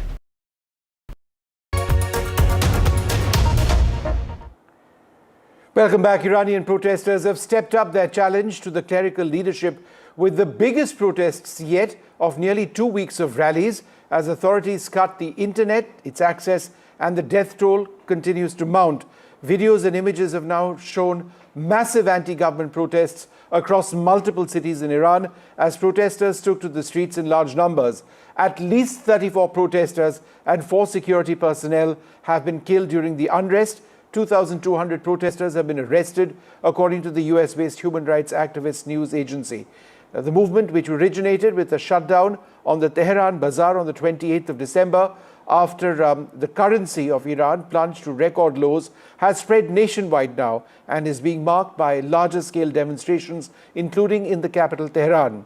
The exiled Crown Prince of Iran, Reza Pahlavi, has called the protesters his courageous compatriots, urging them to take to the streets. He said Iran is facing a historic moment and has added that he is ready to return to his country.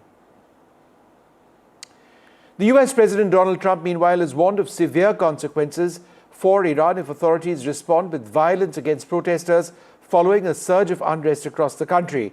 Trump threatened to take severe action if Iranian authorities start killing people who are protesting, warning that Washington would hit them very hard. The supreme leader of Iran, Ayatollah Khamenei, has hit back at Donald Trump, saying he should focus on his own country, and has hit out at the protesters in Iran for destroying their own country to impress Donald Trump. So they played rough, and I said, if they do that, we're going to hit them very hard. Well, we're going to hit them hard. We're ready to do it. If they do that, we're going to hit them hard. And so far, for the most part, there's been some of it, but for the most part, they haven't. There have been people killed.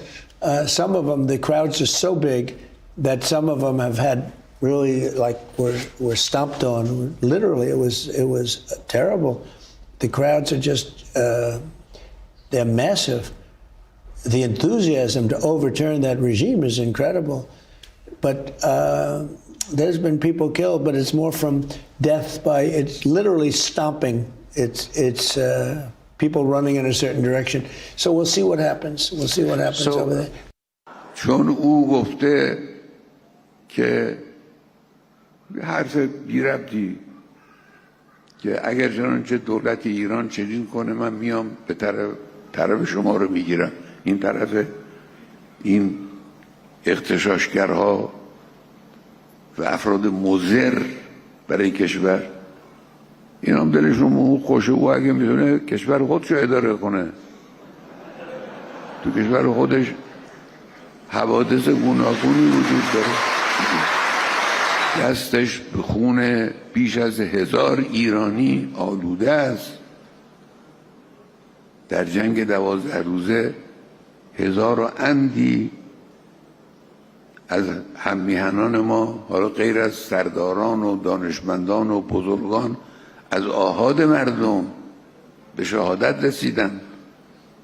این شخص گفت که من دستور دادم، من در جنگ فرماندهی کردم، پس اعتراف کرد دستش به خون ایرانی ها آلوده است. او وقت میگه من طرفدار ملت ایرانم، یه مش آدم بی تجربه و بی توجه و فکر نکردم باور میکنن و قبول میکنن، به طبق میل او عمل میکنن. سرد آشغال آتیش میزنن برای که او خوشش بیاد. Meanwhile, Israel's ambassador to India, Roivan Azar, spoke exclusively to my colleague Aditya Rajkol on the tension unfolding in Iran. Here's what he said. You've seen images of the protests in Iran. You've seen how the developments shaped over the last 18 days. Unprecedented. I mean, the kind of visuals that we've seen, the buildings being burnt, IRGC and Basij forces, vehicles being gutted. We've been told that more than 30 civilians have been killed now. What are your impressions? What are you picking up from these protests? Indeed, significant developments in Iran. I don't know if it still reached the peak of 2009, but it's encouraging to see people that are, yearning for freedom. And we wish them success. We think that the Iranian people have been suffering so much under this repressive regime that has been not only oppressing them, but also killing them, Only in the last year, I think there were almost 2,000 executions in Iran. So we hope for change in Iran. I think that that would be a great relief for the entire region. But we don't know whether it will happen because the Basij forces there are very powerful, very repressive. We are holding our fingers for them. How do you think should Ayatollah Khamenei be worried right now? There are thousands of people on the streets, but we know about the situation also from the regime point of view, that they are very strong, they have arms, they have a huge IRGC and the Basij force. So is it really practically possible? Because we've seen regime changes taking place in Bangladesh, in Nepal. We've seen forced intervention by the United States in Venezuela. Could that be a possibility in Iran? And what will it take for Ayatollah to go? I don't know. I think we'll have to wait and see. There are different elements of Iranian society that are involved now. I think it's very important to contemplate which are these elements. We've seen part of the constituencies that in the past were supportive of the regime now turning against it. So the question is whether they want a correction or they want a regime change. We'll have to wait and see. You are praying, of course, and you're hoping for a change, but one is hoping and one is actually being part of that change. I say this because Israel was engaged in a 12-day war with Iran, in which the US also intervened. The B-2 bombers came in and the nuclear sites were hit. It was again an unprecedented move. In this particular case, while it's a civilian uprising in Iran, do you think that Israel and the United States will have some kind of a part to play if there is indeed a regime change? Well, we are not intervening in the internal affairs there. We took action because we had to defend ourselves against the Iranian aggression. We are very encouraged by the messages that were sent by President Trump on defending the protesters. I think it's very important. We also identify ourselves with the forces that are trying to create change, but Israel is not involved directly in the political affairs of Iran. Well, it's time now for us to take this short break.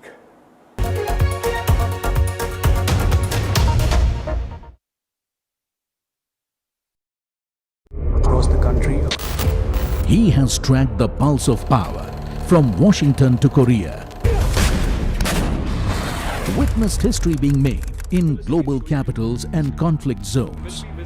Brought clarity to complex issues of national security and international affairs. Aditya Raj Kaul, covering international affairs like no one else. Only on NDTV network.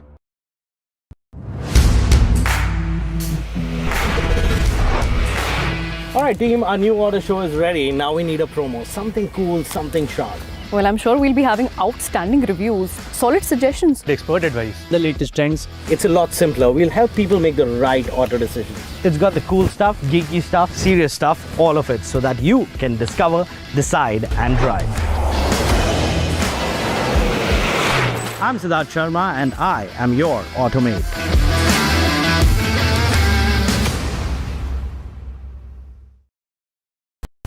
The nerve center of the maximum city, the BMC, a contest that will shape Mumbai's next decade, its identity, its legacy, its future.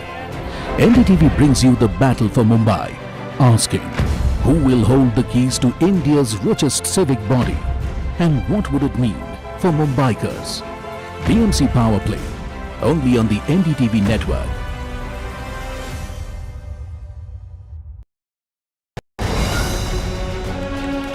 Straight from the heart of the newsroom to the core of the stories shaping your world. Join me, Gargi Raut, as I track all the developments as they break.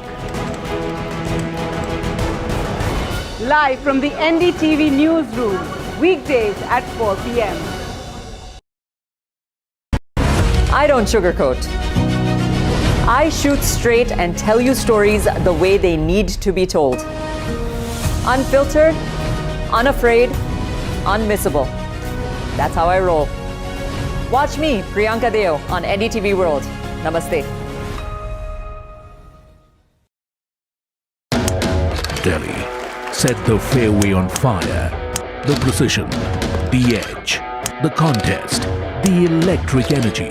Now, the NDTV PGTI Golf Pro-Am travels to Hyderabad, a day crafted for an unmatched experience. NDTV PGTI Golf Pro-Am, the course of champions, the conversation of leaders. 10th January 2026, Boulders Hills Golf and Country Club.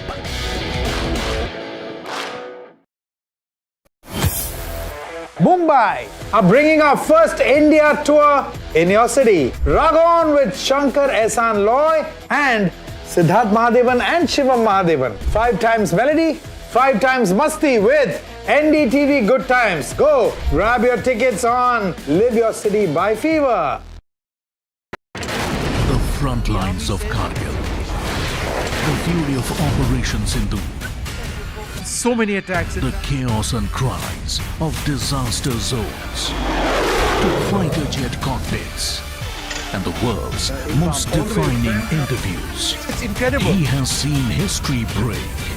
Live. Unfiltered. 20,000 hours of live broadcasting. Welcome to Left, Right and Center. Hard facts. War-struck country. Hard questions. In the Ukraine. 30 years of trust. In the Kargil area. North Ukraine. In France, in Italy. At Srinagar. Vishnu Shom for NDTV. Vishnu Shom. Only on NDTV. A very special moment for us as we announce NDTV Master Stroke, the NDTV Art Awards. NDTV presents the Masterstroke Art Awards, an odyssey of creative brilliance where the masterpiece meets its ultimate recognition. NDTV bringing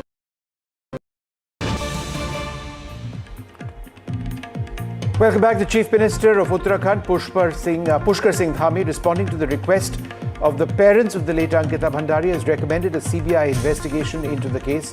The Chief Minister clarified that the government's objective has been and will continue to be a fair and transparent investigation to ensure that there is justice, and a special investigating team was immediately formed, and now the CBI has been requested to probe the VVIP angle in the case. Locals protesting in the state claim that Ankita, who was murdered in 2022, was asked to give special service to a VVIP guest in the resort. The resort's owner, Pulkit Arya, and two employees, Saurabh Bhaskar and Ankit Gupta, were subsequently arrested and sentenced to life imprisonment by a sessions court for the crime. स्वर्गीय बहन अंकिता भंडारी के साथ हुई दुर्भाग्यपूर्ण घटना की जानकारी मिलते ही राज्य सरकार ने, प्रशासन ने बिना किसी भेदभाव के पूरी पारदर्शिता के साथ, निष्पक्षता के साथ कार्रवाई प्रारंभ की।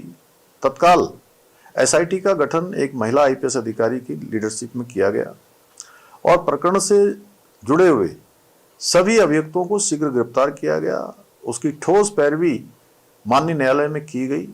उसी का परिणाम हुआ कि ट्रायल के दौरान किसी भी अभियुक्त को जमानत नहीं मिली। एसआईटी द्वारा विवेचना के बाद अभियुक्तों के विरुद्ध चार्जशीट दाखिल की गई और निचली अदालत ने सुनवाई पूरी होने पर अभियुक्तों को आजीवन कारावास की सजा सुनाई। All right, that's the story we're going to keep tracking very closely. For the moment, it's time for this short break.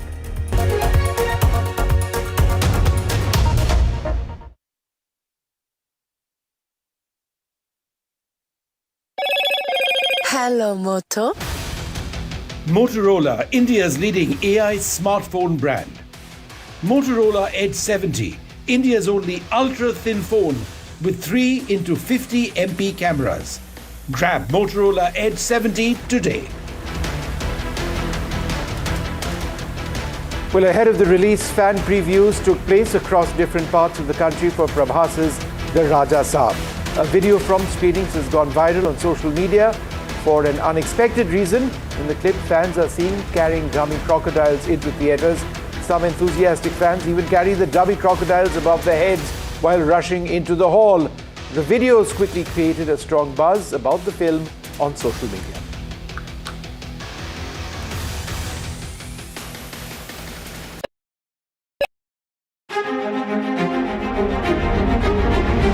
Every winter, the World Economic Forum at Davos becomes the world's thinking room, where power, policy and purpose converge, where the future is examined and reimagined. In January 2026, NDTV will be at the heart of this conversation. NDTV Ignite at Davos, this January on the NDTV network. Pulling us into this country. They argue, I conclude. They deflect, I drill down.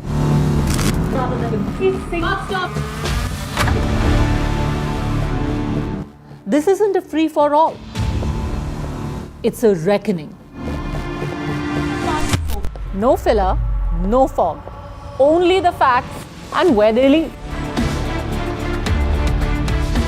Every night at 9, the case closes because the buck stops here.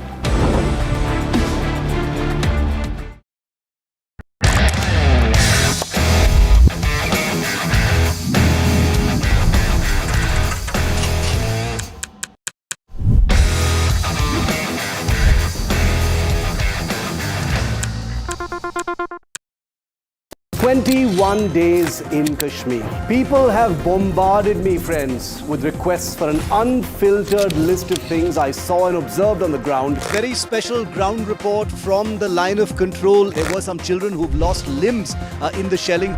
They are now India's smallest but possibly the most powerful crime family. Cough syrup has killed at least 25 children. Gaikwad sahab, ऐसे मत कीजिए. Suddenly people are wondering about the weaponization of India-Pakistan cricket. We live and breathe elections. You will not believe your eyes or ears when I show you what I'm about to. And for a country that has fought so many wars in the mountains and at high altitude. We're standing on the Indian Navy's newest warship. The line of control, Shiv Arun, NDTV.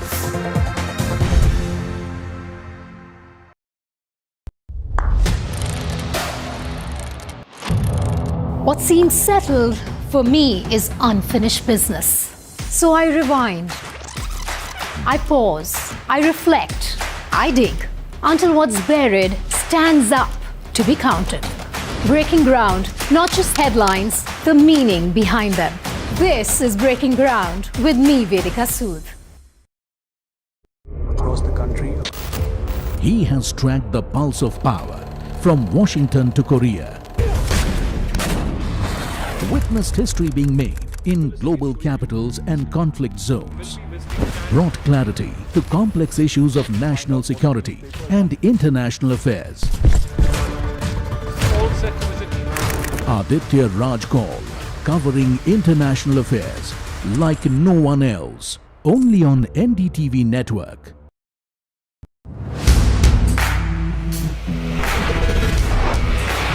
Alright team, our new order show is ready. Now we need a promo. Something cool, something sharp. Well, I'm sure we'll be having outstanding reviews, solid suggestions, Expert advice, the latest trends. It's a lot simpler. We'll help people make the right auto decisions. It's got the cool stuff, geeky stuff, serious stuff, all of it, so that you can discover, decide and drive. I'm Siddharth Sharma and I am your automate.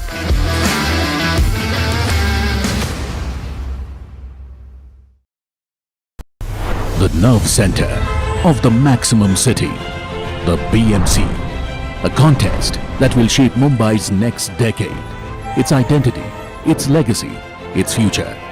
NDTV brings you the battle for Mumbai, asking who will hold the keys to India's richest civic body and what would it mean for Mumbaikars. BMC Power Play, only on the NDTV network.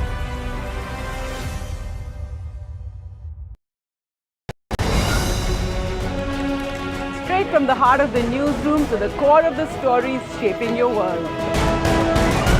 Join me, Gargi Raut, as I track all the developments as they break. Live from the NDTV newsroom, weekdays at 4 p.m. I don't sugarcoat. I shoot straight and tell you stories the way they need to be told. Unfiltered, unafraid, unmissable. That's how I roll. Watch me, Priyanka Deo, on NDTV World. Namaste. Delhi set the fairway on fire. The precision, the edge, the contest, the electric energy.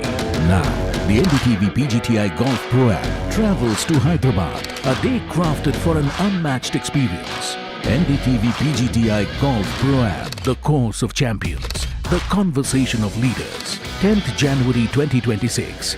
Boulders.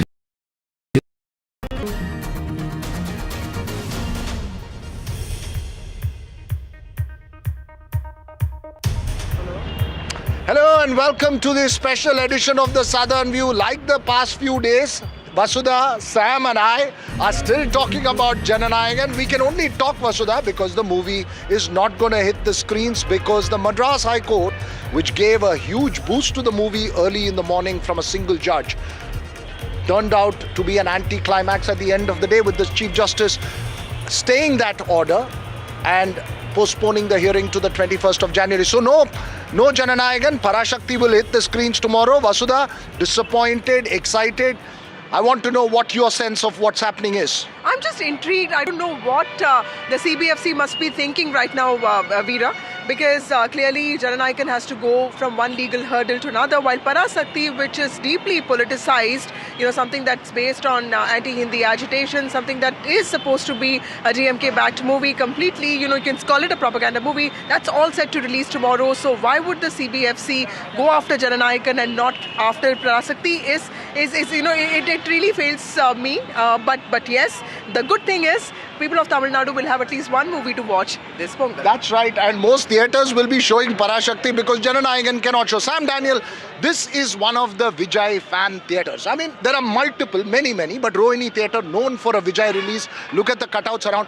What would the scene have been had the movie released here? Unimaginable. It's a farewell film for Vijay. People would be dotting this area. Hardly people have space to stand. But whenever the film is released, you will see that. They're disappointed, but they're going to come back with that kind of a bang whenever the film is released. When is the film going to be released? That's the big question. We don't know what's going to happen because the producers, we believe, may be moving the Supreme Court against the stay. But Pongal release out of the question, looks like, because you've got Monday, but it's going to be tough to get a Pongal release. Unless the Supreme Court grants them instant relief, still the producers will take time to turn it around to be able to get the other language films dubbed and certified, so that they'll be able to release both Tamil and the other language versions. It's going to be a challenging task unless the Supreme Court immediately grants them that kind of a relief. All right, Vasudha, what's your sense? Because the narrative and the perception, Vasudha, very clearly is that if Vijay was the target of the DMK after that stampede, and that tragic stampede, and he was being questioned and targeted by the DMK, and that's the narrative, and it kind of sent out a feeling that Vijay getting stronger. Now the narrative seems to be that the central government and the BJP is targeting him through the CBFC, and let's not forget, he's been called by the CBI on the 12th of January. What's your sense? Well, Veera, it would be very naive to think that this is all process-driven and, it's just a legal setback, because there is politics clearly at play. That's the sense that everybody is getting. But remember that, Vijay has been seen as an X-factor this election. So we don't know Vijay's entire potency in this election. But yes, the fact that, they're still a fledgling, and probably they're also looking at the best ways to approach this legally shows. Because, even during Karur Stampede, we did feel that the party did not have experienced experts telling them what is the right thing to do. And similarly here as well, we do think that the party is taking its own time and probably also exposing how inexperienced it is, while seasoned political players have gotten their way. That's right. You're making a very important, nuanced point there. You see, there are multiple layers to this. This is not about just a film. Though this would mean a hit in terms of box office, it would mean losses because of the fact that so much was planned and kept in order, and then you had this situation of the film not releasing. But you see, there are multiple political connotations as well. But I want to get to the most important issue. Is the CBFC targeting Vijay? Is that the perception that's gaining ground? Let me go live across to a very well-known producer, G. Dhananjay, who has won several national awards, who's worked closely with the CBFC. Sir, thanks very much for speaking to us. There are enormous political overtones and other issues that are being played out. Some saying that don't see this only from a film or political point of view, see this from a freedom of expression point of view. What's your first take on what's playing out in the courts of Chennai? First, let me introduce that, I've been interacting with the Central Board of Certification for more than 45 films. I received a censor certificate for 45 films in the last 15 years. So my personal experience is there, apart from my writing career and all. But let me tell you, this is very abnormal. The Honorable Justice P.T. Asha rightly mentioned, this is abnormal, not just for Tamil cinema. I can put it across, Mr. Viras, this is for Indian cinema. Never ever it happened. After a film has been confirmed certification, a mail is sent to the producer, clearly outlining the kind of cuts has to be implemented, and the certification has been confirmed saying that it's a UA 16+. Sumoto, the chairperson, sends a letter saying after 15 days, sends a letter saying that I am not in a position to issue the certification because there is one person of the examining committee objected to the rating, so you have to go for the revising committee. This is absolutely abnormal, unprecedented in the history of Indian cinema. It is like normally I went through so many films where I went for revising committee also, where in my rating they not agreed, they given A rating, I requested for UA, they said go for the revising committee. We went to the revising committee, and the revising committee we convinced them for UA. This is the way the process. Or rarely it happened for some of my colleagues, the film has been refused census, and then they went to the revising committee. It never happened that the examining committee, you completed the whole process. You completed means I'm talking about you got a mail from the chairman. You are not getting from the examining body. You got from the CEO of the Censor Board categorically outlining the kind of cuts to be implemented and the rating for the film. After that, 15 days later, you take a turnaround and you say that you take a U-turn and say that no, there is one member objected. How can you do that? This is the reason why Honorable Justice P.T. Asha rightly said this will set an unprecedented kind of create chaos in the whole system of censoring a film. Like, then where is the guarantee for a censorship? You apply and then, you get a letter of confirmation of the censor certificate. Again, you will go back. Right. You will go back and send a turnaround and send a mail again. Where will the producer go? Where is the certainty of a censor rating? Right, Vasudha, Mr. Dhananjay making very strong points saying about the process itself. You have a question for him? Mr. Dhananjay, what does this do for the credibility of the CBFC? and perhaps of the film. Yes. What it does to the film, it will only add more empathy, more support from the audience. Okay, most of the people, if earlier there are 10 lakh people who wanted to watch it, today it's going to be 30 lakh people going to watch it. 3 times, 4 times, the people are across the country I'm just limiting, across the globe talking about what is the problem, why these people are stopping a film, why this is, kind of thing happening for Thalapathy Vijay films. So the whole sympathy, empathy, everything has come for the film. So the film is going to benefit whenever it releases. It's going to be humongous. The collection is going to be humongous. The film is going to be a blockbuster. Nobody can stop. They can only delay the success of the film. The whole process of Censor Board or anybody in the power can only delay the success of the film. They cannot stop the success of the film. So now the credibility of the whole Censor Board is going to be taking a big, hit, saying that what are you trying to achieve? The Honorable Justice very clearly says that, this is abnormal, what the process you're talking about, whatever I explained. And why are you trying to do this by appealing to the Chief Justice again? And they might even go to the, Supreme Court. In case, this doesn't get, stay in the Chief Justice. Right. What are you trying to achieve? What this film has done to you? This film is not watched by public.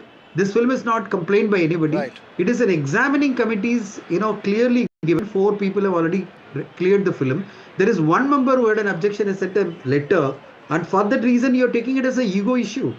For that you're taking it as a personal issue, saying that this is against Censor Board and somebody is not accepting my rating or my revision, revised committee, and because of that I'll delay the process. I'll employ the Attorney General of India, to the extent like what is the kind of money they are going to spend for this kind of court proceedings, bringing in all the way from Delhi. And looking at, look at the producer has been forced to spend huge money to bring in such big lawyers to fight his case. What are you trying to do for what? As the film has been seen by the people, have anybody said that, this film is going to be detrimental to the, sovereignty of the country? You tell me, is there any such comment has come? Why are you making it as such a national issue by making it as a big, complaint and then going to the appeal and all? This could have been easily handled at the lowest level. No, you see, Mr. Dhananjay, this is not just a film, right? There are enormous political overtones around Jana Nayagan. What's the sense? Leave the fact that you are looking at it as a film and take the producer's hat away. As an analyst, as an observer, what's the sense? What do you think is the perception that it will create? The perception of Vijay being targeted by who? Creates a clear-cut communication saying that if you are going to take on the power at the center or anybody who's in the power, whether it's state or center, your film is going to face the music. Okay, this film is going to face whoever has got the power can actually control your film. If you're creating art, unless you're independently creating art and putting it as a book or something like that, you can escape. But if you are going through a process of Central Board of Film Certification, be aware. I tweeted about it. I clearly said that, that's getting, reported by all the local channels. I clearly said that, any filmmaker, please be warned, get this warning clear. If your film is going to be against the people in the power, whether state or center, people will go to any extent to make sure that your film doesn't release as per the release date. So you ought to have sufficient days. This is my point. You should have 60 days in your hand. Well, thanks very much, Mr. Dhananjay. There are multiple questions to ask you, but you've made very, very strong points. I wonder what the advice would be to the producers and the others involved in this. But thanks very much for joining us. We are right here at the Rohini Theatre, where there would have been a huge festival of sorts if the movie has been released. What is your disappointment? You have come from Singapore to watch the movie? The movie doesn't have No, but you came from Singapore to watching Jana Nayagan? Yeah, we buy the ticket earlier and come down. And you got your money back? Yeah, I got back already. Is that what you want? No, don't want. We want to see him. Why do you want to see Vijay? We love him. We love him. And your name, ma'am? Mala. You're Mala. What are you doing now? You're all taking photos with this poster? At least we take the photo and go back to Singapore, that's all. You have to show to everyone that you came here. We came here. But everybody thinks we never see him here. Okay. That's why. So you're very disappointed. Very, very, very disappointed. What's your message to all those who've not given the film certification? Very surprised. Depressed. I can't say anything. Okay. I cannot feel like crying. And you come with your whole family? Yeah, my family. She's the crazy of the She's the craziest of the lot. Look, she's running away. She's shy. She's trying to take a photo with Vijay. We'll try and get more Vijay fans because we've asked for some to come here, Vasudha, as well. But there's one person amongst us who's been reporting this case who has had a inside track to the film world, and that's Lata Srinivasan. She got to meet the rival star, at least today, which is Sivakarthikeyan. She got that photo that you see up there is the one that of Lata with Sivakarthikeyan. Lata, if you can hear me, what's Sivakarthikeyan saying about all of this? Obviously, he is not giving any interviews at the moment, but you got an inside track to meet him. What's the sense? Is he disappointed that Vijay's film hasn't released? Or is he actually, in a sense, happy that he'll get a clear run at the box office? No, Veera, I think there is no happiness per se in the fact that, Vijay's film didn't release, because earlier he had stated this is going to be an Annan Thambi Pongal, elder brother, younger brother, with both Jana Nayagan and Parasaki coming in, and now it's only going to be a Thambi Pongal because it's only his film that's coming in. And he said this was completely unexpected. Nobody thought this was going to happen. The last 15 days, the kind of information that has been coming in day on day, there have been so many twists and turns. And he said, I wished, that the audience got to see both the films on screen and enjoyed the festival this year and had a great, Pongal. But he is, of course, happy that Parasaki is releasing tomorrow, and he wants, the audience to go and enjoy it in theatres. Okay, you saying that he wants the audience to go and enjoy the theatre, but very interesting, Lata, that you got that inside track. Hopefully you'll get an inside track with Vijay and get an interview with him as well. Any progress on that? Because he's not speaking to anyone. No one in the TVK is speaking to anyone, Lata. Yeah, no, Veera, he is right now, in a lot of trouble as far as his film is concerned. And of course, the CBI has also summoned him on January 12th. So I think, he's preoccupied with too many things because, he has one foot still in films and one leg in politics. And right now, he's facing a lot of pressure from both sides and a lot of issues. So I don't think he's going to be meeting the media at any point till at least the film issue gets sorted out and, the movie hits screens, and we don't know when that is as of now. Right, interesting that you say that. We'll keep you on the line, Lata, because we have the other guests as well. Vasudha joining us. Mamta Kale, former member of the CBFC, joins us. We also have Sumant Raman, who's a keen political observer of Tamil Nadu. Thanks very much, Sumant, for joining us. We also have Vijay Dharani, ex-BJP leader, who is, BJP leader and ex-MLA, who was here with me at the Rohini Theatre 2 days ago, who was also eager to watch Jana Nayagan in a sense, Vasudha, but she hasn't been able to. She joins us live as well. We'll have a pro-DMK voice as well join us in a bit. But the sense that the TVK is not responding, Vasudha, and we can put a question across to Mamta Kale as well, who's an ex-member of the CBFC. The sense that the TVK is not responding, what do you make of it? Because it could have been, we just heard a Vijay fan saying the disappointment is pretty clear. We'll have more of them come in a bit from now. But what's your sense? Veera, I think that, we've been speculating this for some time now. There was a sense that, there was an informal advisory that, all fans have to be well behaved, which is why we didn't see them spilling over onto the streets. But now there is not just disappointment, there's a little bit of anger that's creeping in. And the fact that the CBFC appealed against the single judge order, and now everything has been put on hold and the movie has no chance of releasing before the 21st of January means that there would be a lot more disappointment. But yes, TVK will show an aggressive face, is what we understand from our sources, starting with approaching the Supreme Court on Monday. That's right. That's interesting. You have a question for Mamta Kale. Mamta Kale, my question is simple to you. 2 days ago, you defended the CBFC when you were on the show. Today, again, the question that's been raised here, and I'm bringing the elephant in the room. The question that's been raised here is, why is such a high-profile focus put on this case, flying down the Solicitor General to argue this case and all these matters, fuels the perception that the film is being targeted by the CBFC at the behest of the BJP. That's the perception that it fuels. Why is that happening? Thank you so much for having me on your show once again. And I also, wonder, and I'm really surprised as the former member of CBFC as to why is everyone targeting CBFC. CBFC is doing its job. I mean, if CBFC doesn't follow the rules which has been given to them, then the same set of people will say that this body or the member of this body are not doing justice to the job assigned to them by the Information and Broadcasting Ministry. Now, as far as this movie is concerned, again, I would say, why so much of hue and cry? Why so much of halla gulla happening everywhere? I mean, it is just another movie. I mean, like this happens with a lot many other movies. Now, today also, whatever happened in the court is court's decision. First of all, we understand that the single judge did not even give an opportunity to the CBFC to file the counter affidavit. And they have just, the single judge simply decided to set aside the decision of the CBFC chairperson. Is this logical? No, it is not.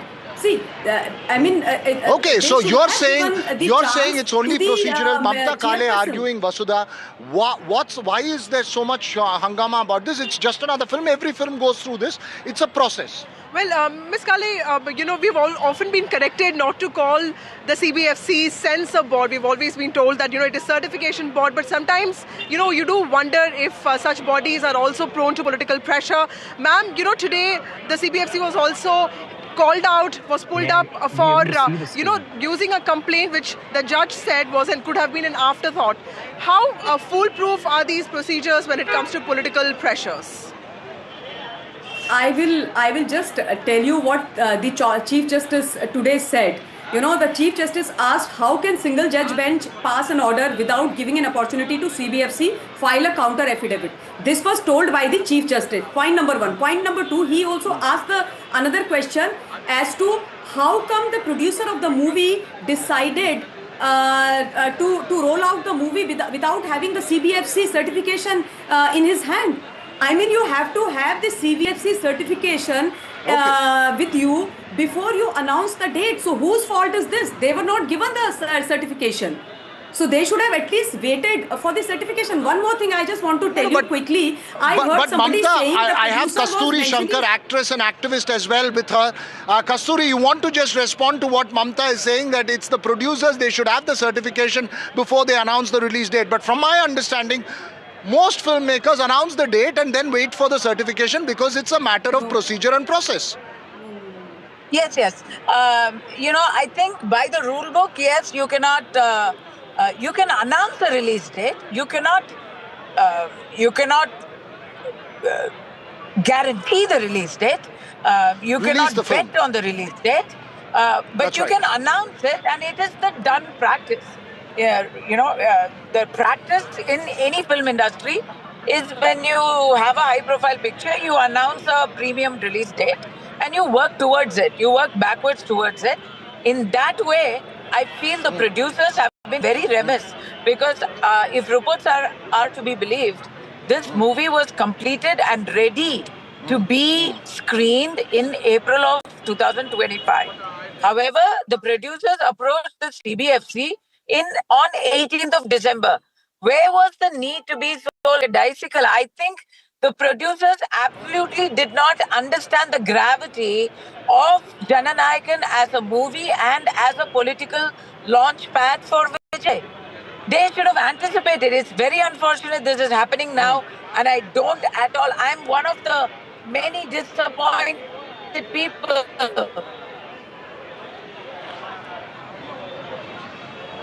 No, you're making an important point. Let me ask Sam Daniel to weigh in on the point that Kasturi is making. Sam Daniel, Kasturi is saying that given that this is a political film, Vijay knows and has been taking on, he knows that there are going to be political connotations. Why did the producers wake up only on the 5th of January? They should have moved the courts, if at all, earlier, and they should have built pressure earlier. Would you also say that the producers were playing to it only in the last minute and were lax? What's the sense you're picking up? It could be both ways, Viragao. One, they never expected this would get this much delayed. They say they gave a timeline. because the producer, the CBFC had given an understanding that once you make these changes and cuts, automatically you'll get the certification. They waited. And it's also quite possible that the producers want to generate a buzz.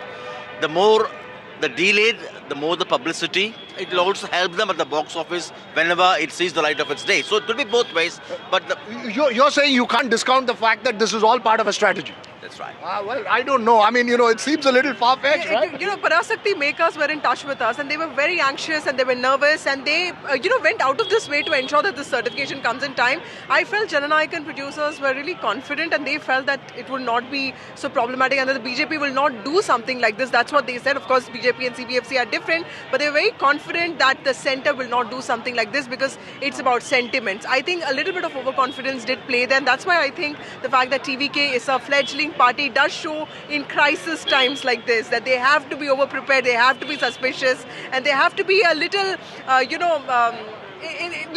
they have to be driven by that suspicion. I'll tell you what, Vasudha, even in a story of this nature, even we need to be censored a little bit because there needs to be a certification for what we say, what we don't say. Sumant Raman, who has observed politics very closely. Sumant, what's your big takeaway? Because my sense is that this only bolsters Vijay's narrative of the one being targeted and politically bolsters him. Is that the way you see it? How would you see it?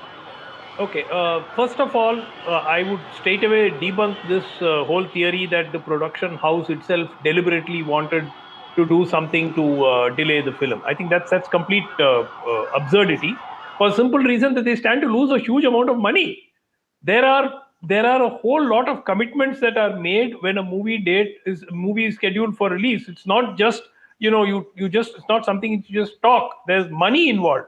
So to say that the production house will deliberately delay their own movie, to me it makes very little sense. And just because potentially Vijay can get some political mileage out of it, I don't think so. Second, the important point is between December 22nd, when TVK, the production company says that they were informally informed that the movie would get a 16 plus UA certificate, and the committee had approved that. And the 4th of January, when apparently they were told that somebody has an objection. Now the question is, were they told on, say, 23rd of December or 24th of December or any time intervening before the 4th of January that somebody had an objection? So far, the production house has not categorically clarified that. Now, one other point, Veera, is that, look, this is not about the production house applying 10 days before or 15 days before. Had the censor board wished, this could have been, had the CBFC wished, they could have even potentially held a meeting subsequently to take a call on what objection this one individual had and got the team to do the necessary Sumant, I'm sorry. I'm sorry to interrupt you, but my colleague Sam Daniel here, who's been breaking all the stories first, has some update that he's going to give us. Not an update, just a view. In these situations, it's often the producer who should take the reel. Although politically, Vijay could be a fledgling party, lacking that kind of a strategy, their role stops with acting. All right, okay. No, I got that bit, but let me get Karan as well. Sumant, and I'll come back to you. I'm sorry I interrupted you there. Karan, who's a pro-DMK advocate, who joins us now live because the DMK has also decided not to engage in this issue. Karan, is it because Parasaki, which is overtly and covertly linked to the DMK, is hitting the screens? Will this create a narrative that a DMK film is allowed by the centre but not a Vijay film, which means that Vijay is being targeted by the BJP, but there's also a BJP-DMK understanding? There's absolutely not the point that we are actually looking at here today. The point is that the CBFC is absolutely undermining our right to freedom, right? That is what we have to look at. This is not an angle that anybody is even looking at, or if anybody is even thinking about, because it's not true, right? The main point here is the fact that the CBFC is curtailing the freedom of speech. That is a right that every concerned citizen, even as you and I have to have access to. So when the CBFC is doing these things, and they had December 19th was when they had looked at the movie. They had ample amount of time to decide on a movie and give the 16+ UA rating that they wanted. But unfortunately, that is not what is happening. There is an undue delay, an unreasonable delay that, of course, the courts also are looking into, and I will leave the court's decision to them. But today, the main issue here we have to be talking about is the fact that there is a curtailment of our freedom of speech as an entertainment movie that is being stopped from releasing today. That is what we have to be looking at. Right? All right, you're making a bigger point. Vijay Dharani, respond to that point being made by Karan. This is not about film, but it's about the right to release a film, and that's being curtailed. He says this needs to be seen as a curb on freedom of speech and expression, not one that's about politics or about a film. Absolutely. Respond to that. See, freedom of speech and other things would arise when a member speaks in the assembly, when a member speaks in the parliament, when any other politician or any other of authority makes a remark. But insofar as a movie is concerned, it is very clear that they have to take the CBFC certification. It is mandatory. So it is not discretionary, it is not optional, it is mandatory. So this certification, they should have gone to the CBFC well in before. 7 months before they should have gone, they should have anticipated the situation. Being a politically set up movie, they should have anticipated everything and they should have gone well in before. Right. And any NOC is pending, they should have got the NOC and given. Some NOCs are pending, which they have not cleared. And very important. All right, so you're putting the onus on the producers. I also have with me, ma'am, I'm sorry to interrupt you, because right here, though the TVK is not officially responding, and I must say that.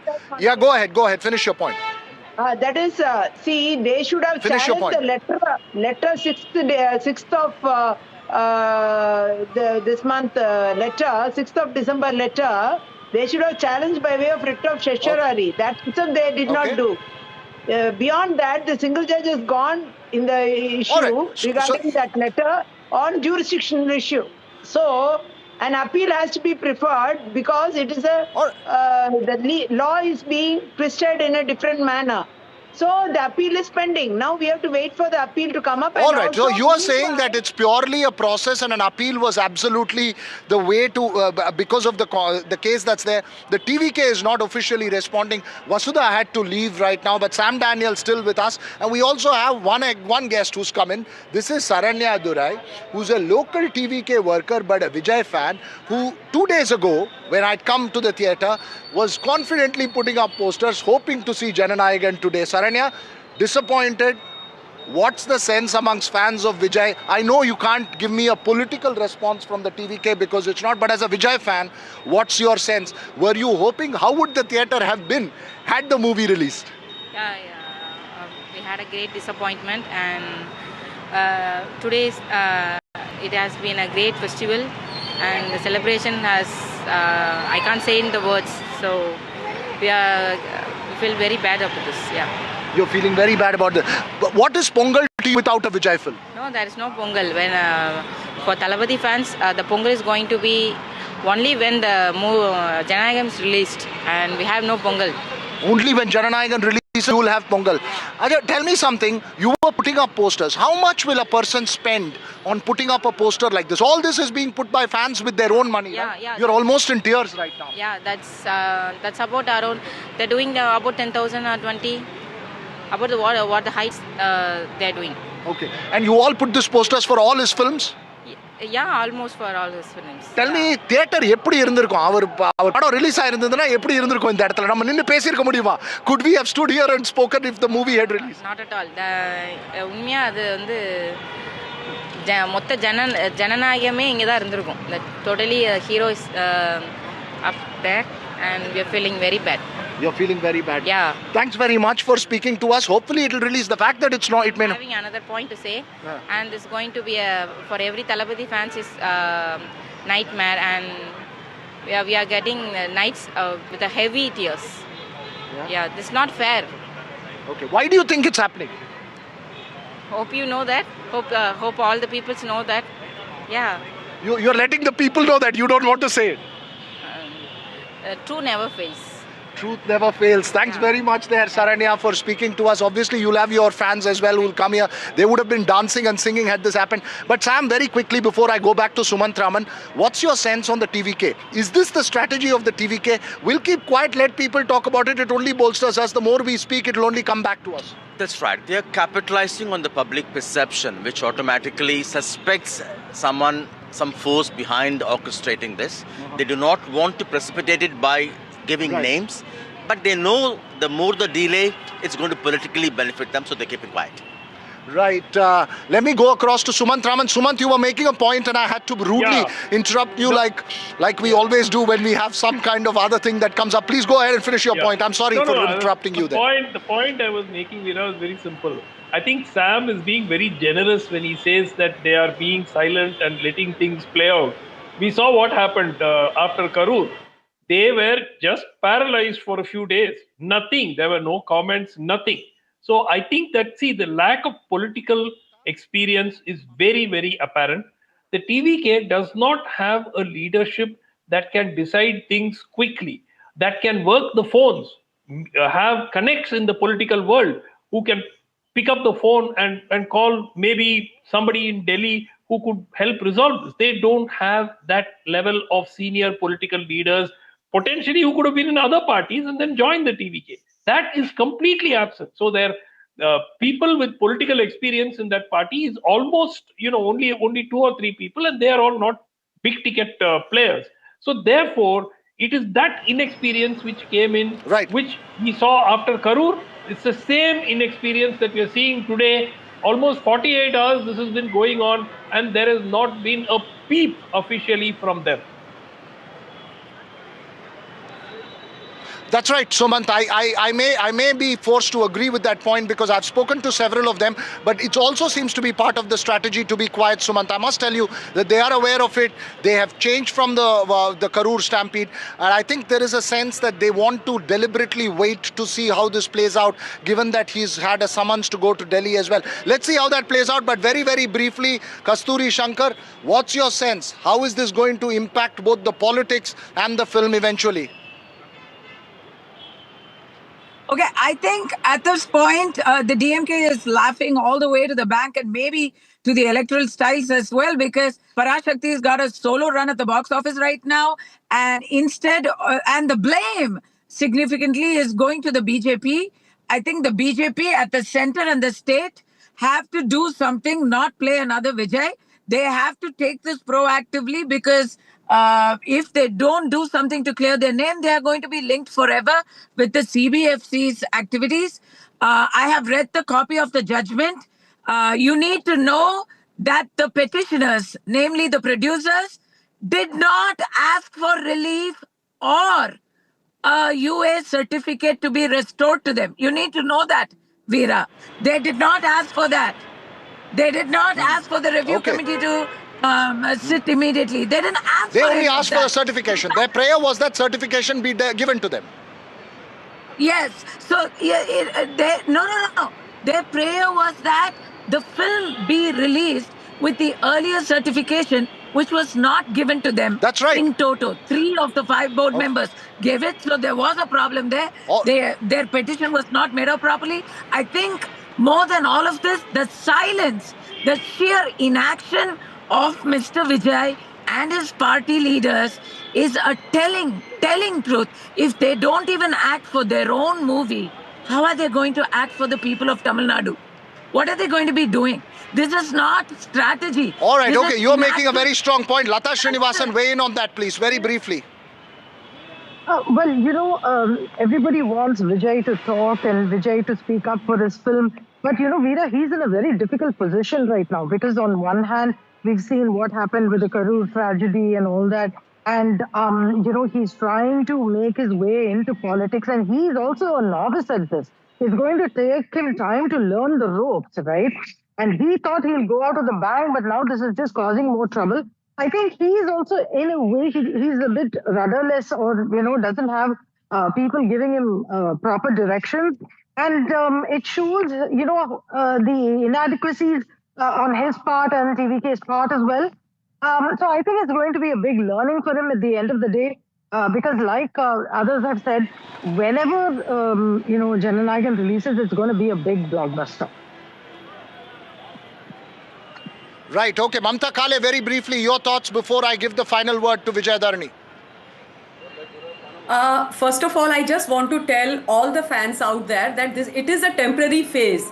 The movie is going to be released as soon as the observation which has been put under rule number 24 get resolved. One more thing I want to say. See, on Jan 6th, CBFC chairman Prasun Joshi had decided to refer the movie to the revising committee. However, that decision of CBFC was not challenged by the production house before the High Court then. Why is my question? They should have challenged it that particular day. They knew it, that it is being challenged and they are not going to get the certificate so early. In fact, the Chief Justice today asked the question which I had just raised, that how can you go ahead with the screening of the movie without any certification in hand? So, I feel there are a lot of mistakes which has been made by the production house. I wish them good luck, but it is very easy to you made your point very clearly. CBFC. I'm completely CBFC running out of time. I'm sorry for interrupting this. Vijay Dharani, very briefly, 20 seconds to you to make a final point.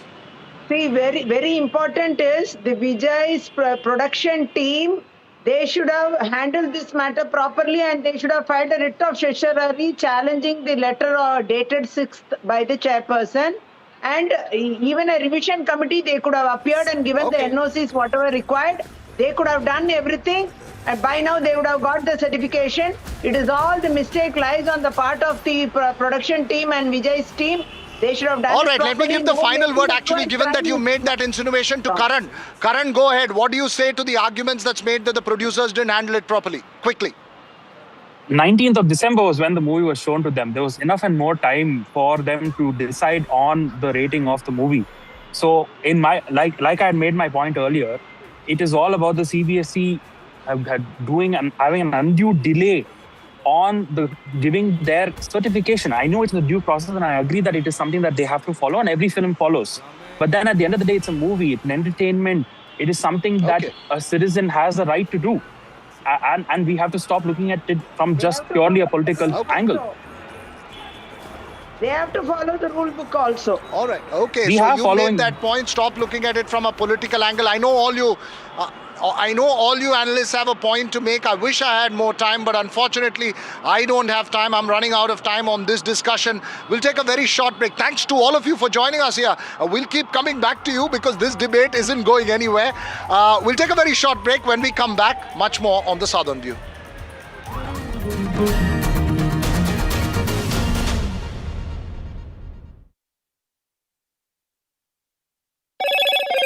Hello, Moto. Motorola, India's leading AI smartphone brand. Motorola Edge 70, India's only ultra-thin phone with 3x50 MP cameras. Grab Motorola Edge 70 today.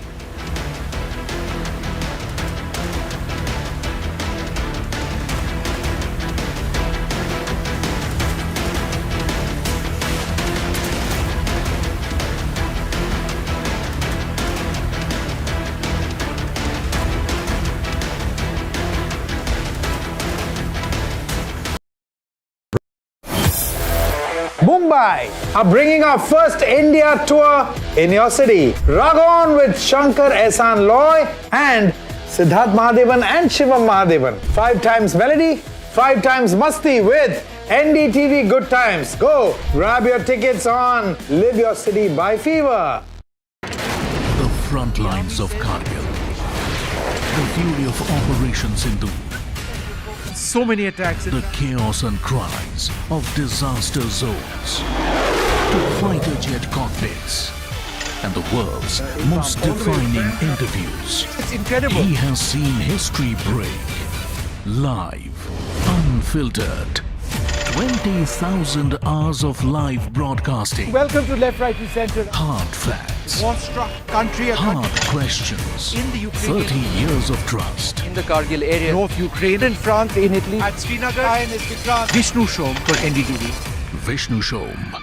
Only on NDTV. A very special moment for us as we announce NDTV Masterstroke, the NDTV Art Awards. NDTV presents the Masterstroke Art Awards, an odyssey of creative brilliance where the masterpiece meets its ultimate recognition. NDTV bringing this subject forward would have a great integrity of putting it forward where people could understand the importance of art. This award that is being started, I'm sure is going to be amazing. Art for India and for Indians is an expression of our Atmanirbharta. It's actually quite a formidable jury, so I think we'll reveal a lot more as we go along. This is an amazing platform, I think, today what you're doing. Honoring the masters who define our creative landscape.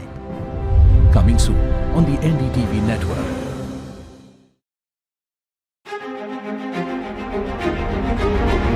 Every winter, the World Economic Forum at Davos becomes the world's thinking room, where power, policy and purpose converge, where the future is examined and reimagined. In January 2026, NDTV will be at the heart of this conversation. NDTV Ignite at Davos, this January on the NDTV network. Pulling us into this country. They argue, I conclude. They deflect, I drill down.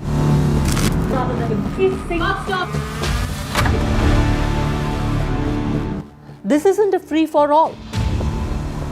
It's a reckoning. No filler, no fog. Only the facts and where they lead. Every night at 9, the case closes because the buck stops here.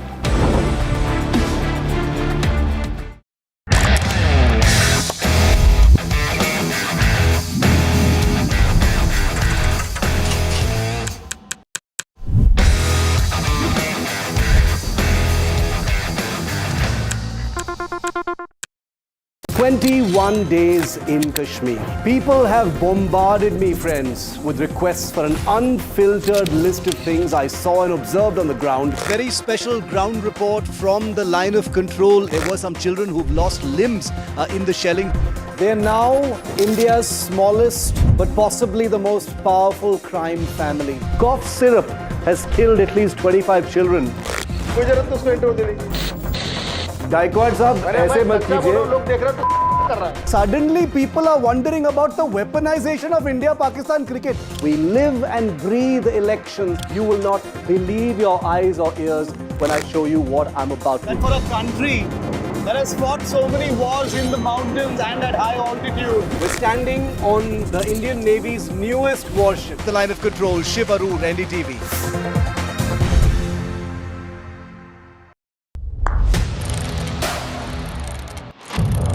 What seems settled for me is unfinished business. So I rewind, I pause, I reflect, I dig until what's buried stands up to be counted.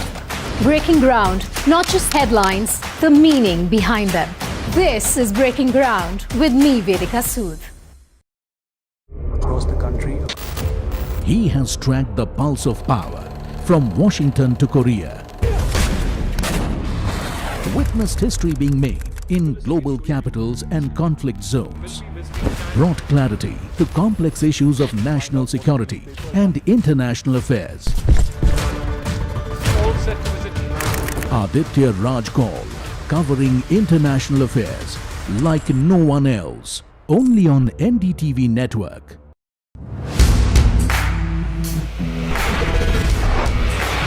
Alright team, our new order show is ready. Now we need a promo. Something cool, something sharp. Well, I'm sure we'll be having...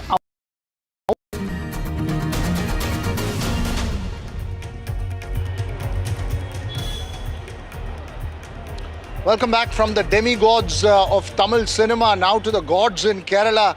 The chief priest of the Sabarimala temple, we believe, along with 11 others, has been arrested by the SIT, which is probing that gold theft case, which has been sensational in terms of the missing gold in the gold-plated doors of Sabarimala, which was gifted in the late 90s by Vijay Mallya. The Enforcement Directorate, meanwhile, has also filed a money laundering case in that matter. My colleague Ashwin Nandakumar, who's been tracking this very closely, has this report for us. Listen in. We are right now seeing Rajivaru being brought out from the general hospital over here. He's right now being brought out with scores of media over here surrounding him. It's a crucial development. Over 10 people have been arrested so far, but now the chief priest, none other than the chief priest himself, has been arrested, making a significant turn. In fact, what is being understood is that the SIT has given hints that all the theft that has happened in Sabarimala, it cannot be without the knowledge of the chief priest, and that the prime accused in this case, in fact, Unikrishnan Poti was given shelter, who had given entry into Sabarimala by without the knowledge of the chief priest is impossible. And any kind of administration without the knowledge of the chief priest is impossible. And that is where this arrest marks a significant development. And in fact, this is what you see over here. He is right now being taken away right now, and certainly an important development has happened in the Sabarimala. The chief priest of Sabarimala, Rajivaru, has been taken into custody, and this is what we are seeing right now. Well, we'll keep a close watch of that case, but call this also the Kannada versus Malayalam clash as Kerala heads into the polls. The Malayalam language bill of the Kerala government, which mandates Malayalam as the first language in border area schools. Remember, Kerala and Karnataka share a border which is extremely porous around the South Kannada region, has had sharp reactions from Karnataka because there are lots of native Kannada speakers who live in the Kerala side and a lot of Kerala Malayalam speakers who live in the Karnataka side. So sharp reactions coming in from the political class in Karnataka to that bill in Kerala. Listen to those reactions, and also to Ritu Raj Purohit, who makes sense of it all for us in English. See, in India, this language issue is not today. It is always there. Bordering states having language issues, it happens between Kerala and Karnataka, between Tamil Nadu and Karnataka, between Maharashtra and Karnataka. All these things, there are provisions in the constitutions, and within the framework of that constitutional, provisions, these decisions have to be made, and I am sure that everybody is conscious about it. We are giving priority to the linguistic language also. Only that reason we have given exemption to Kasaragod and other districts also, in Idiki and some places in other areas. Okay. Especially Tamil speaking areas are here. So we are giving priority to them. The left-based Pinarayi Vijayan has made Malayalam compulsory in the entire Kerala state, including the Kasaragod area where the Kannada is the mother tongue of so many people. It is completely unfair on Kannadigas who are living in the border areas as well, in specific the Kasaragod district. Karnataka Border Development Board has clearly objected to it. Now, why is Karnataka government, including the chief minister, including the education ministers like Madhu Bangarappa and MC Sudhakar, are keeping quiet on this? What is the DCM doing on this? What is the Kannada and Cultural Minister Shivraj Tangadgi doing on this? Well, amid the centre's Hindi imposition row in Karnataka, there's a second round of a language row that has now erupted. Now, this time it is, of course, between the Karnataka and Kerala. Now, this after the Kerala basically decided to propose a bill making mandatory the Malayalam language as in mandatory for the schools there in for almost from class 1 to class 10th is what has been said as well. Now, of course, it has drawn a huge sharp objection from the Karnataka side, wherein you have the Karnataka Chief Minister Siddaramaiah, who was the first person to in fact quickly respond to it and oppose the whole move of the Kerala governor, demanding that the governor should not give nod to this particular bill. If it is really given, then the Karnataka government will not sit quiet about this matter. They will take it further. Of course, there is Karnataka Minister Shivraj Tangadi, who has now decided to take a delegation as well to President and discuss this whole matter. He's going to bring this to a notice of Karnataka Chief Minister Siddaramaiah as well as the Deputy CM D.K. Shivakumar is what has been stated as well. Needs to be seen how is this really going to pan out in the coming days, especially with the elections approaching in Kerala. From Karnataka versus Kerala now to the TMC versus the ED in a sense, because in the IPAC case, the high-profile IPAC case, which has multiple political connotations, the ED, as per breaking news that's coming in for us right now, Sam, the ED may approach the Supreme Court in the IPAC case. Sources tell us that the ED is mulling moving the Supreme Court. A final decision may be taken soon. Remember, approaching the Supreme Court in this IPAC case, the ED may approach the case, approach it in that case soon. So, considering all legal options, because this is another politically charged case and that's another politically charged state going into the polls, Sam. That's right, Virag. Opposition rule states will accuse that the ED is being misused by the central government against opposition rule states. It was the case in the case of Delhi earlier against Arvind Kejriwal and the liquor scam. Later in Kerala against the Chief Minister alleging the gold smuggling case. Tamil Nadu now is facing the heat in terms of alleged corruption by Minister K.N. Nehru. But of course the BJP denies. But many also pointed how in the past Supreme Court also acknowledged the role of the ED in a quid pro case in the case of the electoral bonds. Right. So it's a huge embarrassment for the ED, for the BJP, but BJP denies that it has any role in this. That's okay, that's the larger context. In this case, of course, in a politically charged atmosphere, the ED will be moving the Supreme Court. That's our breaking news coming in. But that's all we have time for on the Southern View. News and updates continue right here on NDTV. Don't go away.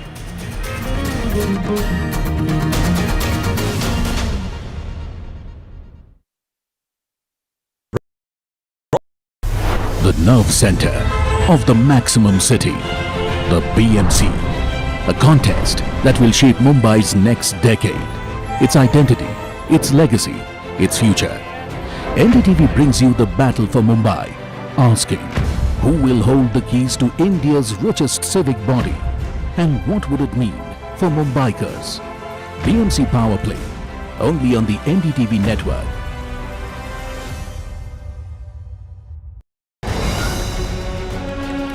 Straight from the heart of the newsroom to the core of the stories shaping your world. Join me, Gargi Raut, as I track all the developments as they break. Live from the NDTV newsroom, weekdays at 4 p.m. I don't sugarcoat. I shoot straight and tell you stories the way they need to be told. Unfiltered, unafraid, unmissable. That's how I roll. Watch me, Priyanka Deo, on NDTV World. Namaste. Delhi set the fairway on fire. The precision, the edge, the contest, the electric energy. Now, the NDTV PGTI Golf Pro-Am travels to Hyderabad, a day crafted for an unmatched experience. NDTV PGTI Golf Pro-Am, the course of champions, the conversation of leaders. 10th January 2026, Boulders Hills Golf and Country Club.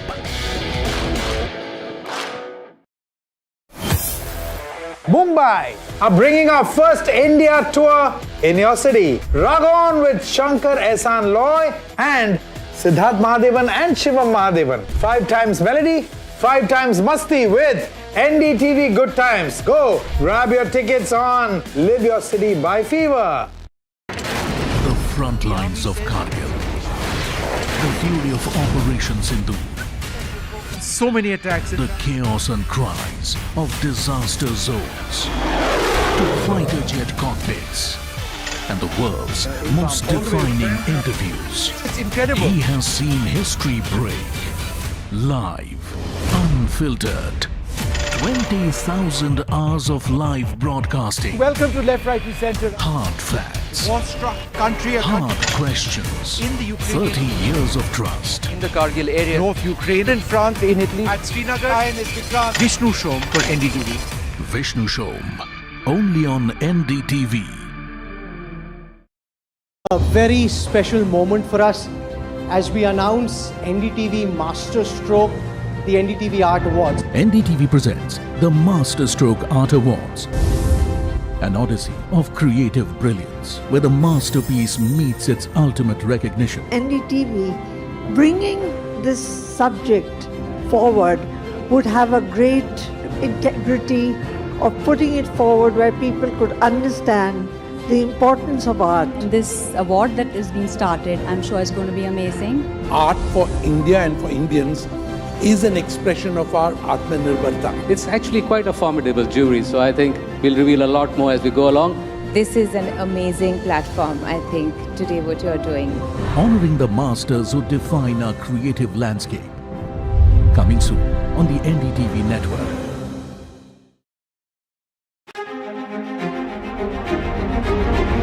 Every winter, the World Economic Forum at Davos becomes the world's thinking room, where power, policy and purpose converge, where the future is examined and reimagined.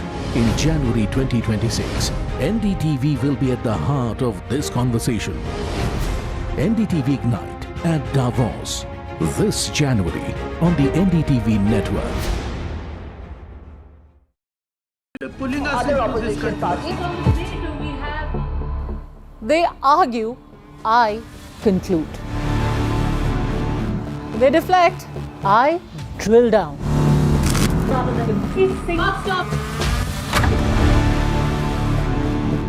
This isn't a free-for-all. It's a reckoning. No filler, no fog. Only the facts and where they lead. Every night at 9, the case closes because the buck stops here.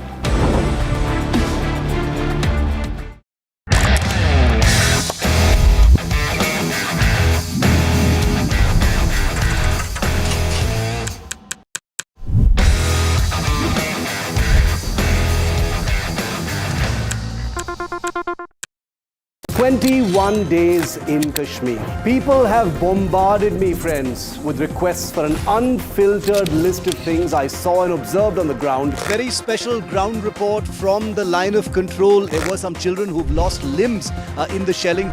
They're now India's smallest, but possibly the most powerful crime family. Cough syrup has killed at least 25 children. Gaikwad sahab, ऐसे मत कीजिए. Suddenly people are wondering about the weaponization of India-Pakistan cricket. We live and breathe elections. You will not believe your eyes or ears when I...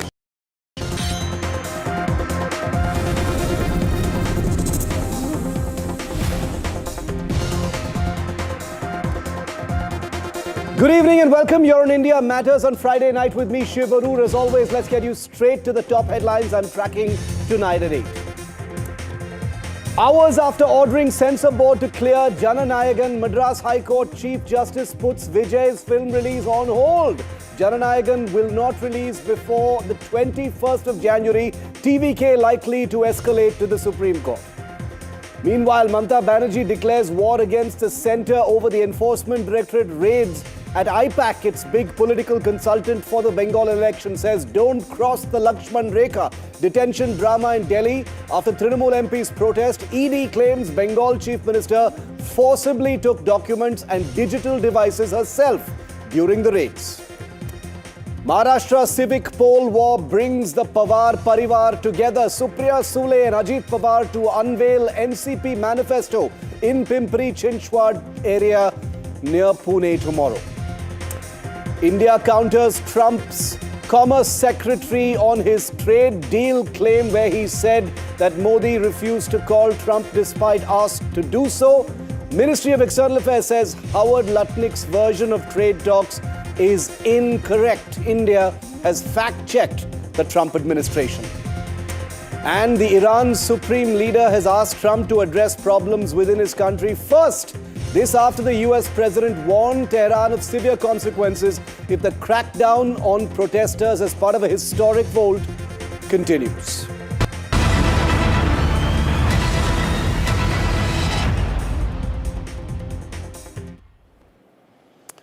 Delhi turned into a boringly familiar war zone today. A Trinamool Congress special.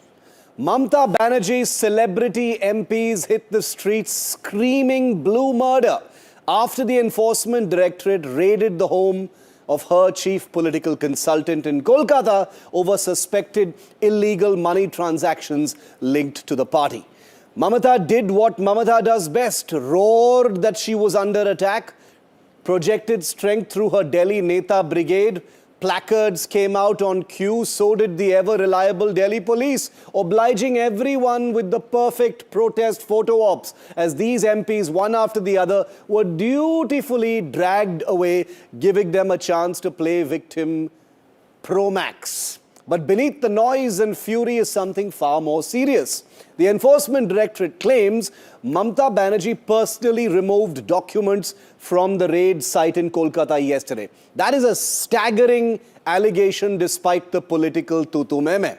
Mamata's counter is equally explosive, that the ED, she says, is being used by the BJP to spy on her election office and material to build a list of people to be squeezed into submission. As this degenerates into yet another street fight and a predictable he said, she said between the BJP and the Trinamool, the real question remains unanswered. Are we watching Didi's dirty dealings being exposed or the BJP's dirty tricks department at work? You're seeing what is happening to MPs. All our MPs have been picked up. Stop! Governor! Governor! No! No! No!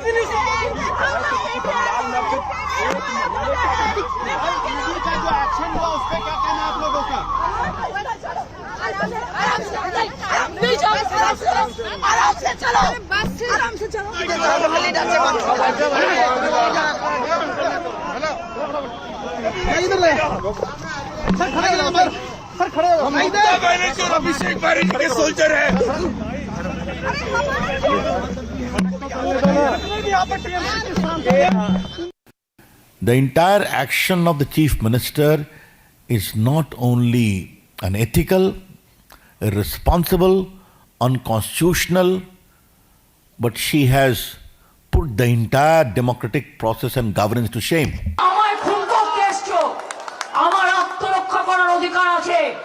তুমি সমস্ত data আমার office থেকে চুরি করছিলে যে office আইপ্যাককে আমরা authorize করেছি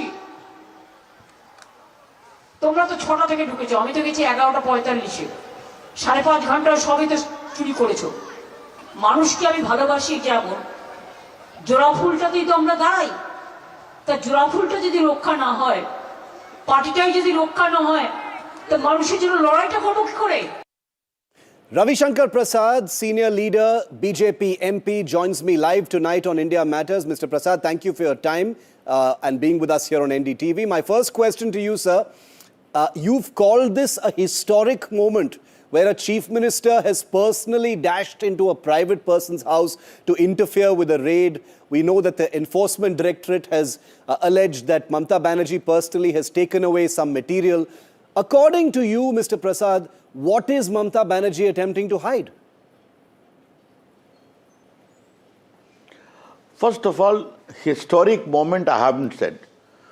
For the first time in the history of independent India, such a shameful conduct and behavior by a sitting chief minister of 14 years, who has been a union minister, knows governance, forcibly goes to a private property, stalls the raid forcibly by the aid of a police commissioner and DGP and snatches papers. One thing you must remember, the raid did not happen in the office or residence of Mamata ji, nor even in the office of TMC, nor any leader.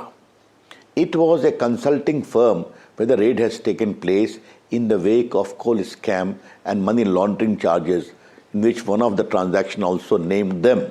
They have said it publicly in their press statement, and today in the High Court with the petition they have filed for a CBI proceeding against Mamata government because of all this and rescue of paper. They have outlined all these things in detail before the High Court. Now, will a Chief Minister go and snatch papers? What she was trying to hide? What they are trying to conceal? The suspicious circumstances surrounding her conduct is astounding. They could have gone to the court, High Court or Supreme Court. Mamata ji rushes to court at the drop of her hat. But I will personally snatch papers from a private premises with the aid of my police and install the ED. That is a very, very disturbing element in the body politic of the country. That is shameful. And the country will have to account for it. And I'm sure it shows the utter desperation of Mamata Banerjee. And surely she is going to meet her Waterloo 3 months thereafter. We all know it very well. But no comment by Congress or anyone else. That is the larger question. Mr. Prasad, Mamata Banerjee and the Trinamool's is that this may have been a private property, this may have been a political consultancy, but they are the agency that have been hired by the Trinamool, and therefore, sensitive documents pertaining to election strategy could have been, taken away. So she has accused the BJP of using the ED to spy on her election tactics in order to apply pressure and squeeze candidates in this election. That's the insinuation, sir. First of all, there is forum or not. They could have said the same thing in the court, asked for stalling the ID proceedings, no documents be returned. How can a chief minister snatch? And is this the first time it is happening? When Mr. Rajiv Ranjan, the police commissioner, was subject to CBI inquiry in the case of Narda Sharda scam, did she not offer a dharna? You know it very well, for the whole night. Yeah. The CBI officers were arrested. The Kolkata High Court had to intervene.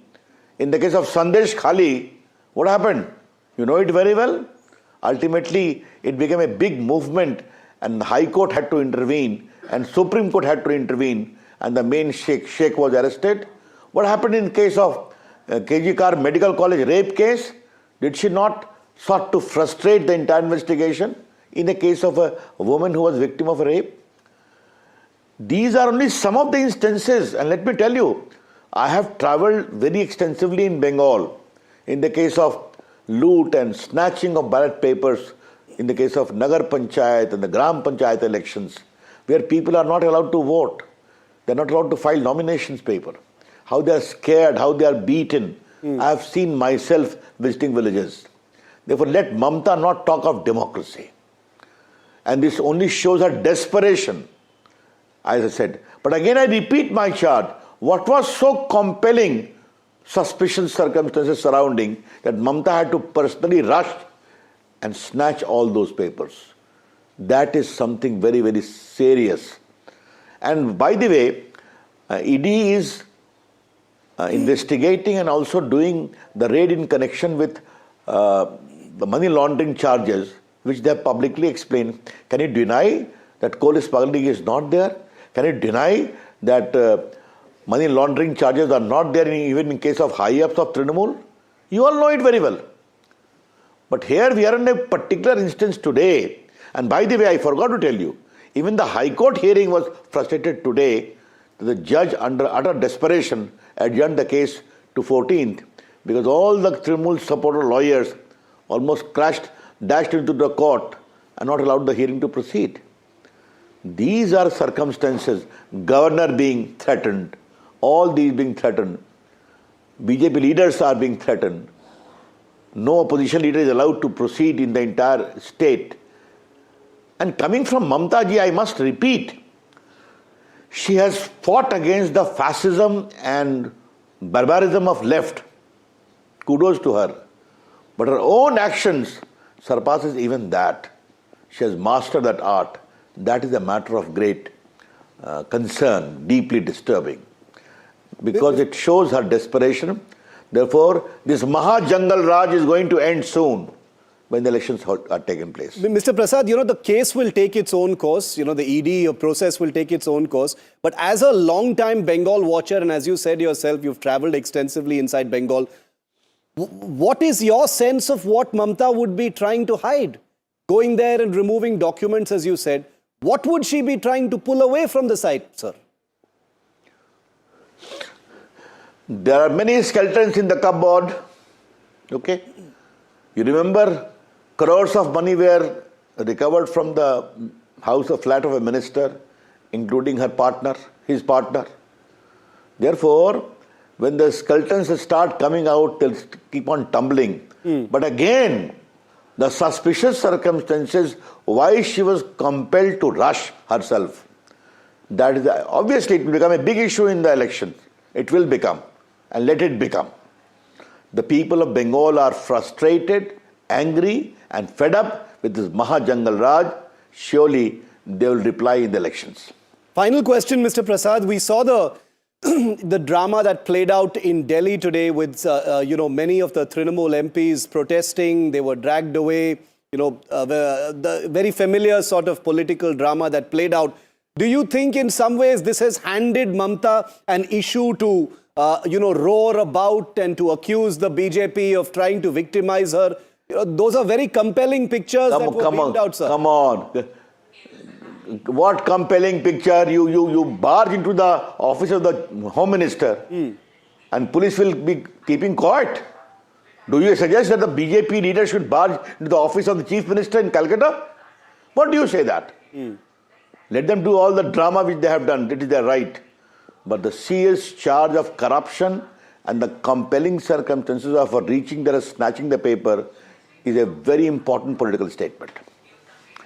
Thank you. Ravi Shankar Prasad, thank you very much for your time tonight on India Matters. Let's go straight to our debate because the BJP says the Trinamool can do whatever drama it wants. It is not going to divert attention away from due process against suspected or alleged corruption by entities in Kolkata that have direct links with the Trinamool. In this particular case, IPAC, which is the political consultancy firm started at one time by Prashant Kishore and now run by a person called Pratik Jain, who is very close to Abhishek Banerjee and who is running the entire political campaign of the Trinamool. Joining me live now tonight on the India Matters debate, Charu Pragya, spokesperson of the BJP, advocate Tausif Khan is a political analyst. He has no links with the Trinamool. I want to make that very, very clear.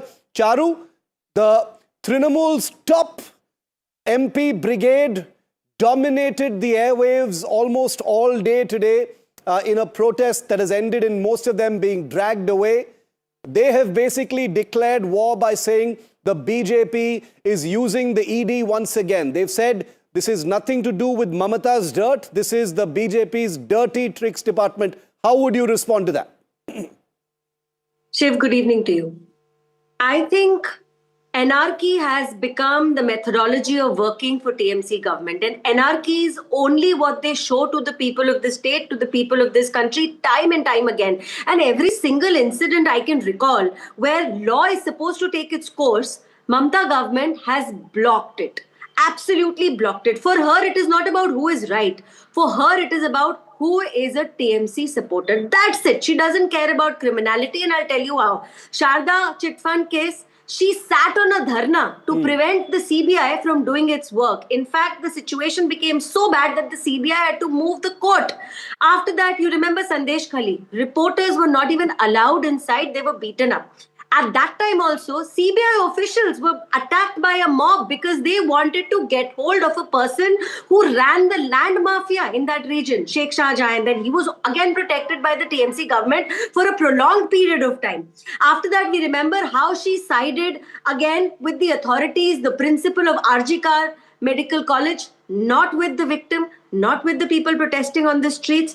And illegal infiltration has been continuing, so much so that under her watch, BSF gets fired upon and she never says a word about it. Murshidabad, but the most recent incident where again the court has observed that the police was entirely at fault. Hindu homes were targeted, they were burnt down. And I think this has become a pattern. This pattern is clear and visible for everyone. Mamata Banerjee will go to any extent, cause anarchy, because she needs to protect her seat of power. And this seat of power is going to go away really soon, I assure you of that. Okay. Tell me, just because somebody is linked to a political party, thousands of crores of Hawala transactions should be ignored. Is that what she's saying? Because a PMLA search was carried out. There are evidences. There are links to Hawala operators. And these links have gone back. Okay, let's get an opening word from Tausif. Tausif, the BJP says that the dramatic scenes that we saw outside the Home Minister's office in Delhi today, where Trinamool MPs were dragged away, is a diversion by the Mamata Brigade, you know, to create a spectacle and to distract from the fact that there is a real investigation going on. What would you say to that? Opening comment, Tausif. Shiv, you see, the question really is whether BJP workers will be allowed to hide under the veil of ED uniform. And the Mamata Banerjee has provided an answer that no, she has lifted the veil of ED officers and exposed BJP workers behind it.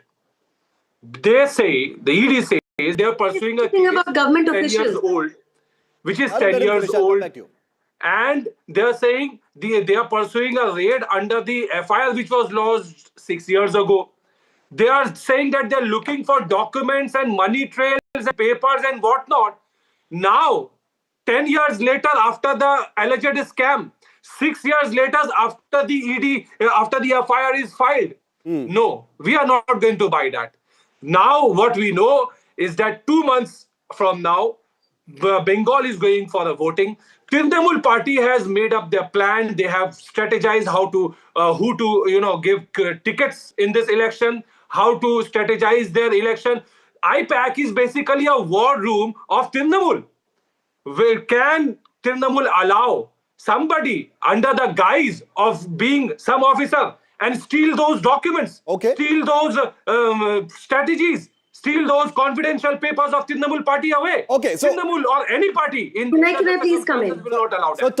Tausif basically says there's the timing is suspect because it's elections coming up. And two, you can't call it a private agency or a private consultancy. It's literally the nerve center and the war room of the Trinamool. So you can't say that Mamata and the Trinamool have nothing to do with this. Charu respond. And he says that the ED are basically BJP workers. Shiv, I listed out so many instances of violence and of Mamata government going against authorities only to show you one thing. Federalism does not mean you pick and choose which law you want to follow. It basically means that you work together as a nation to make sure evil is weeded out. Here it's exactly the opposite. And what is Tausif defending? Like I asked you earlier, you're going to ignore a transaction of thousands of crores coming into an office, and this money is proceeds of crime. It comes from an illegal coal smuggling syndicate. That also you don't want to acknowledge. More importantly, the ED has already moved the High Court. The hearing is tomorrow. The ED has not just made these allegations in the media like Mamata Banerjee does. They have done it in writing, and the High Court has allowed this hearing. Can you imagine any other person in this country behaving the way Mamata Banerjee has recently behaved? And she boasted about it in front of the media. She boasted and she said, yes, I barged in. Yes, I walked away with all the documents. Yes, I took all the electronic devices. Isn't this anarchy? And how can anybody support this and still talk about the constitution or democracy in this country? Like I said, you are not above the law. And at the end of the day, people of West Bengal are going to weed you out because whichever way you look at it, you have never stood with what is right. For you, the important thing is you side with the criminals, you side with the illegal Hawala transaction. This is not being played out in public or in the media. The ED is gone to court. They say we'll follow due process. Let it, let everything go in court now. What's the big deal? Even Trinamool Congress has gone to court. Even Trinamool Congress has filed a counter petition in the High Court, and Trinamool Congress has lodged an FIR against the ED officials. You see, look at the modus operandi of the ED. In the last 12 years, for so many years that Modi government is in power. ED has filed cases against MP, MLAs and political leaders. 95% of them are non-BJP. They are against the Aam Aadmi Party, they are against Samajwadi Party, they are against Congress, they are against Trinamool Congress. And what is the conviction rate? The conviction rate is 2%. What is the motive? The motive is not really to investigate. If they were really serious in pursuing a corruption case, the FIR is filed 6 years ago. Why did they not conduct the raid then? They are saying that we want to raid IPAC. Now, IPAC has been in existence from 2014. Why did ED not raid IPAC office from 2014? So it's a question. So the question is on timing then. Charu, the question on timing specifically. Shiv, that's their answer every time. All the instances of last year, the year before that, in 2002 also, there was an incident. Every single incident I've talked about, you can't link to elections. I have given you a history of 5 years. 5 years of history. So elections have nothing to do with the investigation. Also, when you talk about the High Court, let's remember it's always been the High Court which has stepped in to save the people of West Bengal. It was the High Court which decided that Sheikh Shahjahan needs to be handed over for investigation. It was the High Court which decided after the political violence during last elections, it was the High Court and then the Supreme Court which gave relief to the victims, which gave relief to even a 60-year-old grandmother, because the dispensation in TMC, the police under TMC, the administration under TMC will protect the culprit. Okay. It will never side with the victim, and I'm very certain even this time when law takes its course, the High Court or the Supreme Court will side with what is right. You cannot be laundering money, throwing it around and then have a CM which boasts of being anarchic. I want to come to the last round of questions, and I want to put those pictures on air which dominated the airwaves, like I said today, of all the top so much drama of the Trinamool, protesting, then being dragged away by the police after they were outside the Home Minister's office. Due process, the ED, the courts, that's on one side of it, Charu. The other side is, the politics, the messaging, the imagery. And Mamata Banerjee is feasting on the chance and the opportunity. She's relishing the opportunity to take up this issue, play victim, project the BJP as attacking her unfairly. You've given her an issue right before the election. No, not at all, Shiv. On the contrary, her behavior is going to show her as the person she is to the people of West Bengal. Because is she actually happy about walking into a raid and walking out with all the evidence? Is she happy about setting her MPs to barge into the office of the Home Minister of this country? Are they proud of the kind of demonstration they did in Delhi today? And for what? For what? For protecting a crime. So if you're looking strictly at imagery, just join the dots and she stands exposed. So the BJP basically says, Tausif, this is not so much tigress or lioness as the Trinamool projects her, but someone who's scared of what they're going to find inside the den. And that it's not at all a power projection, but the public will see Mamata as someone who has something to hide.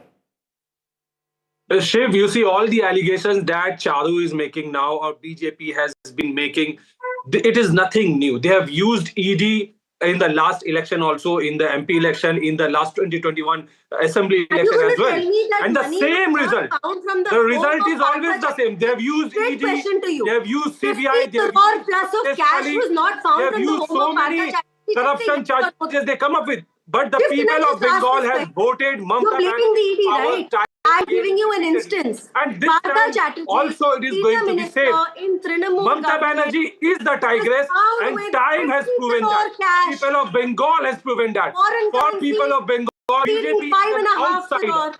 BJP is a zamindar. And you are trying to dictate terms from sitting in Delhi office. Just answer me this. It's a simple, straight this yes is unfair, and no. Charu. You I don't want to speak over you, Tasi. You are speaking over me. You're not letting me speak. I've got a last minute. No answer. Arrogance. Can hear you clearly. I have 60 seconds left. Can I ask a straight question, Shiv? Ask quickly. 60 seconds. Simple, straight question. So last time ED raided in West Bengal, Partha Chatterjee's home, are you going to deny 50 crore in cash was found, 5.5 crore in foreign currency was found, and 5 crore worth of gold was found? So the ED is doing its job. It's catching you red-handed. It's catching you red-handed. You want all of us to pretend that we are blind? You are not even claiming that you went to IPAC office to get some kind of cash. No, please. You are not claiming that. You are saying that you came to EC to collect some documents and some hard disks that you are taking away. And those are the documents. Not my statement. It is what EC has given in writing. They are the candidate list. They are the research data. All those materials. As a lawyer, are you not supposed to know that whatever you write and give to the court? You cannot deprive Trinamool of research data. Okay. And throw them. Do you understand perjury? No. This is a statement given by ED to the High Court. This is what I see as a very small trailer of what the main picture is going to be like in Bengal. This is not some great political insight that I'm giving. Everyone knows this is going to be the most fearsomely fought election of 2026. But if the last 48 hours are any indication, it is going to be no holds barred. The scene has shifted momentarily from Kolkata to Delhi. It is going to shift right back. And as NDTV begins its election coverage in Bengal, I can promise you that we will get you all aspects of it. We do not take sides. We only want to watch what happens in this election. Charu Pragya, Tausif Khan, thank you very much for being with me tonight here on India Matters. We've got some breaking news coming in right now on the show. Okay, Tamil Nadu Chief Minister M.K. Stalin has now stepped into the big cinema war in Tamil Nadu before the elections between Jana Nayagan and Parasaki. Stalin has reacted to the Censor Board controversy. He has just tweeted his first words. After the CBI, ED and IT departments, the Censor Board has also become a new weapon of the Union BJP government. Strong condemnation. So this is M.K. Stalin now attacking the BJP government at the center, saying that they've deployed the Censor Board just like they've allegedly deployed the ED and the CBI and the Income Tax Department in order to squeeze their political rivals. Incredible escalation in the Cinema Sunday, as we're calling it, in Tamil Nadu. A proxy war on the silver screen between these two pictures, Jana Nayagan of Vijay and Parasaki, which is a DMK-linked production, both to be out very, very soon. Stuck in the Censor Board, Stalin says, dirty tricks department of the BJP. The Brihan Mumbai Municipal Corporation is finally going to have elections after a gap of almost 9 years, with a history of stretching back more than 2 centuries. With its iconic building and huge budgets, the BMC is one institution that almost every political party in Maharashtra wants to control. This time, the stakes and drama are even higher. The Shiv Sena has split, the Thakares are united, and the BJP thinks it has a chance to call the shots. On NDTV Focus, just 2 days before NDTV's big event in Mumbai called BMC Power Play, we bring you the BMC and what it is all about.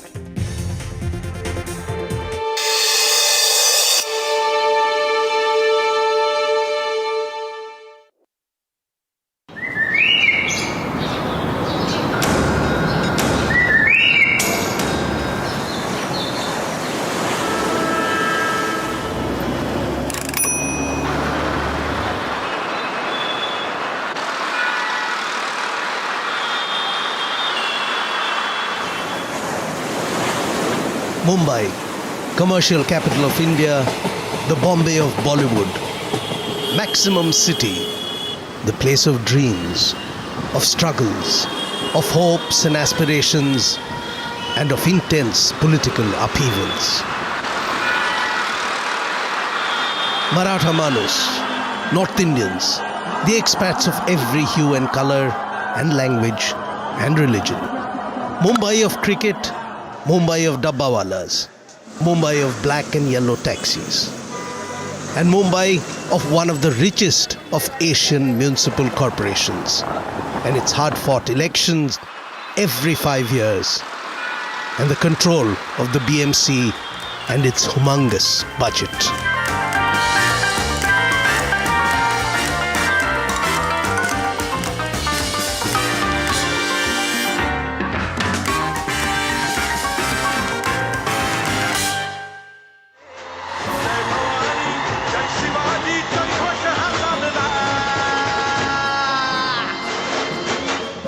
If there is one talking point of the BMC elections of 2026, then it is the reunion of the Thackeray cousins. The long feuding Thackeray cousins have buried the hatchet and set their differences aside.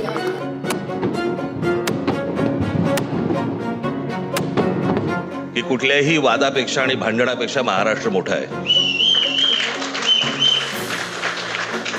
आणि मला असं वाटतं तिथून त्या आज आम्ही एकत्र येण्याची सुरुवात त्या वाक्यापासून झाली. तो जो मंगल कलश आणला गेला तो काही सत्यनारायणाच्या पूजेसारखा आणला गेला नाही. त्याच्या मागे खूप मोठा संघर्ष झालेला आहे. 105, 107 किंवा त्याहूनही जास्त मराठी माणसांनी बलिदान देऊन मुंबई महाराष्ट्राला मिळवून दिली आणि त्याची आठवण आज होणं स्वाभाविक आहे. कारण आम्ही आज दोघेही इथे बसलेलो आहोत, ठाकरे बंधू.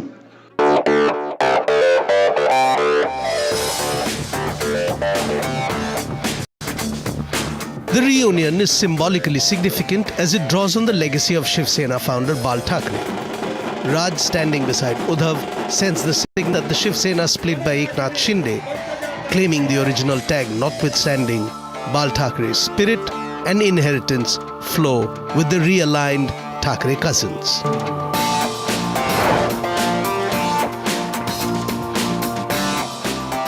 The BMC election is one of the most important stepping stones towards dominating Maharashtra politics.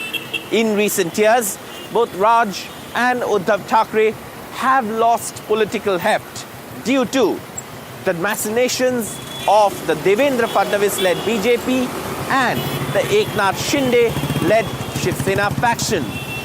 Now, a good showing in the BMC elections would boost the faltering fortunes of the Thackerays. But politics aside, the average Mumbaiker wants answers and solutions to the daily problems they face.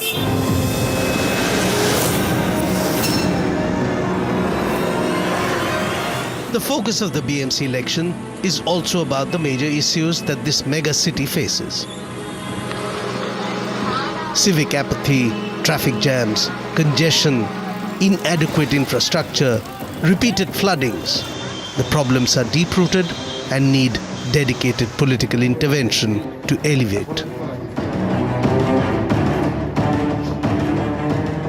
It's all about water, air, the roads, just overall a better lifestyle. Yeah, we are paying so many taxes and I don't think we are getting that, return of investment bolo ya value for money in whatever we are putting over there. Every year monsoon the roads just erupt, right? You all know about it. Every road just erupts and potholes, and they say where are the potholes?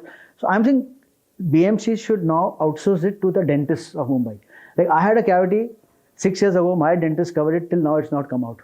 So maybe just outsource the filling of the potholes to dentists. I think they will do a good job. They'll probably fill in the right material.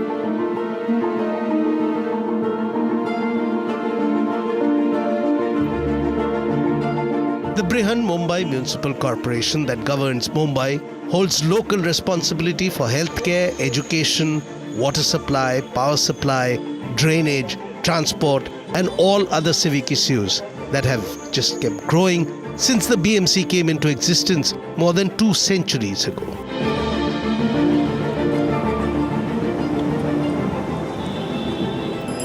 The origins of the BMC can be traced to 1807 when the British set up a court of petty sessions with a magistrate and 2 justices of peace. A corporate body with a municipal commissioner and justices of peace came into being in 1865, and the regular corporation with 64 members came into existence only in 1872, and it was decreed that only taxpayers had the right to vote.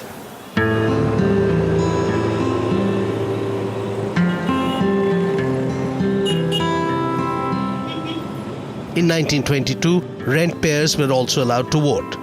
And in 1931, J.B. Boman Behram became the first elected mayor of Bombay. In 1948, a year after independence, the first proper elections were held. and the then Bombay suburbs in 1950. The history of the municipal corporation really goes back to the way in which Bombay at that time was ruled. There was a mayor that was appointed by the king. This is prior to the establishment of the elected municipal corporation, or the first Indian municipal corporation. And the mayor had 9 aldermen who worked with him to govern the city. But during the British period, you had to be a naturalized British citizen to participate. So obviously that excluded Indians. Now, a lot of the judicial responsibilities that were executed by this body were very harsh and very discriminatory. So there was a reaction to that. And in 1871, when Firoz Shah Mehta came back from England, he gave a stirring speech at the town hall, objecting to the system of governance, city governance that existed at that time.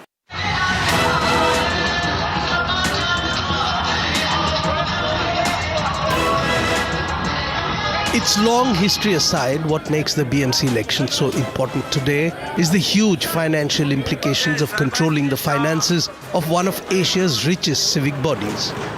The last BMC budget estimated expenditure for this financial year, 2025-26, to be almost 75,000 crore rupees, marking a jump of nearly 20% over the 2024-25 budget. That is a budget that is higher than several states of India. It is even 4 times the budget of Bengaluru's municipal corporation.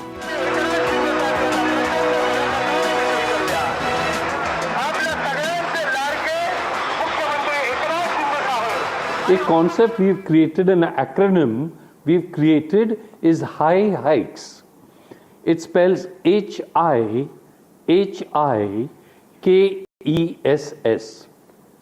And that is for reduction in inequality for housing, infrastructure, healthcare, income generation, education or knowledge, environment, socio-cultural development, and security. Today, the BMC has jurisdiction over an area of 480.24 square kilometers and officially caters to an estimated population of about 13 million people.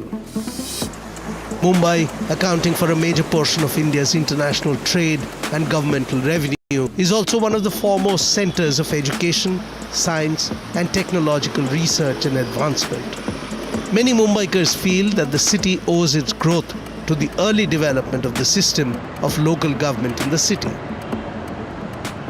The entire nation wants to know 2 things. One, what is the future of Mumbai, being the nation's financial hub, business hub, and the city that contributes maximum revenue to the central kitty as well as the state kitty. And also people, those who keep interest in politics, they are also keen to know about the political future of Thackeray brothers, particularly Uddhav Thackeray, because he is struggling a lot. After his father's demise, he got elected his 63 MLAs in 2014 when BJP all of a sudden decided to go solo. And in 2019 also, he was able to get his 56 MLAs elected on party symbol. But after that, he is struggling a lot. He is trying to keep his political party united, but one by one, his close associates are quitting party. The 2026 BMC election has multiple political parties into the fray. Leading up to it, there have been unending talks of alliance and political parties trying to make their presence feel here in the city of Mumbai. And that brings the focus back to the Senas. Because for the last 60 years, if there has been one constant in BMC election, then it has to be the Shiv Sena.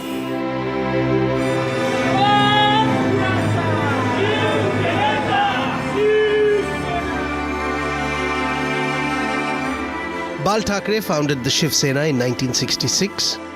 In 1968, the party won 42 out of the 140 seats in the local polls for the Municipal Corporation of Greater Bombay. Since then, the party grew steadily and established itself as a force to reckon with, particularly when it came to control over the BMC.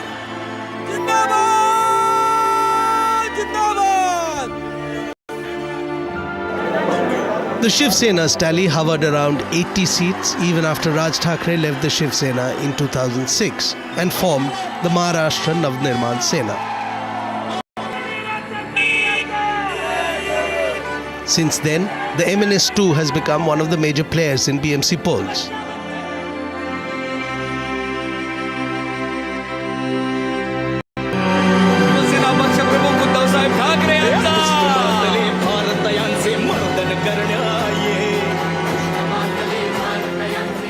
The last elections in 2017 saw the Shiv Sena under Uddhav Thackeray become the single largest presence, followed by their then ally, the BJP. But since then, a lot has happened to change the political landscape of not just Maharashtra but Mumbai as well. The Shiv Sena split. Uddhav lost control over the original party symbol and assets, and the BJP is no longer an ally of the Thackerays. And the BMC election has been delayed by almost 5 years. The local body elections have been delayed due to several legal issues. Nagging problems which include the disputes over the OBC quota, state government's decision to take over the control of ward delimitation from the State Election Commission, and the Mahavikas Aghadi government's decision to increase the number of wards. With the elections having been held in abeyance, most of the BMC work was being run by state government appointed administrators. But now with the election scheduled to happen on the 15th of January, the voters will once again get to choose their own representatives for running the business of the city. And with the Thackeray brothers contesting the upcoming BMC elections together, the political canvas of the city will surely see some new brushstrokes. माझ्या तमाम महाराष्ट्र सैनिक बंधू भगिनींनो, सस्नेह जय Maharashtra. This election has seen the resurgence of Marathi pride as a major poll issue. The Maharashtra Navnirman Sena chief Raj Thackeray issued a strong call for vigilance ahead of the Brihan Mumbai Municipal Corporation polls and called it the last crucial election for the Marathi community.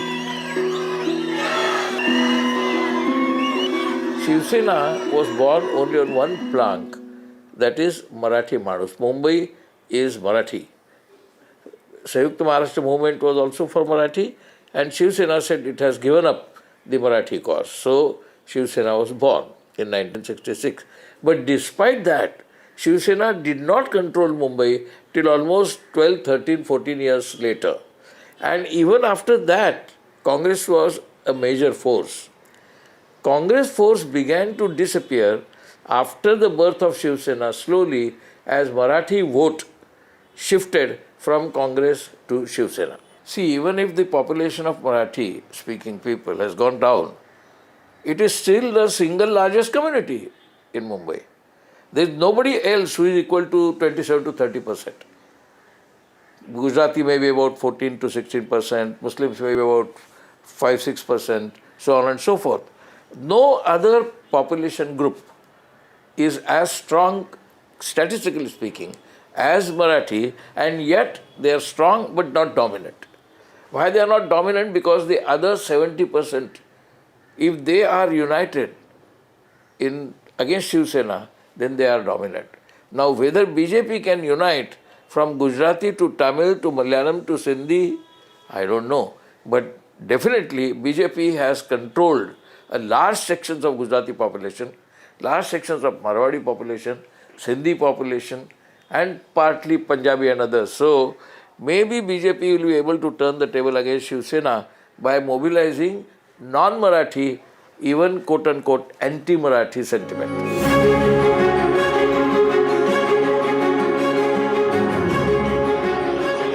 This BMC election is also going to be a litmus test for the BJP. Till 2017, when the Shiv Sena under Uddhav was a BJP ally and very much a part of the NDA, it had played a dominant role in local politics. BJP had 82 corporator seats and the Shiv Sena had 84. the BJP backed the Shiv Sena to take the mayoral post. But this time around, BJP's partner is the Eknath Shinde-led Shiv Sena, and the party would possibly be eyeing the number 1 position in the BMC, a long-term project of the BJP leadership. This time, the BJP wants to be the single biggest party with the highest number of corporator seats. Ever since the alliance started fighting elections as the combination of these two parties, means BJP and Shiv Sena was always ahead. Now BJP wants single-handed agenda to pursue. So they wanted we should be there as the number 1 party in Maharashtra. Shiv Sena is our main challenge. We want Thackeray out from the state politics. That's why they want to establish that Mumbai does not belong to Thackerays only. Mumbai belongs to us. That's why they have given more than 90 tickets during this election to Marathi people. If BJP loses election, it will make a difference to their power-centric culture. BJP cannot afford to lose Mumbai now. Earlier they could afford to go with Shiv Sena. Today they cannot afford because the contest for power and for financial control, the BJP has put its entire financial power in Mumbai to win this election. To control financial city, they have deployed actual tons of millions of monetary power in Mumbai to win. They have to win the election in Mumbai because if they don't win Mumbai, the commercial, financial center.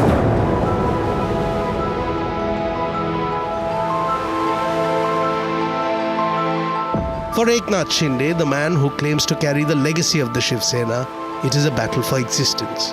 Shinde is known for his ground connect, and with several of the original Shiv Sena leaders with him, he wants control of not just his bastion, that is Thane, but also Mumbai. And that is where the ambitions of the BJP and Eknath Shinde collide. There were reports of a rift before an alliance could be patched through into place.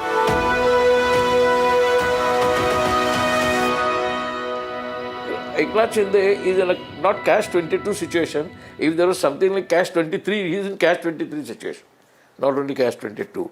He has to fight the two Thackerays coming together.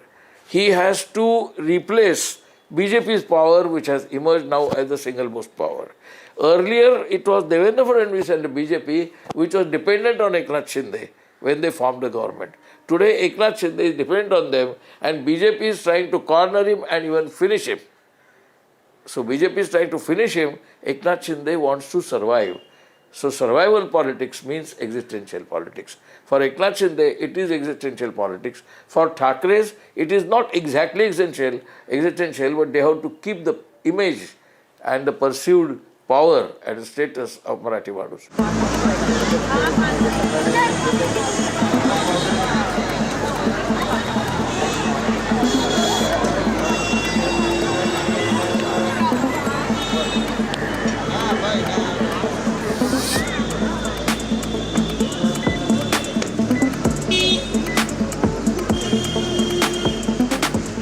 The BMC today touches every Mumbaiker in some way or the other.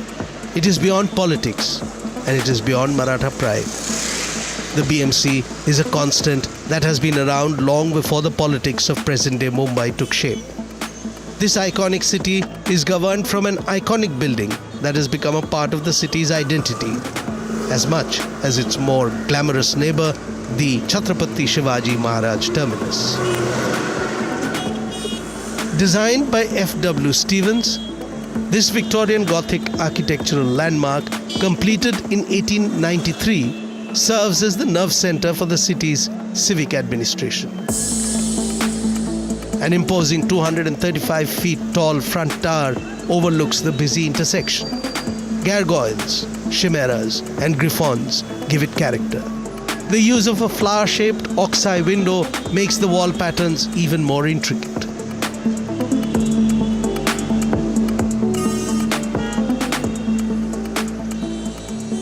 The architecture of Bombay of that period was an architecture that wanted to declare the importance of the city. It is young, enterprising, and dynamic new city, and the architects adopted a certain style which was considered an Indo-Saracenic style, which was both Indian and yet Western in character. It's really, if you look at it, it is a statement of grandeur, it's a statement of importance, it's declaring itself to the public as this very, just the impact of it of being very tall and stately, that it represented the city.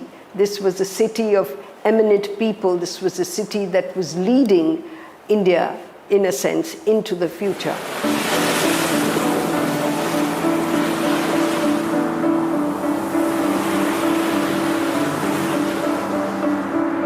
Few mayoral or corporation elections draw the kind of attention that the BMC elections do.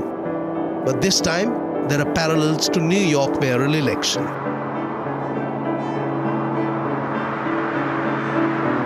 After Zoran Mamdani's win in the New York mayor election, netizens have drawn parallels between New York and Mumbai, even though the Mumbai mayor's post is largely a ceremonial one.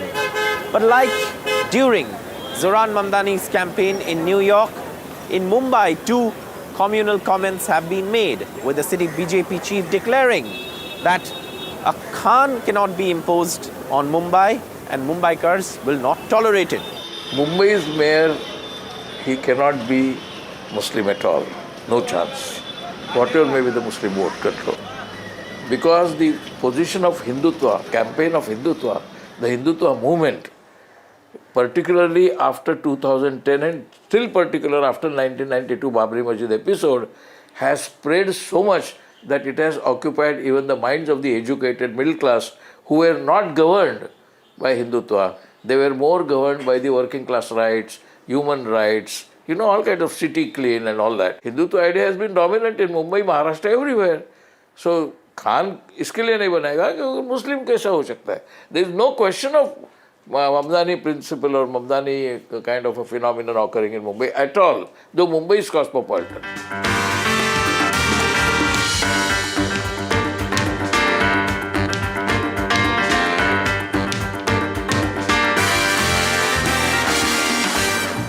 So this BMC election is not just about linguistic and regional pride.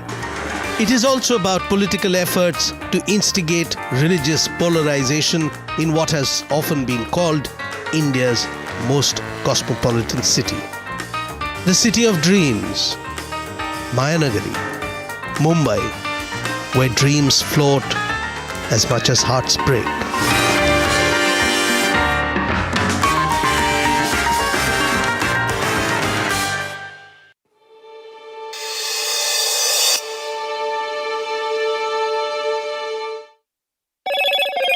Hello, Moto. Motorola, India's leading AI smartphone brand. Motorola Edge 70, India's only ultra-thin phone with 3x50 MP cameras. Grab Motorola Edge 70 today.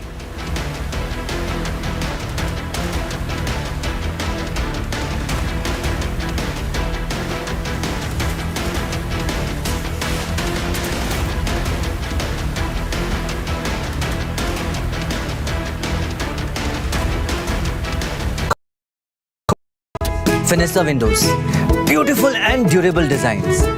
Installation से maintenance की lifelong customer service. आपके घर में Finisher नहीं है तो call कीजिए. Fine, finer, Finesta. Pulling us into this country. They argue, I conclude. They deflect, I drill down.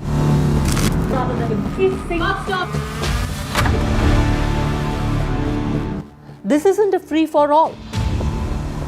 It's a reckoning. No filler, no fog. Only the facts and where they lead. Every night at 9, the case closes because the buck stops here. Finisher windows, beautiful and durable designs. Installation से maintenance की lifelong customer service. आपके घर में फिनिस्टा नहीं है तो call कीजिए। Fine, finer, finesta. A very special moment for us as we announce NDTV Master Stroke, the NDTV Art Awards. NDTV presents the Masterstroke Art Awards, an odyssey of creative brilliance where the masterpiece meets its ultimate recognition. NDTV bringing this subject forward would have a great integrity of putting it forward where people could understand the importance of art. This award that is being started, I'm sure is going to be amazing. Art for India and for Indians is an expression of our Atmanirbharta. It's actually quite a formidable jury, so I think we'll reveal a lot more as we go along. This is an amazing platform, I think, today what you're doing. Honoring the masters who define our creative landscape. Coming soon on the NDTV network. फिनिस्टा windows, beautiful and durable designs, installation से maintenance की life long customer service. आपके घर में फिनिस्टा नहीं है तो call कीजिए। Fine, finer, finesta. Every winter, the World Economic Forum at Davos becomes the world's thinking room, where power, policy and purpose converge, where the future is examined and reimagined. In January 2026, NDTV will be at the heart of this conversation. NDTV Ignite at Davos this January on the NDTV network. फिनिस्टा windows, beautiful and durable designs, installation से maintenance की life long customer service. आपके घर में फिनिस्टा नहीं है तो call कीजिए। Fine, finer, finesta. The front lines of Kargil. The fury of Operation Sindoor. So many attacks. The chaos and cries of disaster zones. To fighter jet cockpits. And the world's most defining interviews. It's incredible. He has seen history break. Live, unfiltered. 20,000 hours of live broadcasting. Welcome to Left, Right and Center. Hard facts. War-struck country. Hard questions. In the Ukraine. 30 years of trust. In the Kargil area. North Ukraine. In France, in Italy. At Srinagar. Vishnu Shom for NDTV. Vishnu Shom. Only on NDTV. Fenesta windows, beautiful and durable designs, installation से maintenance की life long customer service. आपके घर में फिनिस्टा नहीं है तो call कीजिए। Fine, finer, finesta. Pulling us into this country. They argue, I conclude. They deflect, I drill down.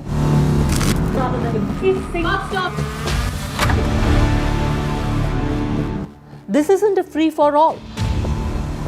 It's a reckoning. No filler, no fog. Only the facts and where they lead. Every night at 9, the case closes because the buck stops here. Fenesta windows, beautiful and durable designs, installation से maintenance की life long customer service. आपके घर में फिनिस्टा नहीं है तो call कीजिए। Fine, finer, finesta.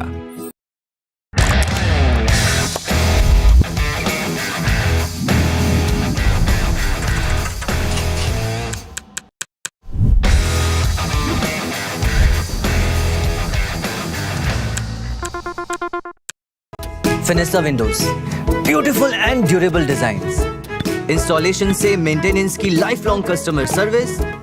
आपके घर में फिनिस्टा नहीं है तो कॉल कीजिए। Fine, finer, finesta. 21 days in Kashmir.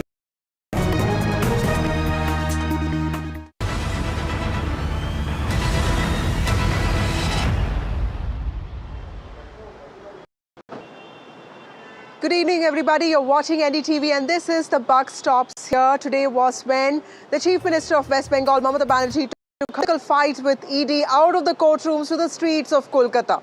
She marched for 6 kilometers in the central part of Kolkata along with leaders and artists from Tollywood and several other people from the state, trying to strengthen not just her position as a street fighter, something that she has been all her life, but also to draw attention on what she calls the rights of her state and the misuse of agencies allegedly by the BJP. That's what she claimed just a day after we saw her barge into the residence of IPAC director and co-founder Pratik Jain, who was raided by ED on charges of association with money laundering cases. She defended her move today and said that she did this only because she knows that ED is acting at the behest of the BJP. She said that she did this because she did not want campaign material of a party to be stolen from the office. Now, the BJP has lashed out very strongly at the Chief Minister, saying that she's undermining institutional processes and she has hijacked the institution, she has hijacked the investigation, and she has converted a criminal probe into political theatre. That's the big accusation that the BJP has made on her. But what is this controversy going to shape up? How is this controversy going to shape the political battle that we're going to witness in this state in the months to come? Is this also a dangerous precedent of regional leaders taking on investigating agencies, or is it just a battle of narratives or a test of institutions? Let's take a look at those reactions. The entire action of the Chief Minister is not only unethical, irresponsible, unconstitutional, but she has put the entire democratic process and governance to shame.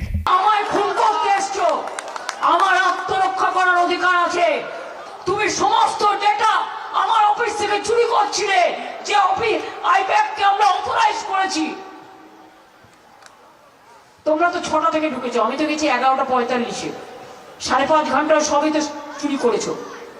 মানুষকে আমি ভালোবাসি যেমন, জোড়া ফুলটাতেই তো আমরা দাঁড়াই। তা জোড়া ফুলটা যদি রক্ষা না হয়, পার্টিটাই যদি রক্ষা না হয়, তা মানুষের জন্য লড়াইটা করবো কি করে? And in an administrative forum, even the Chief Justice cannot change a judicial order. It is known to every lawyer. But why ED has done? Amit Shah thinks that he has purchased the entire India. That is the reason. They are the arrogance. देखिए, ममता बनर्जी की जो मार्च है, वो भ्रष्टाचारियों बचाओ मार्च है. Please note, the march of Mamta Banerjee on the streets of Kolkata is a corruption bachao march of Trinamool Congress. Well, we have some breaking piece of news for you. IPAC, which is at the center of this storm, has issued a statement now saying that it does not contest elections. It's just a consultancy firm. It has in fact listed all the parties that it has worked with. It has also called the ED raids on its offices, residences of its co-directors, co-founders as completely unfortunate. That's the piece of breaking news, the news that we're bringing for you right now. IPAC, the political consultancy firm that is at the center of this controversy, has issued a statement post ED raids. Meanwhile, ED sources have also told NDTV that it is India-Pak Consultancy Private Limited that is at the center of this controversy, that was raided for its association, for its alleged association with money laundering cases, also coal smuggling cases, and not really the Indian Political Action Committee.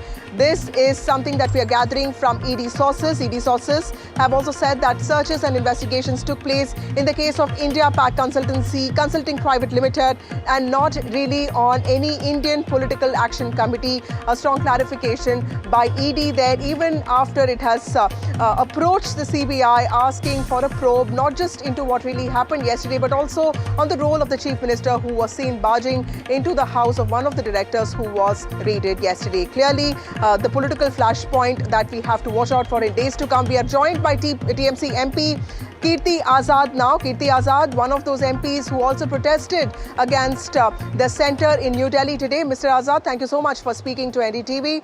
My first question to you, sir. How are you looking at this entire episode? You protested, you were one of those MPs who protested and were also allegedly detained by the Union Home Ministry. The BJP is saying all of this is just an attempt by the TMC to convert an investigation into political theatre. How would you look at that accusation?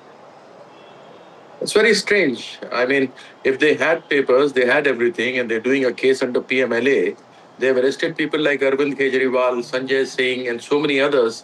Without reading, they should have arrested straight away. So this shows that they have nothing. It was basically a political vendetta. As earlier once the Supreme Court had said that CBI is a caged parish, this is a caged manor of the BJP. And we have seen that 98% of the cases filed by ED are against the opposition when it comes to politicians. And it was something like trying to pick up. The elections are only 2 months ahead of us. And all the strategies are basically made by IPAC. The internal survey of the BJP said that they can't win more than 25 seats in Bengal because they've lost a lot of ground and people don't trust them.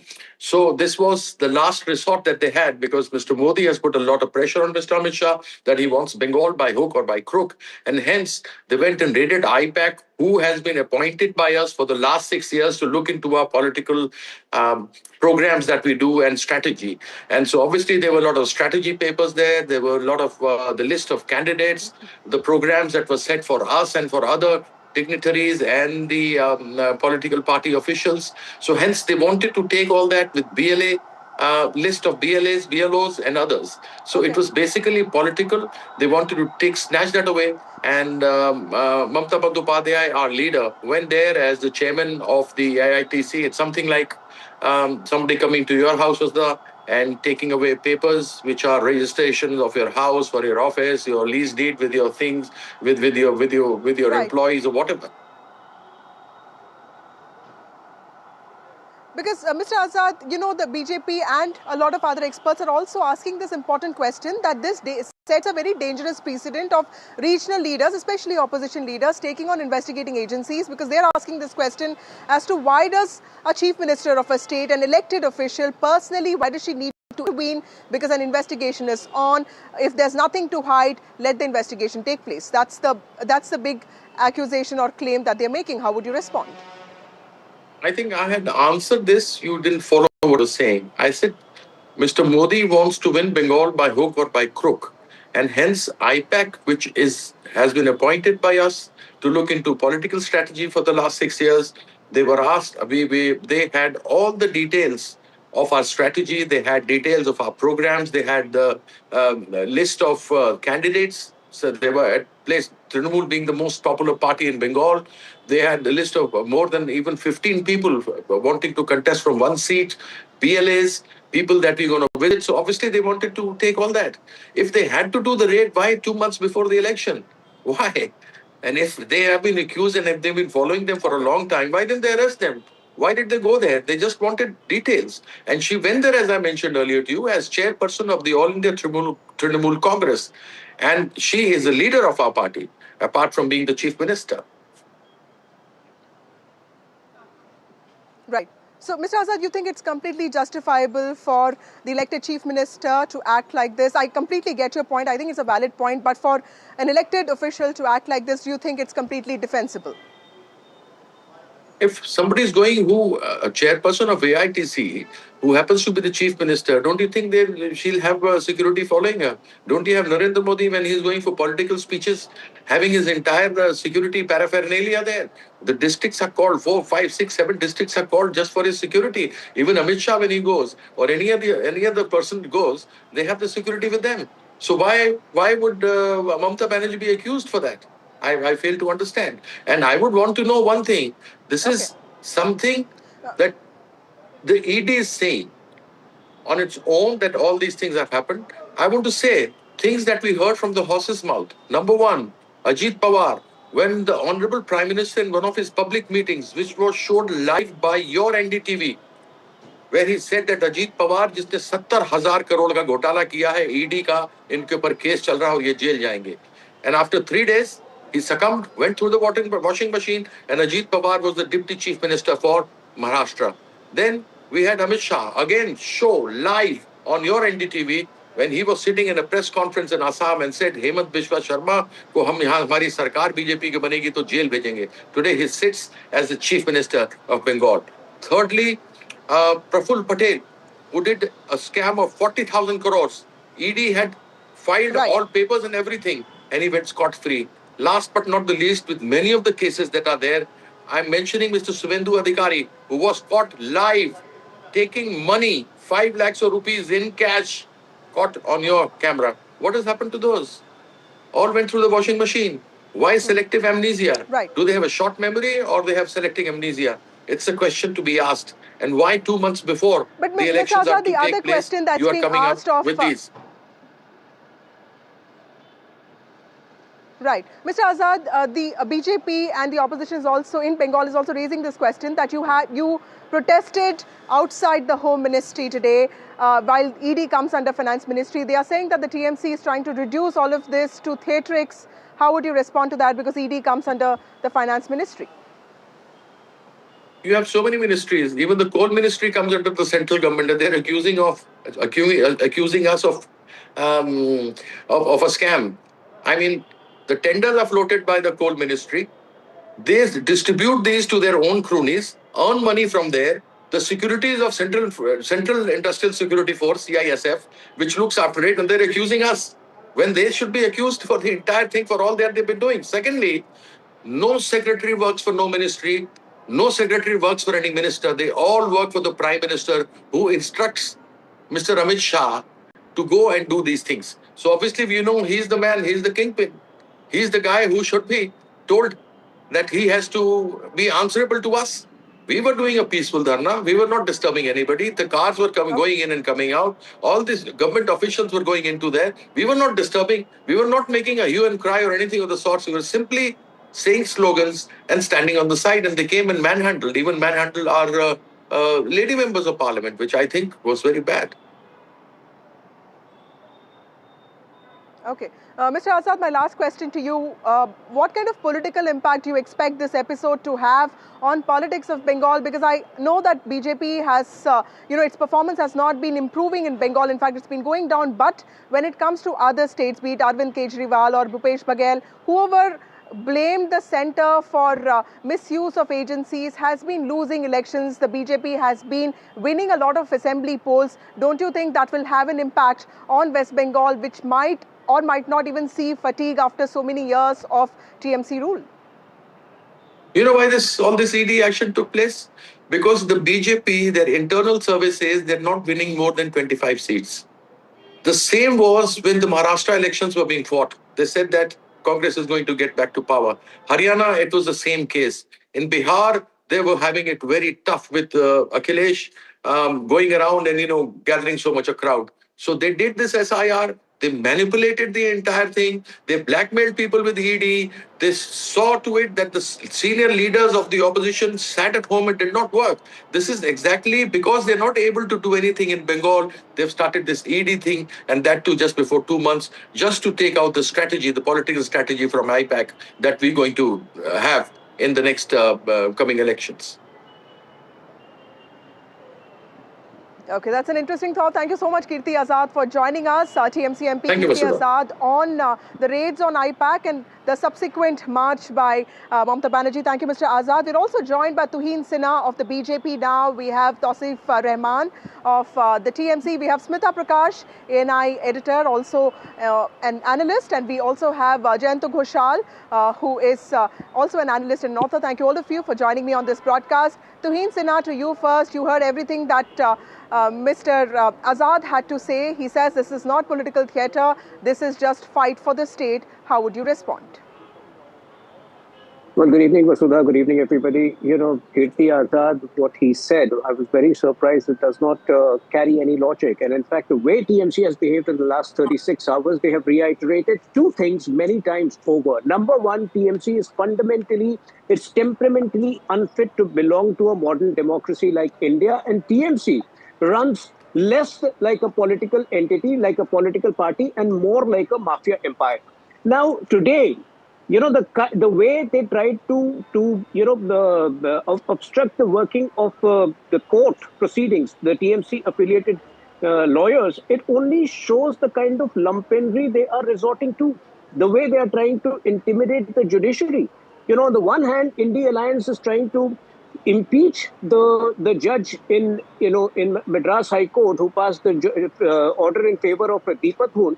And now over here, you see them obstructing court proceedings. And yesterday, the way Mamata Banerjee tried to obstruct raids, please understand that even in the past, Lalu Yadav has been investigated. Lalu Yadav's places have been raided. Hemant Soren and Shivu Soren have gone through the process, but no chief minister has resorted to the kind of obstructionism, the kind of mayhem mongering which Mamata Banerjee resorted to yesterday. And why was she so affected? I mean, what is it that she's trying to hide? I am told that she took out certain papers which belong to February 2022. Now, if that is correct, how are papers from February 2022 anyway connected with her election preparations for 2026? I am telling you what was the connection. Those papers probably contain the money trail involved in making payments to IPAC, and the same money laundering network is supposedly is supposed to have been used in making payments in the coal scam, and that is where TMC's involvement, TMC's complicity in the coal scam stands exposed. I think Mamata Banerjee should face the law. She should respect the law and not resort to this mayhem mongering. Let me bring in Smita Prakash. Right.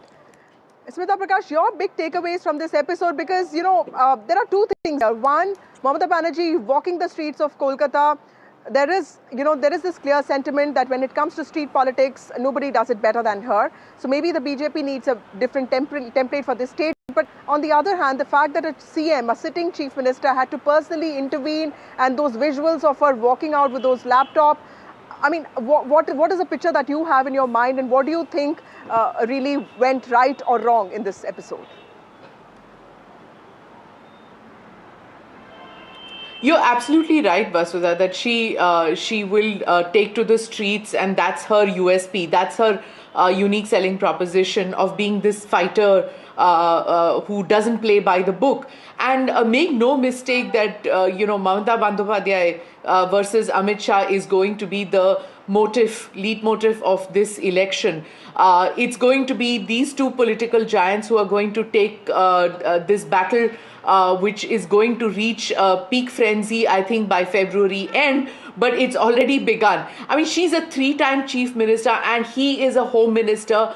He hasn't forgotten the drubbing that the BJP got in the last election, and she is going to make this ever more so difficult for him to win this election. So in a way, what you're seeing, if I may say, is him a wounded tiger and she the Bengal tigress. And so there's going to be blood on the street. It's absolutely clear that there will be blood spilled. And, she made this scathing personal attack today on the Home Minister, on the Prime Minister, mentioning, corruption. She mentioned Amit Shah's son. She talked about Hiren Pandya. She has taken gloves off from the word go. Women voters who are her core support base, they love this fighting spirit in Mamata Banerjee. They don't want to see her sitting in the Chief Minister's house. They want to see her with those 2 microphones, 2 watches, or 1 watch and 1 fitness band,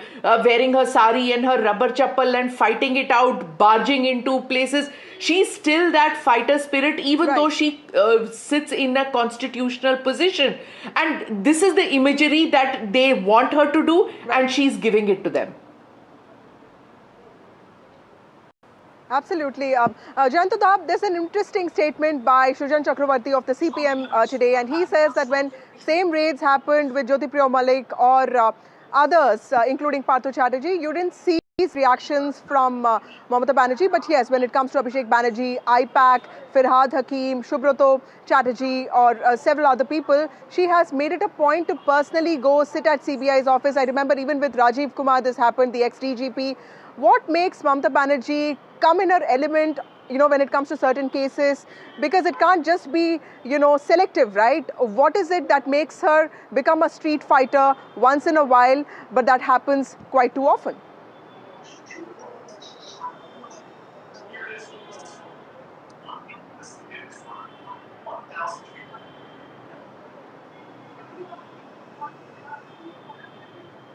Jayanto Ghoshal?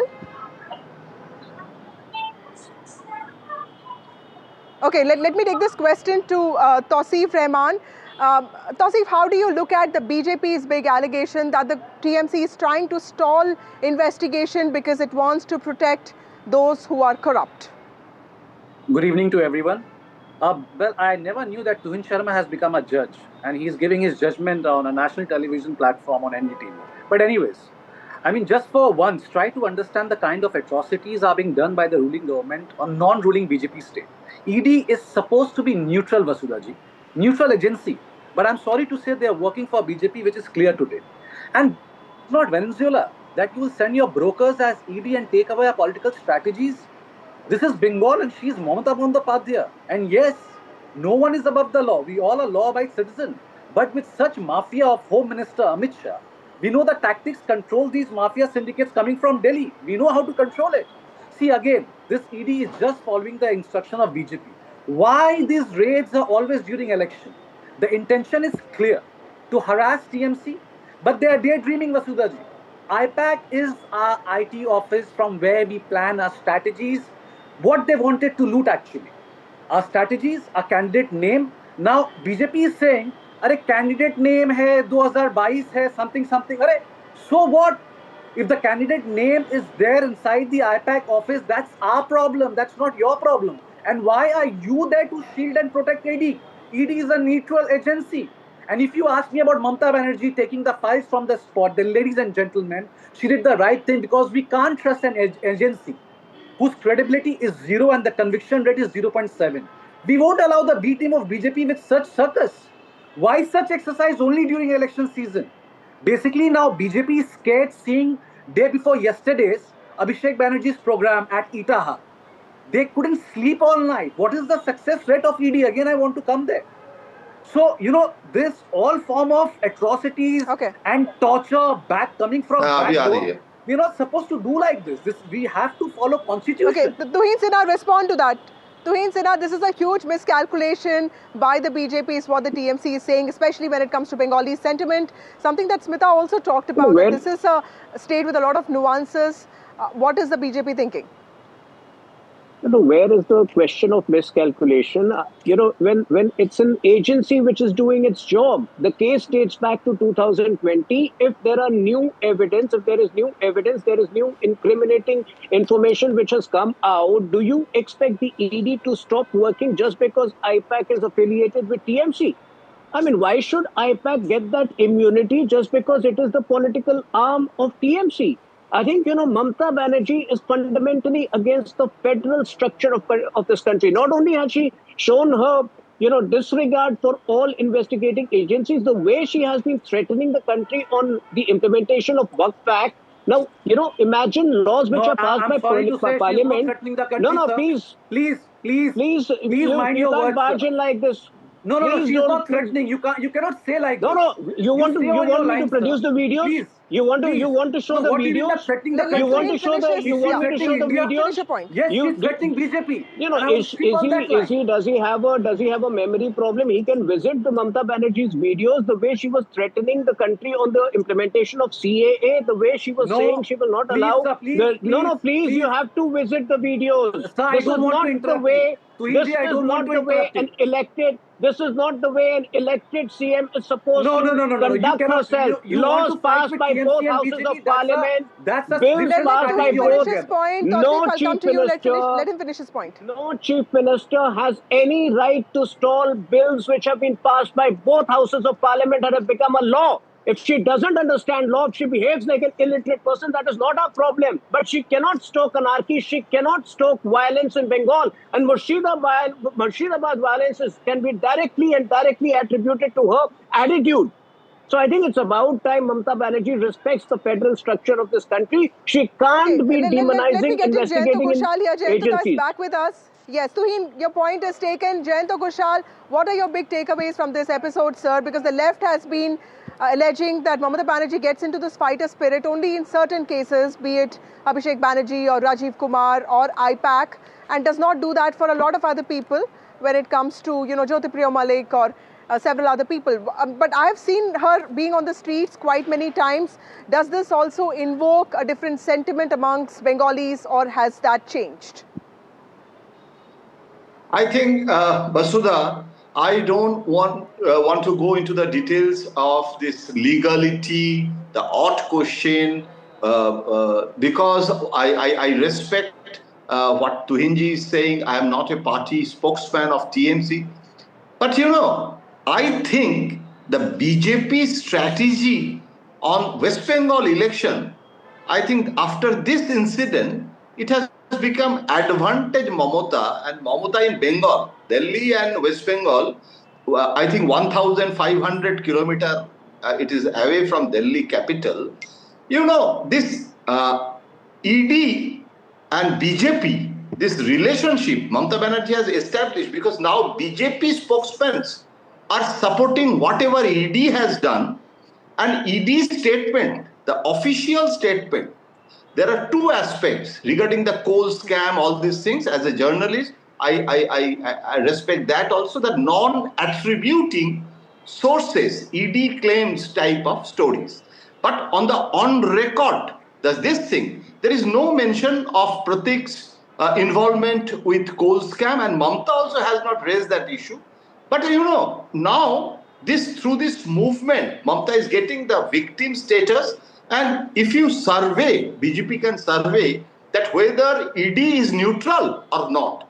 When BJP was in opposition, BJP used to call CBI Congress Bureau of Investigation. I remember I was a BJP beat correspondent in Delhi. And today, if you ask any person whether Mamata's anti-incumbency, all the SIR issue to Murshidabad, political polarization, Hindu, Muslim, all the Hindutva issue of BJP, now it has become a more anti-Delhi. Bengali has a typical radical Bengali anti-Delhi mindset. Whether it is good or bad, I don't know, because we have suffered also for that. I am not discussing the future of West Bengal. But for this strategy, I think it's a completely wrong strategy of BJP, that you are going to, because Partho Chatterjee, we have seen the election, now he is on bail. Rather, he is saying that I want to fight the election. Jyotipriya Malik, all these things, there should be a deadline, time limit. And this case, if ED, after election, if they do, what was the problem? And you are giving the publicity that now ED is going, so the coverage, media, as a media person, we are very much excited. The media's adrenaline is completely, we are happy. Smita Prakash, would you agree with Jayant Ghoshal's opinion that this may have been a wrong strategy by the BJP? Because, I do feel that while we keep thinking about these things, in Delhi also we saw Kejriwal lose power. We saw Lalu Prasad Yadav's family also lose power in a very bad way. So sometimes the BJP is just trying to push this anti-corruption narrative of its image, and it's working in some states. Why will it not work in Bengal? Well, Vasudha, I kind of agree and disagree with what Jayanto had to say.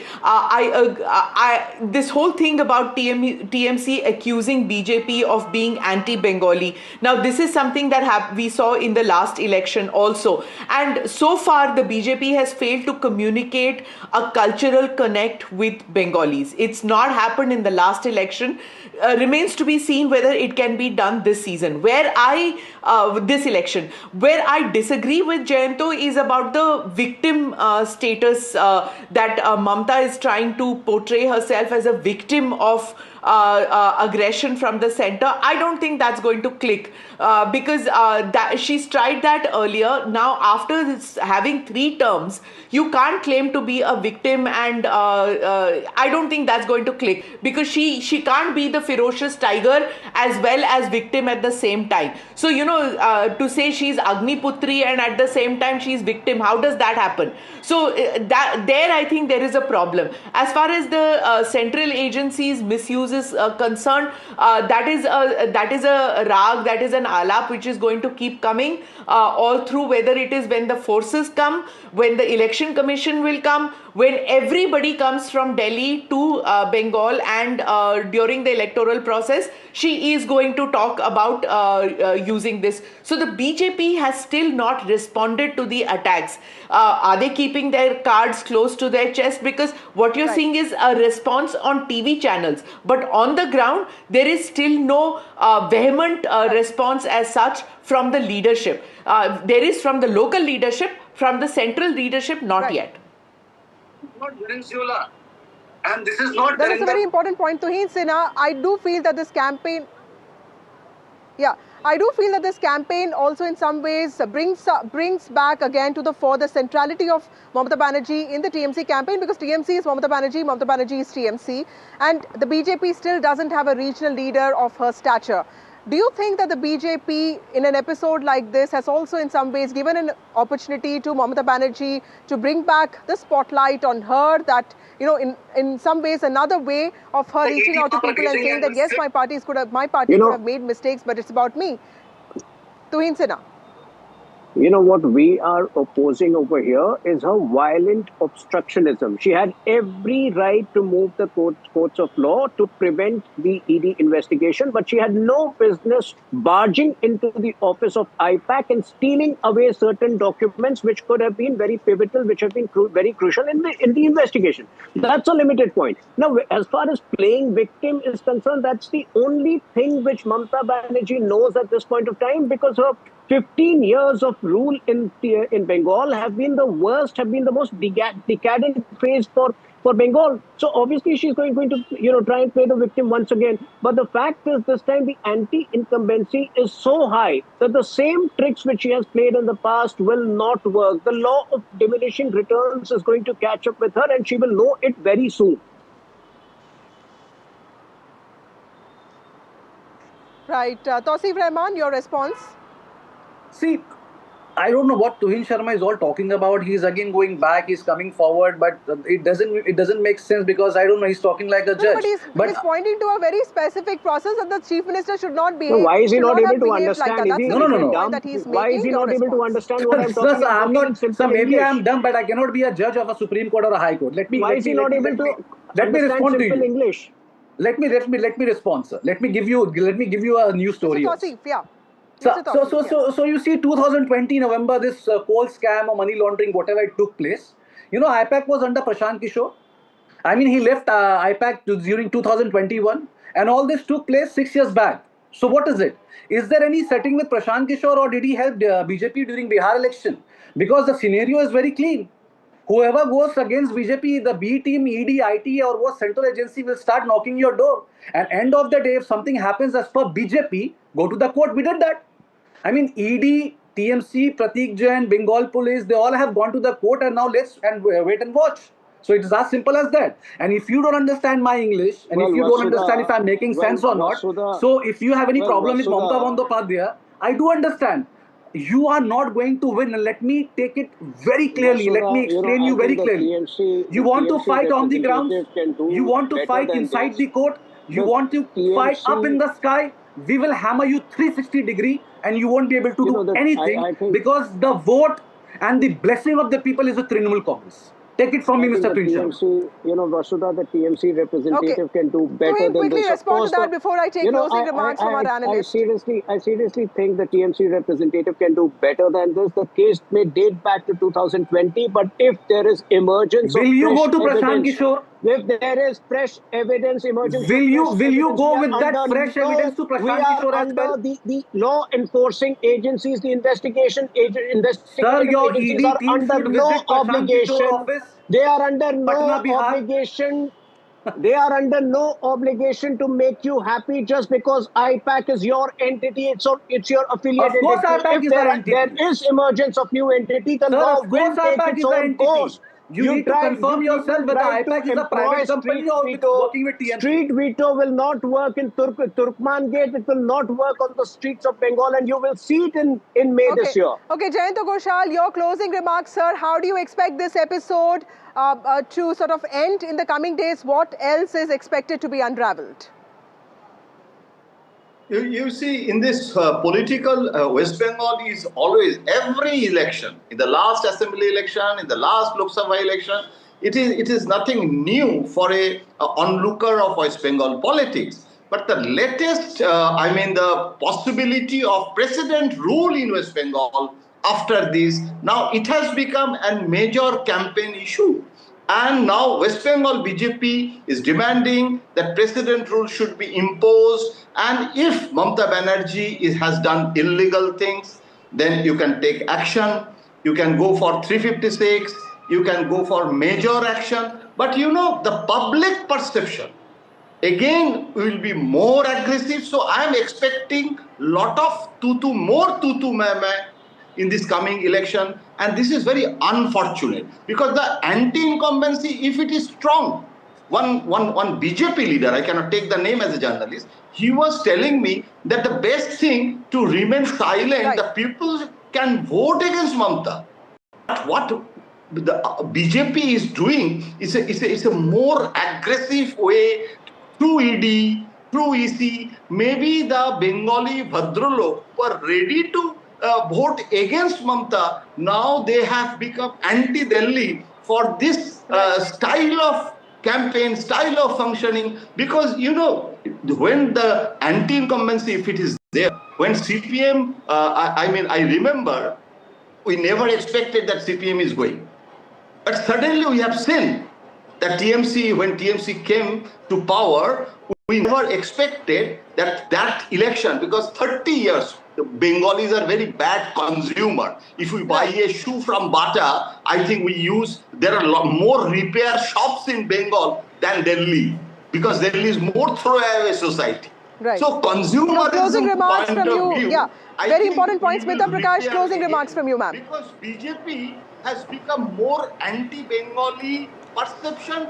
I think Jayanto is quite right. The quirky Bhadralok that he talks about, they have their mood swings, and we can't depend on electoral results according to the quirks of the Bhadralok, I think. But it will be a very interesting election, for certain. Absolutely. Absolutely. Thank you so much, all of you, for joining me on this broadcast. An investigation has turned into an all-out political war in poll-bound West Bengal, a case that is going to also escalate nationally and in some ways bring the attention to accountability and also clash of not just contests, political contests, but also narratives. With that, it's time for a short break. More news and updates on the other side.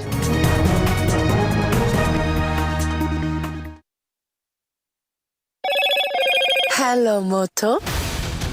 Motorola, India's leading AI smartphone brand. Motorola Edge 70, India's only ultra-thin phone with 3 into 50 MP cameras. Grab Motorola Edge 70 today.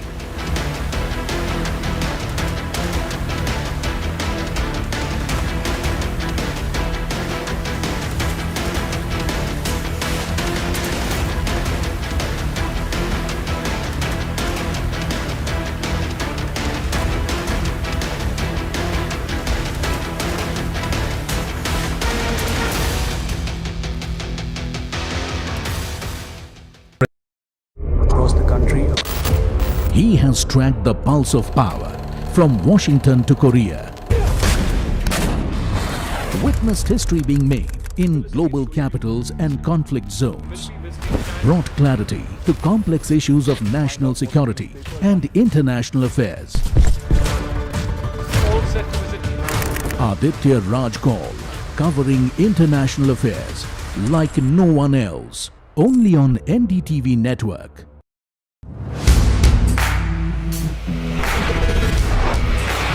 All right, team, our new order show is ready. Now we need a promo. Something cool, something sharp. Well, I'm sure we'll be having outstanding reviews, solid suggestions, Expert advice, the latest trends. It's a lot simpler. We'll help people make the right auto decisions. It's got the cool stuff, geeky stuff, serious stuff, all of it, so that you can discover, decide, and drive. I'm Siddharth Sharma, and I am your automate.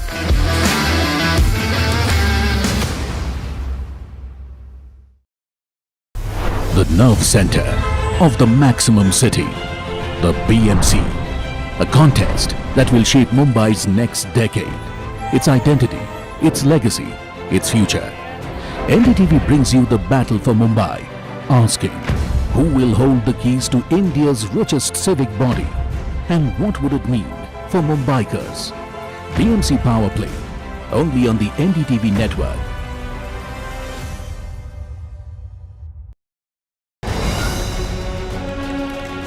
From the heart of the newsroom to the core of the stories shaping your world. Join me, Gargi Raut, as I track all the developments as they break. Live from the NDTV newsroom, weekdays at 4 p.m.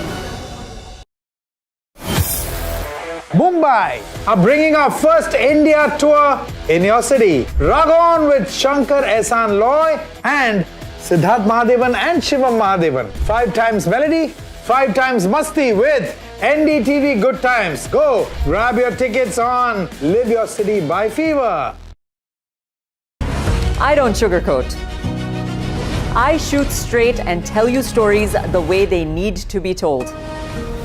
Unfiltered, unafraid, unmissable. That's how I roll.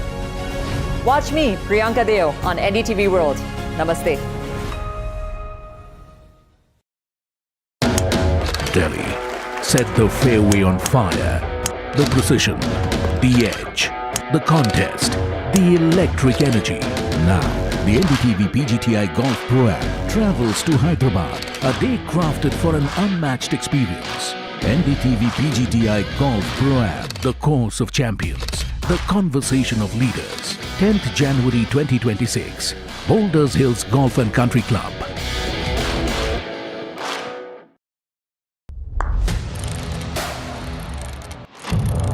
What seems settled for me is unfinished business.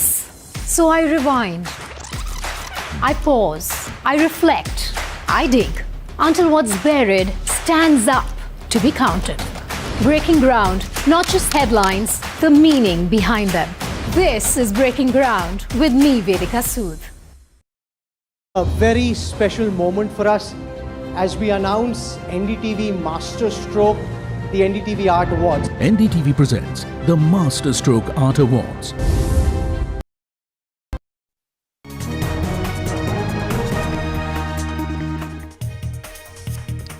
Welcome back. It was supposed to be a battle of movies, but both these movies, Parasaki and Jana Nayagan, are at very different places now. Parasaki is all set to release tomorrow. A grand release for this movie that is being seen as completely backed by the DMK, something that also speaks the political language that DMK speaks and will be used by the DMK because it's all centered around anti-Hindi agitations. One of the reasons why the DMK was even founded in the first place. And also Jana Nayagan faces one legal hurdle after the other. Now, what we understand is that Vijay is expected to speak soon is what we understand. TVK has not officially reacted to this. Vijay has not spoken on this. But remember that Madras High Court actually gave a go-ahead to this movie in the morning. But then CBFC challenged it. And now, till the 21st of January, there is nothing that is expected that's in favor of this movie, with the CBFC taking a very strong position against Vijay's Jana Nayagan. Veera Raghav is here with me. Veera, processes aside, this is politics at play. What do you think really happened? Take us through everything that has happened in the last 1 week. Well, let's forget the 1 week. I think the last 10 hours, that's from this morning onwards, it was a huge victory in the morning. Then the court for Jana Nayagan was stinging order from a single judge of the Madras High Court, stayed by the Chief Justice, posted the matter to the 21st. So long and short of it, Jana Nayagan not releasing now. You don't know when it's going to release. Vijay has a summons to go and appear before the CBI on the 12th of January. Multiple political connotations from all this. Remember, this is also not just about politics. There is a huge element of freedom of speech and expression under threat argument that's been made. It's been made by the DMK now. It was made by the Congress earlier yesterday. TVK, of course, silent, but I believe that Vijay will make a comment eventually. They feel that they don't need to speak because the people are speaking and the narrative is already getting set. So I don't know how this is going to play out eventually, but the narrative of Vijay under being targeted is gaining strength and gaining enormous strength, and being targeted by the center and the BJP is the narrative that's building up, and that's the perception that's building up, because the earlier perception was that he was being targeted by the DMK. And today, given this whole issue, MK Stalin has come out and spoken out openly. Manikam Tagore responding to Stalin's tweet saying, super brother, this is exactly what we have been saying, and your party's IT wing said we have to leave the alliance. Let's stand up for freedom of speech. So multiple reactions, Vasudha, there. Veera, do you finally see this also in some ways bringing the Congress and the TVK together? I think the Congress is maybe fishing in troubled waters. I think DMK too tested an ally. Sections within the Congress pushing the DMK to get 40 seats and a share of power. Of course, share of power will depend after the numbers come out. I think this is more bargaining by the Congress. Congress can't vacate the space, but let's see, all sides hope. But Veera, this impression of the centre being high-handed, I'm saying impression because that's what a lot of people are also blaming the centre for, because today the CBFC challenging the single bench order was also quite unexpected. The impression of the BJP or the centre being high-handed, how do you expect that to play out politically? Do you expect that of being of providing some disadvantage to the AIDMK-BJP alliance, or do you think that people have the intelligence to define what is the centre and what is CBFC? Well, look, no, I think the overall perception, no one really knows. CBFC is seen as an arm of the centre, and the BJP as a sense. It is an independent body ultimately, but the way it's targeted in a political narrative, out of the question. Manikam Tagore took the lead yesterday in terms of saying that, look, the centre is attacking using CBFC. Today, MK Stalin has virtually endorsed that, but not taken Jana Nayagan's name around specifically. Manikam Tagore responding to that, and if we can play those tweets, and that's a bit of breaking news that they'll play up, saying, look, this is exactly what we are saying. Don't think that we're going ahead from the alliance. So I think in a nuanced political conversation, there may be multiple connotations that will come out. But in the mass public sentiment and amongst the TVK fans, there is an enormous emotion for the film. A Pongal release is not a small thing, Vasudha. It's an extraordinary festival. As you were there with me at the Rohini Theatre earlier, and you heard that fan turn around and say that for us, no Pongal. The day Jana Nayagan releases is Pongal. That's the sentiment amongst Vijay fans. The fact that a DMK-backed movie is releasing and a Vijay movie is not releasing, multiple connotations. What it'll mean politically, electorally, I don't know, but the political narrative is getting crystallized. But in some ways, this has also set the stage for politics to spike in the coming months. Let's take a look at some reactions. Censor Board has been added to the already existing political hitmen of the BJP, like the ED, CBI, the Election Commission.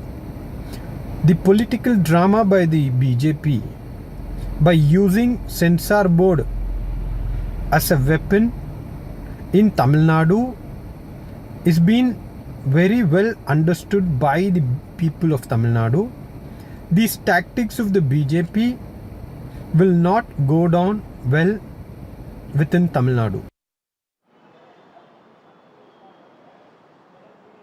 We are also joined by Pulla Rao, who's a political analyst and an author. We are also joined by Kasturi Shankar, who's an analyst and also an actor. Thank you, both of you, for being part of this broadcast.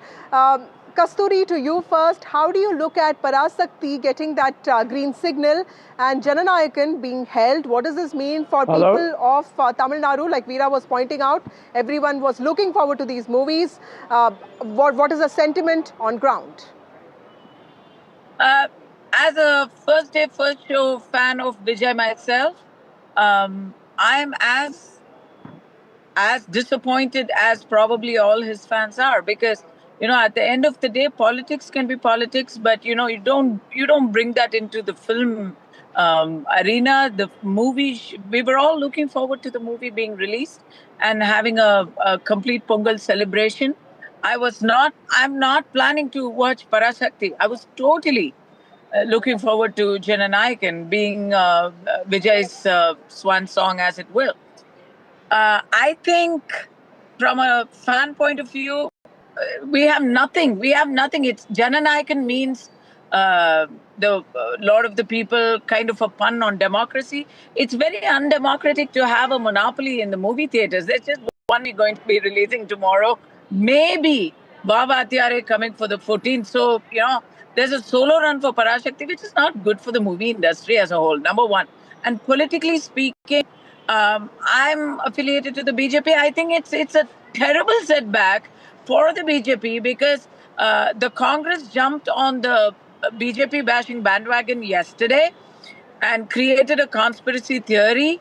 Whether it has any semblance to the truth is another issue. But it has gained a lot of traction. And today the DMK itself caught on to the act and said, hey, this theory is working, so let's go with it. We've got our chance to bash the BJP. Now Vijay fans as well as TVK. That's a very important point, party Kasturi. Veera Kasturi is saying that as a fan, she's disappointed even though she supports the BJP. I am just curious to know why is Vijay or the TVK, why is Vijay not responding to this? Because, he is an aspiring chief minister. You would expect him to be angry, aggressive. Why is he not speaking against this, what he calls injustice against him? He's an aspiring chief minister, Vasudha, but he's already a superstar. Superstars don't speak when you want them to speak. They speak when they want to speak and you listen to it. This is the star attitude. And, while many believe that the fact that the TVK is silent shows that they don't know how to react to a situation, I think it's a calibrated strategic approach. Let the coach play. We don't want to fuel the fire. We're not going to be the whiners out here. You do what you want. We'll stand up here. These are grassroots silent narratives that builds up. Let everybody else speak. Let them all come after me. I'm not going to go and speak to them. I'll go to the courts and I'll expose the system before the courts. I think that's the argument. You will, though, expect Vijay and the TVK to speak out. I think it will be more like an apology to fans saying that, look, we're really sad that we can't release the movie, but don't worry about it. It will come back. We'll come back with full force, because most people believe that when the movie hits, if it was 10x now, it will be 100x because of all this. Okay, there could be some thinking behind that as well, but I would see that probably this is an apolitical move to not really respond aggressively. But you're right, superstars don't speak when we want them to speak. But an aspiring chief minister must speak. You're also right about the fact that sometimes he needs to turn from being a star to a politician, and his party also should learn to come out and take the bull by its horns on issues like this. Criticism of Vijay being quite scripted sometimes also, looks true, because, this is the time when he should be speaking up, not just for his fans, but for himself, isn't it? Absolutely. It's time to speak, but then the point is that he's gone to court. He's challenging the matter. You know better what's happening with the BJP, and I think maybe it's part of all calibrated. See, the one thing is that there was a sense that the BJP was warming up to the TVK after the stampede when the DMK was attacking it. There was a sense that Vijay was going soft on the BJP but going hard on the DMK after the stampede. Not as hard as he was on the BJP before the stampede. The question is that this changes that dynamic. Will Vijay, if Vijay softens up to the BJP, he'll be seen as someone buckling to pressure. So he will be forced to have to take a stand. I don't know what the calculus in all this is, if there is a calculus and if there is a political calculation. But whatever it is, it seems like it's going to favor Vijay and bolster him. Okay. Mr. Pullarao, you have followed Dravidian politics very closely. What kind of impact do you see the release or the non-release or the delayed release of Jana Nayagan having on Tamil Nadu elections 2026? Also, in the backdrop of Parasaki releasing tomorrow, and Parasaki, we are told, is a very political movie, something that looks at the beginning of DMK and also looks at invoking Tamil sentiment. There's a lot of calculus or calculations, to use Vijay's words. The superstar Vijay is being advised by a super lawyer. I think you have to take that into your calculus. And silence is the best weapon now. Silence is the best answer. Why should he talk when the Censor Board is saying it's reviewing it? There's a loaded answer in that. And he's still got time, 2-3 days. Everything, all the cuts they want, he can do it. I'm only saying that his silence is not from anything else, but terrific calculation. Keep quiet, don't muddy the waters. Courts are looking into it. And CBFC, there's no stay on the Central Board of Film Certification from giving the go-ahead or whatever. So he's smart to keep quiet in this whole thing. And as you know, in Tamil Nadu, films and politics, there's no wall between it. Both are equally at home with each other. What is real? What is fiction? What is the truth? Nobody knows. You know, it goes on till something comes out and then it moves on. This has become more interesting than the film itself for political impact and the last-minute tensions. Therefore, the courts are on one side, the film certification board, the political parties, and Vijay is here. He's being well advised. I'm talking objectively, very well advised as far as this issue is concerned. That silence is the best answer. Keep quiet. Otherwise, you'll only muddy the waters. Maybe if it does, and as of now, what the High Court has said, what the other courts have said, what the board has said, there's no thing that they have refused it. Will they do it fast? Will they fast track it? That depends. And also, Stalin has come out with a very good statement, and that will those also are the different help scenarios, Vijay. Mr. Rao, but we don't And know if what Vijay really keeps is going to silence, it happen doesn't because affect. everyone has to wait till 21st of January, which is when the hearing is going to be held. Kasturi Shankar, moving away from Jana Nayagan, what kind of impact do you think Parasakti is likely to have on people of Tamil Nadu? Because like Veera was pointing out, there's going to be complete free flow for Parasakti during Pongal weekend. Do you really think that DMK will optimize, capitalize on this sentiment? How will it really benefit the DMK? Sure, people who are already sensitive and sympathetic to DMK causes, and perhaps a small portion of first-time voters who come from DMK backgrounds would find this movie favorable to their existing thoughts. But I don't think, in general, movies, even though they are well crafted, will have electoral ramifications. I don't think that. I don't think that's happening. I mean, that era is gone with MGR. Even Vijaykanth was not able to repeat or replicate that feat. So, no, I don't think that's going to happen. Parasakti doesn't have any hit songs so far as I know. We don't have anything playing on loop. That's an important line, Kasturi, to end the show on, Veera. Kasturi saying that, movies don't really have the power to define or change public sentiment now. Would you agree with that? Absolutely not. I mean, it's not the only thing that can define public sentiment, but definitely it has an impact. And cinema has an enormous impact on politics, at least in Tamil Nadu, especially in a context that's been set already. But let's see what happens. I hope to see Parasakti with you tomorrow. Absolutely. Let's see what happens. Absolutely. And this is, we're all speaking to a generation that's watching and growing up on reels. How much of impact will all of this have on... but nothing that this Parasakti can do can match what Vodinal, Valke in LARK, Vodinal, the 1952 Shivaji classic. I don't think that can be matched. But let's see what this Parasakti does. Well, thank you so much for watching. Thank you, Kasturi, and thank you, Dr. Rao, for speaking to us. It's time for a short break. More news and updates on the other side.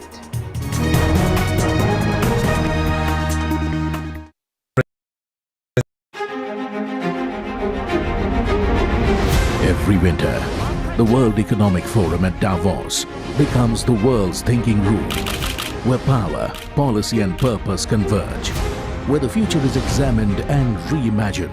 In January 2026, NDTV will be at the heart of this conversation. NDTV Ignite at Davos, this January on the NDTV network. The front lines of Kargil. The fury of Operation Sindhu. So many attacks. The chaos and cries of disaster zones. To fighter jet cockpits. And the world's most defining interviews. It's incredible. He has seen history break. Live. Unfiltered. 20,000 hours of live broadcasting. Welcome to Left, Right and Center. Hard facts. War-struck country. Hard questions. In the Ukraine. 30 years of trust. In the Kargil area. North Ukraine. In France. In Italy. At Srinagar. Vishnu Shom for NDTV. Vishnu Shom. Only on NDTV. Pulling us into this country. They argue, I conclude. They deflect, I drill down.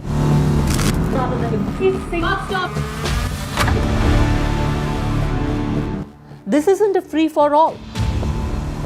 It's a reckoning. No filler, no fog.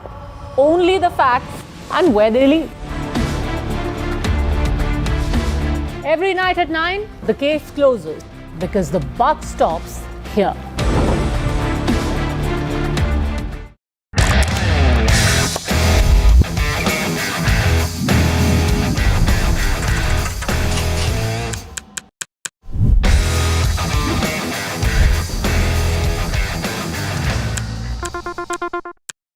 "21 days in Kashmir. People have bombarded me, friends, with requests for an unfiltered list of things I saw and observed on the ground. Very special ground report from the line of control. There were some children who've lost limbs in the shelling.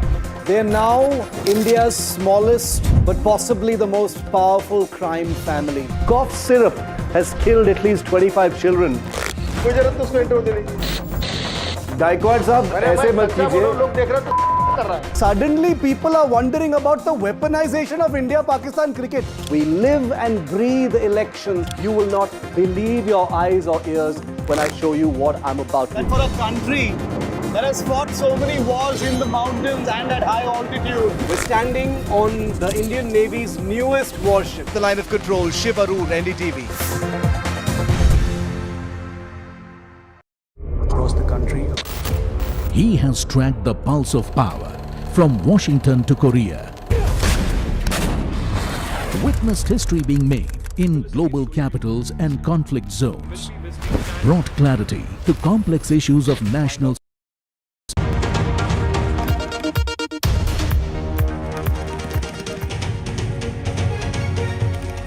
Good evening and welcome. You're watching Left, Right and Centre. I'm Vishnu Shom.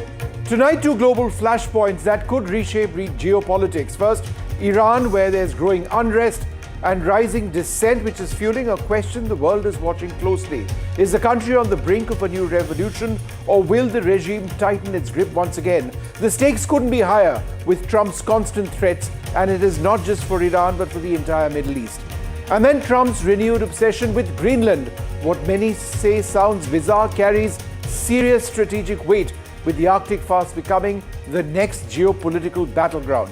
Tonight we bring you big exclusives. The first official reactions from Greenland and Denmark. We talk to those in the Danish security setup who actually talk about what Denmark might do from a policy standpoint if they are attacked.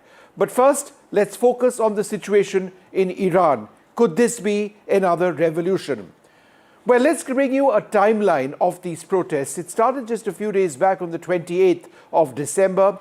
Iran's rial, their currency, crashed to a record low of about 1.45 million per US dollar, sparking immediate economic fury as merchants in Tehran's Al-Adin and Charso markets shut down their shops.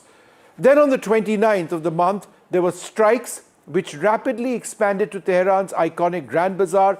There was also a powerful viral video of a lone protester defiantly standing before riot police and motorbikes. He was dubbed Tehran's Tank Man. He spread online the protests, images of the Tank Man. Demonstrations erupted to places like Hamadan and Zanjan. Then on the 30th, students from major universities ended up joining the protests, amplifying calls for change, with security forces opening fire on the protesters as well in Hamadan amidst escalating clashes. On the last day of 2025, the 31st, the government imposed widespread business shutdowns across the country, in fact in 21 provinces, in a bid to contain the unrest. The first reported fatalities, were in fact identified at this stage. On the 1st of the month, workers at Tehran's very critical vegetable market joined the strikes. That resulted in further paralyzing daily commerce. Then the US got involved, with President Trump on the 3rd issuing a stark warning of potential American intervention if the regime escalates violence against demonstrators. There was also a severe 35% drop in internet traffic signals. At that stage, it's dropped further now. These were deliberate government outages to disrupt the coordination of the protests. On the 6th, exiled Kurdish political groups called for a nationwide general strike that added momentum. And between the 8th and 9th of this month, the exiled Crown Prince Raza Pahlavi urged Iranians to launch nationwide protests which have galvanized crowds. Authorities have also imposed a full nationwide internet blackout as demonstrations flared up intensely all across Iran. But let's now bring you our guests. I'm joined by Haleh Blake, a British-Iranian activist and co-founder of United for Masa. Let's bring up our guests. We're also joined by James Bowden and Dr. James Dorsey. Thank you all very much for being with us. Haleh, thank you very much for joining us on the program. You know, there's a complete news vacuum. We don't really know what's happening in Iran beyond just a glimpse of information that we're getting primarily out of Tehran. How widespread are the protests to the best of your understanding? The scenes we saw last night were incredibly widespread. Seas of people on the streets in all 31 provinces. The images are outstanding, and it really shows the support of the people of the Crown Prince's call for action. There is also another one arranged for this evening. What we saw was a historical day of protest. This was much larger than any other demonstration we have ever seen in the past 46 years. And of course, within an hour of those demonstrations, we saw the internet shutdown, which resulted in the information being entirely censored to the outside media. And as you know, there is no freedom of journalism inside Iran. So we rely on protesters, family and friends to provide us with accounts on the ground. And since last night, we haven't had that. But what we did have before the internet was shut off, that this was beyond everything anyone remembers in their living history in the past 46 years.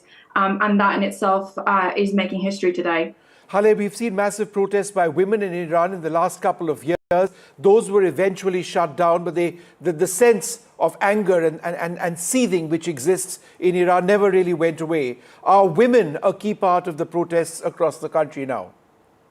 Of course they are. Women have been at the forefront and carrying on civil disobedience on the streets and within the country every day. But this anger is nationwide across all ages, gender, and also against all segments of the society. As you can see here, we have women, elderly women going out to protest. We saw images of people in wheelchair outside protesting last night, and in itself is showing the anger and discontent of the entire population in one go. And people have become brave to come out. They're overcoming the fear of the regime. We've had practices in the past during women life freedom movement, but we're seeing the anger is now taking over, and they're further intensified in their nature, and therefore they want. You may see images of people taking over governmental buildings.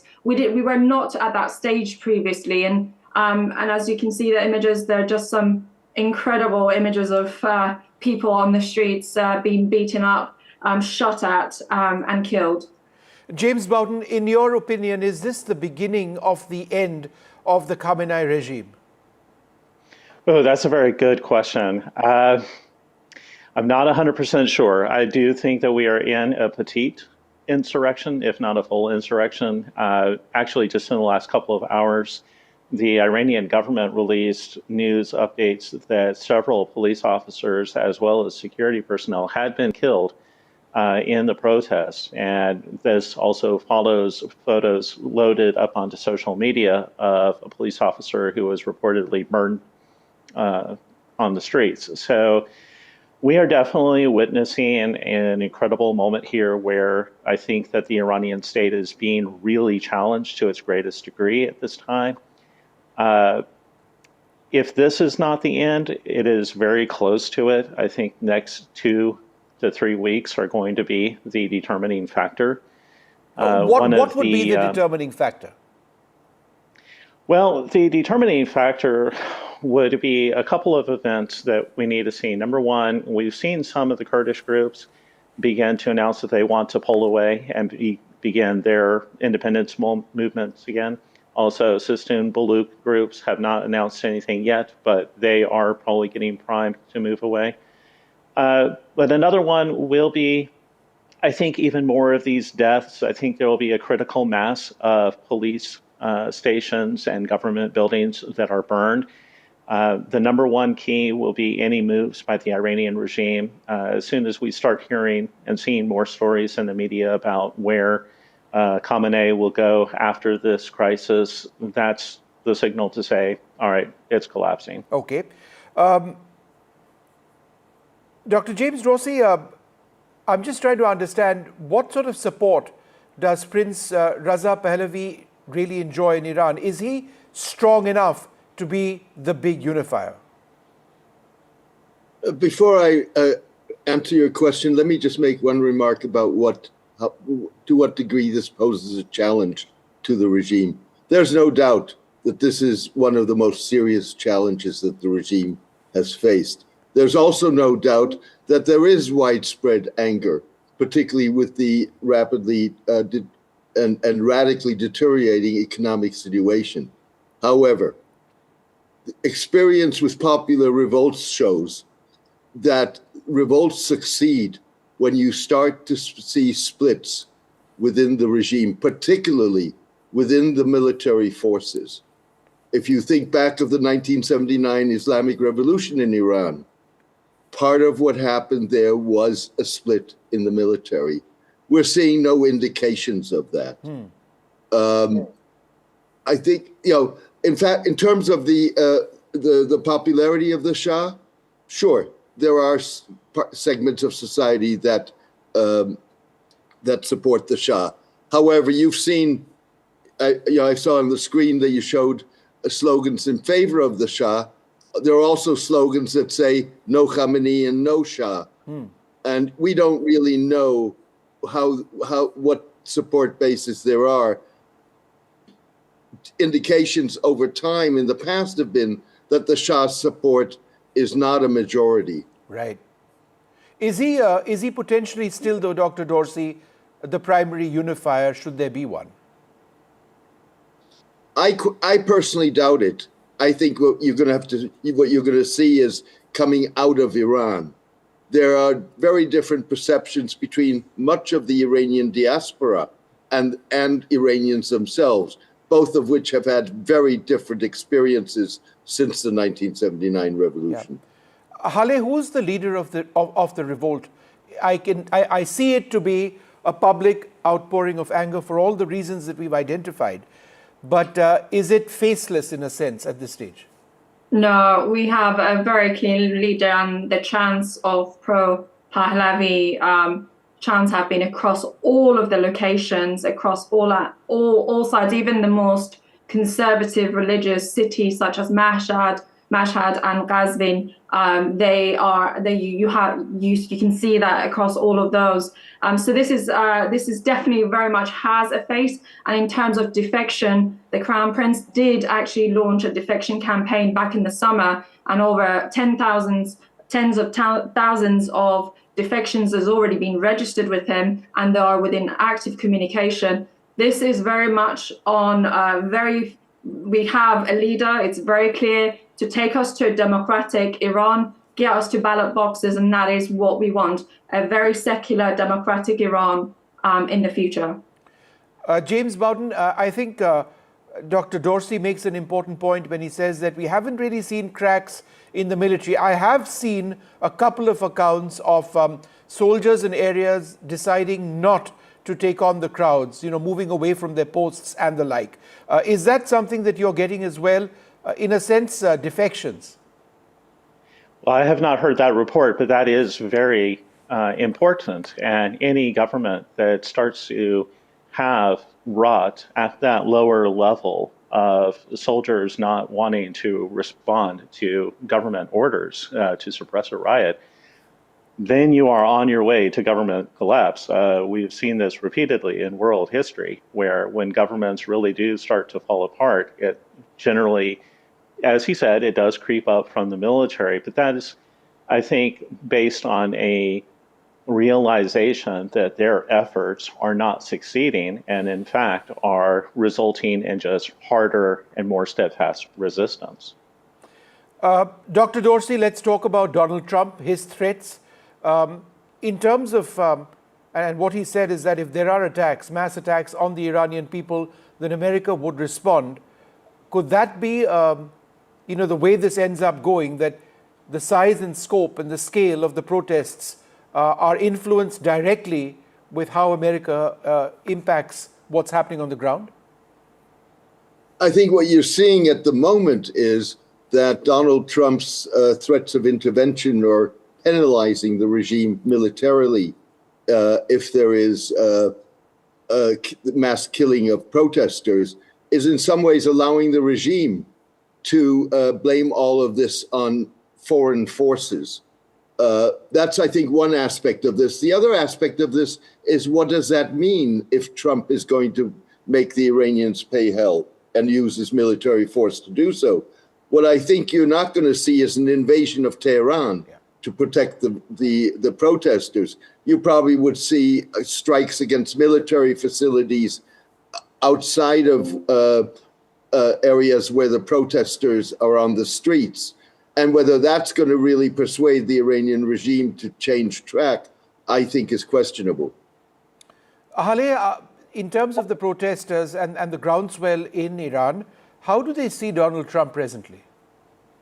I think his strong tweets and messaging out to the Iranians really made them braver to really step out. They felt that they had the backing of the president of the United States. And they really relying on his leadership they're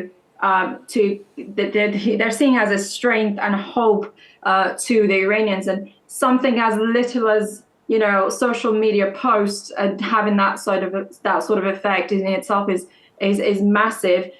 Well, in terms of boots on the ground, we don't really want an intervention as Iranians. We are able to get this over the line. We just need the West to stop negotiating with the regime. We need the West and America to take a really strong leadership, which we can see from President Trump. And we really need them to delegitimize the regime and insert pressure on their IRGC funding. And so we really need the West to take a really strong stance there, and also to pressure them and to stop them from bringing human resources from other countries for the crackdowns. I think those are the big asks from the Iranian community. James Bowden, ultimately it's the economy which is really hurting. The fact that you've had shops shut, markets shut, the currency collapsing entirely, inflation shooting up. Is that likely to be perhaps the biggest trigger for these protesters beyond any of the larger political reasons that we've sort of discussed on this program? Oh, absolutely. Bear in mind that these protests, well, there have been protests and there have been strikes going on in Iran for over the last year. Daily, I monitor everything as much as possible that comes out of the region, and including Iran. And I see constant oil workers, teachers, doctors, unions striking. They have been protesting and calling for changes for a long time. Then in early December, and I think what was the real catalyst of this was the U.S. seized the oil tanker, I believe called the Skipper, on December 10th. That was sanctioned Iranian oil.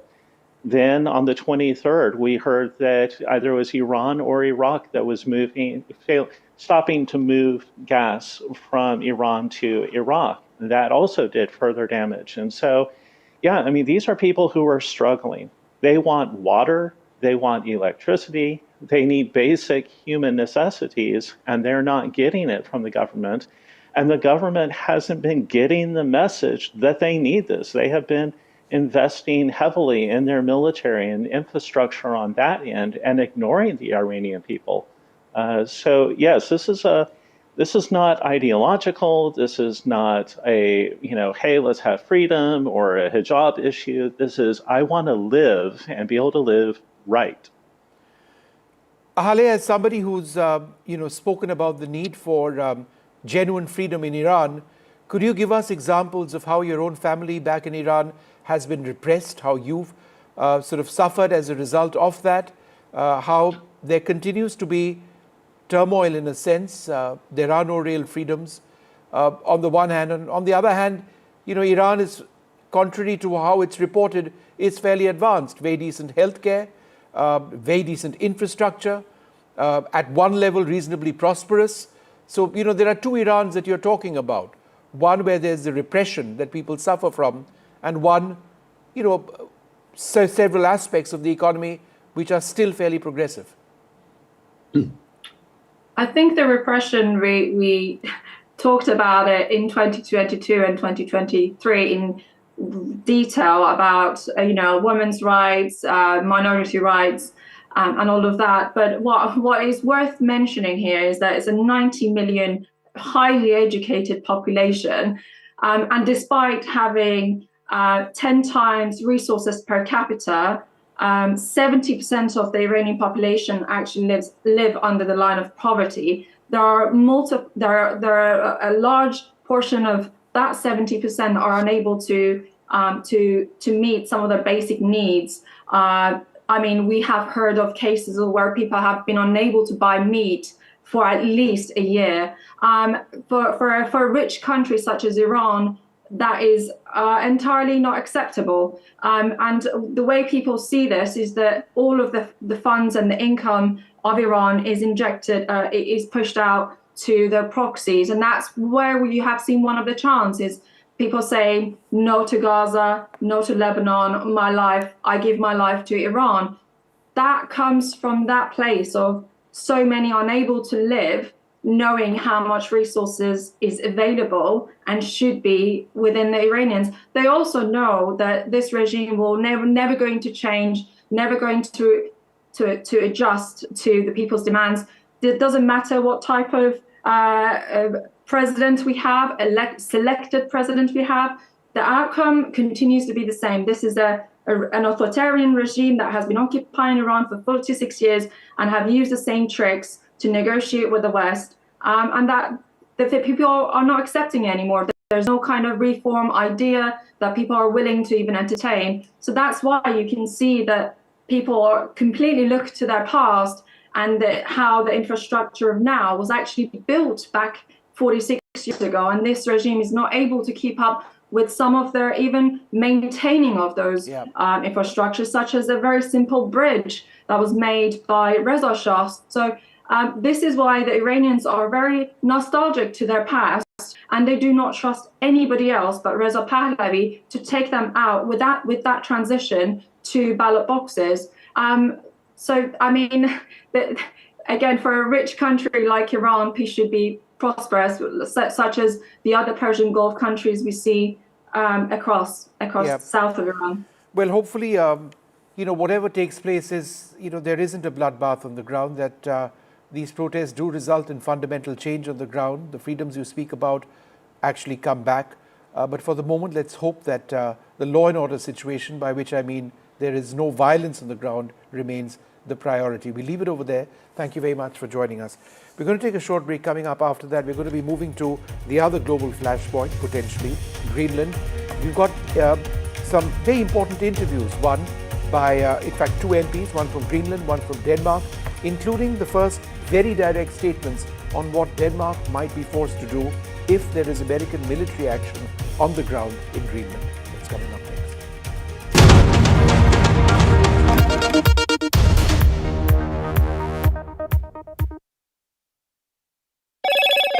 Hello, Moto. Motorola, India's leading AI smartphone brand.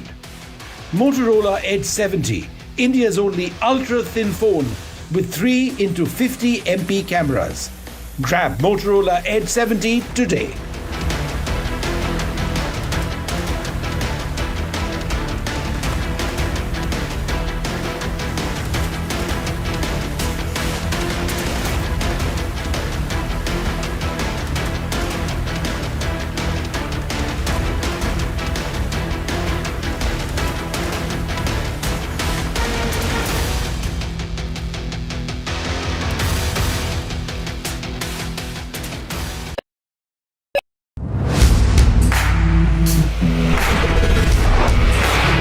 right, team, our new order show is ready. Now we need a promo. Something cool, something sharp. Well, I'm sure we'll be having outstanding reviews, solid suggestions, expert advice, the latest trends. It's a lot simpler. We'll help people make the right auto decisions. It's got the cool stuff, geeky stuff, serious stuff, all of it, so that you can discover, decide, and drive. I'm Siddharth Sharma, and I am your Automate.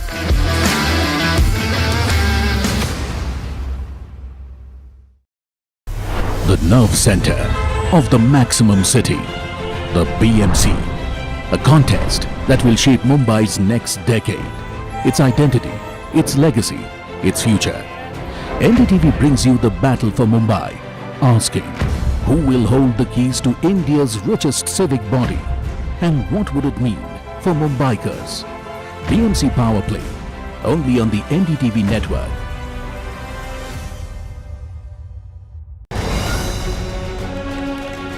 From the heart of the newsroom to the core of the stories shaping your world. Join me, Gargi Raut, as I track all the developments as they break. Live from the NDTV newsroom, weekdays at 4 p.m. Mumbai are bringing our first India tour in your city. Rag on with Shankar Ehsaan Loy and Siddharth Mahadevan and Shivam Mahadevan. 5 times melody, 5 times masti with NDTV Good Times. Go grab your tickets on Live Your City by Fever. I don't sugarcoat.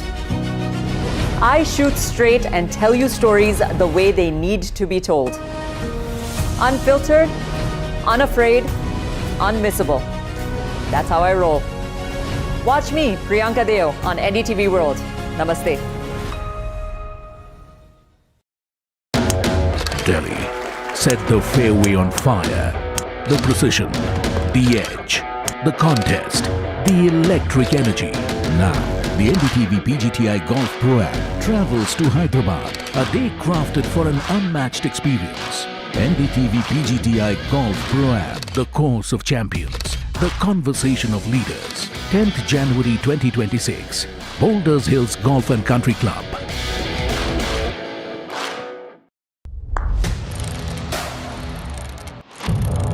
What seems settled for me is unfinished business. So I rewind, I pause, I reflect, I dig until what's buried standing behind them. This is Breaking Ground with me, Vedika Sood.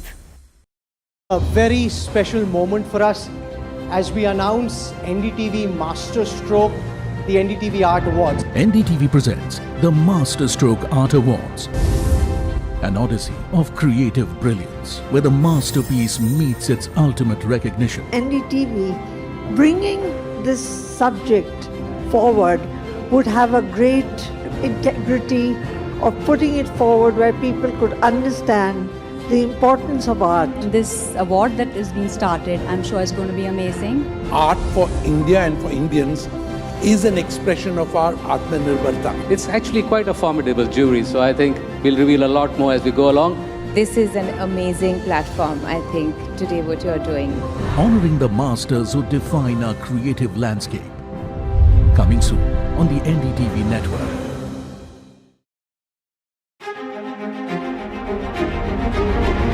Every winter, the World Economic Forum at Davos becomes the world's thinking room, where power, policy and purpose converge, where the future is examined and reimagined. In January 2026, NDTV will be at the heart of this conversation. NDTV Ignite at Davos, this January on the NDTV network. The front lines of Kargil, the fury of Operation Sindoor, so many attacks. The chaos and cries of disaster zones, to fighter jet cockpits, and the world's most defining interviews. It's incredible. He has seen history break, live, unfiltered. 20,000 hours of live broadcasting. Welcome to Left, Right and Center. Hard facts. War-struck country. Hard questions. In the Ukraine. 30 years of trust. In the Kargil area. North Ukraine. In France. In Italy. At Srinagar. Vishnu Shom for NDTV. Vishnu Shom. Only on NDTV. Pulling us into this country. They argue, I conclude. They deflect, I drill down.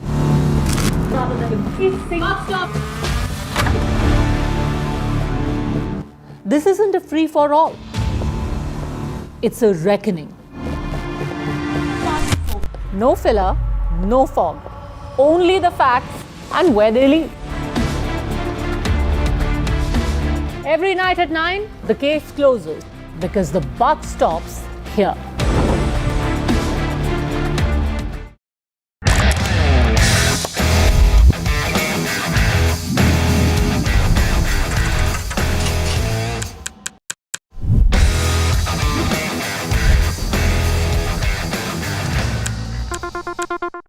"21 days in Kashmir. People have bombarded me, friends, with requests for an unfiltered list of things I saw and observed on the ground. Very special ground report from the line of control. There were some children who've lost limbs in the shelling.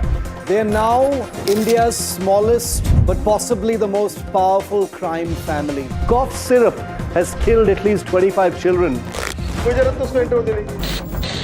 Gaikwad sahab, aise mat kijiye. Suddenly people are wondering about the weaponization of India-Pakistan cricket. We live and breathe elections. You will not believe your eyes or ears when I show you what I'm about to do. And for a country that has fought so many wars in the mountains and at high altitude. We're standing on the Indian Navy's newest warship. The line of control, Shiv Arur, NDTV. Across the country. He has tracked the pulse of power from Washington to Korea. Witnessed history being made in global capitals and conflict zones. Brought clarity to complex issues of national security and international affairs.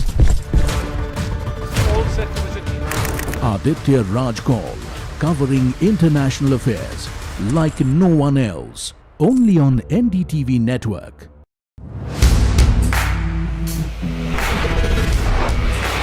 Alright team, our new order show is ready. Now we need a promo. Something cool, something sharp. Well, I'm sure we'll be having outstanding reviews, solid suggestions. Expert advice. The latest trends. It's a lot simpler. We'll help people make the right auto decisions. It's got the cool stuff, geeky stuff, serious stuff, all of it, so that you can discover, decide and drive. I'm Siddharth Sharma and I am your Automate.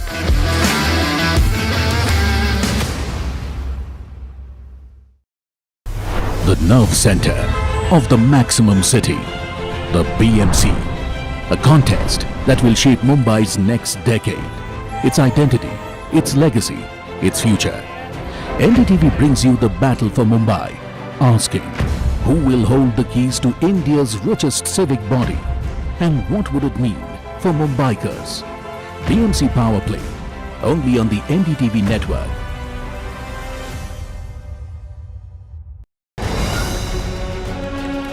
Straight from the heart of the newsroom to the core of the stories shaping your world. Join me, Gargi Raut, as I track all the developments as they break. Live from the NDTV newsroom, weekdays at 4 p.m. Mumbai are bringing our first India tour in your city. Rock on with Shankar Ehsaan Loy and Siddharth Mahadevan and Shivam Mahadevan. 5 times melody, 5 times masti with NDTV Good Times. Go grab your tickets on Live Your City by Fever. I don't sugarcoat. I shoot straight and tell you stories the way they need to be told. Unfiltered, unafraid, unmissable. That's how I roll. Watch me, Priyanka Deo, on NDTV World. Namaste. Delhi set the fairway on fire. The precision, the edge, the confidence.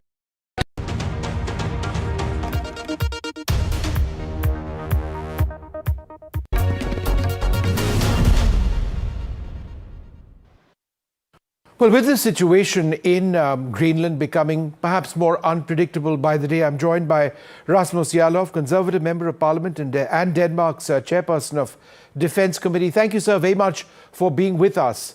There is no clear sense that most people are getting about where this is all headed.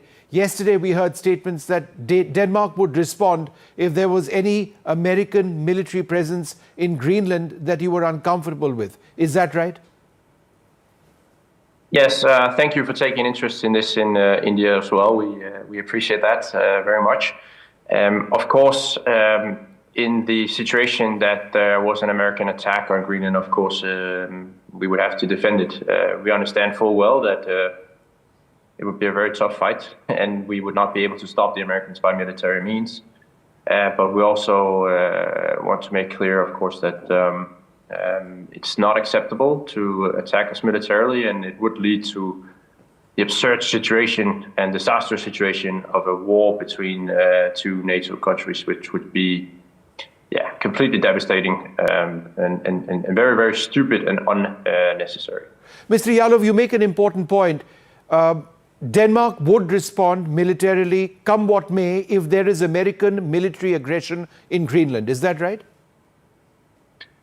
I really don't like to talk a lot about that scenario because that can sound like we're threatening the Americans and we're trying to be tough. We're not. We understand we're a small power, very, very small power compared to the Americans.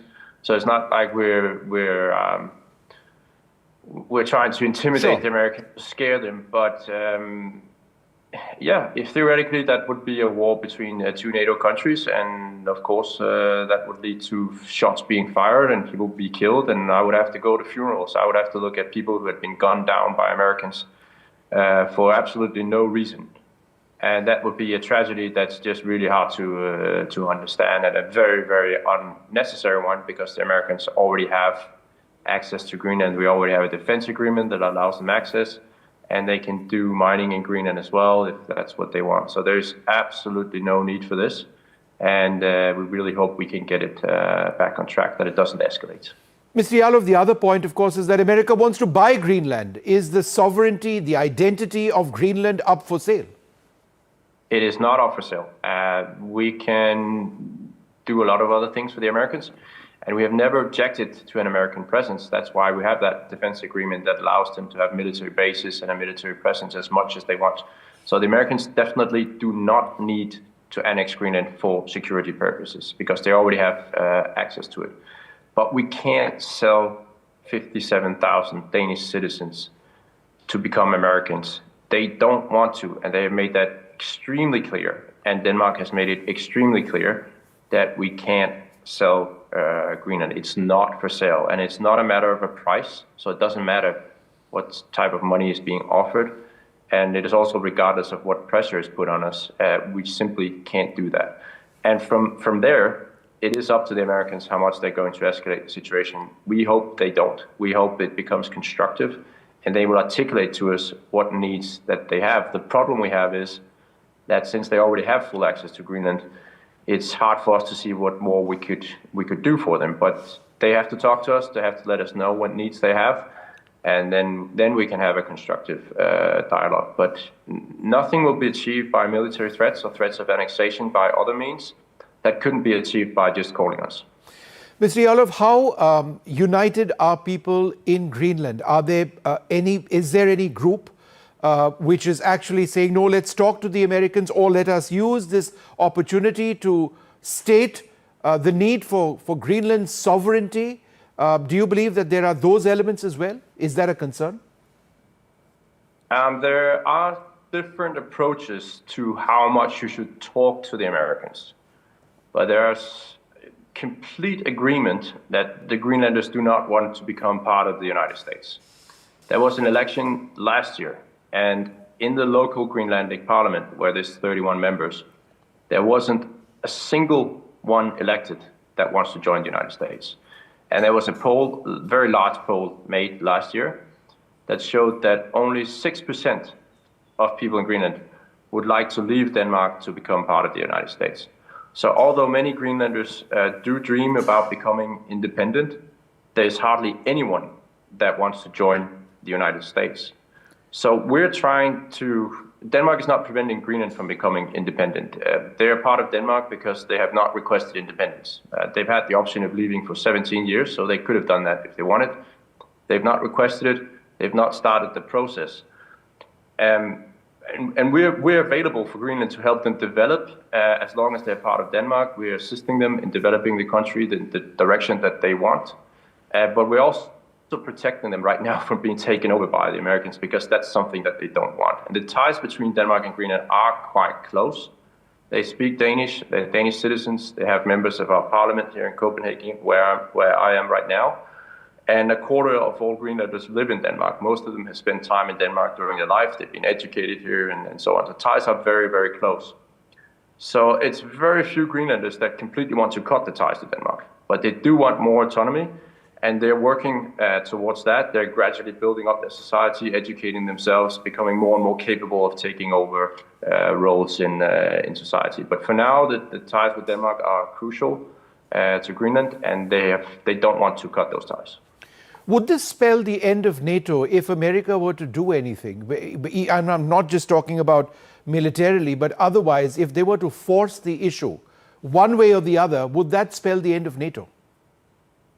It could well do that. I mean, certainly a military attack would be the end of NATO, because then Denmark would have to invoke the Article 5 in NATO, which is the oath that countries have to come and protect us. And then the Americans and all other countries would be obliged to come and help Denmark, protect Denmark against the United States. Of course, the Americans would veto that, and then NATO would be dead. But other means are also unacceptable. I don't think any country could or should accept a targeted campaign from a foreign power to dismantle the country. And that's really what we're talking about. Americans are working actively to try to dismantle the Kingdom of Denmark. I mean, would India accept that a foreign power went to a province in India, tried to hook up with an independence movement, tried to bribe them into leaving India? I don't think any country would accept such an approach. Denmark is not standing in the way of the Greenlanders becoming independent, not at all. We are we're just there because they haven't asked us not to be there. And we've been there for 600 years. But it seems very, very unacceptable that the Americans are working so actively, sort of trying to dismantle our kingdom. Like if China went to Hawaii, tried to bribe people there into leaving the United States to become part of China, I think they would object quite aggressively against that. Mr. Yadav, very, very strong views, but very important ones. It's a story that's impacting, global dynamics around the world. Thank you so much for sharing the perspective of Denmark in this very important story. Thank you very much indeed.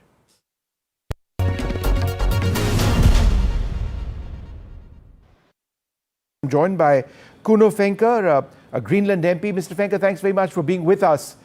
Yesterday, there were some reports which suggested that if there was some sort of an American military presence in Greenland, which you disagreed with, the Danish government would react. Is that realistically something that might happen?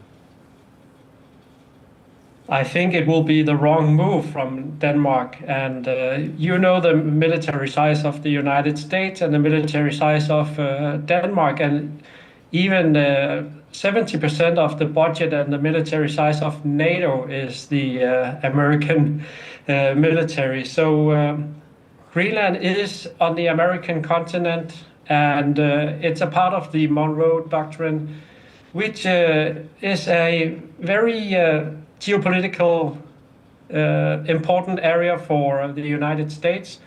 There is a military airbase in B2 base in northwest Greenland, which is an American base, and where they survey eventual incoming missiles from Russia. Yep. But the shipping routes are opening up, so the security concern is understandable, but the rhetoric from the United States is not understandable. And in terms of protests, are we seeing a lot of that in Greenland presently?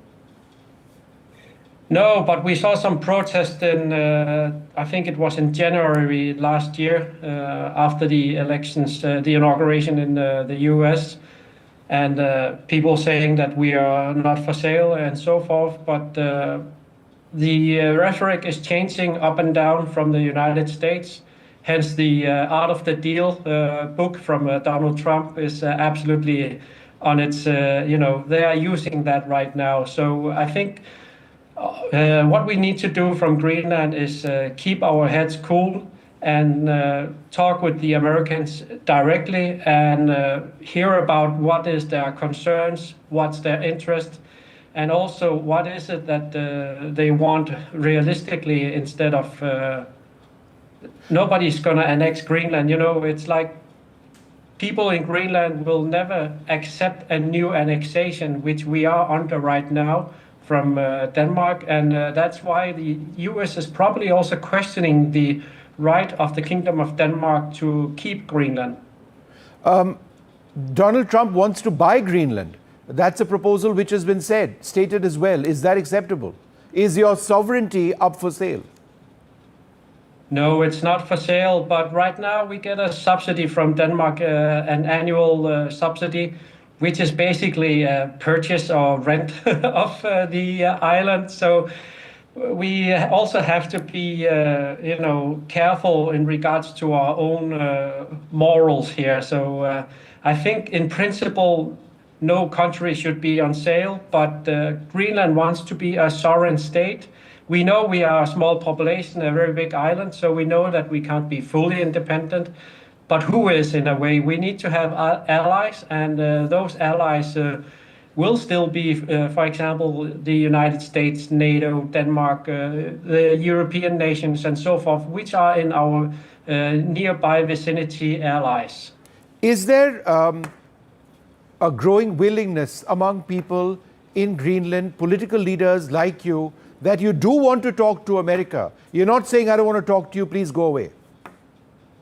Of course, I would say that, in my opinion, I will always go the diplomatic way, because the only other way to do things is through military conflict. So we will, of course, go the diplomatic way. And that's also why I went to the inauguration in January last year to talk to the Americans, because the diplomatic way to talk to people is the best way to solve a eventual conflict coming up, or maybe if the Americans have some concerns in regards to their own security and national security and also international security, we have to address it so that we can amend eventually the defense agreement, which the United States have from 1951 with Denmark. But we amended it a little bit in 2004, where we sort of decreased the possibilities of the Americans in Greenland. We might have to remedy that and look upon what is it their concerns are and work for Greenland's independence, but in cooperation with the states that are interested in Greenland. No, but as I understand it, and you were talking about the 1951-1952 agreement, America has the right to build more military facilities and bases in Greenland. Isn't that right? Not absolutely. The 51 agreement says that it's a possibility with the consent of Denmark, but we made some amendments in 2004 that has limited the access to Greenland. And it also says that the only defense area the United States have is the fixed base.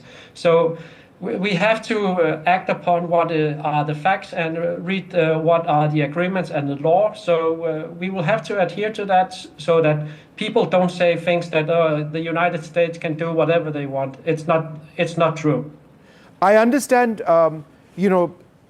Greenland's identity, but is Greenland firmly with Denmark and Mette Frederiksen in this entire situation? I will say from my party's side, we don't want to be de facto annexed by Denmark anymore. We don't want to be de facto a colony anymore. We want to be our own independent state with our own identity, with our own citizenship. And Greenlanders should own Greenland, not Denmark and not the United States. So Mette Frederiksen has a moral problem, in my opinion, because Denmark is supposed to be a democratic country, but they still have a king. Their constitution is only about the king and king and king, not not even once democracy is mentioned. So what we need is that we are in 2026. They colonized us in 1721, and they denied us our Compact of Free Association in 2009. And now I think it's time for Denmark to reckon, or Greenland get some reckoning in regards to our rights as in international law to get into a sovereign state, but in cooperation with the US and also Denmark for that sake. But Mr. Fenker, the timing of what you are stating now, it sort of comes at a time when America is making all these claims. Do you believe that this is the most opportune time for you to be in a situation where you get the sovereignty that you seek? Absolutely, because with no urgency, no change is happening. We have seen that for over 300 years now. And now the opportunity of the urgency created by the United States is giving us the opportunity and gives us some negotiation leverage. And I can also say that I'm right here in Tórshavn in the Faroe Islands. And they told me that they will actually go to Denmark in January because they want to have an independent state too, because they can't be members of the WTO, World Trade Organization, or their handball team can't compete in the Olympics because they are not a sovereign state. So there are some issues here that are both in regards to our identity, but also our citizenship, our right to our own lands that needs to be reckoned. Okay. And a final question to you. Do you represent a minority view in Greenland? Or do most Greenlanders feel that they don't want to talk to Donald Trump at all at this stage? I think there has been a lot of panic because you can see the tactics of the United States is like they are saying one thing and another thing, and many politicians are saying things, and a lot of media has also fear-mongered about the United States and also painting them a enemy picture. So that is, in my opinion, wrong. I think we have to be diplomatic. I think the people of Greenland will understand at some point that we need to get out of our hiatus. We are not an ostrich hiding in the ground. We need to get our head up and also act like a sovereign state and talk to the states that are interested in us. Mr. Fenker, you didn't answer my question. I was asking you, do you represent a majority view in Greenland? I can't say, but I will say that I will do my utmost so that people understand. All right. Kuno Fenker, MP from Greenland, thank you very much for speaking to us and sharing your views. Thanks very much indeed.